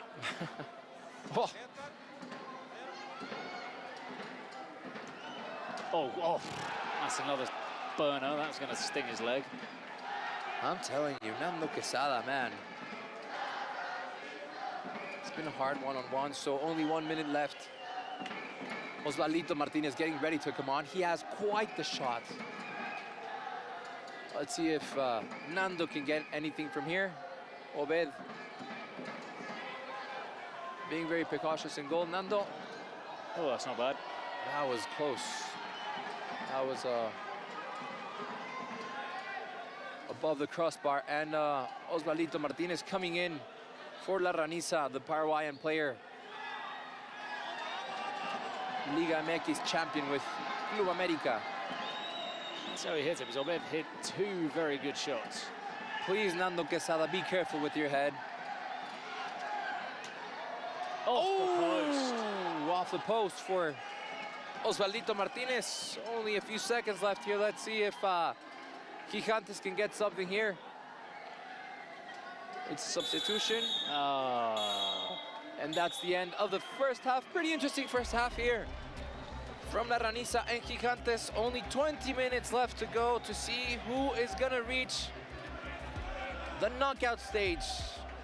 The round of 16, is it going to be the team from Spain or the team from Mexico? Well, it hasn't disappointed so far this game. We're expecting a lot from Raniza against Gigantes, and I find it almost impossible to predict what's going to happen in the second half. If you've taken the first 6 minutes, say, Raniza goes to win this. But Gigantes' reaction has been very impressive, and right now I think it's really tight, really difficult to La pelota va tirada de lado a lado a la espalda de nuestro volante. Bien importante que me pare sobre la línea y golpe de vista, que no se me meta nadie. Hay que seguir jugadas. ¿Estamos? Dale. Yeah, Severo Mesa is asking his players to keep on playing, keep following the ball, keep Mi following the play. siempre ha estado entrevistar una rana.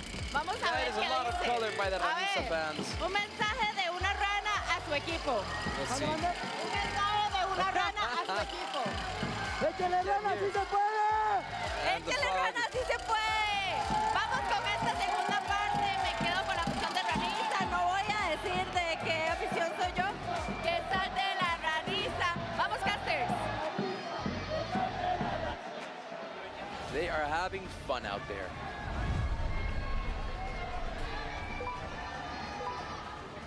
And 15 seconds to go. 10.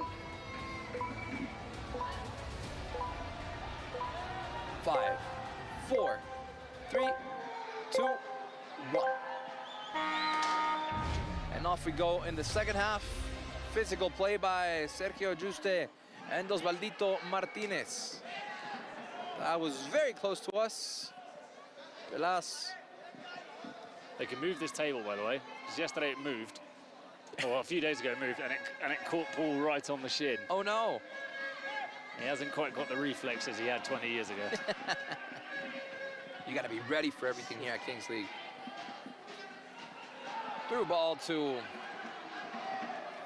Carlos Contreras, couldn't quite get there. And starting out from the back, I am still wondering what's wrong with Walter Ayoví. Definitely. He's wearing a bib. He's on the side of the field. But he's just not coming on. Sergio Juste, is that clean? Yep, that was clean, and that should be a Gigantes ball. Big miss for Raniza, no Walter Ayoví. He's a big part of this team.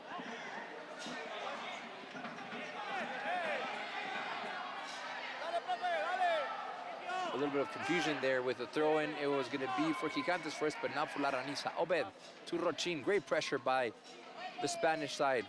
And Rochin with the great individual play gets across. And Sergio Juste calms things down. That should be a foul. Yep. He came from behind Rochin. Pelas, Juste. Frutos. Nando Quesada with his head must hurt. Diego Diaz. So far, very equal game, very even game. And it's Juste killing the ball with his chest. Baru wanted to get a foot in. Be careful with Pelas, and that is too wide for Gigantes. Obed. Starting out from behind. Osvaldito Martinez having some trouble there with his shoes. Oh, it came off. I think those black Puma shoes are very, very iconic. Absolute classics. Classics. Puma Kings. Uh-huh. That's what I think Maradona used to wear. I think so, yeah. I mean, that was before our time, but... João Arias. The talent here is Cesar Ramos to Obed Martinez. Obed Martinez. Rochin telling Obed Martinez to go in. Try and penetrate a little bit more. Rochin to Obed. Obed. Aranis are starting to control. Here we go. João Arias with the cross. Obed! Baruch Ochoa!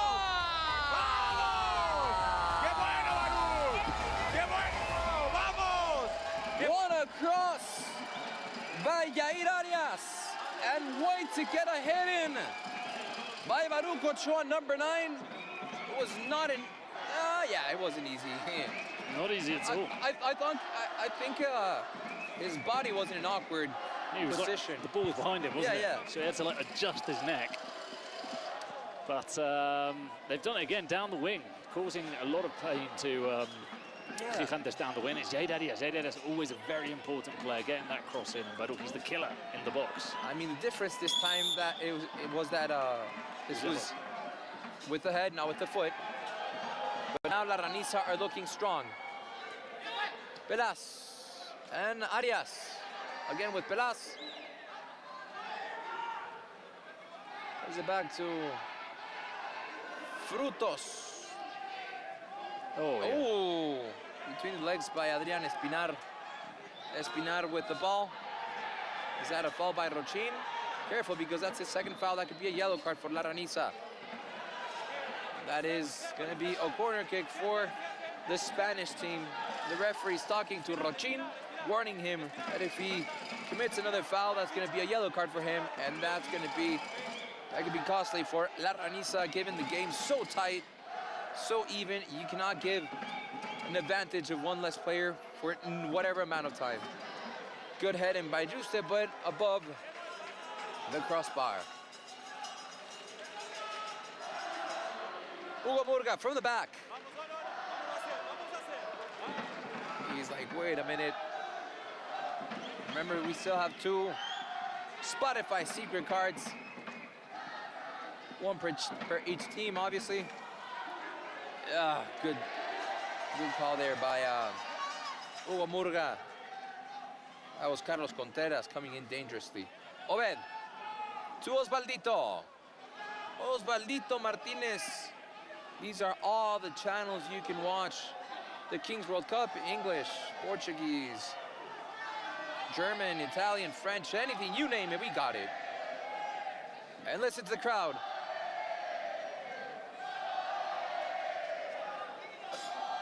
No, it's not a bullfighting arena. It's the Kings World Cup. Osvaldito to Cesar Romo. I'm surprised Ranisa have made no substitutions. The whole game, really? All game. Wow. Rochin in with a cross. Oh! Frutos got too confident with that. And Baruch Ochoa almost got a foot in. Is that a foul? No, that's okay. Didn't look like a foul. But throw in. It's a throw in. Took a while to blow his whistle. Yeah, he's not happy with that call by the referee. Let's see what Osvaldito can do. Juste gets in front. Careful here. Murga, where are you going?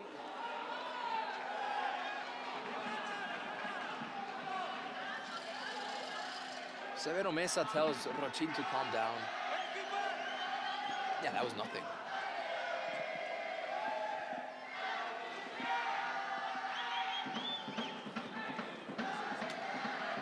Caught him there, yeah.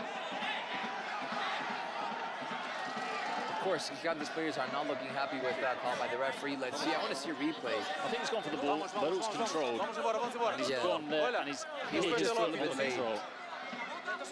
I do a lot of gestures here, which you don't see at home, but I guess you get what I'm saying. So what Bruno is doing is he is putting his right hand below his left hand and pushing it upwards. See what I mean, guys?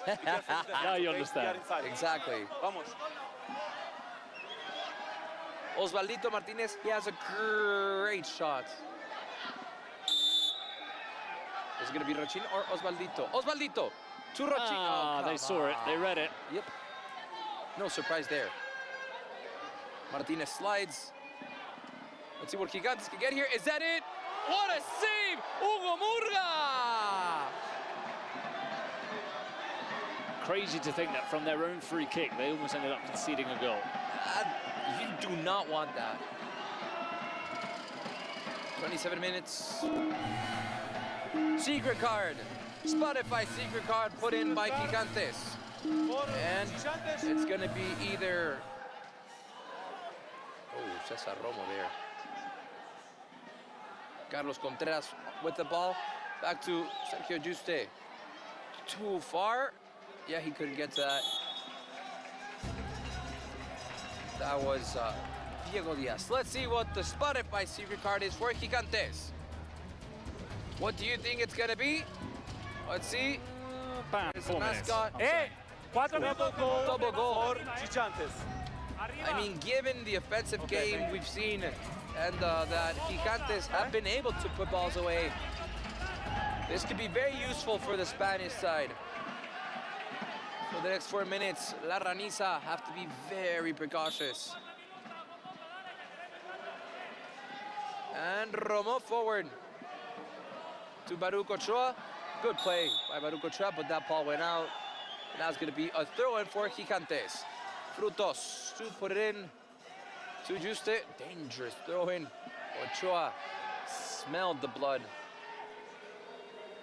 Arias with the pressure. Back to Jose Segovia to Juste.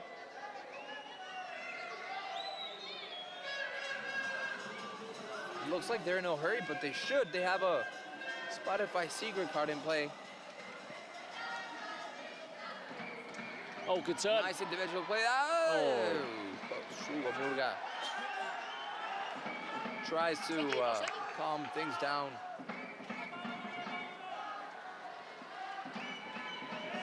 Almost to the half-hour mark in this second to last match of today.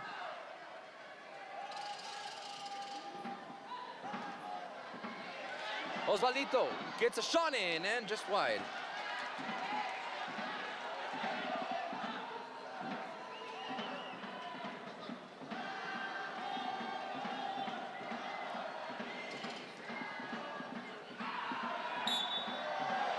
That was a little bit dramatic. Yes, it was a foul for sure by Cesar Romo. He made sure he got the attention of the referee there.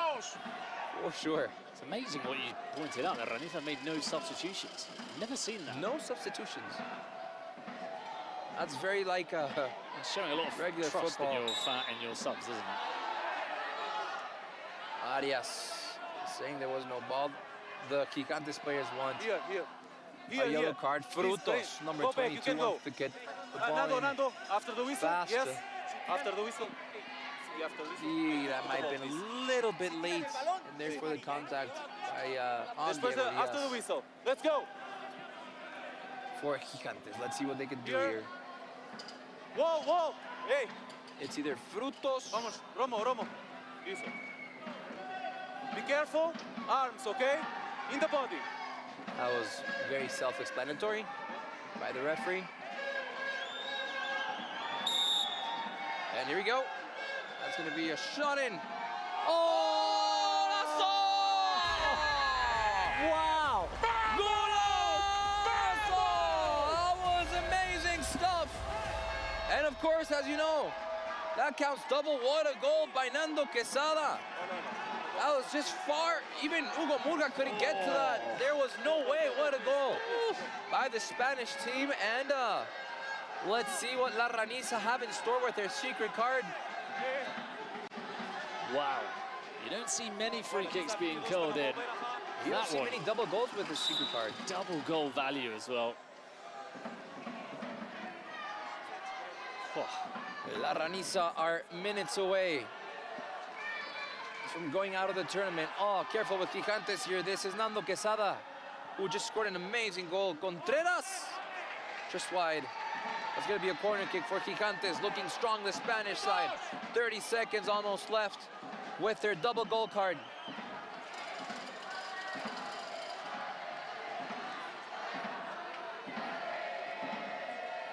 Frutos with a shot over the goal, way over the target. If La Raniza have a penalty, I would wait.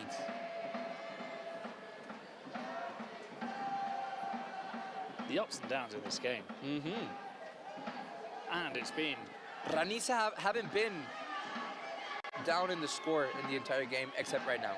And it's almost all been by virtue of Gigantes playing a very good time on the President penalty and scoring it and playing their card and executing it. Those are the secrets of the Kings League. Oh, careful there. Cesar Ramos wasn't focused. I don't know if I do a substitution now.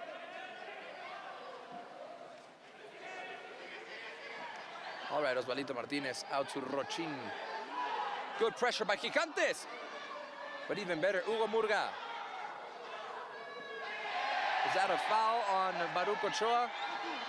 Referee says no, play on. Obed to Cesar. It looks like, ooh. Well saved, and secret card is in for La Raniza. Here we go, let's see what it is.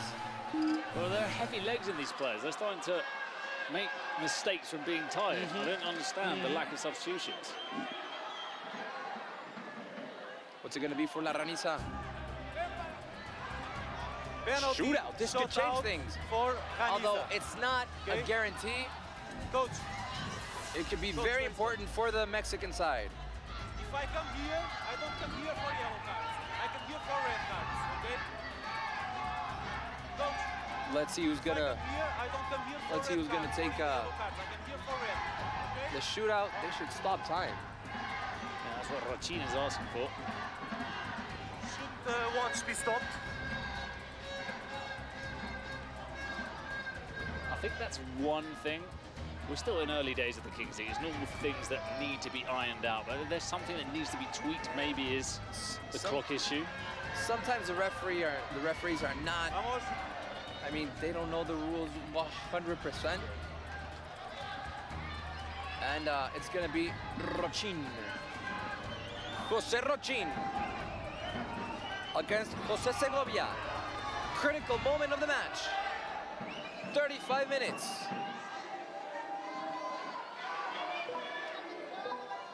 Here we go. Rochin with the shootout. Rochin! Unfortunate for La Raniza. Couldn't put that away. And play resumes. Let's see that again. Oh, that was great stuff by Jose Segovia. Obed. Well, now it's just down to the players. No more cards, no more anything. It's down to them if they want to continue in this tournament. Still no substitutions for La Raniza. Osvaldo Martinez. Forward to Baruch Ochoa, tries to turn around. And nothing from the... Careful there with Baruch Ochoa. On this right side, Gigantes, that is just way too hard. That was Sergio Juste and Baruch Ochoa having a verbal exchange there. That's gonna be a ball for Gigantes. Velas. Baruch Ochoa is not looking happy. It looks like La Raniza are starting to lack some focus. Velas stops the ball, tries to shoot Contreras. In the box. That's gonna be a ball for Gigantes. And we're almost down to the 38-minute mark. Remember, if this stays like this, it's gonna be double goal. On the right side, that was Nando Quesada who scored the goal that has the Spanish team in front. Here we go, 37 minutes. Corner kick for Gigantes. Nando takes the corner kick, and that's gonna be a throw-in. La Raniza in the last 10 minutes have disappeared. They haven't had a single chance to put it away. They've really missed Ayoví, I think, today. He must be unfit to play. Has to be. There is no other explanation. Hasn't played a second.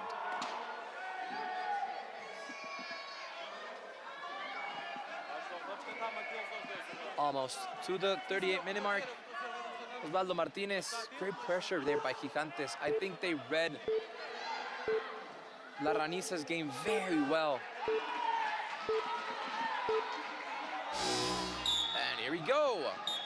Last 2 minutes of the match. Is it La Ranisa or Gigantes going on into the next round?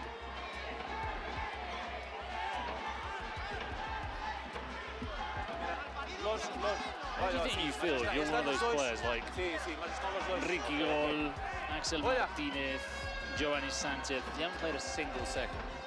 I'd be confused, frustrated. I don't know. I mean, the message from the referee, from the manager is, I would rather have my players absolutely worn out before putting you on. So here you go. La Ranisa coming on. 5 more seconds to go.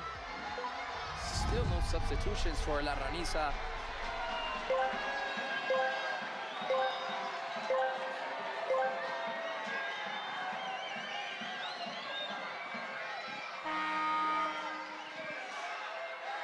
And here we go. Forward. That was forward. That ball's going to be started by Gigantes. And up next, Club de Cuervos.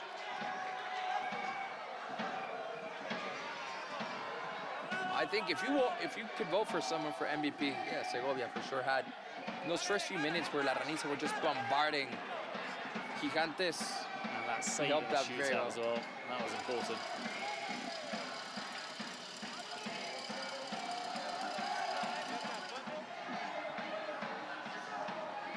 Baruch Ochoa with João Arias. João Arias hasn't been in contact with the ball for a long time, and that changes things for La Ranisa. Maybe this could be it. Baruch in the box. Baruch Ochoa has the ball. Tries to play it out to João Arias. Couldn't get to him. Sergi Juste. Sergi Cabre. And that's going to be a throw-in for Gigantes. The referee's asking them to hurry up.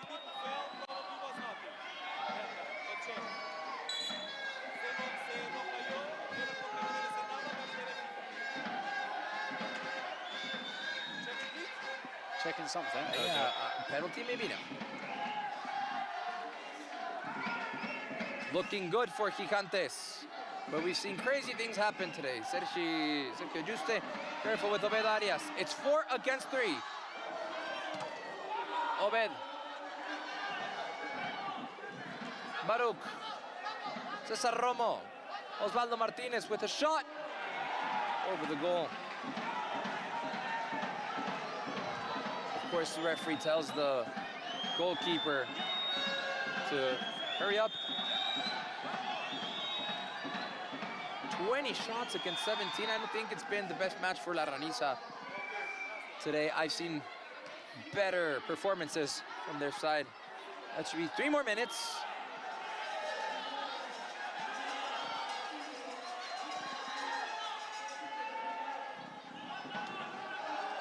Baruch. Obed. Oh, that was so close.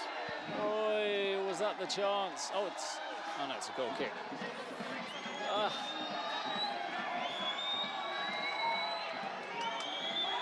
Who will be crowned champions of the world? One of the favorites are about to get knocked off. Ball for La Ranisa, still 2 minutes to go.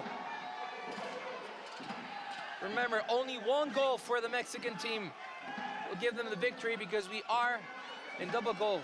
Arias, come on, Arias, keep your head in the game. That's a yellow card, and that should be it. He's going to show the yellow at least. Vamos. Hola. He had a clear advantage. Vamos a hacer con barrera, with wall, okay? With wall. With wall, okay? Ah, no lo quieren? Ah. After the whistle. Well, he scored his last free kick. Quesada.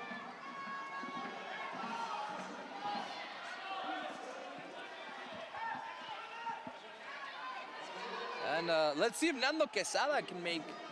I already saw him score a free kick, an amazing free kick. Not this time. Faruq Ochoa gets a head in. Yao Arias, that's going to be a ball for La Raniza. Still time to play. A little bit over a minute left. Obed Saúl stops the ball. I don't see it for La Raniza today. Great game by Gigantes. Playing their president penalty and secret card in a very important moment. Also, La Raniza missed a penalty and a shootout. Arias making an effort to get the ball. That's going to be La Raniza's ball. Back to Hugo Murga. Osvaldo Martinez, no substitutions in the entire game. Incredible. I've never seen it. See that, for example, there, that was a tired little moment from Obed.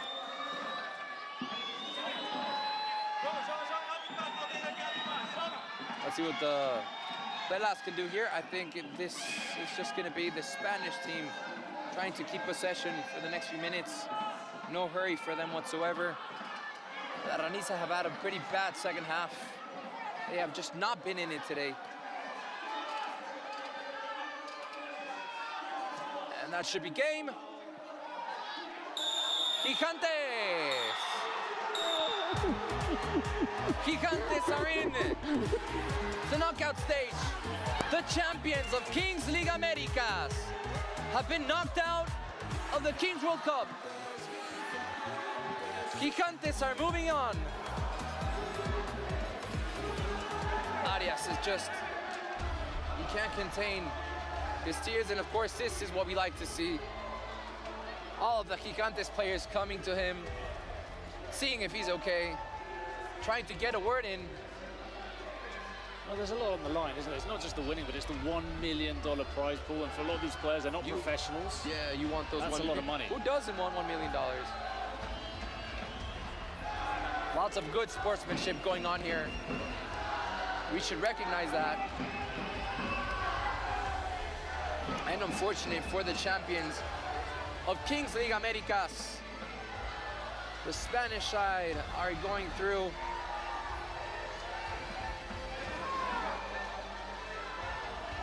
but I mean, La Raniza will still have a chance in the second tournament. Yeah, and it's been a good first season for them. I mean, they won their first inaugural Kings League Americas. They'll be back. Tengo que hablar ya. But let's see what Gerard Romero says. Gracias a la afición de México por el respeto. Un beso a Lana Thank you to the fans of Mexico. Y a todos los compañeros de Raniza. Out of breath, Gerard Romero. Seguimos. Ha costado mucho. Creo que estábamos un poco aún de jet lag, pero estamos en octavos. Y nos esperan los Macarras a disfrutar unos días más aquí en la Ciudad de México. Gracias y viva Antonio, hostia. Cuidaros. Macarras. We're waiting to play on the... Maybe the right word for Macarras. Expire. Okay, they must be friends, yeah. The Bayer brothers. All right, so these are the final stats. Not the best game out of La Raniza. You can see that from the shots and the shots on target compared to Gigantes. It was a good game by the Spanish side. Unfortunate for La Raniza. And here we go, one last match. Club de Cuervos against Los Aliens. Last game of this long Sunday here in Mexico City.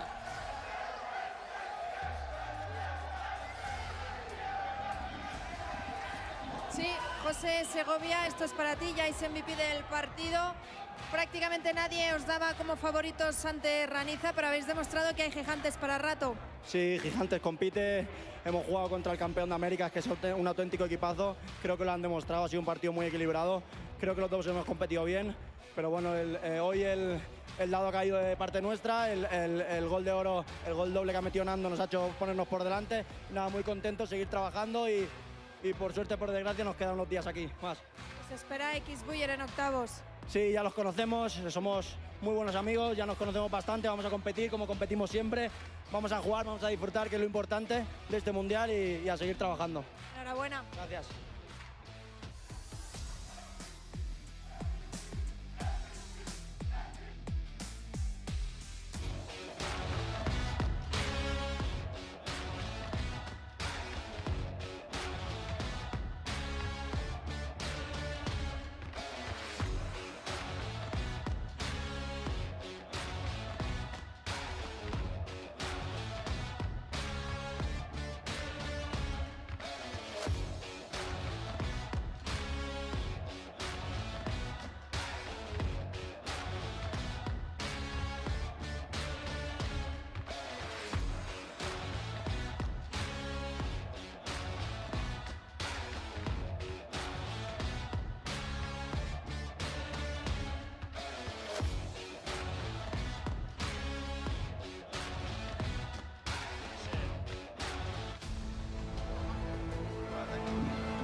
So everybody, a long afternoon here in the Kings League Arena in Mexico City is drawing to an end, but what better way to end it with a Kings League America derby. El Club de Cuervos de Mercedes Roa. No, creo que lo veo muy parejo. Creo que Cuervos tiene un gran equipo. Son muy fuertes, pero los Aliens no los puedes matar. Aliens outperforming in their last game to knock Real Titan out of the tournament. And the Club de Cuervos, they lost the shootout to Aniquiladores. So one of these teams is going to go into the last 16. And one of them is going to join Ranitha, which is a real surprise, I think. I did fancy Ranitha, Brun.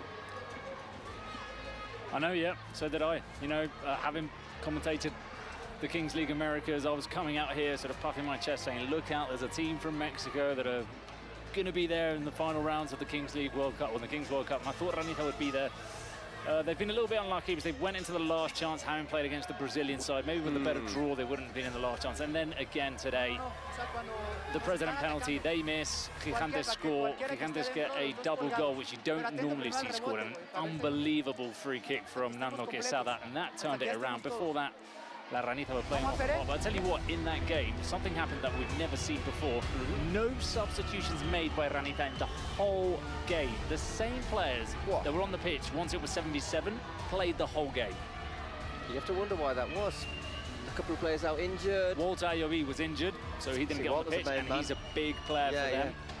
And the rest, I don't know, maybe there was no trust from the manager in his players, but you have to have players on the bench. The bench is vital to turn things around. And have your players fresh as well. So anyhow, Aliens against the Club de Cuervos. The Aliens against the Crows. How do you think it's going to go? Well, the general feeling on Twitch is the Aliens are slight favourites. I'm not sure. I honestly am not sure. I mean, if you look at what happened in the split in the league, Club de Cuervos may be slight favourites, but the Aliens have to have a massive morale boost after beating Real Titan. Aliens for me are that dark horse that everybody thinks are not going to be there, and they're always going to be knocked out, and they somehow always compete, and I think they're a more dangerous team than people think. There we say they're flying under the radar, the Aliens. Hey, thank you. Keep an eye out on number 18, Cachita, for the Club de Cuervos. He's done very well since Erwin Trejo suffered a bad knee injury. Keys to the city. He did indeed got the keys to the city. He probably didn't have to wait in that queue that Juan Carlos did to vote today. 3 hours, that's not bad going. Democratic commitment, that is. So I've got a postal vote. I'll just have to take it to the post office for my elections back in England. Right, last game of the day. Away kit for Club de Cuervos. They'll be playing in red. We're used to seeing them in black and white. Mercedes Roa isn't here again. Oh. Don't know what she's playing. We won't see Alana again, which is a real shame. Well, she'll probably be in Monterrey. She's from there. I hope so. So we'll probably see her for the big finale, the big party. So all ready to go. Number 5, Eder Lopez on the line for Club de Cuervos. Number 11 is Pepe. Oh, he's also very handy.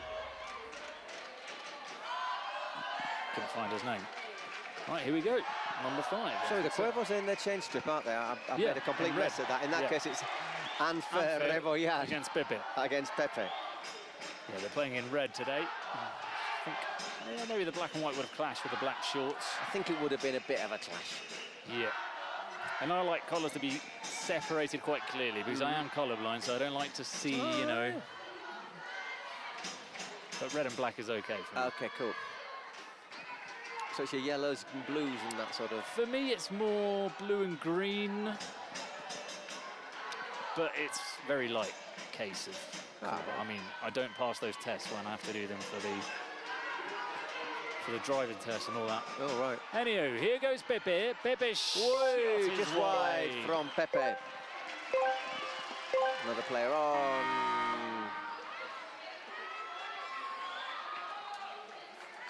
Who have we got on then? We have Marin and Viniegra. Viniegra, key player for the Cuervos, who do normally keep an intense, a really high intensity. They'll obviously have Santi Lagarde on soon, the forward. Oh, he's good, isn't he? He is He's good. been very good. Another handful. So here come the aliens. Marin. Plátano. Anfer. Plátano on the edge of the box. Plátano shoots. Whoa, I'd love to see him score a banana shot. Oh, he's blocked that. I think he just took it. What did he block it with, though? With his foot? I think it was off the foot. That was going in otherwise, I think. Don't ask me for a handball. I'm not a referee. Viniegra is certainly having a little hand gesture, wasn't he? But we're not referees. I hate it when they look at me. Well, it's not us. They're the referees on our left. You know, we are not. I hate to be confused as a referee. I'm not part of the enemy. They're nice lads. Part of the establishment. The established. They're nice lads next to us. They are. Oh, Marin. His shot goes wide. There's Elisabia, who for me, top 3 goalkeepers in the Americas, I'd say. Yeah. That's been good so far. Pepe. Viniegra. Here is Cachita. Keys to the city, but he hasn't got shorts his own size. Pepe.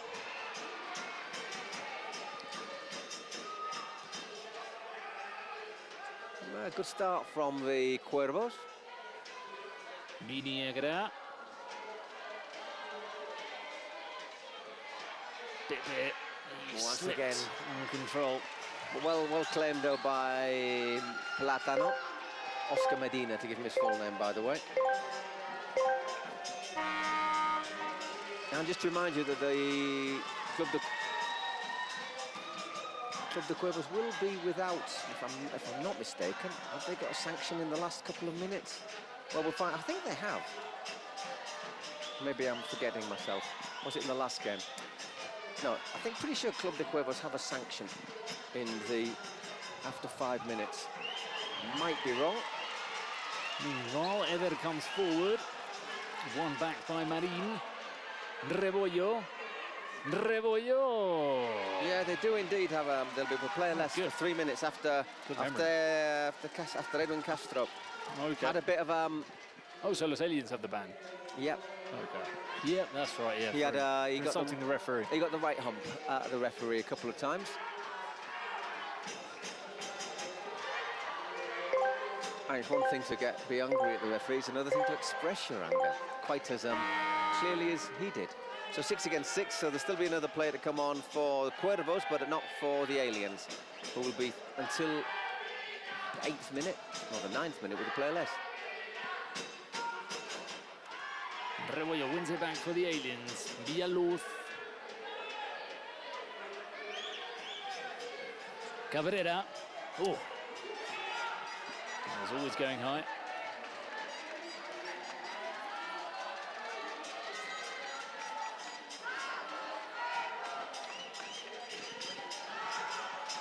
Here come the Crows. Pepe. Oh, nicely played. Villaluz ball through to Rebollo. Pass Not back. a great pass that for the keeper as well, Sadia. Do you remember my specialist English lesson, Bruno? Collective noun for crows? Murder. Well done. A murder of crows. Something I've learnt this week. There you go. You haven't wasted your time. We're enjoying the Kings League, and you've learned something I suspect the majority. Something that I probably won't use too much. Well, I suppose if I continue to commentate on this, I must confess, I've never said, look at that murder of crows. Yeah, exactly. But there was something wonderfully medieval about it. So there you get the confirmation of the sanction for Castro. 10-21. 3 minutes with a player less. That time is already underway.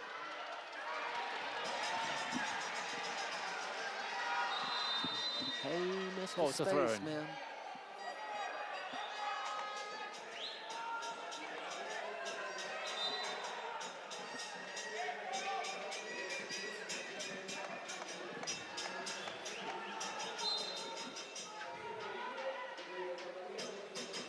Bravo.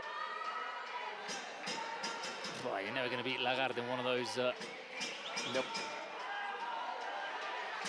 No offside there. Villaluz onside. Marin. That wasn't a bad chance there for Juan Marin. Oh, it's offside in the end. Our referee Juan on the far side.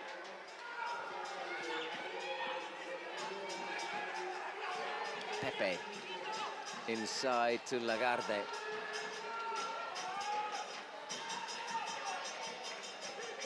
Lagarde. Hit it over the top, looking for Donovan Martinez. Donovan. Off the line. Well, he was nearly their sunshine Superman there, Donovan. That's a bit of a 60s reference, that one flew over my head. Before your time. Actually, before mine as well, to be brutally honest.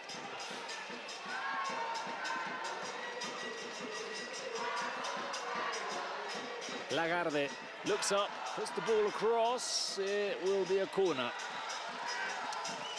Getting quickly.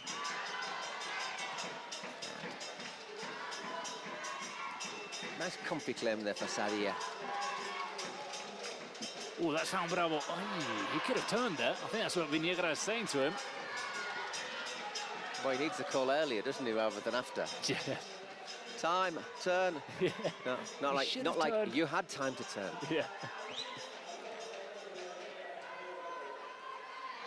Just 28 seconds left of the Aliens sanction. No real influence on things, I think it's fair to say.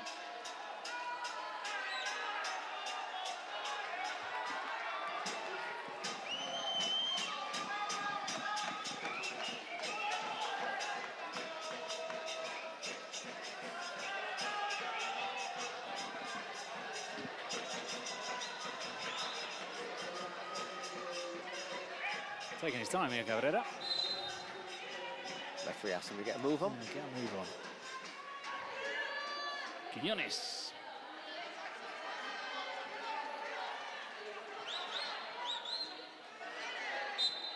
Oh, that's gone. Bravo wants to take it quickly. We'll throw it to Eder. He looks a bit like Canny, doesn't he, who plays? He does. He looks remarkably like him. He's probably his... Same number. Same look. Same hair bleached, and same kind of physique. Yeah. Same position. And pretty similar. It's maybe not quite as, how can I put it? It doesn't fall down as much as Canny. Not as much of a... Oh.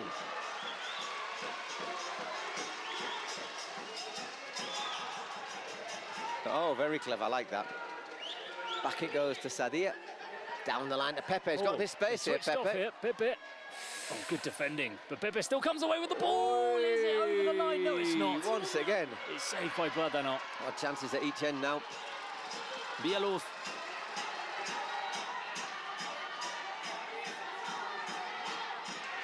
Remember, in this tournament, $1 million for the winners. We've lost, we're going to be losing. After this, we will have seen our original quota of 32 teams reduced to half that, 16, not 18 as I was originally thinking. Been a long day. Oh, bravo. Referee pointing at the ball. That's a different way of throwing the ball out. Rebollo. Rebollo. Elisaria, I think, maybe could have done more, but it's 1-0 to Los Aliens. I don't know, Rebollo's the main man, isn't he, for the Aliens? Let's have a look. It just goes under his hand. We expect more from Sadia. Just goes under his hand, anyhow. 1-0, the Aliens. Oh. Gets a bit lucky that he does Platano there. Yeah, he could have done it. I think he's trying to do is, I think he's trying to sort of push it away with his hand. But I think he could have done a wee bit better. And we're expected to see him, well, we've seen him save so many impossible shots throughout the season.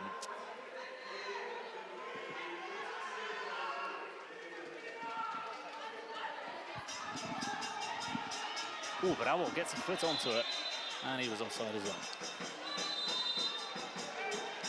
So there's been a lot of controversy today, that the big controversial moment being in the shootout between and the Muchachos winning goal. A lot of the French still insisting that the Have you been on Twitter? Oh, not really. I haven't. I've tried not to. Are the French not happy? They're not happy. I think you saw him as well, didn't you? I saw Piquet speaking to the players for a while. I think it's. We didn't look. We were just sort of originally just straight away thought that it had been saved. But and there's no camera actually caught it. No, none of the Kings League, none of the sort of the match cameras caught it. There's a couple of people with very fuzzy shots of it. As we said before, it's UFO territory. If you want to believe, you believe. I mean, there's a moment where it looks to me where you think, ooh, does it sort of take a strange effect? And if it takes a strange effect, did it hit the roof? For me, it's a strange effect. I get the feeling that it might have touched the roof, but everyone's saying that there's. I haven't seen the angle, but there's an angle where it looks like it doesn't touch it. And the rules are clear. I mean, you've got to shoot before 5 seconds. It doesn't matter if it goes in 10 seconds after that shot. Exactly. That's okay. No, it's not when the ball goes in, it's when the shot's taken. Exactly. Which is another thing which I think created a bit of confusion that they were complaining about. They thought that it was 5 seconds to score. Something we have highlighted, that it's when the ball, it's when you take your last shot.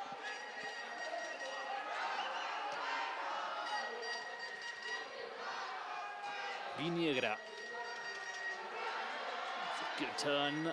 Oh, look at that challenge from Villaluz. He is absolutely brilliant. And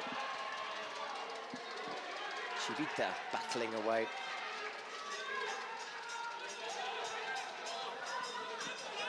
Bravo.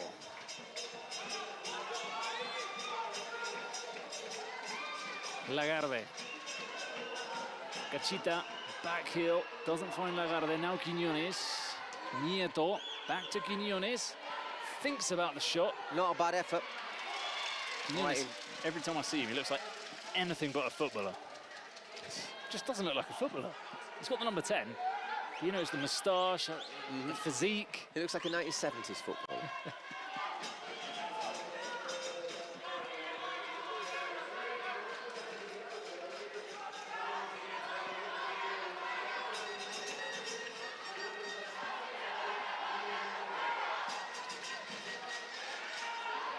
Ooh, bit of a high foot there, perhaps, ref. Look, ref says no.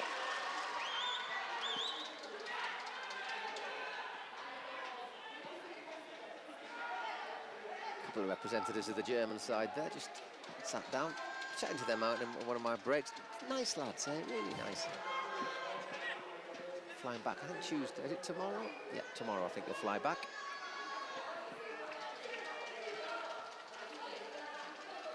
Aha. Aha. Yeah, I think that every time I say his name. Aha.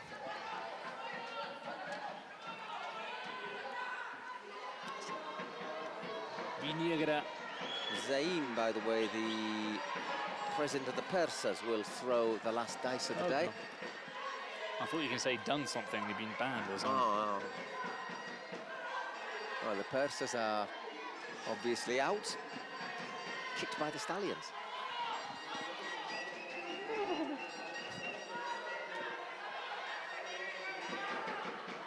Oh, nice turn as well there.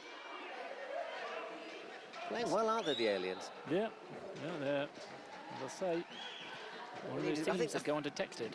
Maybe need a couple more chances, but we're getting to 15 minutes, 3 minutes till our last dice of the day, which obviously could turn it, depending on what number comes up. Bialuf.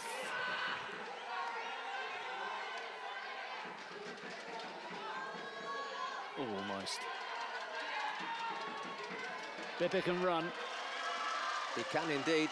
Wide, just across the face of goal. Wide from Pepe.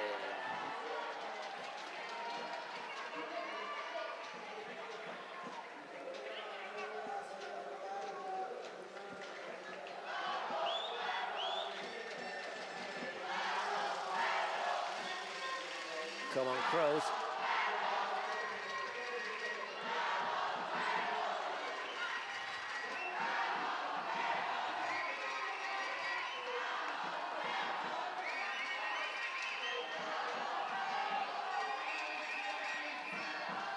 Sadia.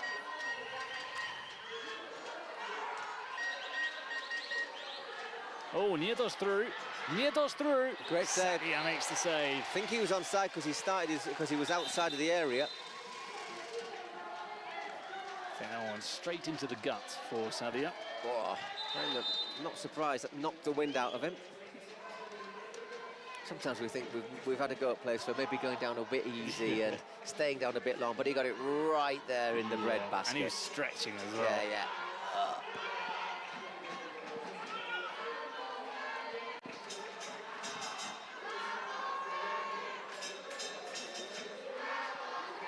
Well done, that medical man. He's done that without magic water either. Bush. Oh, right there. Oh, right, the solar plexus.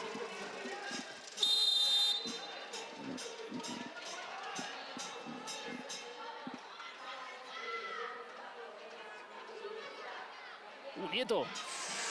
Good movement. Just drifting away there.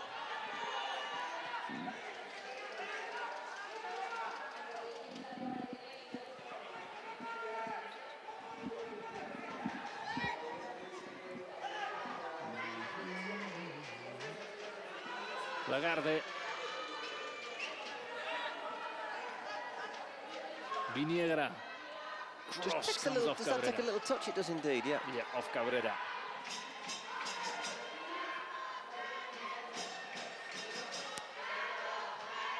Oh, and that's going to be another corner. Yep. Cannoned into Ampher. Two balls on the pitch. Closing seconds before we get our last throw of the dice of the day. And another, that'll be a throw-in.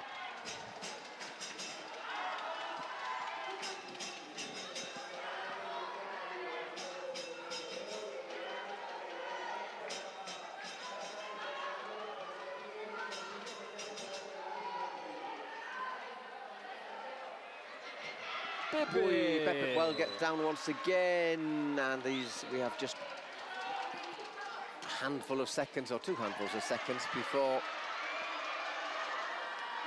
Lagarde.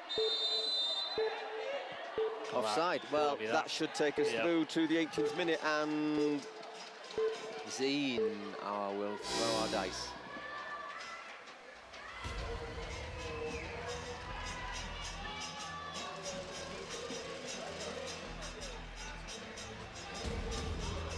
Hola, hola, hola.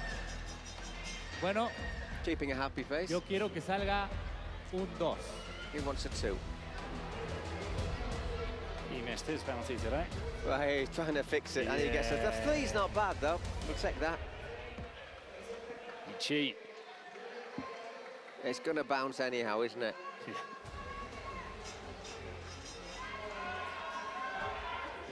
No puede. Se siente mal.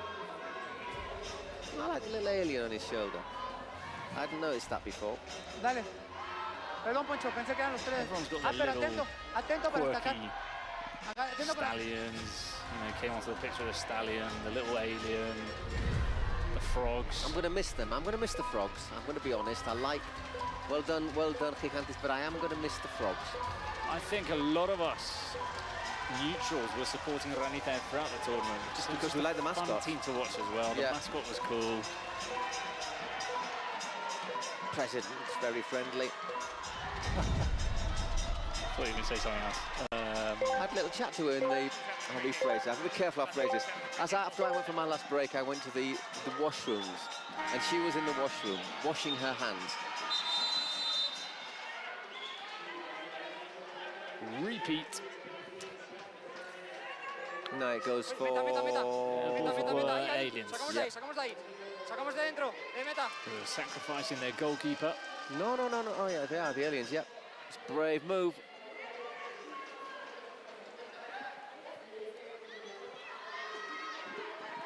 It's interesting there, the Cuervos started with Pepe to try and win the ball, but now they've taken Pepe off and brought Eder Lopez on to defend, because he's obviously a bit of a specialist defender. Rebollo's there, he's got a spare and a man out wide. Anfer fires it at Savia. He does well.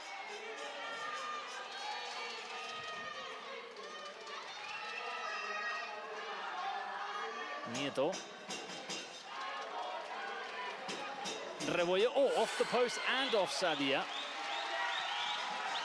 God, it went off the post. Living a little bit dangerously, the Crows.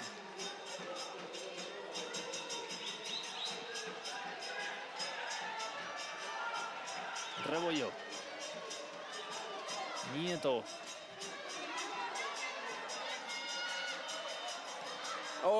Drilled on. Rebollo. Goal, Los Aliens. 2-0.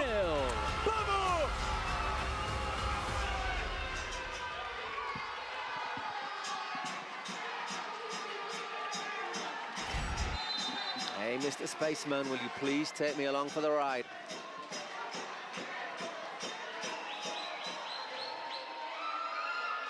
Viniegra. Cuervos need to go back into it. That is not offside. Bravo. Viniegra. Pepe. That was not a good time to slip. Plátano goes for goal! It's in! 3-0 Los Aliens! And tell you what, just before that, you could, when he got the ball there, Plátano, you could see Castro going, no, calm down. He's hit it straight in. Not even a bounce. Never listen to people with common sense. What a great... We've seen a few of those in these last couple of days. As you say, banana shop. Hey. Again, if it's a good one, you use it twice in the same game. Off the post from Bravo. Donovan. Bravo. He scuffs it and Plátano saves just about. Is he going to do it again? No. Well, he's been denied the chance.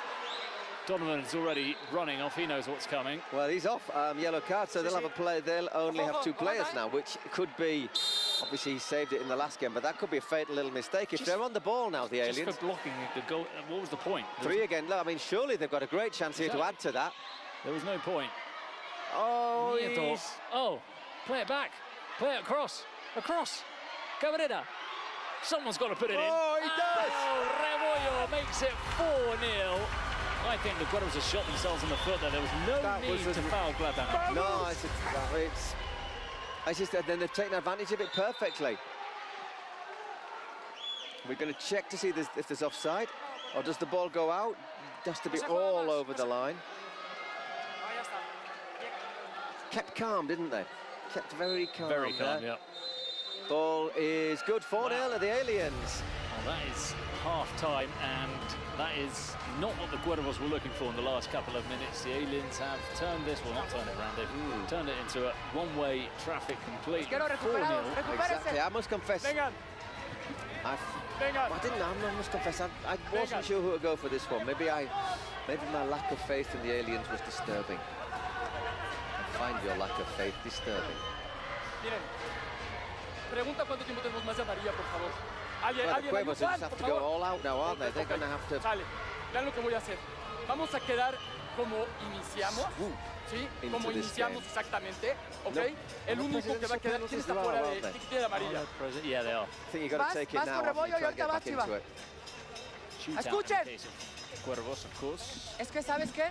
Se le cruzó, güey. En esa tiene que seguir. At home, on her phone, probably firing or sacking a couple of players. Pepperoni, yeah, extra large. Muchachos. Double Hey, Rebollo. Cancel my flight to Mexico City. I'm staying in Monterrey. No. There's Pamela. She's going to be with the Crows fans and the Alien fans, getting them to cheer on again.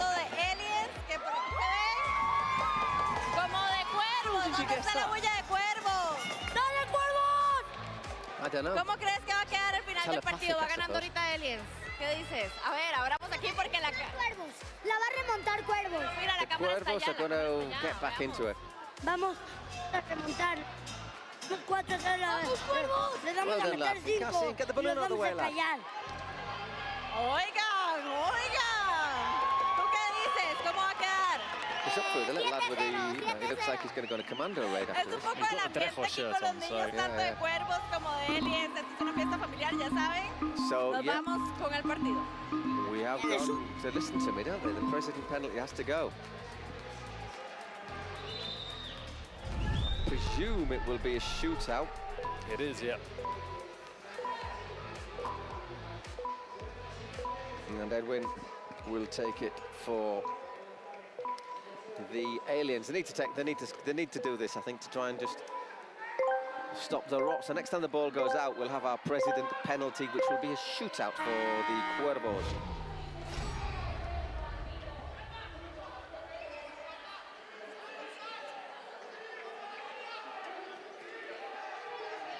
There she goes, Pamela, with all the kids behind her, following behind her.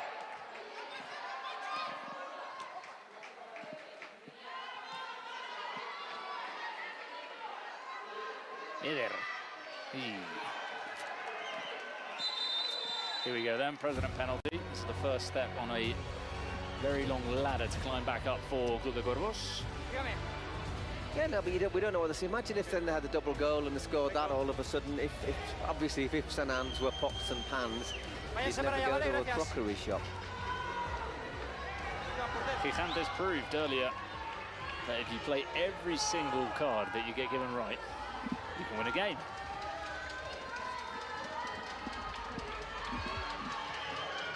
Lagarde it is. I think it's vital that he scores this. 5 seconds. Well saved. Change their goalkeeper. Yep, it's Tirso Trueba who's on for that.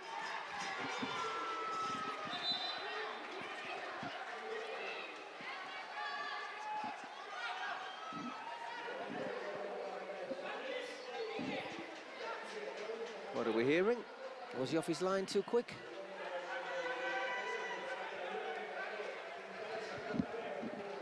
Nah, good to go. It's all good.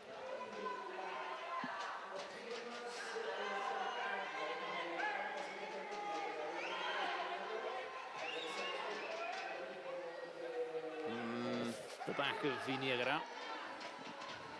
The thing is, Cuervos are losing 4-0 and Sadi's been really good. So that doesn't all go well, does it? Yeah, just that one mistake.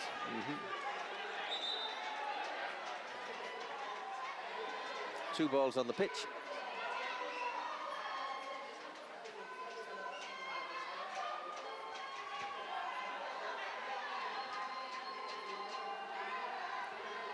Oh, that was a handball. Oh, they're going to play on. Well, you always check with the VAR, can't you? There's Eda Lopez saying, in no uncertain terms, that he thought it was handball as well. Lagarde. Good strength, as usual. Viniegra under pressure from Scarinci.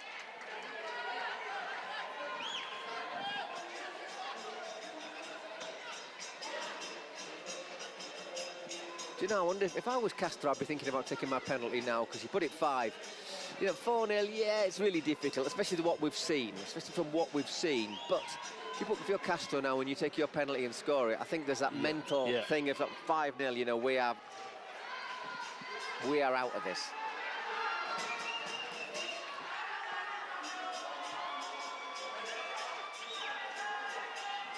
Unfair.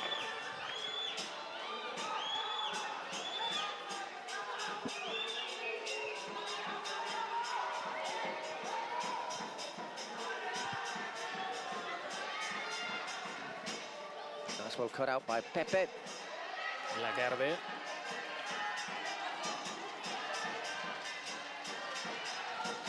Back to Aja. Well done, unlucky. I think Scarinci was saying to Aja, take on me. Go on. Yeah, no, I've got it. Give me that one. No, what he said was take me on. Oh, was it take me on? Yeah. But no, it's take me on, take on me, or one of the others. It's a long time ago. Take me on, I think. Oh, save.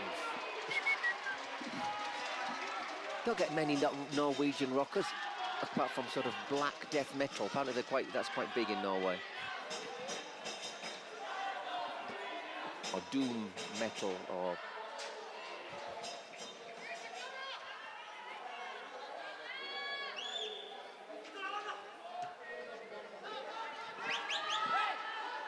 Trueba.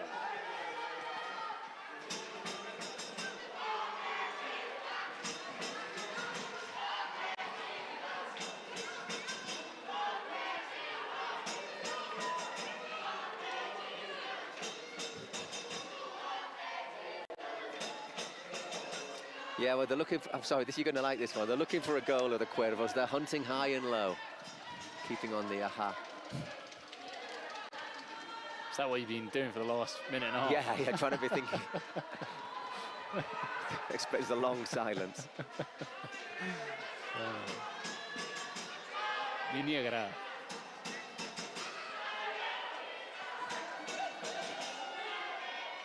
Yeah, look, he's still got the energy.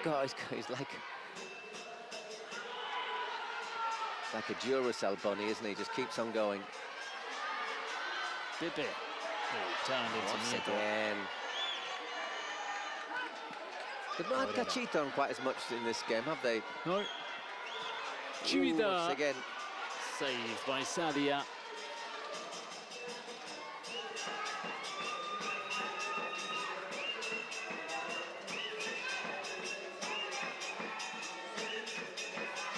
So the aliens, let's not forget, they finished 11th in the Kings League America group. 11th in the split. And here they are, having gone through the... I can't remember who they beat in that redemption round, but... I can tell you that. They beat Rayo Barcelona. I think they beat them, was it 5-0, pretty easily as well. But I think here's the thing. In the split, and it's something we should have remembered in the last group, in the last game, in the split, they beat Real Titan in the group. Yep. And they were the team with the most shots in Kings League America. And they beat Real Titan right towards the end as well. So they'd been unbeaten throughout almost the entire season. They beat them towards the end. That's why everyone felt that they were sort of... They were on an upward curve, yeah. So like the moment when you want to go into the playoffs, you want to be...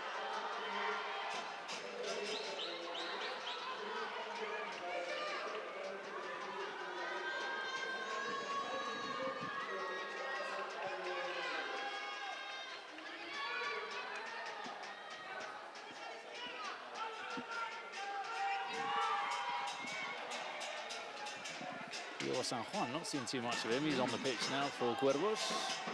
Once again, if you wonder though, it's only 2 days since the last game, you know, are there a few niggles out there? I mean, it's only 40-minute matches, but it is really high intensity.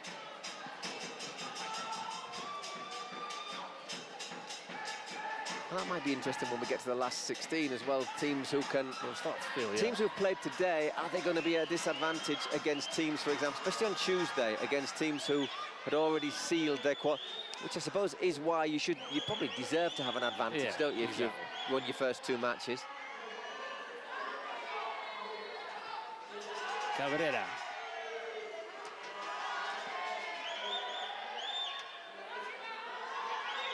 They're so in control of this game right now, Los Aliens.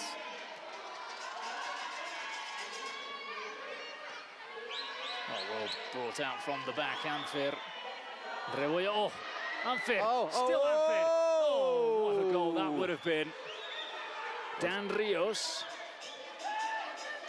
It's the first time he's featured. I've never seen Dan Rios on the pitch.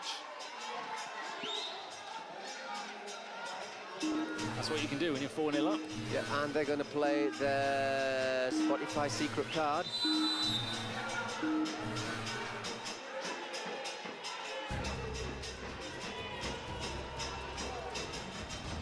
That does make me feel seasick, this shot. ¿Qué tenemos? Double value goal. Double goal for Aliens. Bang one in now, and it'll be 6-0. Yeah, and they still got a penalty as well. Which wouldn't count, by the way, if Castro took his penalty. Yeah. That wouldn't count as a double value goal. Secret card for the Cuervos, the Crows.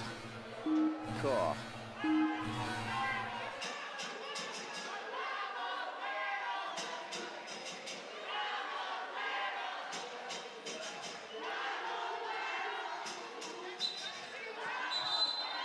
Okay, let's come across again. Here's your camera. Just closing my eyes because I don't want to sort of feel like, whoop.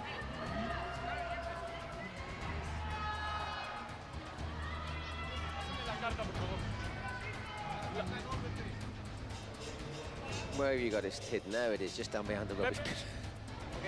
Shootout. Oh, shootout. For the Crows. Can they score it this time?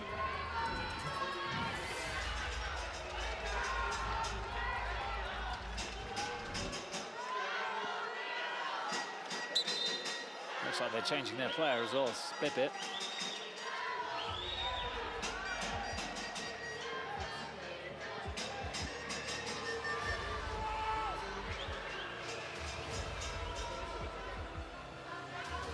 Pepe against Trueba. So two different players on. Plátano against Lagarde earlier on.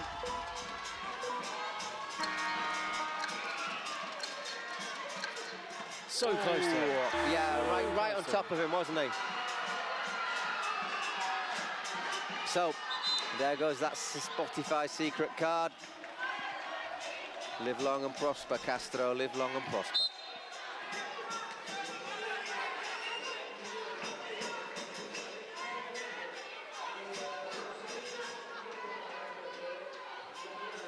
Cabrera.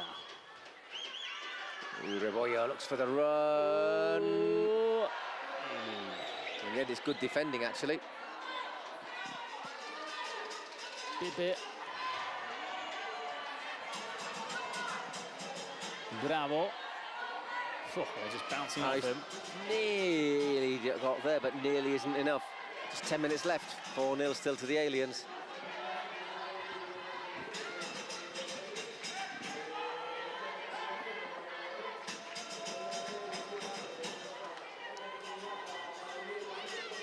Trueba. Ampher. Oh, that's nice. Nicely worked out. Dan Rios. Dan Rios. No one in the box. There was Espinosa trying to get on the end of it, but...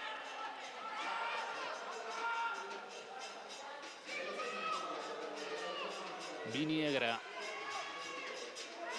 San Juan to Pepe.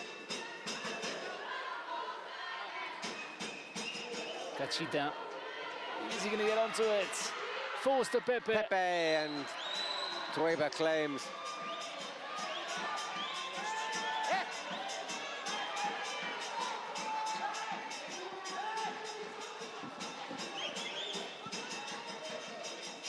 Dan Rios.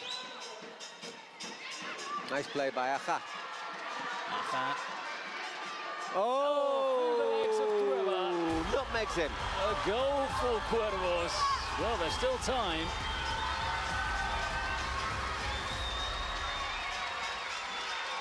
Might have been half expecting the ball, looking for...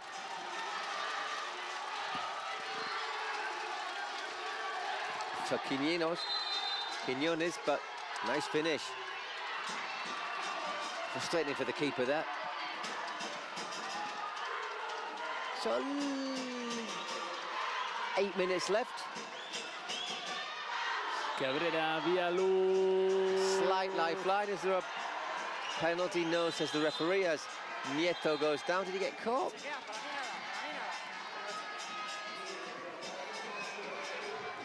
Está fuera de juego, que lo pitamos, ¿eh? Si no. Aguántame. Yeah.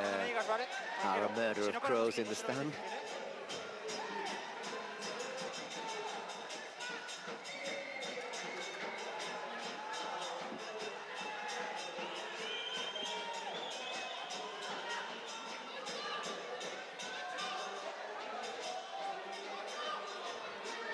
So we're looking at this penalty, I think.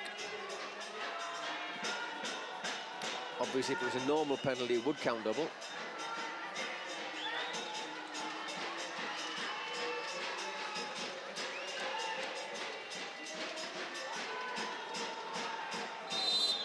Off we go.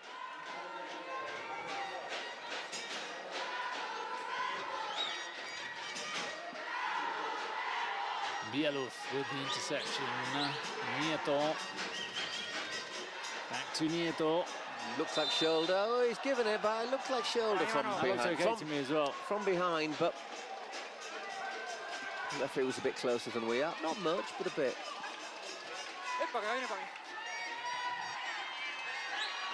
They are finding Nieto in space all the time now, aren't they, the aliens? Oh, very nice. Villaluz. Back to Rebollo. Cabrera.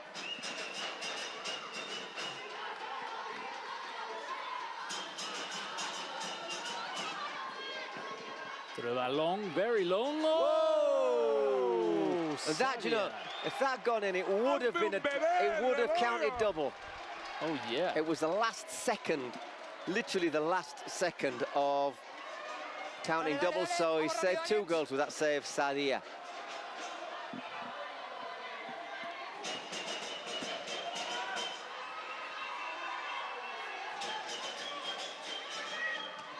Oh, that's blocked at the foot of the post. Blocked by Aja, isn't it? Oh, what a header! Unfair! Los Aliens again make it 5-1. 5-1. Oh, that is a towering header. Wow. Well finished. Anfer Rebollar. I think that's the best header we've seen in the Kings World Cup up to now. We've seen some good ones, but that's the best one. Bullet. Yeah, that's... Donovan.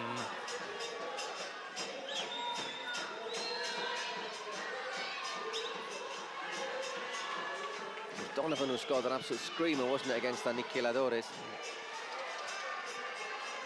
To be fair, they were probably second best against Aniquiladores, but took it to a shootout.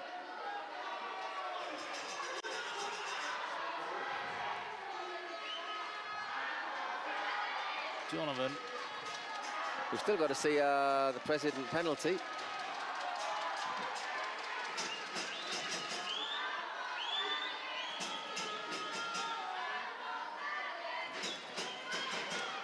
Well, that pass intercepted. Bravo.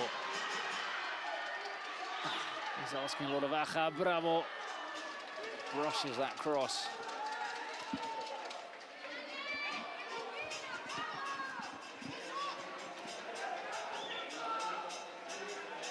Just 2.5 minutes, I say, for Castro. 10:21.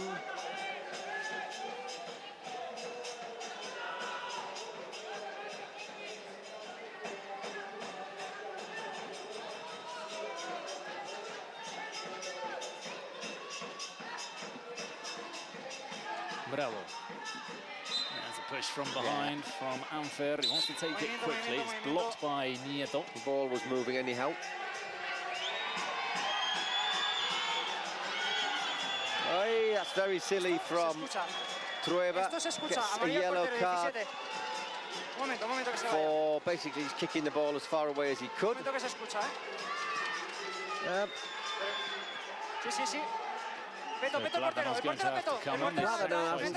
Platano hasn't got a bib in his hand. He needs his bib. Sorry, we're watching the substitution. You need to have the bib in your hand so you can be substituted. All a little bit untidy. It's for kicking the ball away. Is he going to have enough time to set up a wall here? Yeah. Not just about. Viniegra. Powerful strike from Viniegra, not on goal. And finally, we're going to get a president penalty from Castro. His team down to 6 men.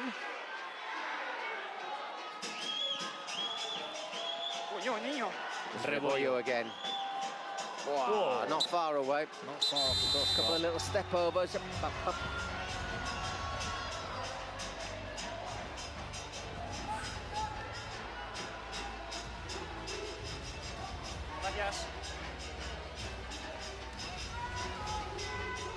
¿Estás bien?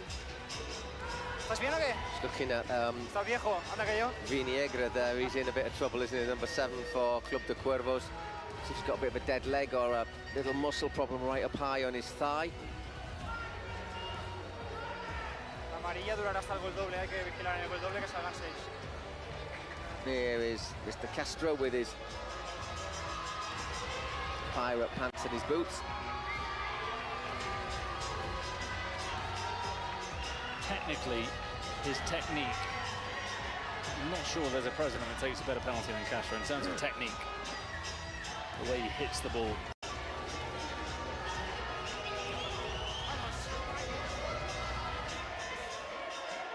Vaya dos.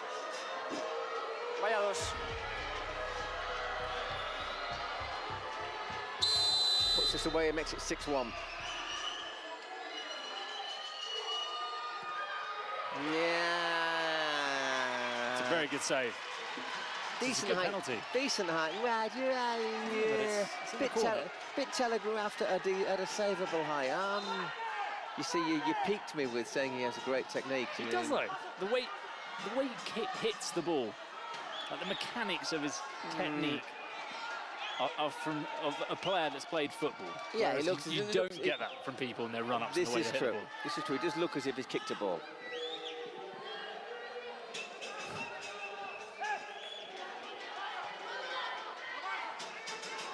Donovan then, last goal. Aliens, remember, still down at 6 men, but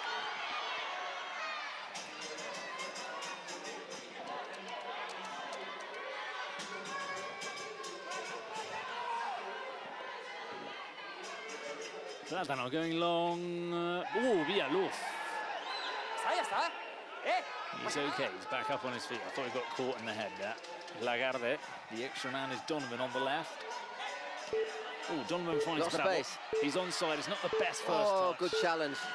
That's allowed Cabrera to come across. And so 38. There is the buzzer. Last 2 minutes, every goal counts double. Plus injury time. It's a long road back for Club de Cuervos. Pretty much from start to finish, Los Aliens have had a really firm grip on this game. Yeah, they've controlled it really well, haven't they? They've been, I'd say, one of the surprises up to now in the tournament. Yep. ¡Rápido! ¿Quién puede? ¿Todos pueden? Dale, dale. It's the 4th game as well, isn't it? Because they're the redemption. Yeah, exactly. First 2 matches and now the last chance. Yeah, there's some teams that have played 2 games. They've played 4.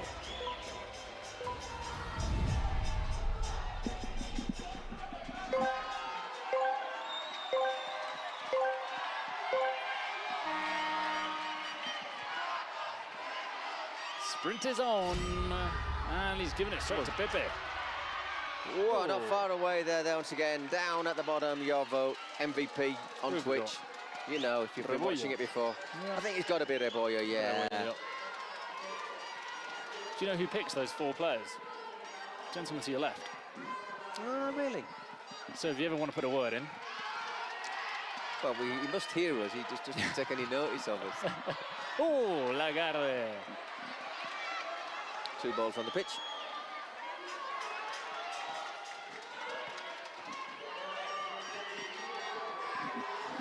Are we seeing 4 minutes, 2, 3, 1?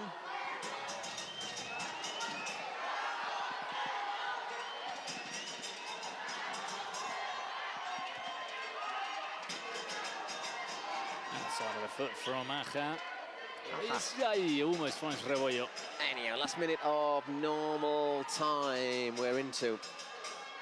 Need to score twice to force a shootout, the Club de Cuervos. Which is not impossible. Oh. Especially if that had gone in. That would have made it interesting. No, exactly. You know, you can be 2 goals to the good, but one of those goes in, all of a sudden you've got 3 nerve-wracking minutes.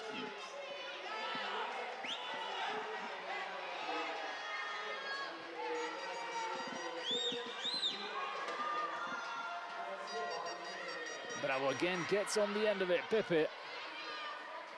Lagarde. Offside. Offside. Looking pretty nailed on Rebollo for MVP. He's not kept that in play, no.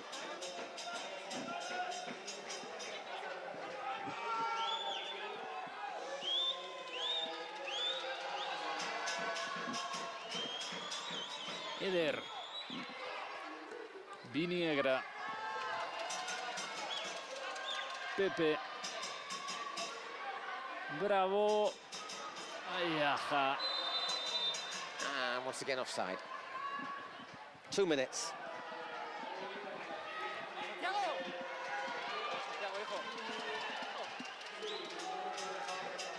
2 minutes separating us from the end of a marathon 8-game afternoon in which we are just seconds away from seeing the last 16 draw completed. We'll bring you, I think, a summary of what will be the knockout stages. Marin. Oh, very nice. Yeah, maybe trying to do a wee bit much then. Not taking Bravo out. He has indeed. Dejamos jugar, por favor, dejamos jugar. Eder. Sadia. Oh, that's not a great ball from Eder. Donovan Martinez. Eder. Lagarde, good turn from Lagarde. Still Lagarde. Still Lagarde. That's a foul by Villaluz.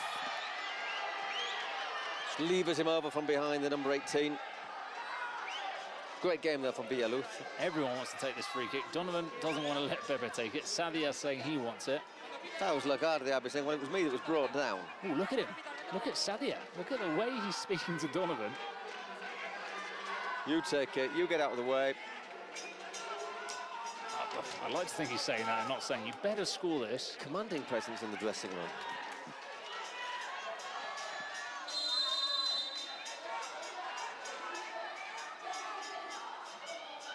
Donovan straight into the wall.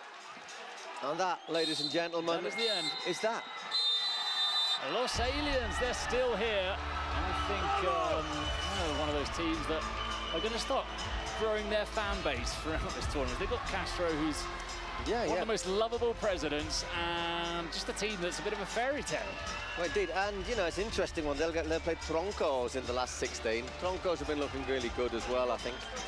So we've now got our last 16 decided in no particular order. Porcino Stallions, G3X against Ultimate Móstoles, Cuni Sports Olimpo, Troncos Aliens, Aniquiladores Saiyans, Peluche Limon, or Limon, Furia Muchachos, and Expuyer Gigantes. That's a bit of a Barcelona derby, isn't it? No, sí, la mera verdad que muy feliz, ¿no? Porque really jugamos bien contra un equipo muy bueno, muy fuerte. A really strong team. Y a seguir. Creo que nos toca so we've got to carry Troncos, entonces a darle con todo. We've got Troncos, so we'll have to give everything.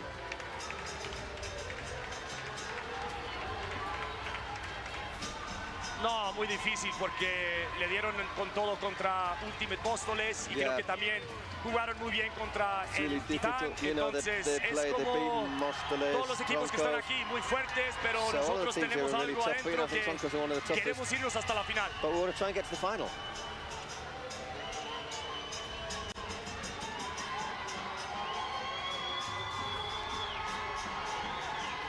The Aliens celebrating with their public.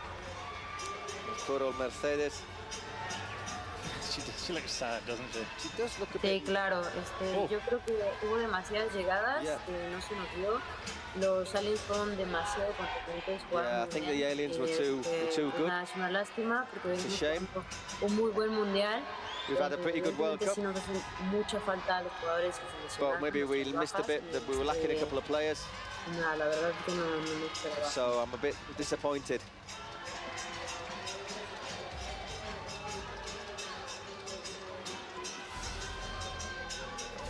The stats, 20 shots from the Cuervos, 11 on target. They had 55% of the ball, but that wasn't the impression I had watching it, that they were having more of things than the aliens. No, I think they were second best. Mercedes Roa said it in every department. Here's the bracket. There's the draw, okay. Peluche Limón, Porcino Stallions, Expuyer, Gigantes, Troncos, Aliens, Aniquiladores, Saiyans, Kunisports, Olimpo, Furia, Muchachos, and the last one, which is oh goodness, which is the one in the G3X Ultimate Móstoles? Could be. Anyways. There it is indeed, G3X Ultimate Móstoles. Begoño, esto es para ti, enhorabuena por el Jais MVP y por ese pase a octavos. Sí, muy importante para nosotros este partido. Sabíamos lo que nos jugamos y estamos más unidos que nunca y nada, también desearle éxito a lo que viene a Cuervos. Nos enfrentamos a un gran rival. Le quiero mandar un abrazo a Ervin, gran amigo que tuvo una lesión. También esto es parte de él, es un gran amigo y nada, agradecerle a todo mi equipo por el esfuerzo. Os enfrentáis a Troncos de la Kings League España, no sé si conoces al rival y qué os parece. Sí, los hemos visto, es un gran equipo, tenemos mucho trabajo por hacer y a descansar para enfrentar ese partido. Suerte para el partido y enhorabuena.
Bueno, ya terminó esta jornada del Last Chance después de 8 encuentros que se han jugado en el día de hoy y que nos han permitido conocer a los 8 rivales de los equipos que ya habían ganado sus 2 primeros partidos de manera impoluta, sin perder ni un solo partido. Hoy hemos conocido a los que estarán en octavos de final con el registro de 2-1, así que allá vamos, Felipe, con ese repaso de resultados.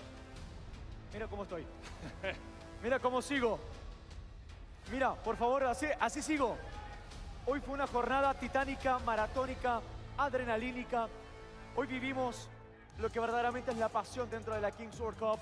Hay, por supuesto, amargura, pero hay mucha felicidad porque entraremos ya a la segunda semana, sin lugar a dudas, con toda la expectativa de poder encontrar a los 4 sobrevivientes que el próximo 8 de junio en el Gigante de Acero se citen.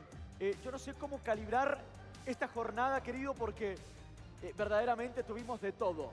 Tuvimos absolutamente de todo, y cuando digo de todo, no solamente me refiero a los goles, sino a la emoción propia que cada uno de estos equipos mostraron en la cancha. A veces alcanza, a veces no, pero de eso vamos a hablar los siguientes minutos. Bueno, eso, sorpresas y situaciones rocambolescas y surrealistas que se han dado durante el día de hoy. Vamos ya, como decimos, a repasar los marcadores de esta jornada de Last Chance. A las 11 tuvimos el primer partido, lo jugaban Ultimate Móstoles contra 1K. Fue 7-1 el resultado final. En ese fútbol, muchachos, se ha acabado llevando la victoria el equipo de Jero Freixas en un desenlace absolutamente surrealista, donde ha habido que revisar hasta la última imagen, hasta el último frame, para ver si ese balón que había parado el portero Cristian Ensapu tocó el techo o no.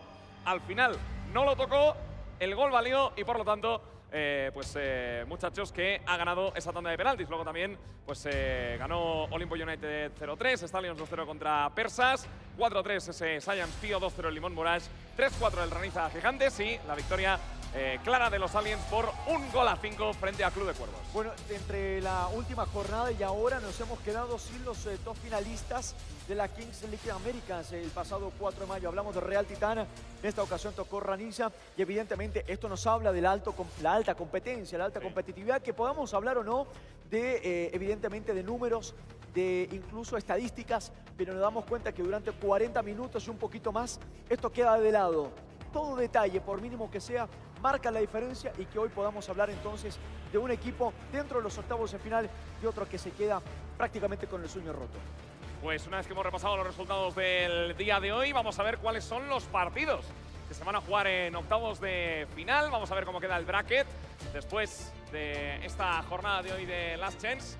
Decimos a la gente que no tome este orden que ven en imagen como el orden de horario, porque los horarios se van a definir en próximas horas y se van a anunciar a través de las redes sociales. Totalmente. Los partidos son estos. En la parte alta del cuadro, Peluche Caligari contra Limón, Porcinos contra Stallions, X-William Team contra Gigantes y Los Troncos se va a enfrentar a los Aliens, que acaba de ganar su partido. Felipe, esta parte baja del cuadro, ¿cuál es? Sí, señor, porque ahí sí que tenemos prácticamente de todo un poco, ¿no? Con el hecho de poder destacar a los 4 representantes dentro de la Kings League América, son los 4 y por supuesto el toque brasileño que marca también gran parte de estos octavos de final. Sí, en la parte baja del cuadro, ese aniquilador es Science, Kunisports contra Olimpo United, Furia con Muchachos y G3 contra Ultimate Móstoles. Así que esto es lo que vamos a tener pues en solo un par de días, esos partidos de octavos de final que estarán divididos en 2 jornadas. No va a ser todo en un solo día como hoy, sino que en 2 días se van a disputar estos partidos, todavía, como decimos, con los horarios pendientes de confirmación. Y lo que vamos a ver ahora también es el ranking del Jais MVP. Y es que tenemos algunos jugadores destacados en este ranking, en esta clasificación. Una clasificación que está ahora mismo liderada por Gustavo Guillén de Peluche Caligari, más conocido como Furby. 3 puntos para él. También 3 puntos para Kelvin de Oliveira de G3 y el tema es que ambos ganaron el MVP de sus partidos y además sus respectivos equipos pues se clasificaron con un 2-0, con lo cual tienen un punto extra que les hace estar con 3 unidades. Y aquí hay un caso, vemos en imagen en la clasificación a Carlos Somavego, que ya no podrá sumar más porque a pesar de llevar esos 3 puntos y estar bien colocado en la clasificación, Pío ya está eliminado. Y con esta lista podemos cerrarlo justamente con Francesco Totti y Alex de Stallions y Porcino respectivamente, que con 2 puntos cada uno todavía se mantienen dentro de la burbuja y que probablemente puedan también sumar durante los próximos minutos. Sí, desde luego la lista de jugadores con 2 puntos es aún más larga, tenemos a 11 jugadores más, pero destacábamos a estos 5 y yo creo que con esto pues ya, Felipe, podemos cerrar lo que ha sido esta jornada de Last Chance y simplemente nos queda recordaros que dentro de menos de una semana estaremos en Monterrey, estaremos en el Gigante de Acero, en el estadio de Rayados de Monterrey, con la Final Four de esta Kings World Cup. También os invitamos a que sigáis viniendo y comprando entradas para los partidos aquí en el Kings League Arena de Ciudad de México, pero por supuesto también pues la semana que viene os queremos a todos en Monterrey para ese espectáculo futbolístico que será la Final Four y también el espectáculo musical que nos traerá Maluma. Así que yo creo que, Felipe, no tenemos una mejor manera de irnos que con las notas de Maluma. Pero por supuesto, sin antes recordarte que revises redes sociales para que estés atento a qué hora entonces es cuando juega tu equipo favorito. Atento porque esta semana será una semana histórica, es una semana que no la olvidaremos jamás. Es el Final Four a punto de llegar y a buen ritmo. Nos vamos, ¿te parece, Jaume? Pues sí, vámonos ya con ritmo de Maluma. Muchas gracias a todos y a todas por estar ahí desde cualquier parte del mundo que nos hayáis estado viendo en esta nueva jornada de la Kings World Cup. Hasta la próxima, adiós.